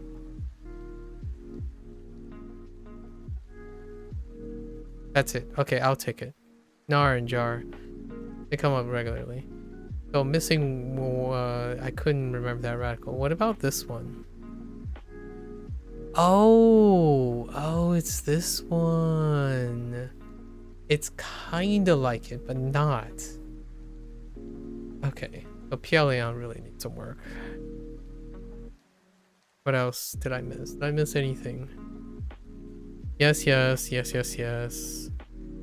Mingbai is part of the other group, actually. It's not this group. That's fine. No? We have everything. Yeah. Oh yeah, we landed on that one too. Nice. Yeah, we got everything. Except messed up Piaoliang. Yeah, no. That's pretty good. I was apprehensive. Okay. So I'm gonna give this an hour. We're gonna try to do this for now.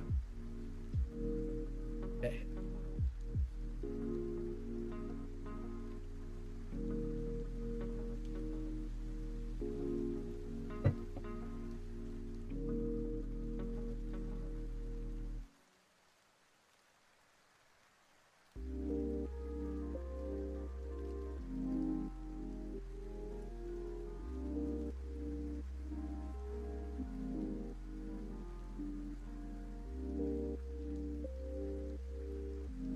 Ooh. All right. Let's put an hour on the clock. We gotta review. Okay. Wait. Okay.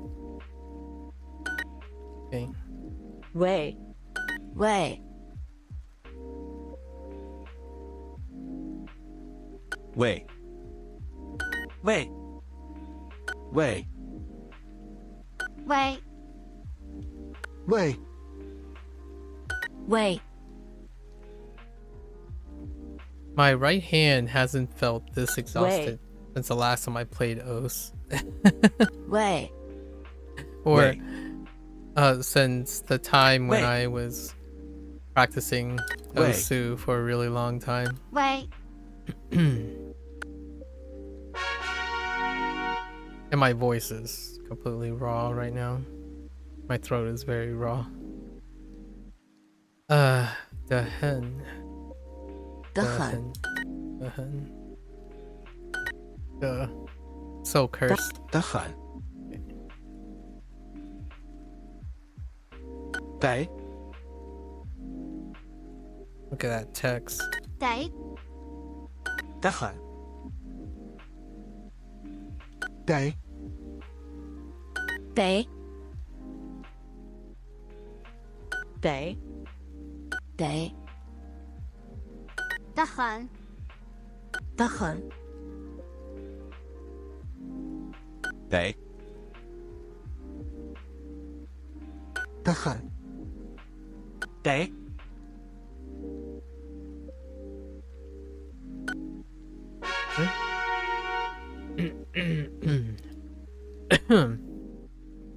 Okay.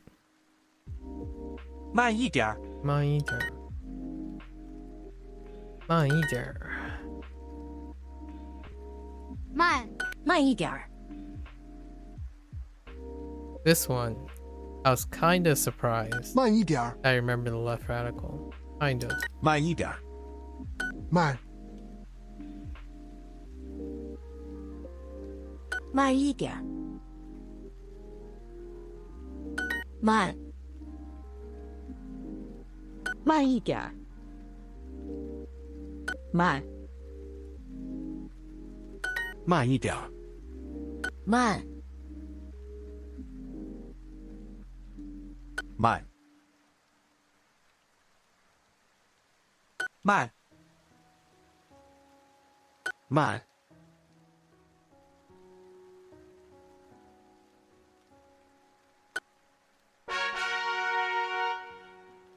Okay. 喂喂喂喂喂喂喂喂 Whoops. 喂喂喂喂喂喂喂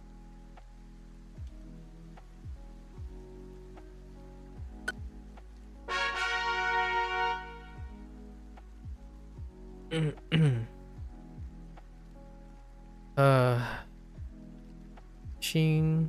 天五点半星期天星期天5点半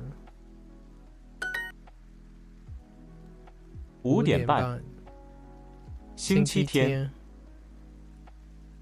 一会儿星期几？星期四星期天星期 Oh, I've got to look up hospital. Oh no, I did. Never mind. 天 Just kidding. 5点半5点半星期天星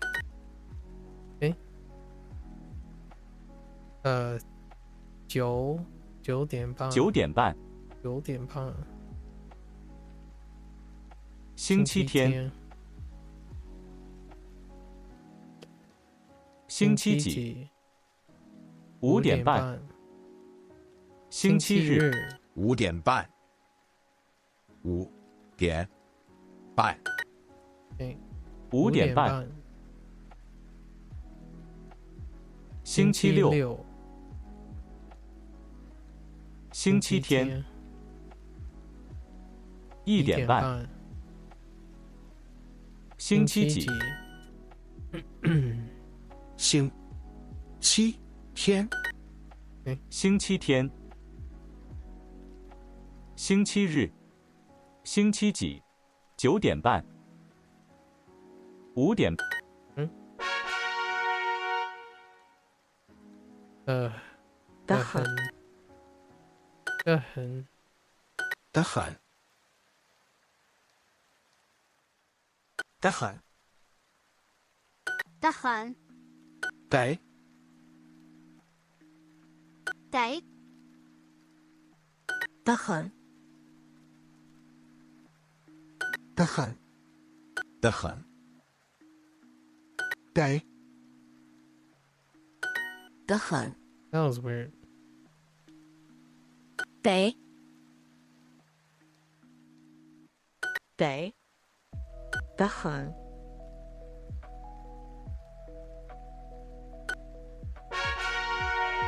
Okay.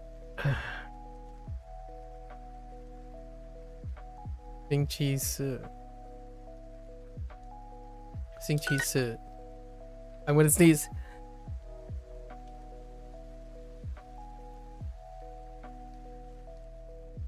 Okay. 9点半。9点半。 9点半。星期四。星期四。星期。9点半。星期四。9点半。怎么样？怎么样 ？Whoops。一会儿。星期六。星期四。星。七。四。9点。星期四。星期是。星期天。星期日。1点半。9点半。星期四。9点半。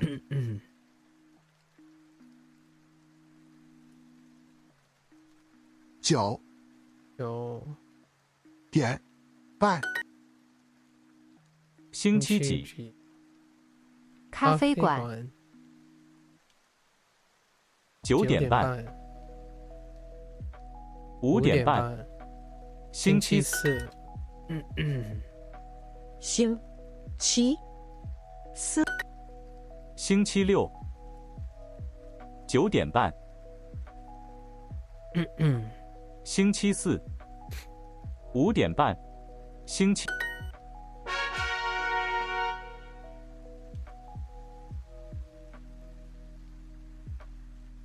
40。星期四。14。14。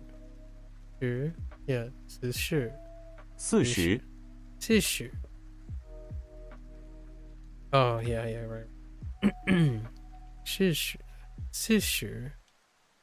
星期日。12号。星期四。20。星期四。星期四。40。星期四。40。星期四。12号。20。星期日。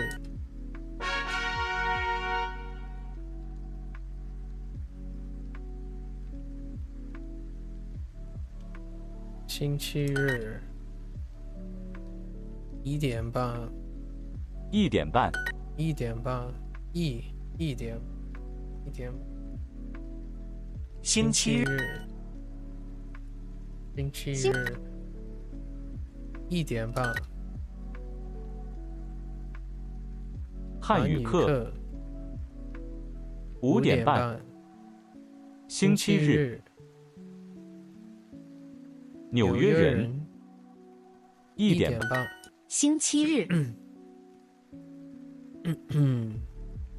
星期日1:30，星期日。星期四5:30。星期六1:30。星期日1:30，点半1:30。9:30。星期日意大利5:30。星日星期天。星期六。星期日1:30。9:30。Get more with Super. No, not right now. 喂 Wait. Oops. 喂喂喂喂喂喂 Oops. 喂喂喂喂喂喂喂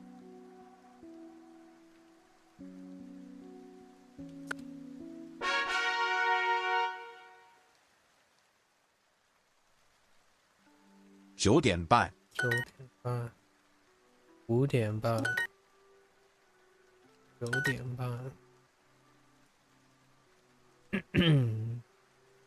有一点有一点5:30。9:30。几点1:305点9点半9点半5:30，点几点几点半点5:30。9点半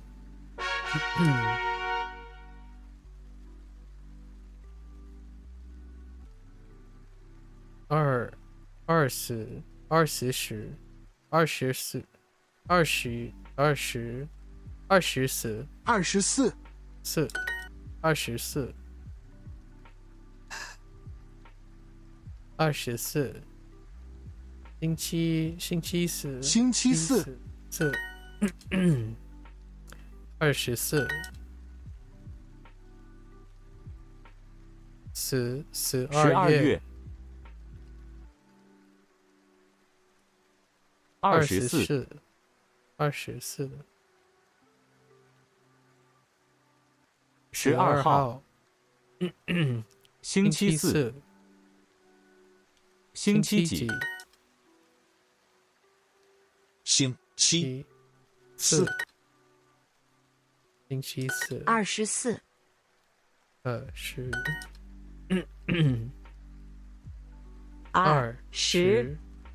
24星期四星期星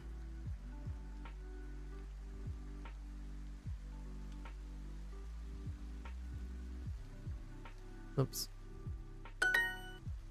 星24 12号星期日星期四12月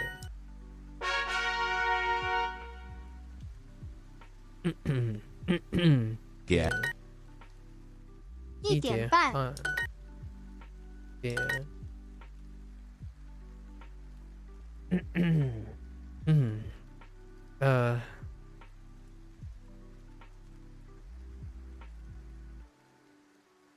再一次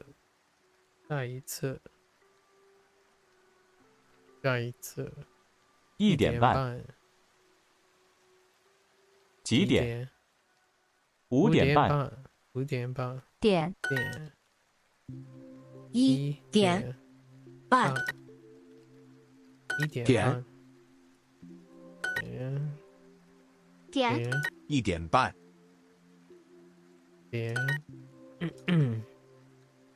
一会儿。 9点半。 9点半。Whoops。几点？1点半。点对。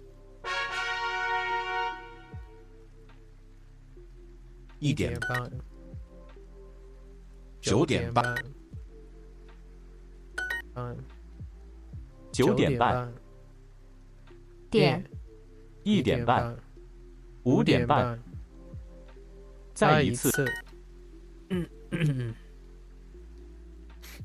9点半。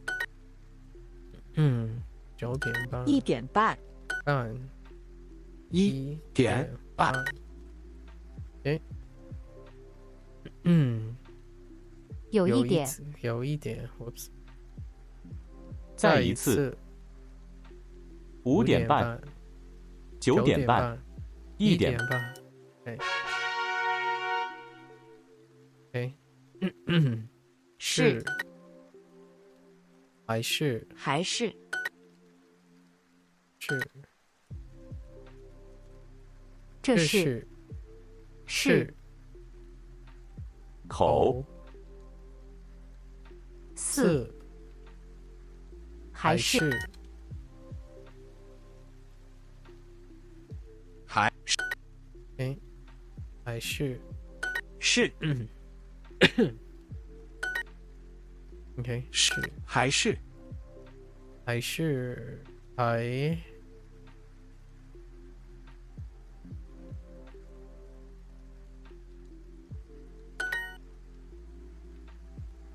是和也是。还是周。周。 Get more with No. We're good. The way. 的得得的way. Holy. So cursed. 为way. 对不起对不起。得小小请得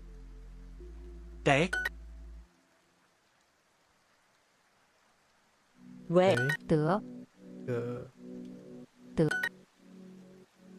得为为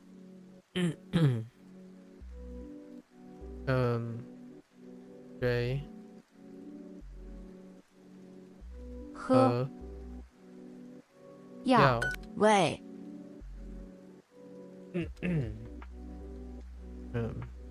为为 Holy 4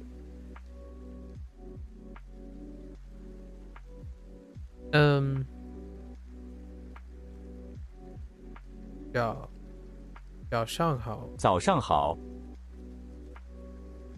个得为得得的个狗狗为对对不起对不起。OK. Ooh, we're lighting them up. 一点的很得很。的很的很几点几点的很谁的？几点？现在现在慢一点儿，儿，慢一点儿，的很，几点？点几点？ ，OK，的的很几点？点几点？的的很，很几月？几号？医生生的很，的很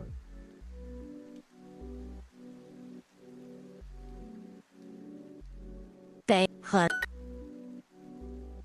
几点？再再一次，次的很，现在星期星期，I double enter 谁的？谁的几点？的很，的很慢一点儿，慢一点儿，对吗？对吗？对，几点？ Ooh, it's getting close. I feel it. What the heck? Oh, 派对.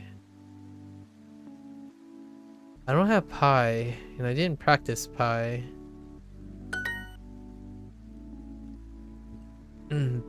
白色，白色，白色派对，派派对，派对，白色。你呢？呢？韩国白色色派对，对，手机派对，派超 Oops，超对，白色，派对派对，派对派对，对，客气，客气，白色对吗？？长长白色，这白色，派对，白色房子房子，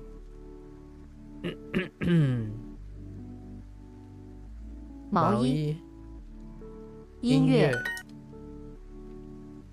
派对律师律师，我的我的还是还是白色白色派对派对，对，他的他的白色，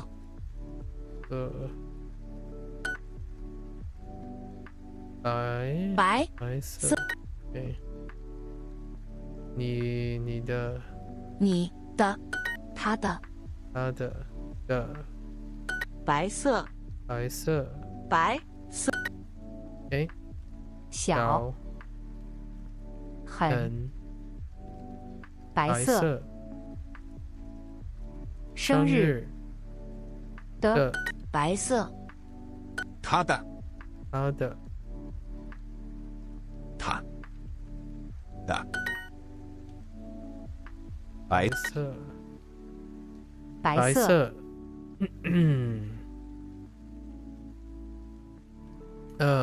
汉堡包日本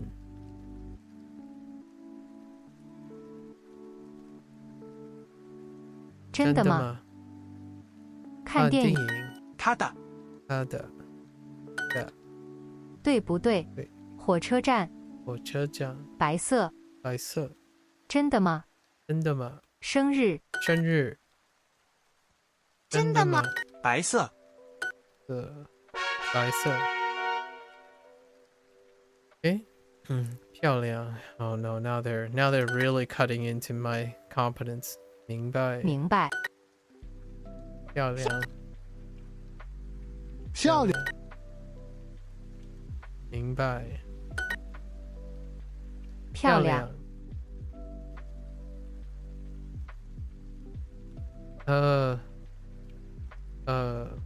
不错明白不是，不在，漂亮漂亮，漂亮， OK，明白，漂亮，漂亮，漂亮，白白色，色，不错，明白， Whoops，明白，漂亮，不在，明白，在。明白， I guess I'll just keep doing it until I'm out of hearts.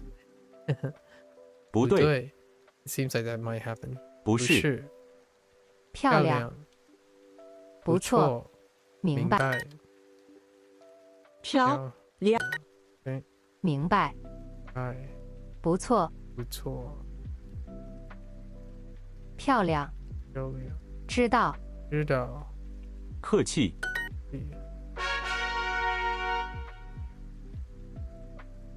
白色，白色。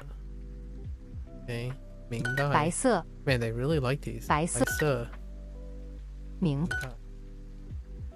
白色，白色，明白，白色，明白，不是，是，Whoops，不是，这是是，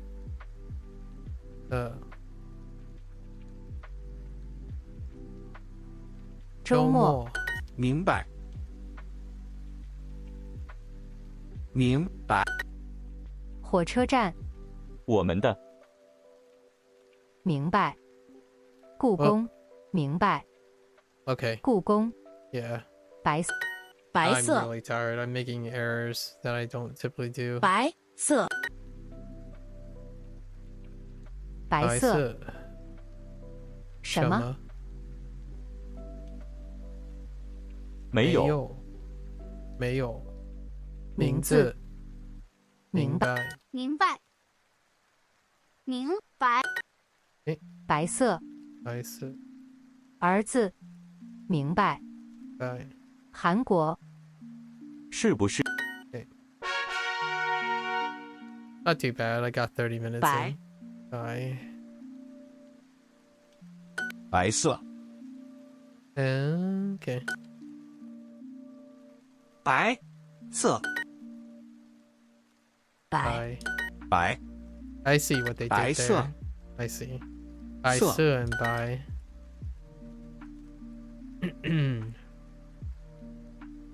热，白， Am I not sleepy? I'm not sleepy, but I'm really tired. Like my voice is really going. I don't sleep for another 3 hours. Usually I do some other thing for the next 3 hours.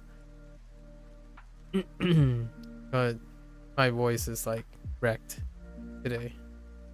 Actually had to do something early in the morning that caused me to raise my voice a lot today as well. Um 见， yeah.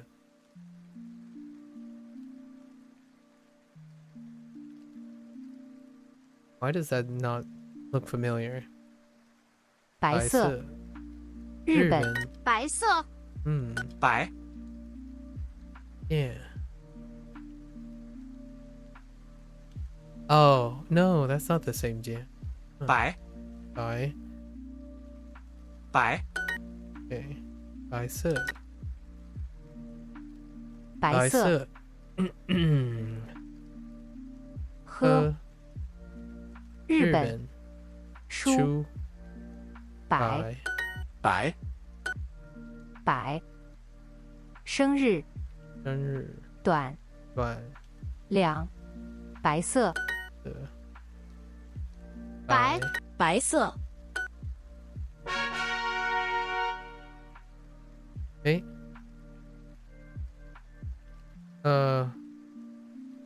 公寓，公寓，漂亮，漂亮，公寓，公寓，公寓，公漂亮，公寓，漂亮，亮，豆腐，女儿， I keep telling myself that I'd start earlier, like I sleep earlier, and it start earlier. It just doesn't happen. 我叫我叫公寓，我寓 oops. 寓生 Oh, wait. 生 What? 公寓 Oh, 公寓寓漂漂亮公寓公寓公园 Oops. 喜欢公寓漂亮站站台台韩国公公寓寓跑步漂亮，漂亮，公寓不要他的漂亮奶茶对公寓公寓公寓公寓这里这里火车火车妈妈妈妈漂亮漂亮 Get more.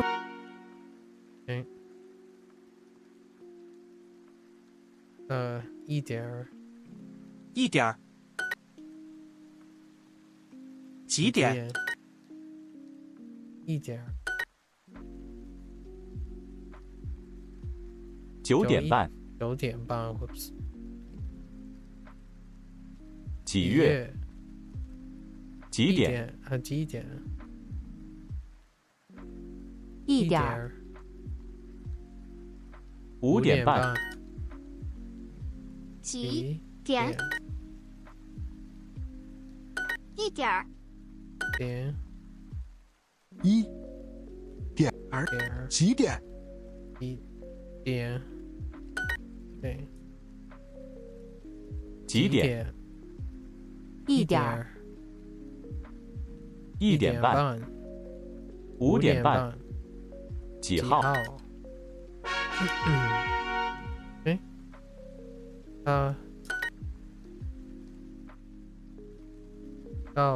高高他高什么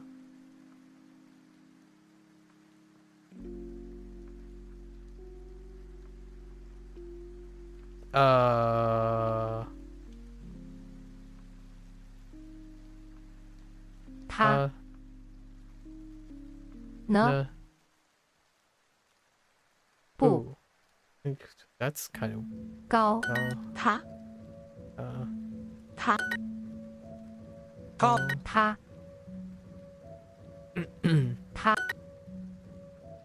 他高月不的高高高哪呢他好他快快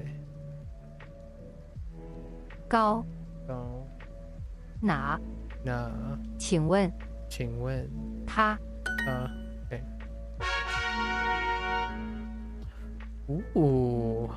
车票车票 my 漂亮。 my dopamine though my dopamine it's spiking 漂亮车票车票 yeah 票车票 the 票漂亮漂亮漂亮 okay 今天漂亮车票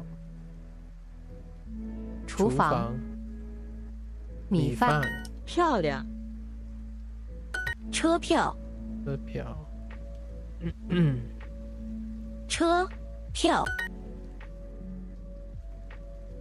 漂亮咖啡漂亮妈妈，公寓，车票，车票、 Oops. 历史，历史，车票，车票。This one's kind of a weak one. 历史，漂亮，漂亮，行李，钱包，钱包，车票，漂亮，漂亮。诶，几点？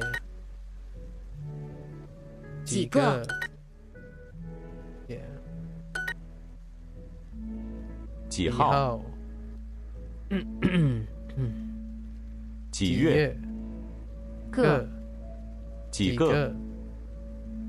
几点？几点？几个？几点？几点？几个？星期几？几月？几点？几岁？几个？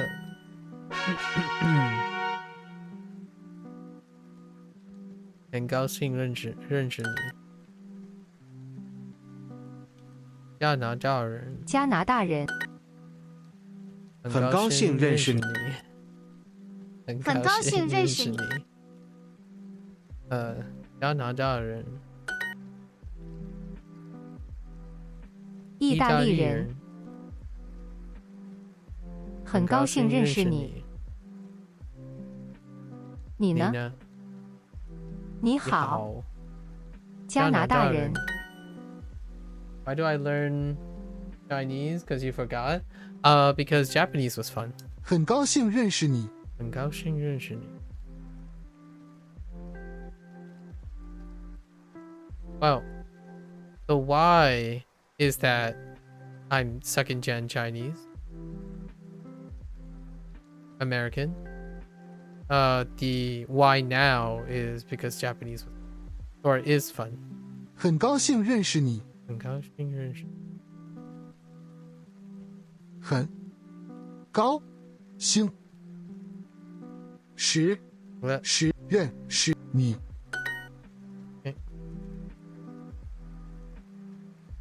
加拿大人，加拿大人，很高兴认识你。Yes, yes, yes. 你好，加拿大人。很高兴认识你。意大利人，你呢？加拿大人，拿大人。你的？你呢？你的 ，Whoops。很高兴认识你。你人，加拿大人。很高兴认识你。意大利人，你好，加拿大人，你呢？很高兴。很高兴认识你。Which one is it? That kind of looks like Gao.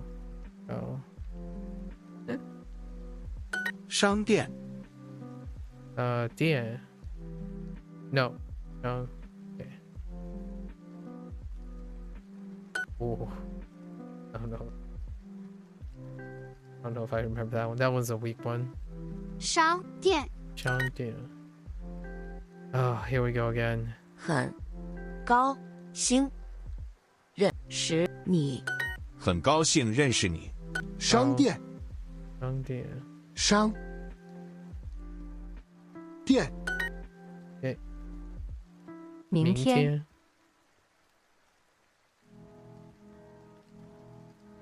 房子。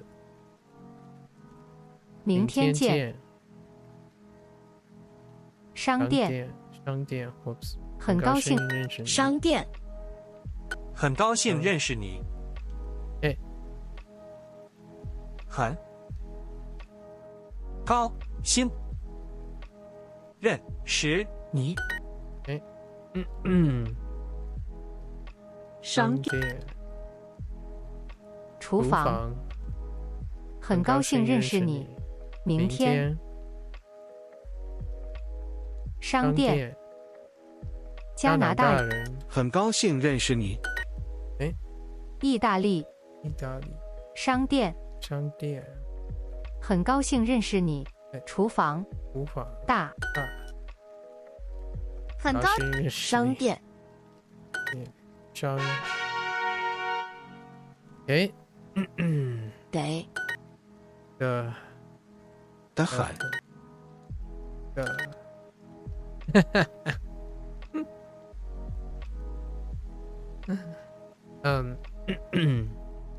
在。在。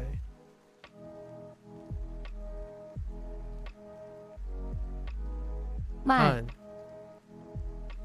得很。很。得。的。冰茶。的。得很。的很。得。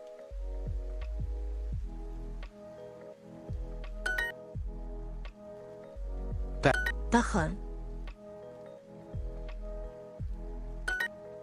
哎。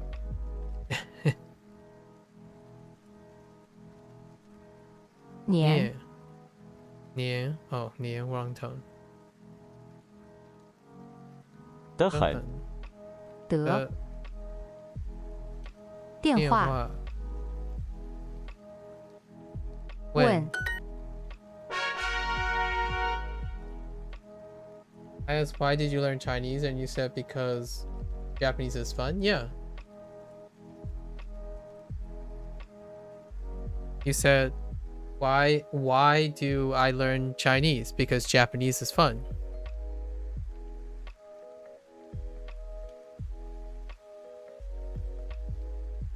So I learned Chinese because learning Japanese is fun.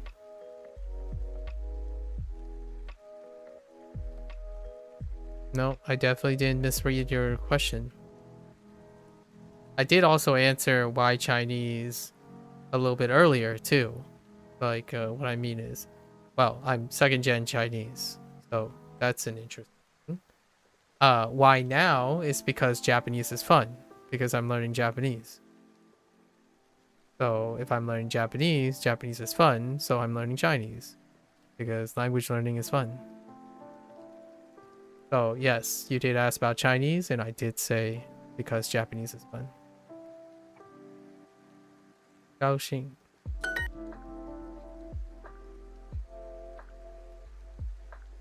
认识。认识。高兴。高兴。认识。高兴。不在。客气。叫。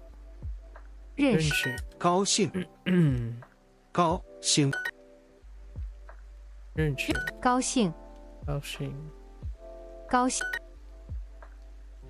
我叫。认识。吃饭。What the? I don't have that.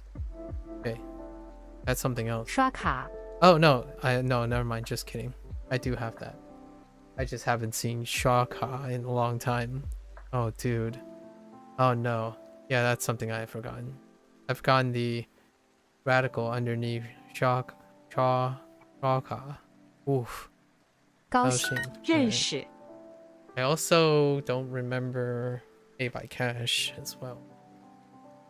Like off the top of my head. I would need to see it. 认识。认识。认识。 Those are two very specific things. Pay by cash and pay by credit card. 不对。对。高兴。认识。不在。叫。高兴。认识。认识。高兴。客气，客气，也是，也是，不对，对。加拿大人， We're gonna keep this for 15 more minutes, and then we'll 妻子 call it 妻子。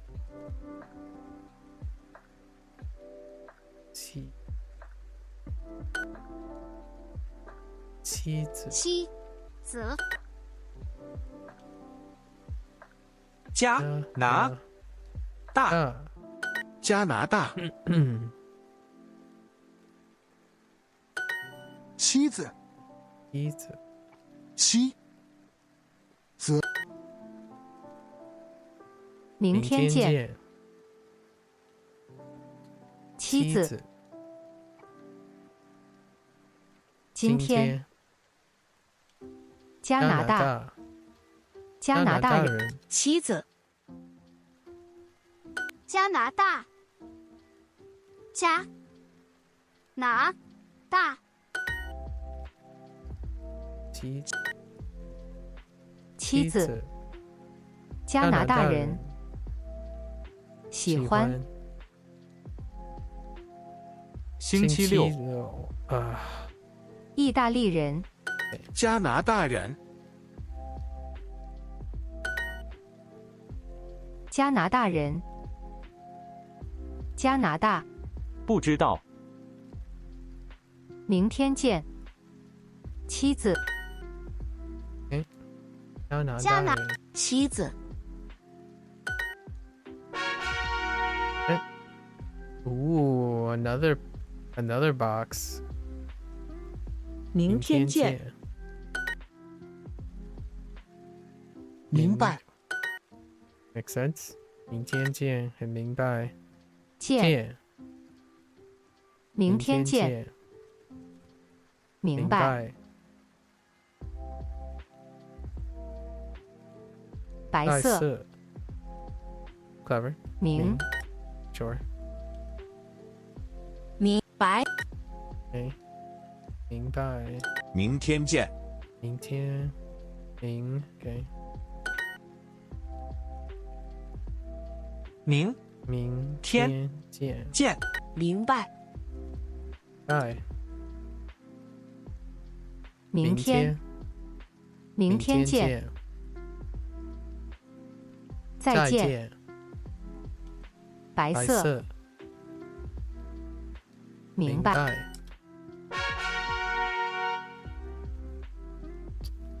白色。明白。白色。明白。白。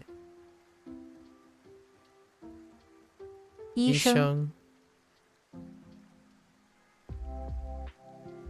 毛衣。白色。明。明白，明白。白色，白色。色。白色，明白，明白。明。礼物。物。明白。明。白色。色。客气，非常。非常。Okay. Ooh, is this a writing? 非常。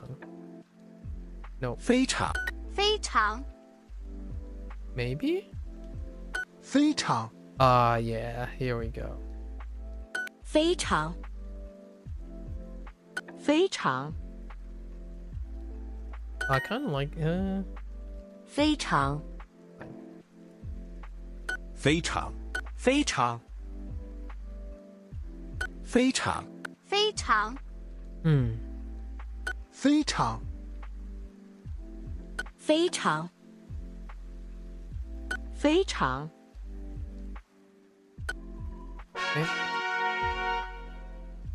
Okay. I. Nice. I. We got I now too. Nice. Getting access. I. We're finally catching up a little bit with the exercises. I, I. I. No. I still, that's the correct radical. I. I. I thought I wrote the incorrect radical. I. I. I. It's just a lot stalkier. I. Okay. And I double tapped. Okay. Well, it was okay. I double tapped. So that's fine. That's a good practice for today. Wow. We're actually filling in blocks on the current block, but eventually we have to go back. It's kind of filling in. All the other blocks are kind of filling in too. Not too bad. Tomorrow we might need targeted practice. No, I mean, yeah. So we're gonna give it 2 days, right? So we're gonna review it on the 54th day. So it's a 4-day offset, just like the Japanese. 4-day offset. Give me some adequate time. So what did I forget today? So things that I got hung up on. Oh, hey, that was the... Oh. No. That was the correct thing. The top thing. Okay. I wasn't sure about that. The top radical. We got hung up on this again. That's okay. We got sort of hung up, but we figured it out. These were okay. I remember these pretty distinctively. And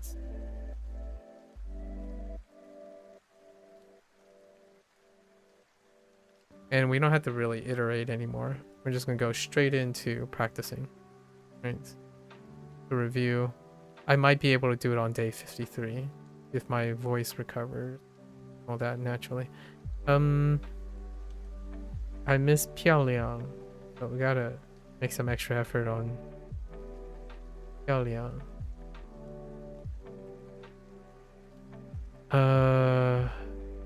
We got these again. Fine. Not bad. I gotta head out. I'm really tired. Not much to say about today. You've broken into Dakwons? Oh, the Dakwon life. Yes, the Dakwon life. Now you get a opportunity to remember which all the Dakwons, where all the Dakwons convert. I still kind of get them mixed up every once in a while. Okay? Like when I'm looking for da. When I'm looking for like da. Sometimes I forget this is da. And I go to ha. I go to ha. But this is ba. And this is da. Sometimes I still do the Dakuon thing. Alright, well, that's a wrap. Got another review in the bag. Not bad, not bad. The review days are the longest, and I try to put as much as I can into them. It's like kind of like exam day, right? Basically exam day. So Duolingo Japanese today was exam day, or the Japanese side of things. And I'm gonna spend the next 2 days, maybe 3 days, depending on how well I recover and how much review I get. And then we're gonna do the Chinese one. We're not gonna do the same thing as the Japanese. The Japanese thing was a request as well. I was trying to fulfill a request. This one, it's probably gonna take us almost all 4 hours, 3 or 4 hours. We're kind of switch it up too. We'll do Japanese last on that day. And I still got to set up Shashinko stuff. So many things to do. Yeah, so many things to do. It's nice being busy. Alright folks, you know, that's a wrap for today. Hopefully my voice recovers tomorrow. went a little bit longer than expected. By a little bit longer, I mean I went 3 hours over. That's usually to be expected, right? Time flies when you have lots to do, lots to say, lots to practice. It was nice that I got a chance to practice how to explain the process, or at least my process. I think it was a little too generic, and it might lack a lot of specifics. I might follow up on some of the specifics.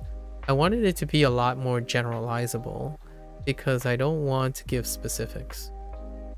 Giving specifics would indicate, ironically, that giving specifics would make me sound like I know what I'm talking about. At the same time, I don't really want people to think I know what I'm talking about a lot of times because I'm not sure myself. Most of the time, as a take-home message from the Japanese course, like today's summary, the take-home message was that you make plans, but often if you don't have the ability to change your plans or adapt your plans, if your plans become too rigid, they can possibly can create more ambivalence and destabilize your lifestyle than promote its lifestyle.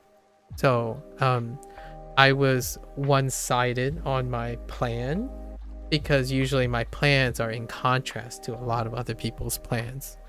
Oftentimes plans are viewed from the perspective of the end game, the end result, as opposed to a process-oriented approach to learning things. Process-oriented tends to focus on the day-to-day observations and then using those observations to regularly interact with yourself, evaluation. However, if it's a self-study, then you're interacting with yourself largely. You might be able to get peer reviews, possibly. If you work for a job, it's evaluation, self-evaluation. I actually do write self-evaluations.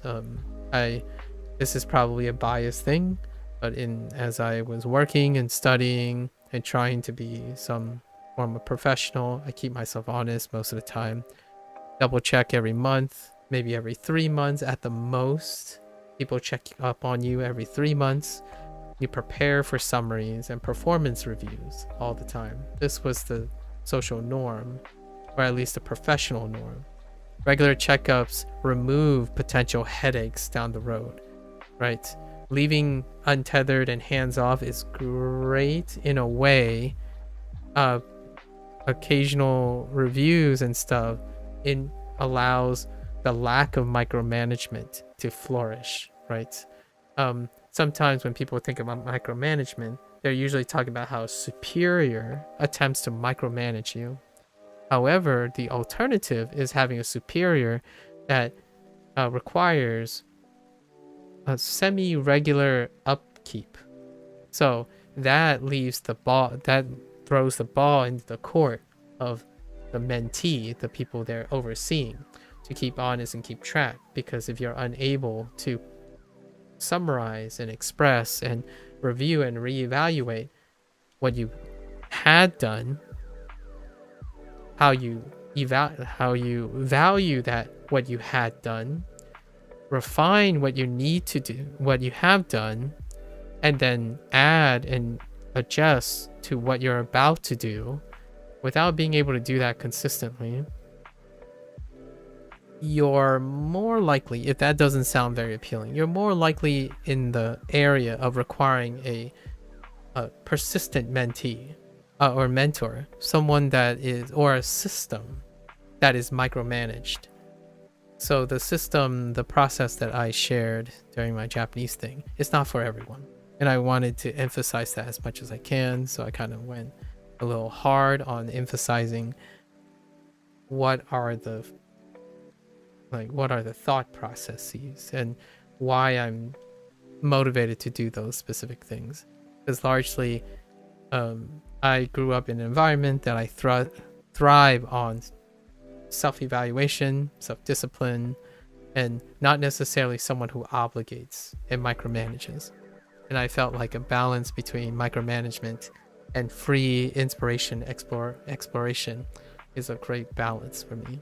And that's kind of how I went about this and that. And that's also, a long story short, why I'm learning Chinese on top of Japanese. It's all part of the process. Sounds so cliche, but that process means the world to me. It's everything I use in every skill acquisition I have. When I approach jobs, it's very similar, right? The obligations inherently restricts the process, but the process itself is flexible enough to fit in any sort of situation, and that any situation doesn't have a specific answer. So the process is not, that I'm referring to, is dynamic. It's not one where you can read a step-by-step guide to it. You can sort of. So I made that attempt. Like, where do you start? Well, you start anywhere, and then you go through a process of collecting, evaluating, refining that, and then looking for additions to it, right? And then you repeat it over and over again until you have sufficient data, or you quit. It's not the thing where it's all or none, right?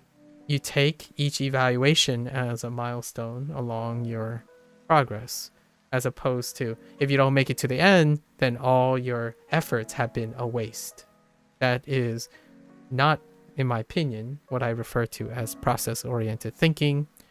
It's more like end game, I don't know what you call it, results, end justifies the means type of thinking, where if you don't make it, then all is for naught, right? You don't consolidate the information, you don't consolidate the knowledge, you don't take additional learning techniques and knowledge along as you develop them. You only reach the end, and that's when you truly can reconsolidate. So it's like the opposite, in my opinion, of process-oriented thinking. It takes you all the way to however long it takes to reach a milestone before you actually evaluate the efficacy of your routine, how you feel about your routine, and what you're going to adjust in the future. So you set up to do something that may take a really long time, which I feel language learning requires a process-oriented. I'm highly encouraged to have a process-oriented opinion, because completing a language is something not the same as a video game. End justifies the means, end results. That can work really well in a job-oriented situation, right? You need to get a job. You need to get a project done by the end of a deadline. That's great. It restricts the thing, and you either get it done or you don't. Even then, I actually gear towards process-oriented approaches, because I know what my end goal is. However, I must also know that I have to plan in a manner that if something problematic comes up, I can adapt around it, right? That's kind of how theses are born. You have several hypotheses, you have lots of questions. You go about designing something in which it covers the biggest breadth of data you can output, right? You can collect as many of that as you can, and the anticipation that while you're looking for an answer, the answer that you suspect might be interesting, that's your end goal to some extent, you are open to any deviations from that. And in the end, the thesis, if you're lucky, the thesis might end up kind of similar to what you think you went out to do. Most of the time, the most successful ones are the ones that it did that and a lot more. It did that and way more. And then the ones that don't come out the way they expect, all that data is reinterpreted into different insights, because along the way, if an experiment was completely wrong, like what I mean is they didn't get the results you have, so it's negative data. how do you make it positive? Does it have any positive data? If not, the methods and the iterations that you did on your approach, like your methodology and all the things you learned about the methodology and optimization, that can also be published and be useful to other people. So much like language learning, learning Japanese didn't only teach me how to learn Japanese. It also teach me how to learn Chinese. It also teach me how to extract information from Shashinko and Wagotabi. It gave me insights into how I would further develop my understanding of how to get people to view learning and playing video games very similarly. Duolingo helped with that too, because Duolingo is effectively a gamified version live service model of language learning. Now we still have indie examples too. Shashinko and Wagotabi are the two first starts. So, and as I iterate, why learn Chinese? Because I've learned a lot about self-studying language learning that I can stagger the model and continue to develop while I learn something. There's no need to segregate learning things if you can learn a lot of things all at once. It can be naturally synergistic to each other. So that is largely why this is really interesting. It's super taxing though. I'm really exhausted and it's a good stress. Although I don't think my voice is gonna hold up anymore. So there you go. Speaking of Duo, feeling, taking out several birds at once with a light tap, a light tap. Why do one when you can do 3 or 4 more things and continue to do until you can't handle it, right? It'll get more and more complicated as it goes on, but it might not feel more and more complicated to me. It would have taken way longer in my opinion. I think it would take me like 50 or 60 hours to go over the actual specifics of, well, the 2,000 plus hours that I spent, right? So it was more than I could do in one day. So I tried to be a little bit more concise. It took it took like 4 hours maybe. Wasn't too bad. All right, folks. As always, take care, stay safe, stay healthy, stay creative, right? Use your own experience to take inspiration from others and then use that, iterate, improve, refine, iterate, and be creative. Enjoy the journey. Right. Now I'll catch you guys on the next one. 再见. If you're gonna watch this later, 谢谢. And I'll catch you guys on the next one. Take care. Bye now.